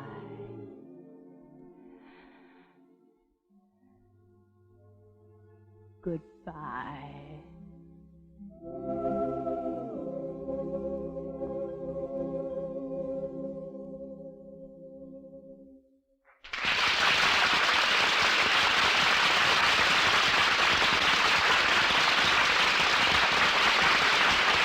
Thank you, ladies and gentlemen. Jeanette MacDonald will be back in just a moment. Meanwhile, this is your host, Gordon MacRae, giving a big vote of thanks to our excellent supporting cast, Jerome Cowan, Sam Hearn, Barbara Eiler, Jack Edwards, Peter Rankin, Myra Marsh, and Colleen Collins, for their fine performances in Bittersweet, which was adapted for radio by Gene Holloway. And now, here's Jeanette MacDonald. Thank you very much. I'm so glad the Association of American Railroads invited me back to do Bittersweet. It's one of my favorite operettas. Well, Jeanette, you've chosen one of my favorites for your next appearance, The Merry Widow. Well, I'm looking forward to doing it with you, Gordon. And next week, I'm certainly going to be listening to Patrice Munsell and Pinky Lee and Rudolph Frimmel's operetta, Rosemary. And don't forget, on February 14th, Jane Powell and Walter O'Keefe will join me in Victor Herbert's operetta, Sweethearts. I'll be listening. Good night. Good night, Cindy. All aboard! Well, it looks as though we're ready to pull out. So until next week, goodbye.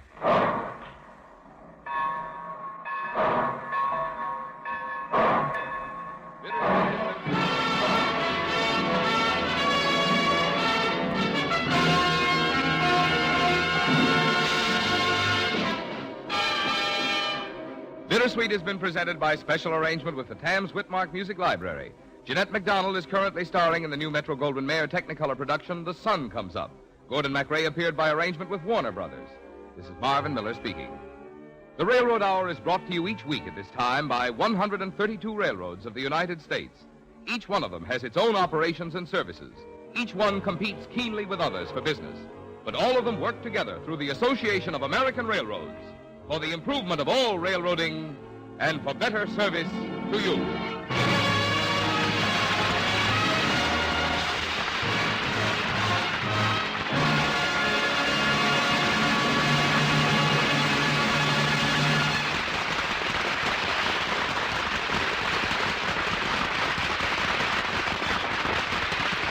This is ABC, the American Broadcasting Company.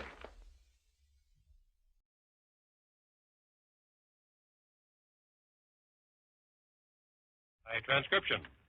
Ladies and gentlemen, the Railroad Hour. And here comes the star-studded show train.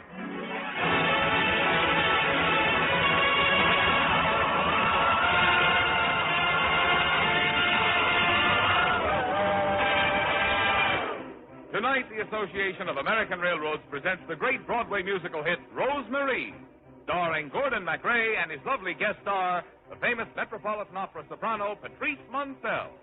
Our choir is under the direction of Norman Luboff, and the music is arranged and conducted by Carmen Dragon. Yes, tonight another top musical success is brought to you by the American Railroads, the same railroads that bring you most of the food you eat, the clothes you wear, the fuel you burn, and all the other things you use in your daily life. And now, here is our star, Gordon MacRae.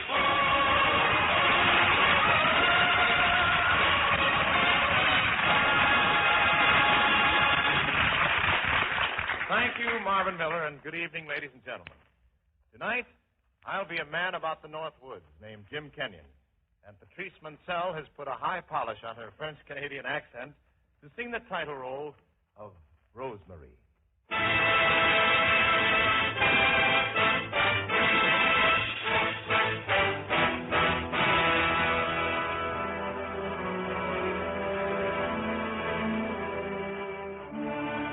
This is a story of the frontier country in western Canada, a land of Indians and fur trappers, and occasional adventurers like me.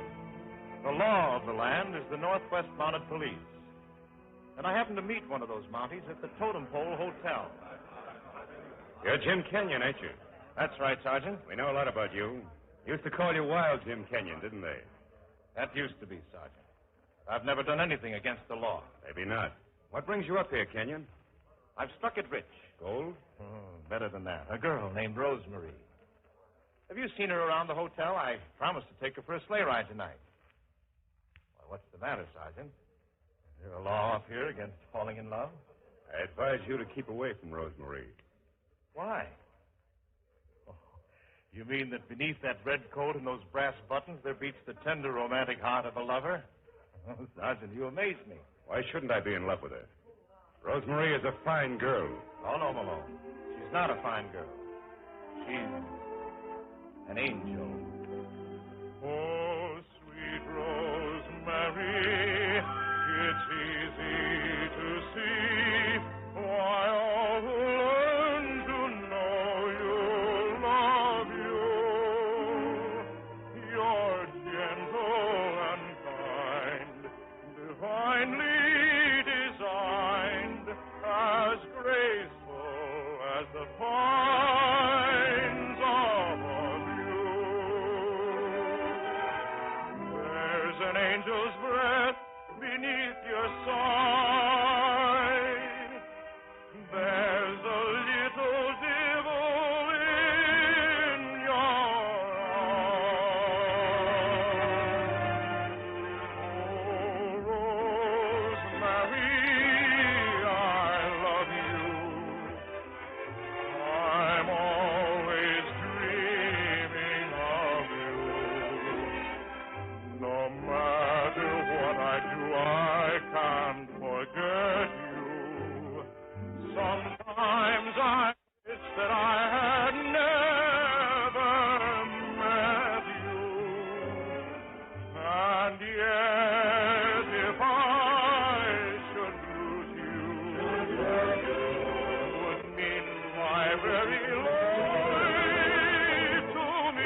I was looking for you, Kenyon.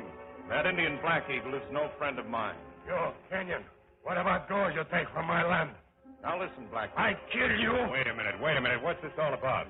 Oh, this Indian has a small claim next to mine. It's mine. You take gold from my land. What about it, Kenyon? I have maps that show exactly where the boundary is. You show me. You show Black Eagle maps. Go ahead, Kenyon. Go along to the Indian's cabin and show him your maps. What about Rosemary? I'll tell her to wait for you here. You will? Okay, come along, Black Eagle. You show Black Eagle maps. I figure you can always settle an argument without using a gun. Jim! Oh, Sergeant Marion, have you seen my Jim? Rosemary, why do you want to waste your time with a guy like Kenyon? Oh, Mr. Kenyon is very nice. He's in love with me. A lot of people are in love with you, Rosemary, including a certain sergeant in the Royal Mounted. Sergeant Malone, you're very sweet to say that. But you understand, there is something extra special about my Jim. I know no other man I think like Jim. I know that it's not so fun to be with him. Sometimes he teases me so wide. Then he make a joke when I smile.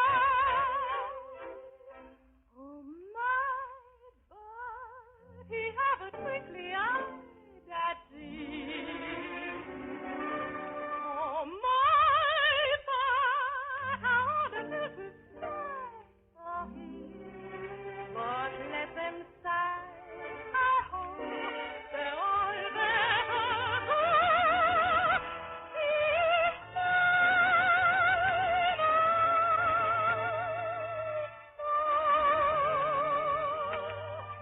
he has told me so, my Jim. But would you take another man as good?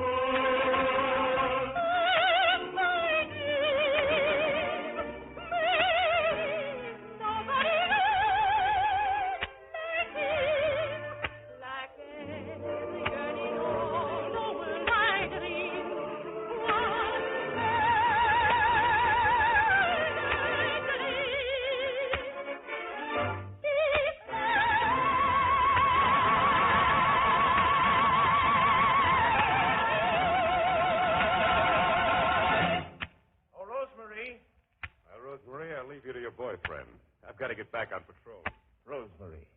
Jim, what did it keep you so long? I'm sorry, darling. I had to straighten out a few differences with our friend Black Eagle. Do we go for a sleigh ride now, Jim? Rosemary, how would you like to go for a long sleigh ride? Away from Canada and the Indian country. Across the border into the States. And marry me. I've got an offer of a good job down there. If I leave right away. Tonight. He's so quick. We must go tonight? I expect to get that job. Okay, my Jim.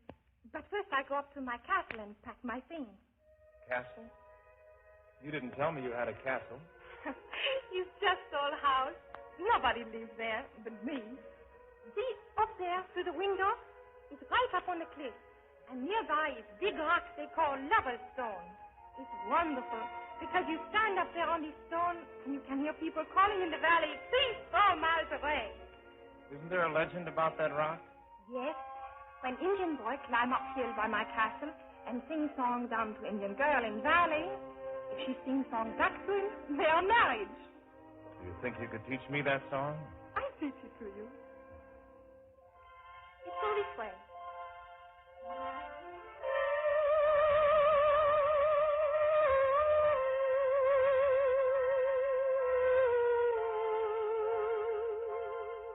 Now, you try it. All right.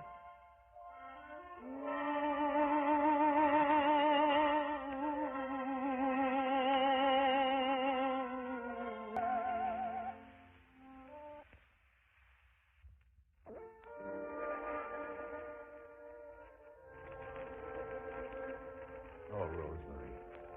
I'll go get my things and wait for you at your castle. You'll see the light in the window. Okay, my dear. You go on ahead while I say goodbye to my friends. I'll meet you at the castle in a little while. But if you decide not to come with me, let me know by singing the Indian love call. If I hear that song coming up through the valley, that'll be my signal. I'll put out the light in the little house and go on alone. Don't you know my mind is already made up? Of course I go with you. You belong to me.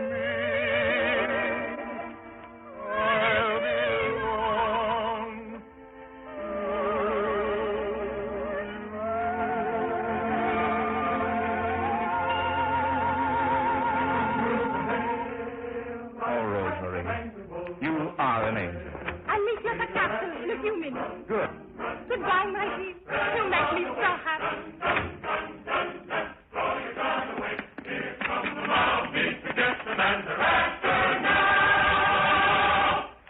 Oh, Sergeant Malone, I want to tell you. Rosemary, where's Jim Kenyon? Why, you got to see my team? He's wanted for the murder of Black Eagle. I don't believe it. Black Eagle's squaw saw it happen. Now, where is Jim Kenyon? I don't know. I've not seen him. You're lying, Rosemary. Hey, somebody just turned on the light in your castle on the hill. Are you hiding Jim Kenyon up there? Oh, why should I hide Jim Kenyon? I do not love him. It's not what you told me a little while ago. Oh, I did not know then that Jim Kenyon's killed. I cannot love a bad man. Now, perhaps I can love you, Sergeant Malone. What are you up to, Rosemary? Oh, you do not believe me? Listen, I sing Indian love call to you. When I'm calling you.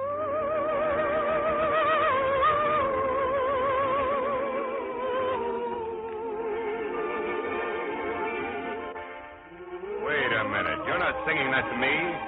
You're singing that to your castle on the hill. No, Sergeant Malone. I sing to you.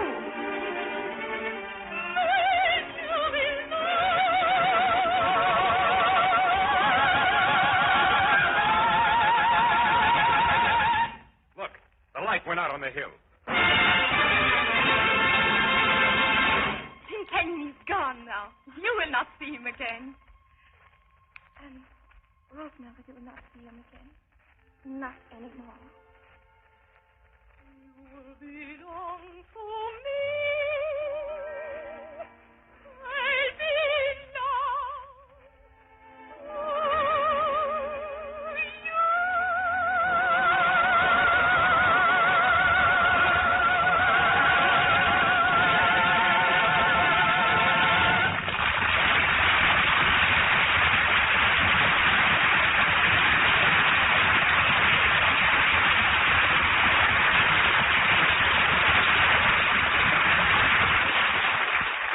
It was on a Christmas day that the first regularly scheduled train pulled by a locomotive went into service on an American railroad. That was 119 years ago, and from that day to this, railroads have been part of the American Christmas. Railroads, indeed, are the great Christmas carriers. They carry almost all the gifts that are sent from city to city, either by express or by parcel post, and they carry more than 95% of all the hundreds of millions of letters and cards with their greetings of the season. And all through this week and the week of the holidays, railroads will be doing the joyous job of bringing families and friends together for their Christmas gatherings. For there is nothing which takes the place of traveling by train at Christmas time. Through the darkness of the night, through cold and snow, through fog and storm, the train speeds on its way, carrying in warmth and comfort and safety people of all ages. The little folks under 5 who travel on the trains free of charge. The larger children up to 12 who travel at half fare. And then the grown-ups, the young mothers and fathers taking their children home to see grandmother and grandfather. The boys and girls from school or college heading home for the holiday. The businessmen coming in from their last trips of the year. To them all manner of people, young and old, riding the reliable train. The American railroads wish a pleasant journey and a safe arrival. To them all, and to all our listeners everywhere, a Merry Christmas.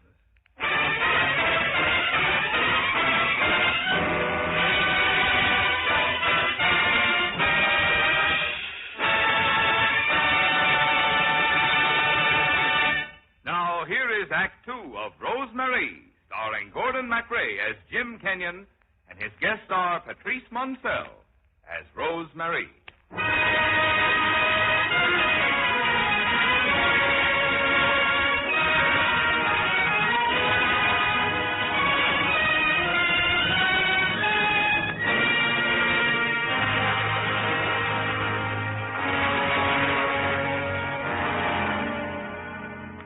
I heard Rosemarie's voice singing the love song. I knew it meant she wouldn't come away with me. So I turned out the light in her castle on the hill and crossed the border alone.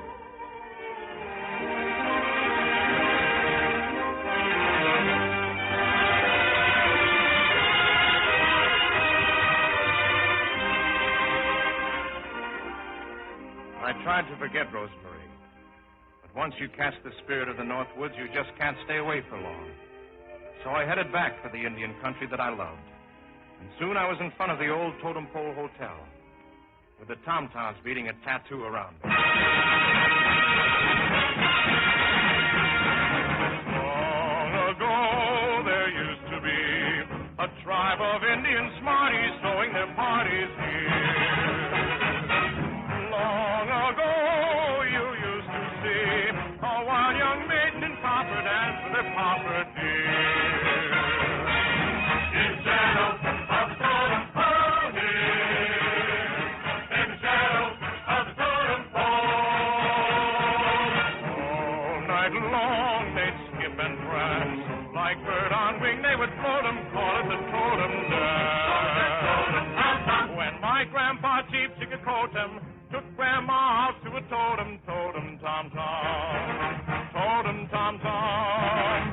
First they'd move their feet very blue like the drum would beat a tattoo like totem, tom-tom. Totem, tom-tom. Then pretty soon each Injun was singeing his throat with firewater gingin'. And faster round the totem they flew. But later on, all tired and sleepy, they'd go back home to the teepee. Totem, tom-tom. Totem, tom-tom. They say that when my grandpa Chief Chickacotem took Grandma out to the totem, totem, tom-tom. Totem, tom-tom.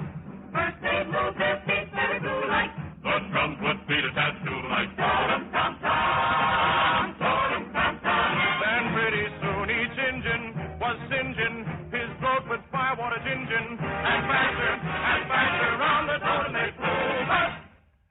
Later on, tired and sleepy, they'd go back home to their teepee. Totem, tom-tom. Totem, tom-tom.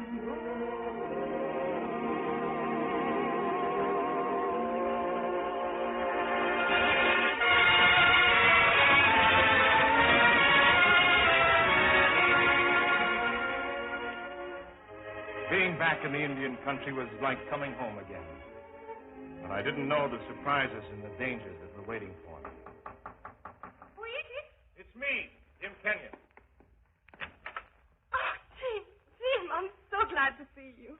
Well, that's a surprise. I didn't expect you'd want to see me after you sent me away. I had to do it, Jim. But you should not have come back. Yeah, Kenyon. Got a lot of nerve. Gosh, I'm alone. What do you mean by that? I've got to put you under arrest for the murder of Black Eagle. Black Eagle's dead? I didn't know. We found him dead in his cabin just after you left. Black Eagle's squaw says you knifed him. And she's lying. I told you my Jim could not do such a thing. Look, you can put a rope around my neck if you want to. But give me a chance to prove that I didn't kill Black Eagle. Oh, yes, Malone. Give him a chance.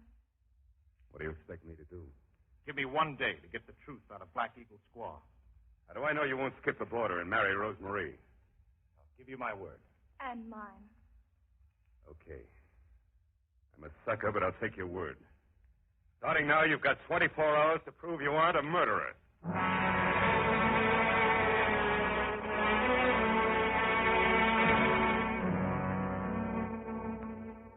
24 hours isn't very long to clear yourself of a murder charge. It took most of that time just to find Black Eagle's squaw.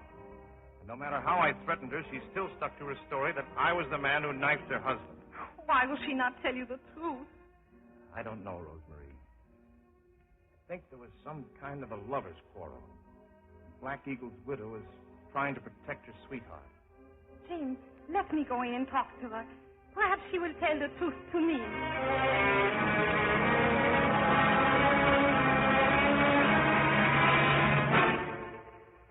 Well, Rosemary, 24 hours is up. Where's Kenyon? I don't know where he is, but Sergeant Malone, my Jim, did not kill Black Eagle.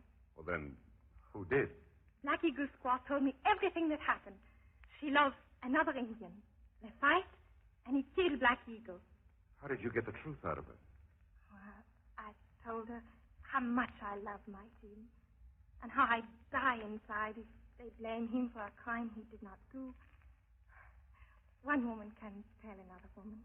She understands. Well, that ought to put Jim Kenyon in the clear, huh?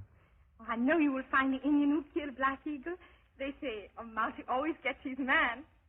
Sometimes he'd rather get his girl.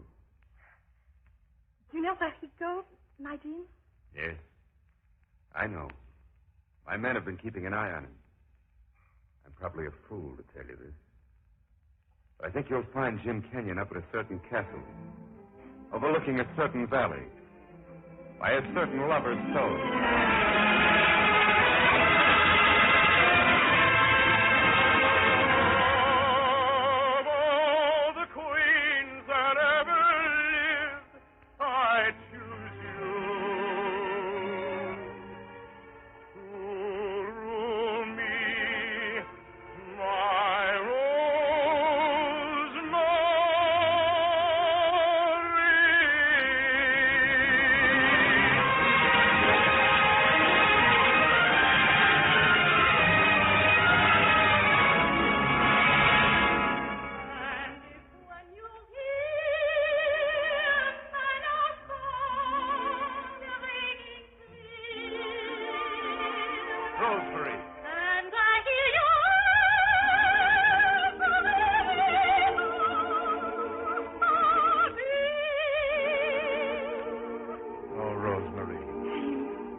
In just a moment. Meanwhile, this is Gordon MacRae with a word of thanks to Gerald Moore, who was Sergeant Malone, and to Eddie Fields as Black Eagle. Rosemary, with music by Rudolph Frimmel and Herbert Stothert, book and lyrics by Otto Harbach and Oscar Hammerstein II, was adapted for the Railroad Hour by Lawrence and Lee. The Railroad Hour is brought to you each week at this time by the American Railroads. These railroads are your hometown partners. They provide jobs for your neighbors. They buy supplies in your town. And they pay local taxes just as you and I. Thus, the railroads are more than just railroads. They are citizens, and mighty important citizens, in your hometown. And now here is Patrice Munsell.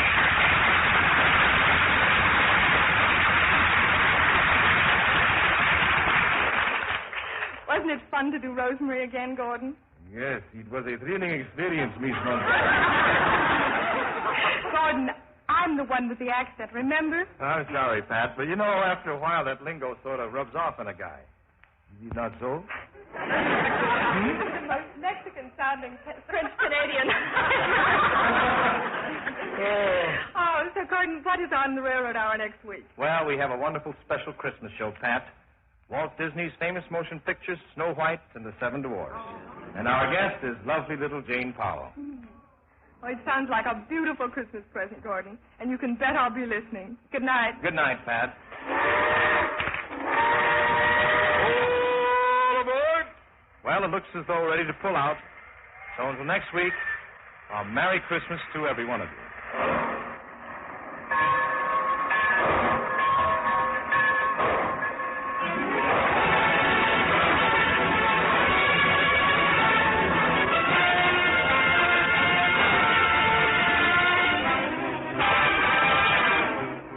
Rosemary was presented by arrangement with Century Library Incorporated of New York.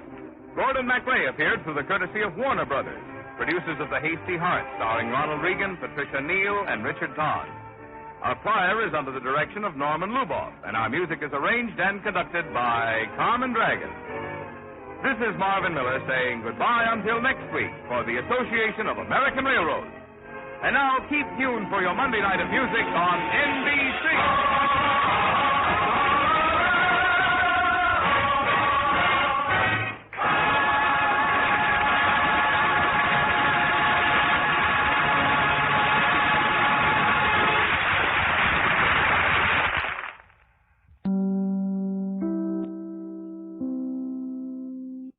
Let's go to the opera.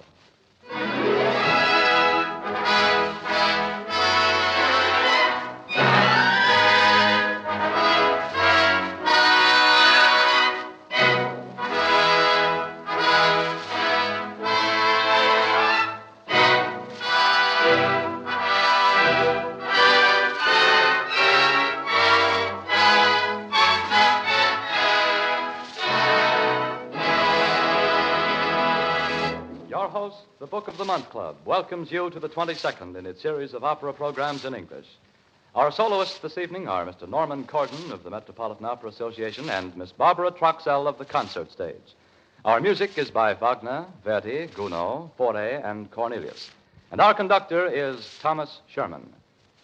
Mr. Norman Corden opens this evening's program as he sings The King's Prayer from Wagner's Lohengrin. Elsa has been accused of murdering her brother. Her accuser and her champion, Lohengrin, will do battle to decide her innocence or guilt. Before the battle begins, the king sings a prayer, beseeching God to grant victory to the knight who was without sin. Norman Corden, assisted by Barbara Troxell and chorus, sings the King's Prayer from Lohengrin.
Give a guilty one.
Norman Corden singing The King's Prayer from Lohengrin. In a quick change of mood, Mr. Corden assumes the role of the king of chatterboxes, Abdul Hassan, who was the barber of Baghdad in Cornelius' opera of the same name.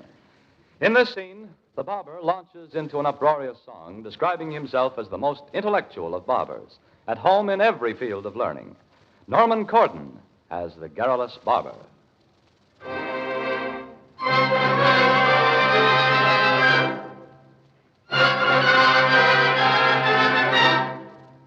I'm a physician, an academician with learning grammatical and mathematical, rules algebral, trigonometrical, training rhetorical, studies historical. I'm a geologist and a philologist.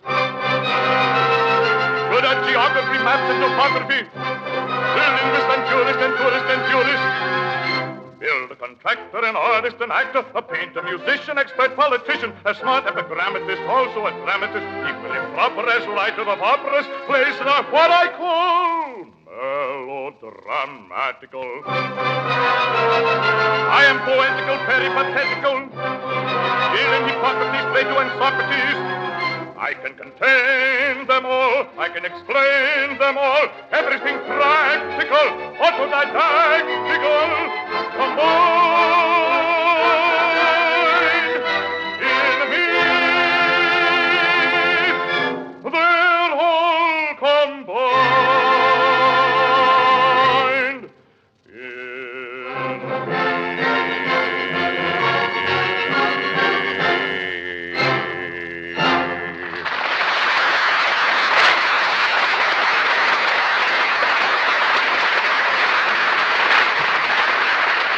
Turning from the diverting Barber of Baghdad, let's go to the opera presents Barbara Truxell in a song from Verdi's Othello.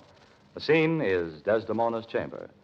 Desdemona sings a melancholy folk song about an unhappy love. And then, as she says goodnight to her maid, Amelia, she feels a premonition of her own death. Barbara Truxell sings the Willow Song from Verdi's Othello.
shall hear more from Miss Truxell presently. During our short intermission, I want to give you some interesting facts about the Book of the Month Club selection for October. It is a book with a curious title of Mistress Masham's Repose, and is by the English author T.H. White. You'll be reading a lot about this book when it is published on September 27th. Henry Seidel Canby, chairman of the club's editorial board, calls Mistress Masham's Repose, I quote, the most charming and delightful book I have read in many a day. And when I say charming, Dr. Canby adds, I do not mean just picturesque or humorous or captivating, but all of these, with a spice of malice and a thread of irony and some cutting words for those who love power more than people. Mistress Masham's Repose takes its title from an 18th century pseudo-Greek temple, where once a Lady Masham drank tea with Alexander Pope and the aristocracy. The temple is in ruins now, and the artificial island on which it was built, the size of a tennis court, is overgrown with brambles. To this miniature wilderness one day comes the present owner of the island, little 10-year-old bespectacled Maria. And there she finds, in a half-walnut shell, a sleeping baby, a descendant of one of Gulliver's Lilliputians. For Gulliver's little people did get to England after all, states Mr. White. A scoundrelly sailor kidnapped some of them and brought them home to gain a fortune by exhibition. But one evening they escaped and hid away on this tiny island. And here they have dwelt and prospered and increased without anyone's knowledge until little Maria comes along and discovers them. Well, you can imagine what Mr. White, with his witty and whimsical talent, can do with a theme like this. Remember the title, Mistress Masham's Repose, by T.H. White. In a week or so, you'll be reading the reviews about this October Book of the Month. Back to our music, as Thomas Sherman and the orchestra play two sections of Gustave Fauré's orchestral suite, Pelleas and Melisande, The Spinners and Sicilienne.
Thomas Sherman and the orchestra have played The Spinners and Sicilienne from Fauré's Pelleas and Melisande suite.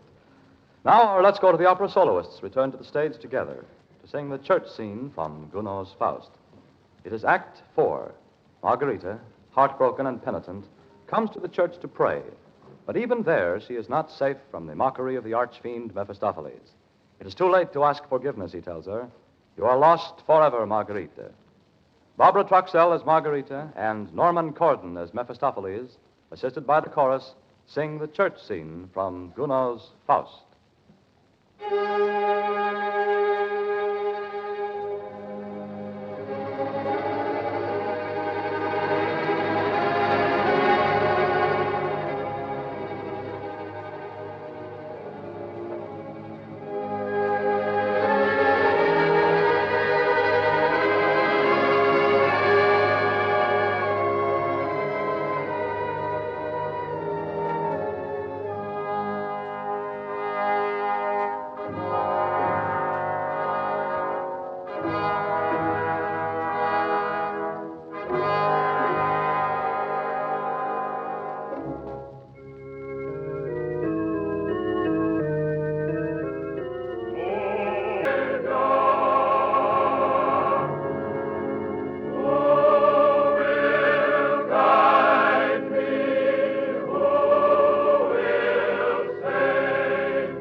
This has been the 22nd in the series of Let's Go to the Opera, presented every Sunday evening by our host, the Book of the Month Club.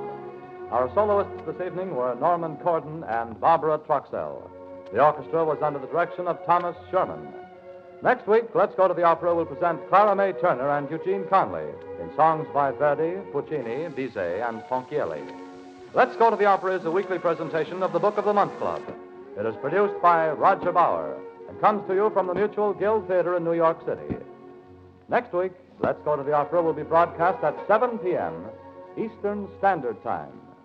This is Frank Waldecker inviting you to be our guests next week at that time.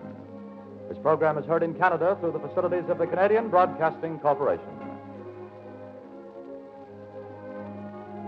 This is the Mutual Broadcasting System.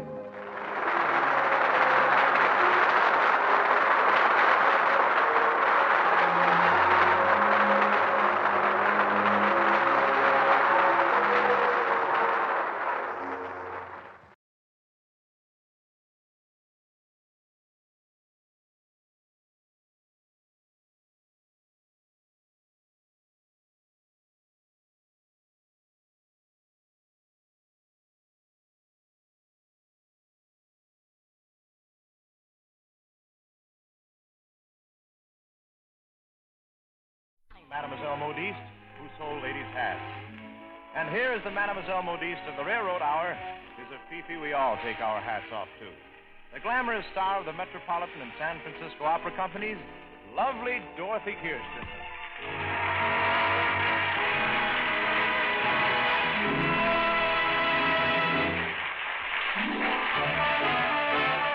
Flat and very tall hats play a part in history for good or ill. Clothes perhaps may make the man, but since first the world began, hats have made the woman, and they always will. Large hats, small hats, flat and very tall hats play a part in history for good or ill. Clothes perhaps may make the man, but since first the world began, hats have made the woman, and they always will.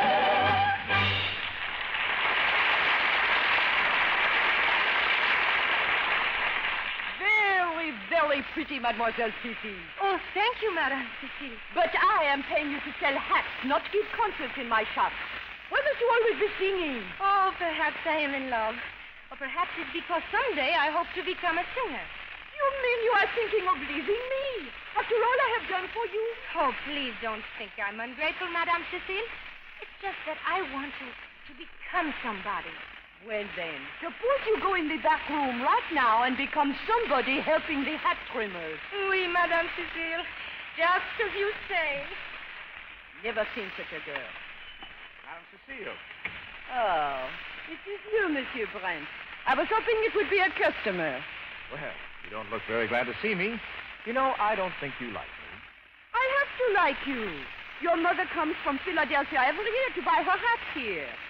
I just don't like the way you take up my best salesgirl's time. Hell, Fifi never told me you thought she was your best salesgirl. Naturally. Do you think I would be fool enough to tell her?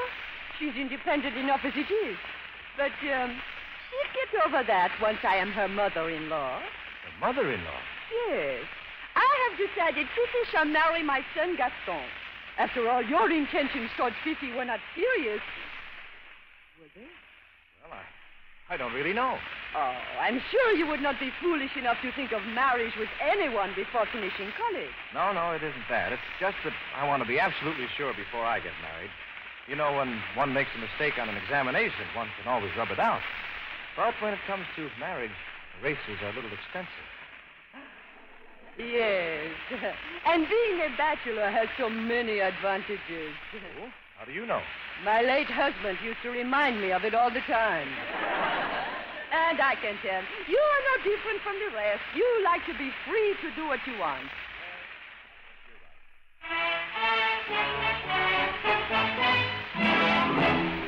Though fools may prate of the married state and the evils of bachelor life, I'm happier far than the married men are, who are cursed with the shrew of a wife. I drink my fill if I have the will with friends who are tried and old. And oft when the company's good I stay. I may not come home till the break of day, but if dinner is waiting and I am away, there is no one to nag me or scold. For I want what I want when I want it. That's all that makes life worth the while. For the wine that tonight fills my soul with delight on the morrow may seem to me vile. There's no worldly pleasure myself I deny. There's no one to ask me the wherefore why. I eat when I'm hungry and drink when I'm dry. For I want what I want when I want it. I want what I want when I want it. For I want what I want when I want it. That's all that makes life worth the while. I can find, if I will, lots of good fellows still who will give me a welcoming smile. So there's no worldly pleasure myself I deny. There's no one to ask me the wherefore why. I eat when I'm hungry and drink when I'm dry. For I want what I want when I want it. I want what I want when I want it.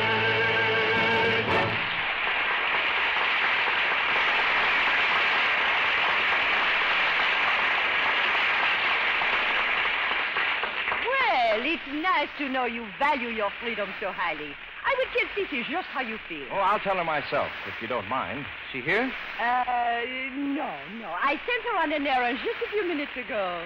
Well, all right, then I'll be back. I want to wish her all the luck in the world. By the way, what sort of man is your son, Gaston? Is he handsome? Well... Good build?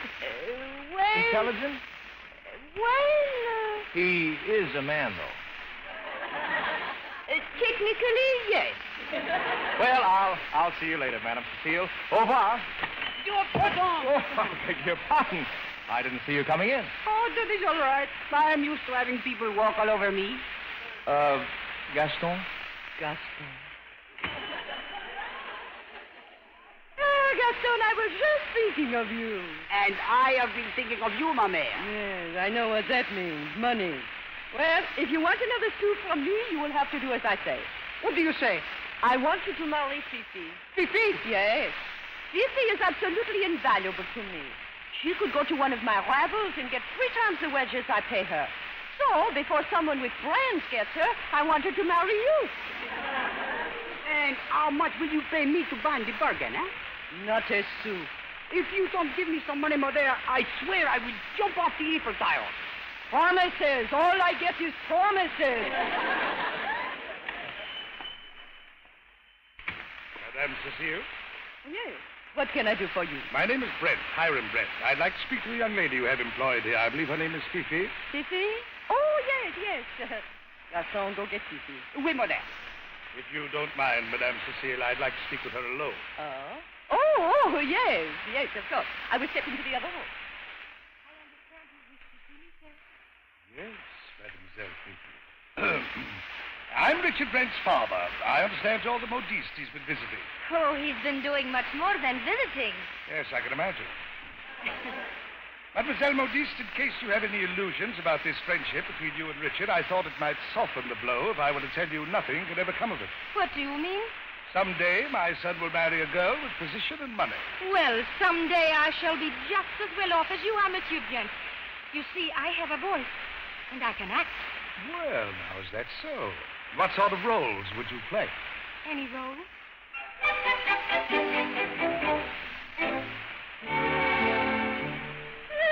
I were asked to play the part of simple maiden light of heart, a very lass in country clothes, as to and from her work she goes, I'd sing a amazing strain and gaily dance to this refrain.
she's as proud as she is poor. What do you think I ought to do? You are asking me for advice, monsieur? Yes, to me, a few thousand francs is nothing, but just think what it would mean to her. Do you think she'd accept a loan? She'd be foolish not to, monsieur. When she became successful, she could pay it back. Then that's what I'll do. You pick out the hats and wrap them up while I write her a little note and enclose the money. You can deliver it for me along with the hats, if you will. I'll be happy to. You, don't think she'll refuse this? I shouldn't think so, monsieur. You wouldn't, would you? Oh, monsieur. Well, I hope she'll be as sensible as you are. All right, there we are. Just slip this note with the address and the money order under the hat box ribbon and bill me for the hats. Goodbye, mademoiselle. Goodbye, monsieur. Oh, me. What's this? What is the matter? You look sad. I have just had some very bad... You have not heard anything yet. Mother wants me to marry you and blot out my past. Oh, she's not using me for a blotter. Hello, Fifi. Monsieur. I came over earlier to ask for a date, but now I guess all I can say is congratulations. Congratulations. For what? Oh, your marriage to Gaston. I am not marrying Gaston, Richard. You're not? Well, that's wonderful. I've got 4 days left in Paris before I head back to Yale. We can make the most of it. 4 days for you to have fun at my expense. And then after it's all over, you can tell me the same thing your father told me this afternoon. What? That someday you'll marry a woman with background and money. He had no right to tell you that. I'm old enough to make my own decisions. You're still in school. Look, if we wanted to get married, I'd quit school and go to work. No, Richard. I could not let you work to support me. Then marry me, Fifi. No, Gaston. I couldn't let myself work to support you. What? Did I hear you refuse my son? Without a struggle.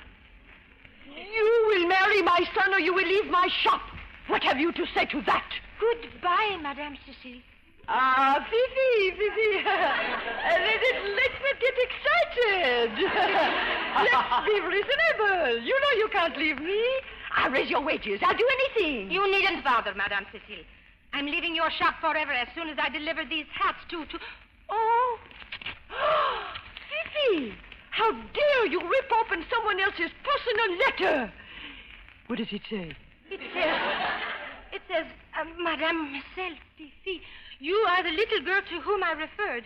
Kindly accept the enclosed 500,000 francs to be used as your needs may require. With sincerest hopes for your success as a singer. A singer? Ha!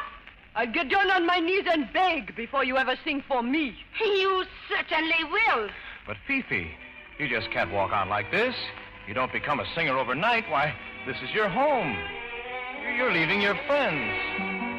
Alas, to part, how great the sorrow, to leave the friends grown fond with years, to know perchance that on the morrow, for love and smiles come doubts and tears.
I'm home. Hi, Dad.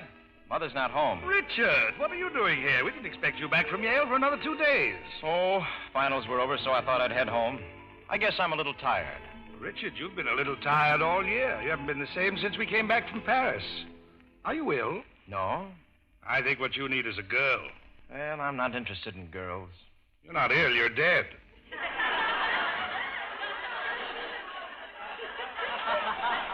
Richard, my boy, I really believe it's time that you got married and settled down. And you couldn't find a better place to live than right here in Philadelphia.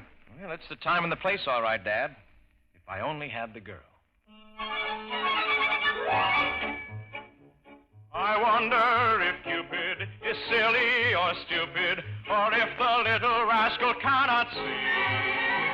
For loving and wooing are all of his doing, and yet he makes it painful as can be. He mixes the stations, he changes relations, for all your little schemes he sets a snare. And though you have planned it, and both understand it, he'll fix it so your sweetheart is not there. For the time may be morning or evening, the place may be distant or near, and the maiden demure may have made you feel sure that she'll be there without any fear. But there's always a hitch in it somewhere, and the thought sets your brain in a whirl. For seldom, if ever, you'll find them together. The time and the place and the girl. There's always a hitch in it somewhere. The thought sets your brain in a whirl. For seldom, if ever, you'll find them together. The time and the place and the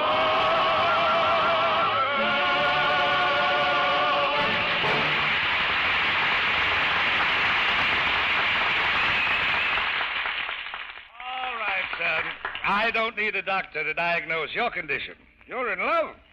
Now, who is she? Oh, she's a girl. You couldn't have made a better choice. Does she have a name?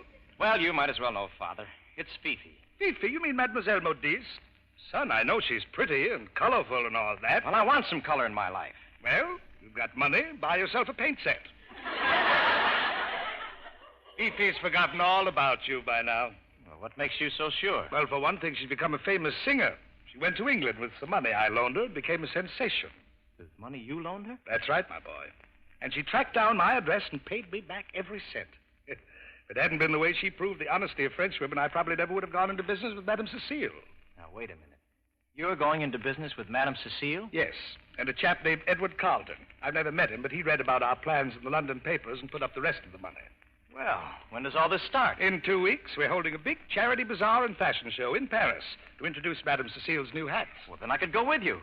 You'll need someone who speaks French to help you, and while I'm doing that, I can try and find Fifi. Well, that shouldn't be too difficult. They're packing the concert halls to hear her voice. I don't wonder. Everywhere I go, I hear it.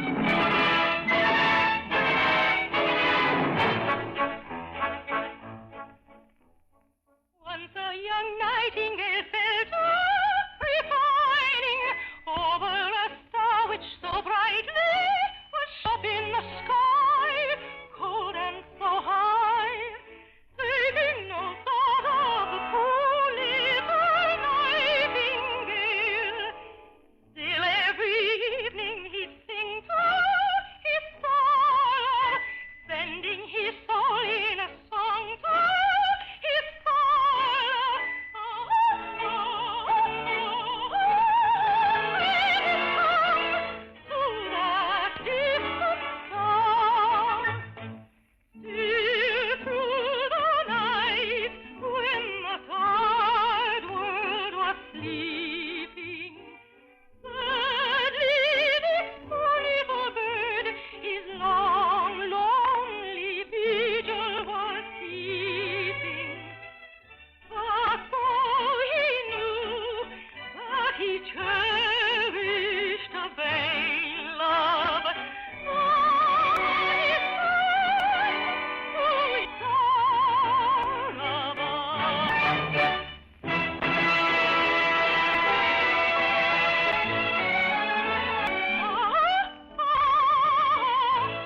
Yes, I haven't seen Gaston since the day Mademoiselle Fifi left your shop. Oh, don't mention that horrible girl's name. Let's talk about more pleasant subjects. Yes, Richard. Why don't you go into this tent and have your fortune told? All right. Anything for charity. Well, this looks interesting. Dim lights and a veiled fortune teller. Oh. Well, go ahead, madam. Get the cards out and tell me what the future holds in store. You do not believe in fortune tellers, monsieur? Well, that depends on how much you can tell me about the past. Ah, your past. Let me look at the cards, monsieur. I see queens, nothing but queens. Well, I'm afraid there's only one queen in my life. And who is she? Oh, wait a minute. You're the fortune teller. You're supposed to be telling me. Wait a minute. I see a glamorous singer who sold hats once. Hey, how do you know this? Do not interrupt. You are in love with this woman. That's right, I am. But there is someone who stands in the way. I see a man. Your father. He wants you to marry someone with money and background. Madam Fortune Teller, I know a gentleman never rips a veil from a lady's face, but this is once I've got to forget I'm a gentleman. My veil! Fifi! Oh, you didn't forget me. And if I can believe you... My Richard, if I can believe you, you didn't forget me. Oh, how could I ever forget you, Fifi? This time I won't have to take all summer making up my mind. Oh, Fifi, I want to marry you. Fifi, excuse me. The soldiers are outside the tent. And in appreciation for your coming to sing for them, they made you mascot of the regiment. They have never seen my face, and they're making me their mascot. Richard, what a wonderful compliment. Well, I don't know. We've got a mascot at the air with a face like a bulldog. Oh, Richard, come on. I've got to go out and see them. Thank you, gentlemen. I'm proud of each and every one of you.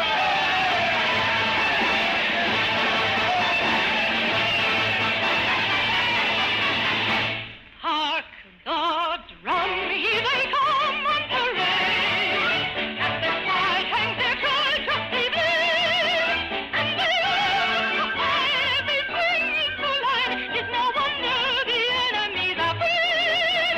They would die the tricolor do.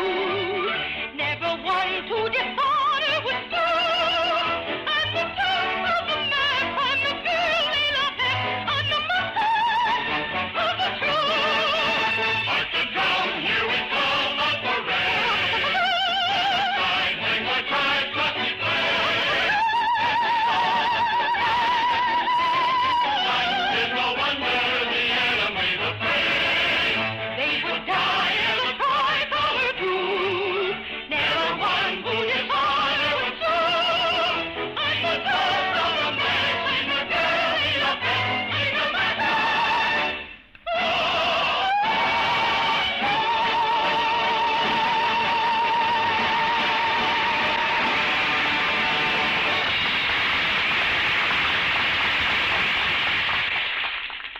How dare you, Fifi, taking our money under false pretenses. Our corporation hired Madame Bellini. I won't agree to paying you a cent. Well, I have a vote in this corporation, and I will. Well, Edward Carlton won't, and he has the final vote. On the contrary, I think Edward Carlton will. You, Fifi, how do you know? I happen to be Edward Carlton. Now, Fifi, how could you be Edward Carlton? I read in the paper that unless a third partner went in with your father and Madame Cecile, they'd have to give up their company. So I established an account in London under the name of Edward Carlton and joined them. You did this for me? It was at least this little I could do after what Mr. Brent did for me. And to think I said I'd get down on my knees and beg before you ever sang for me. Oh, well, are you going to get down on your knees and beg? Fifi, if I could ever get up again, I certainly would. Well, Richard, you finally found your Fifi. Well, Dad, it was such a surprise, I hardly know what to do. You don't know what to do? Just ask her what song she sang for me the day I made my investment in her. What song did you sing, Fifi? Kiss me again. See what I mean? Safe in your arms. Far from alarms, daylight shall come, but in vain.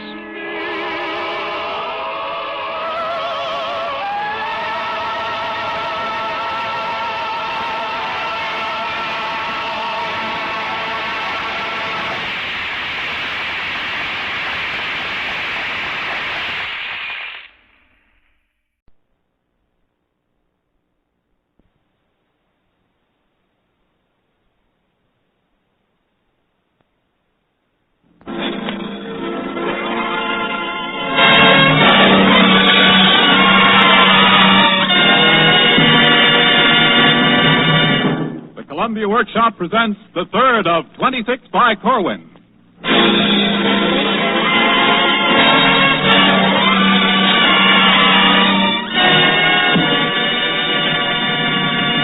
The People, Yes.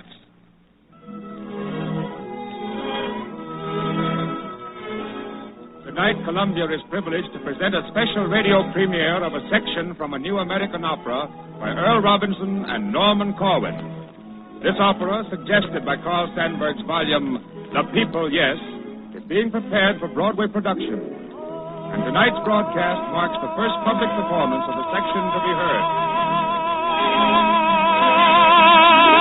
I'm on a walking pool, looking for a steady job. Looking high, looking low, everywhere, looking round, hunting a steady income. Come along, little job, can't you turn up? Come along, little job, where are you at? Come along, little job, any old job at all. Come along, I'm on a walking pool.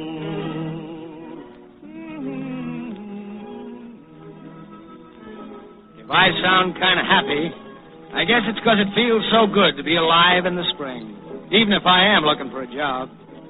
Everything's so new and green and hopeful-like. Been on this walking tour nigh on 10 months. Had some luck, 2 or 3 days' work here and there. Construction job in Akron lasted 3 weeks. Bumped into a lot of different kinds of people, too. Some of the yarns they tell and the things they say would make a book. You know that? A book about people just like you and me.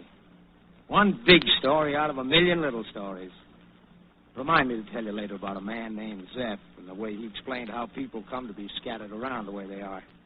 Say, I could tell you things people said to me you wouldn't believe. For example, for instance, there was a lazy cracker who used to loaf around a tobacco field where I worked. He was sprawled out in the grass one day, and I goes over and says, "Pardon me," I says, "how long you been dead?" He raises himself up on one elbow and says, "I ain't dead, neighbor. Just living slow.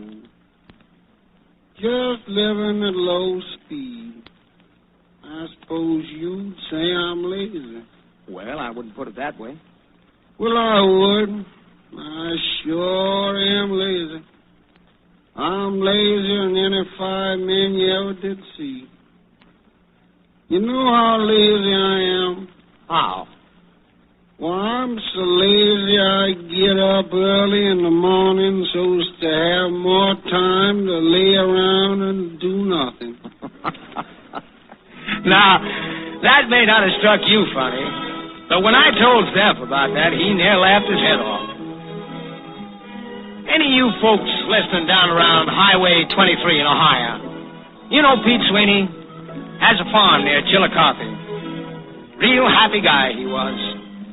Saved himself a little money, had good luck on crops, nice family. I like to see happy people. Wish all people could be happy.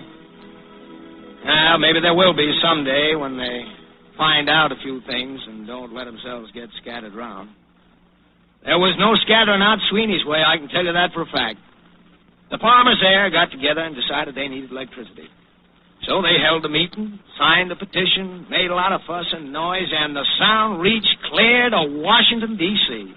And sure enough, after a while, they got their power line. Well, them farmers was proud. Sweeney, he was a smart fella, been to agricultural college. He made up what he called the Maple County Rural Electrification Project song. You should have heard him sing it. Oh, it's different than it used to be down on the farm. Ever since the farmers got together, we got after our senators to put us in a line. And now we can read by and wash and cook and feed by the power that we got us when they put us in a line. Yep, ever since we got it, we've been doing mighty fine.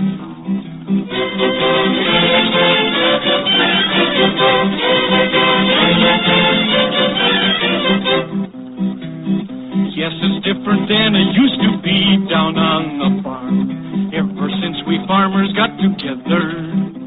We signed us a petition there to get us some power. Instead of just wishing, we signed a petition. We signed us a petition to get us some power. And now we know all there is to know about a kilowatt hour.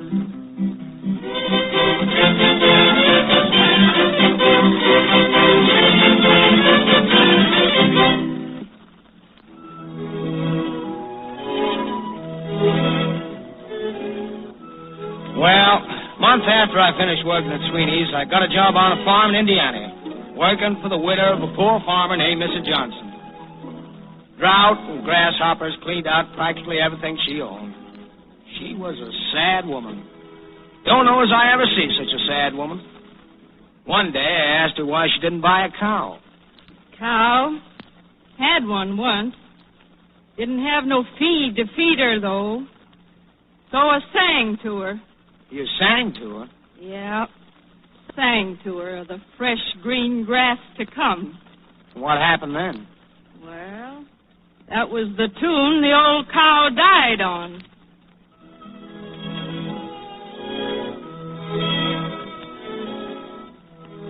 Zeph loved that story when I told it to him. Said it was grim humor. You know, sometimes when I couldn't get work and had to travel long distances, I'd hop a freight. Met some interesting guys on freight trains. One night, I run into a real queer duck. He was a tramp. Sweetest guy I ever wanted to meet, but I think he was a little touched in the head. He saw me eating a sandwich I'd saved all day so I wouldn't have to sleep on an empty stomach, and he says to me, "Can I have some of that bread?" "This?" "Yeah. I'm so thirsty, I don't know where I'm going to sleep tonight." What's that? "Give me some, will you?" Oh, sure. Here. "Thanks.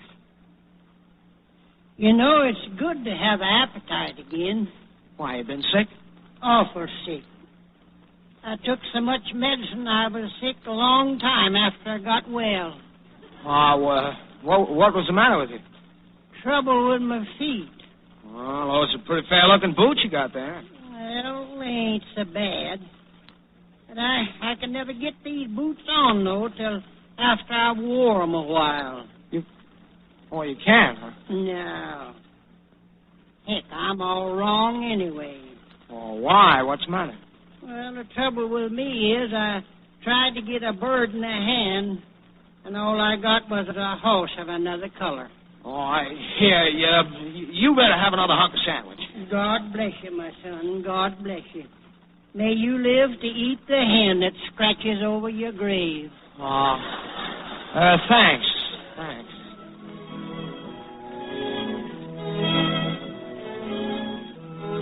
Well, either that guy was loco in the cocoa, or else I'm getting so's I don't understand the American language no more.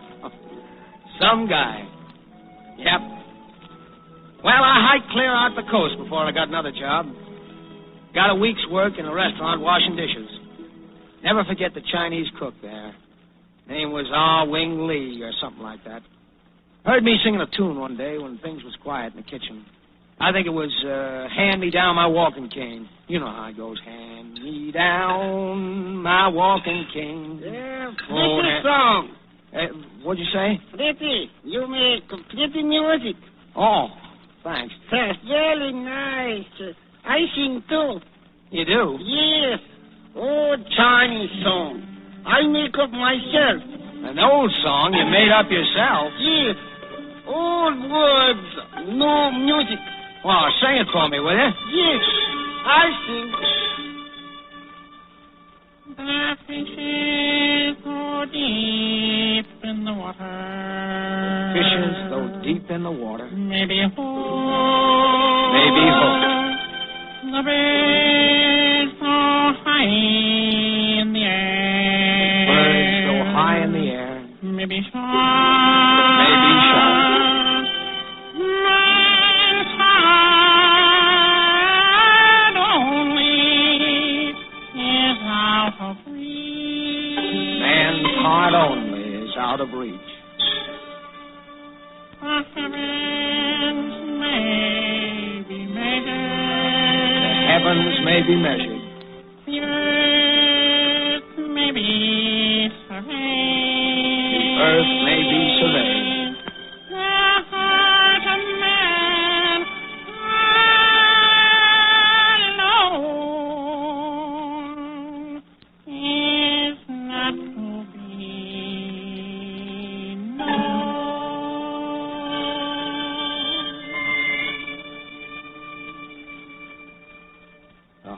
of man alone is not to be known.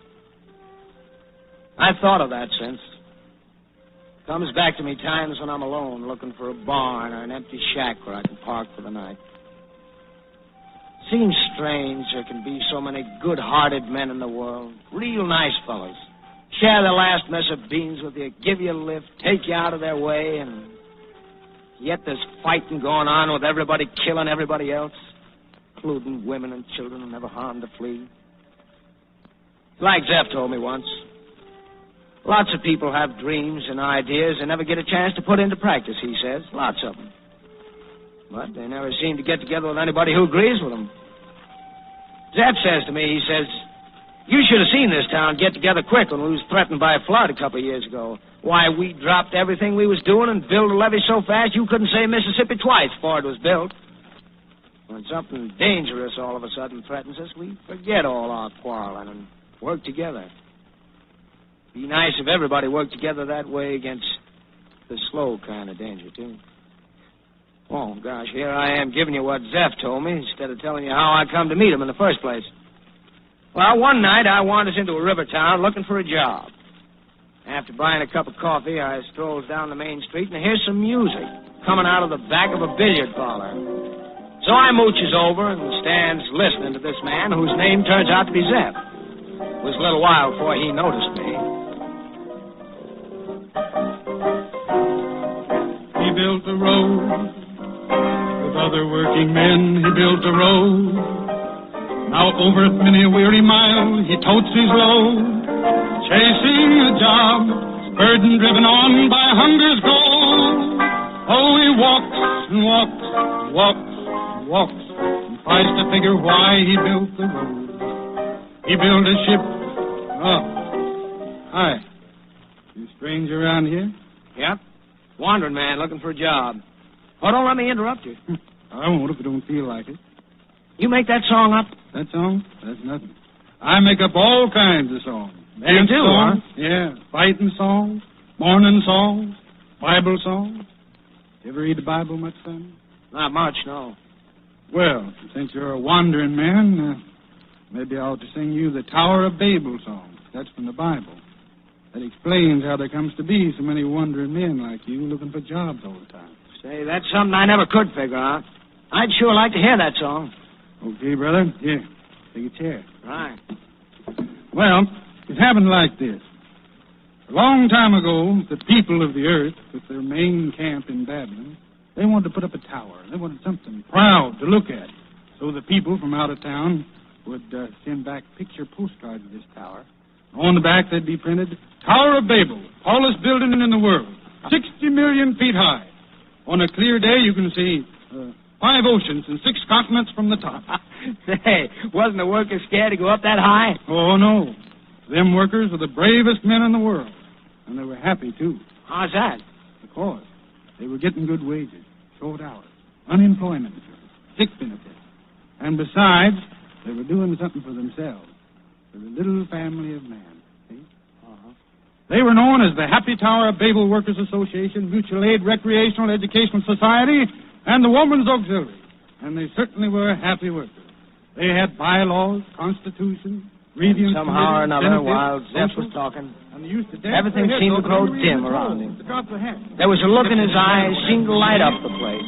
They were I could hear music coming up out of the cracks in the floor and from out of the wall. All for one. And then when they picked out the lot that they wanted to build this tower on, they all come a dancing to work, carrying tools and supplies and singing like mad.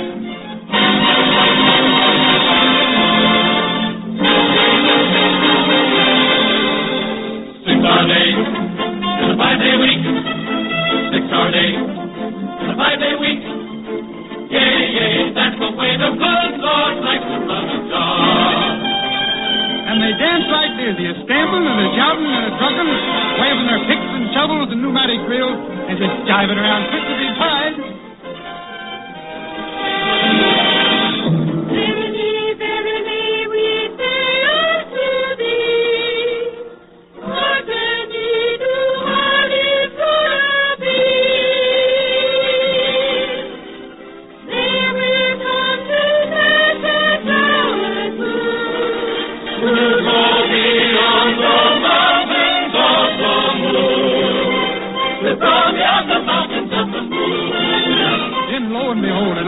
come dancing into the midst of the workers, and his arms is loaded up with a mess of blueprints. Thousands of them.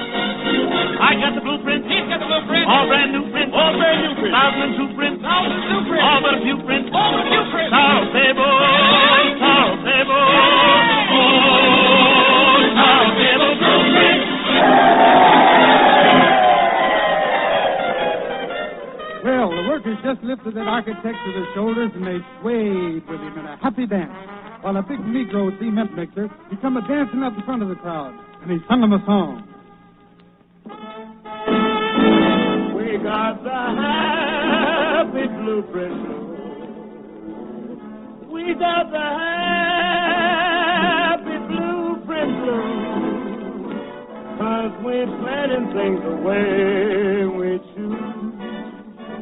Gonna build a tower to make page one in the Daily News. Page one, page one, page one in the Daily News.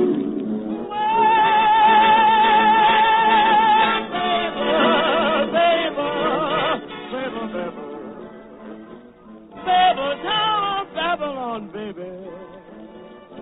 We got the happy blueprint blue.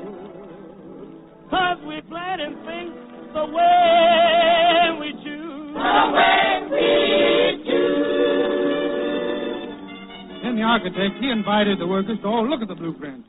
So they rolled them out there on the ground. They all gathered round and they studied them until the whistle blows for work. Boys, let's all look at the blueprint. Come on, now, wait a minute.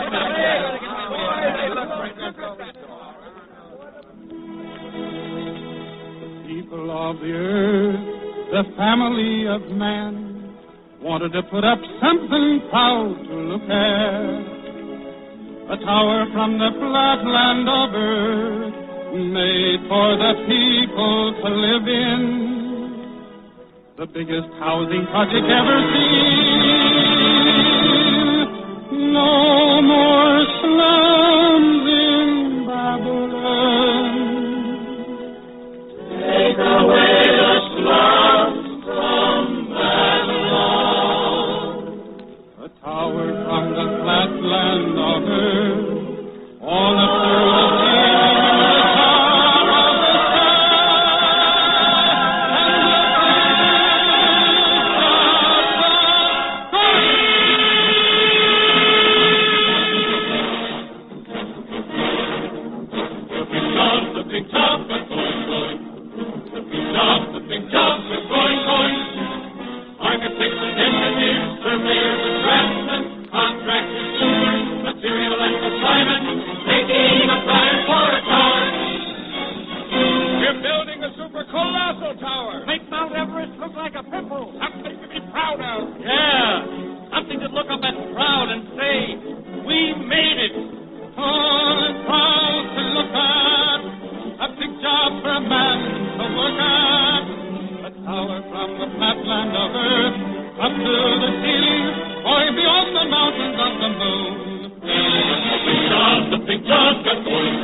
Everything was going along fine, in great shape. Look at this clip. Everybody just as happy as could be when all of a sudden, 3 guys show up. 3 stuffed shirts. They went poking around, uninvited, staying out of the way of the foreman, yes, waiting for the workers who were hurrying in and out of the piles of supplies on in. Finally, they stopped the bricklayer. I say, bricklayer. What do you want? We want to talk to you for a minute.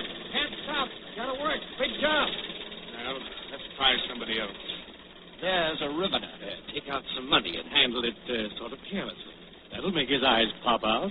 I say, Riveter, how would you like to make yourself some important money? From who, where, and what for? Listen, Riveter, you're too important to this job to be working for the same pay as those other men. Well, those bricklayers and carpenters aren't in the same class with you. So what? So why don't you resign from the Happy Tower Babel Workers Association?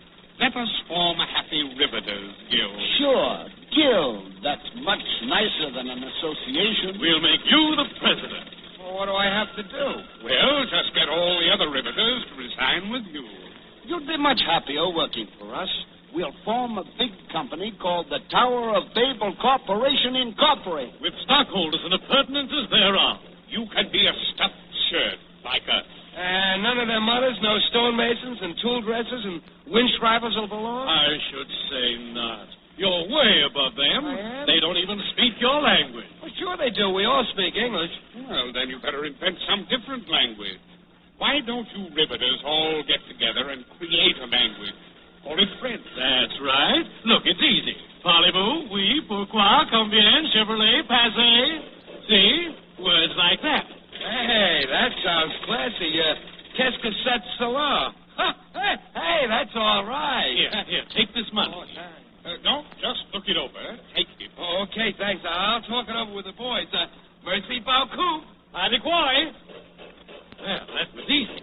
Now, let's get after that carpenter over there. I say, Carpenter. Yeah? How would you like to make some real money for yourself? Well, what for?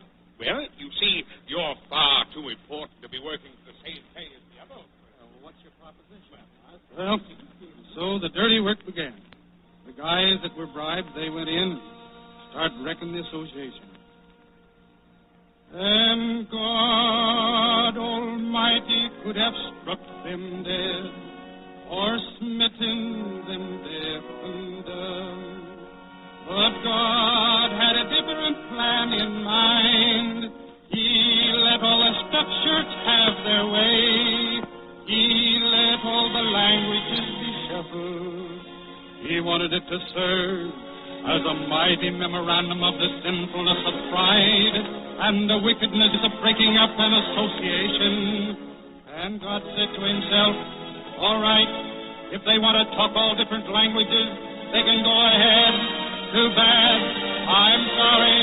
I'm sad. I guess they're slow to learn. Someday they'll learn. Someday they will learn.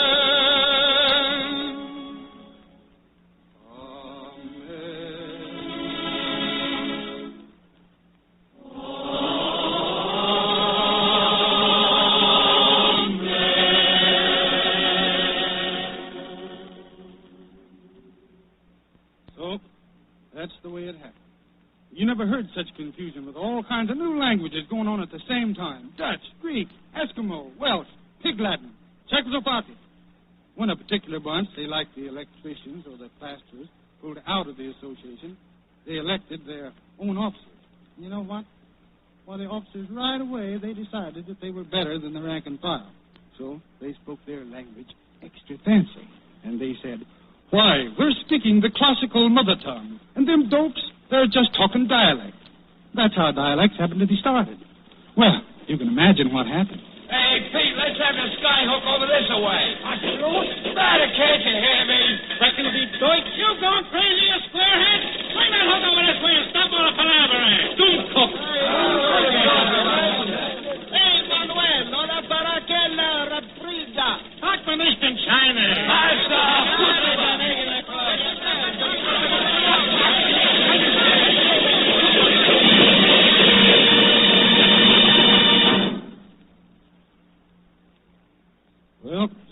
workers quit the association. They got into all kinds of rows with their fancy new languages and dialects, and so they just pulled out. They quit cold. They couldn't understand each other anymore. 500 ways to say, give us a hand. Changed ways of asking, will you throw me a rivet? Or of saying. What happened to the blueprints? Anyway, as I was saying, the job was wrecked. Some called it the Tower of Babel job, and people gave it many other names. The wreck of it stood as a skull and a ghost, a memorandum hardly begun, swaying and sagging in tall hostile winds, held up by strong friendly.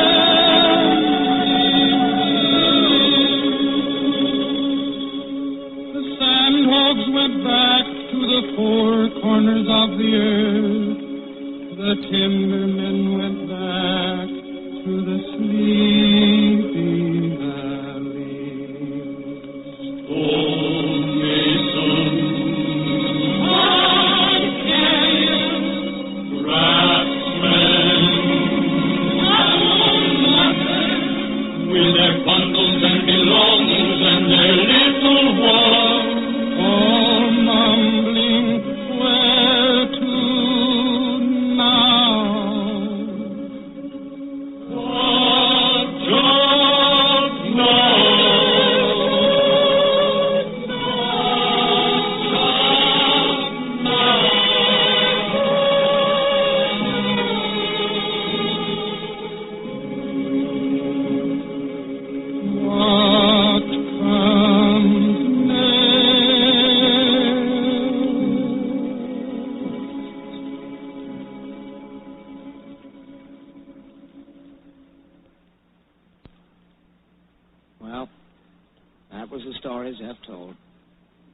It was sad there, the way it ended.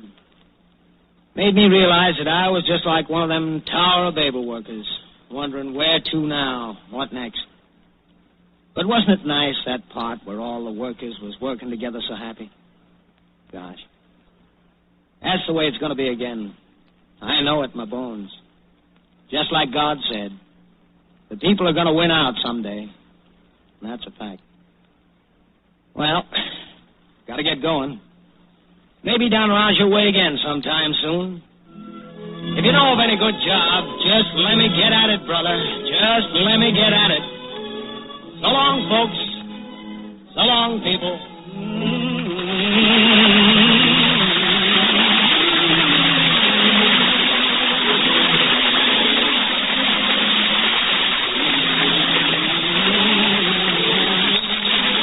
You have been listening to the premiere performance of The People Yes, a new American opera by Earl Robinson and Norman Corwin, suggested by Carl Sandburg's volume of that name. The role of Tom is played by Everett Sloan and that of Beth by Burl Ives. Mark Wano conducted the orchestra, and the chorus was directed by Lynn Murray. Musical arrangements by Ralph Wilkinson. The entire production was under the direction of Norman Corwin.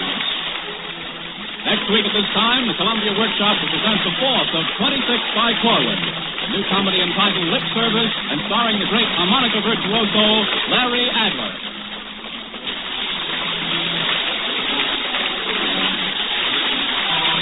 This is the Columbia Broadcasting System. WBNF Columbus.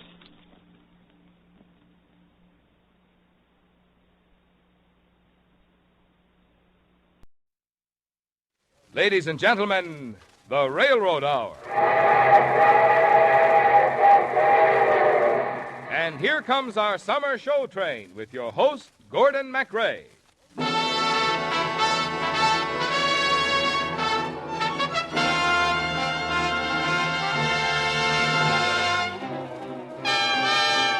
The Association of American Railroads, the same railroads that bring you most of the food you eat, the clothes you wear, the fuel you burn, and all the other things you use in your daily life, brings you the Railroad Summer Show, starring Gordon MacRae, with Lucille Norman, the sportsman, and the music of John Rarig and his orchestra. And here is your host, Gordon MacRae.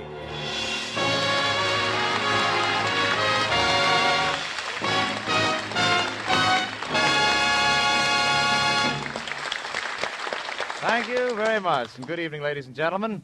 Tonight, the Association of American Railroads pays tribute to the distinguished American composer, Mr. Ethelbert Nevin, and to his music, which has become part of the rich musical heritage of America.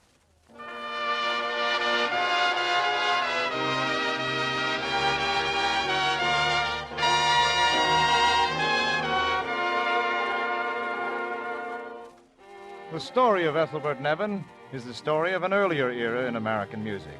He was born the 25th of November of the year 1862, and he died 39 years later, leaving behind him a musical signature that would be deathless and timeless. Many of his songs you know. Some, like this one, may be new to you. But Ethelbert Nevin set this famous poem to music in 1900, and your grandparents sang it around the parlor piano. Nevin's own dedication of the song read, "To my little choir at Vineacre." You see, it was written for the small girls who liked to gather around his piano on Sunday evenings and sing with him. He loved children. You will see that over and over as you hear the poems he chose to set to music. Down near the end of a wandering lane that runs round the cares of day, where conscience and memory meet and explain their quaint little quarrels away. A mistier castle sits back in the dusk, where brownies and hobgoblins dwell. And this is the home of a busy old gnome who's making up dream things to sell, my dear, the daintiest dreams to sell. Last night when I walked through the portals of sleep and came to a weird little den, I looked in the place where the elf men should keep a dream that I buy now and then. 'Tis only a sweet, happy dream of a day, yet one that I wish may come true. But I learned from the elf that you'd been there yourself, and he'd given my dear dream to you, sweetheart. He'd given our dream to you.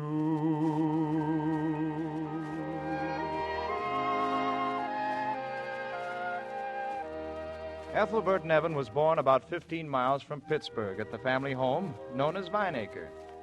The days were the dark, pain-shadowed days of civil conflict. As the nation grew up around him, he grew, and he kept pace with the nation for 39 years. As a child, he loved music.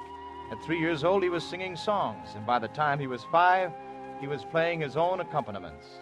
He came by his love of music naturally, because his father loved music, and his mother had insisted that a grand piano be lugged across the Allegheny Mountains to western Pennsylvania when she was but a young girl.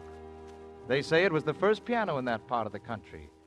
His father must have realized the influence of that piano when Bert came to him one day when he was in college and said, "Father, I want to make music my profession." You want to do what? I said I want to make music my profession. You mean you want to be a professional musician? Yes, sir. Why, Bert, no one in our family has ever had to descend to being a paid piano player. Oh, Father, I wish I could make you understand. I love music. It's like bread to me, and it's like water. Why, it's even like champagne. Bert, I love music, too. I've seen that you had lessons. I wanted you to know music and to appreciate it. But for a respectable livelihood, I must insist that you go into some sort of business. And so Ethelbert Nevin tried to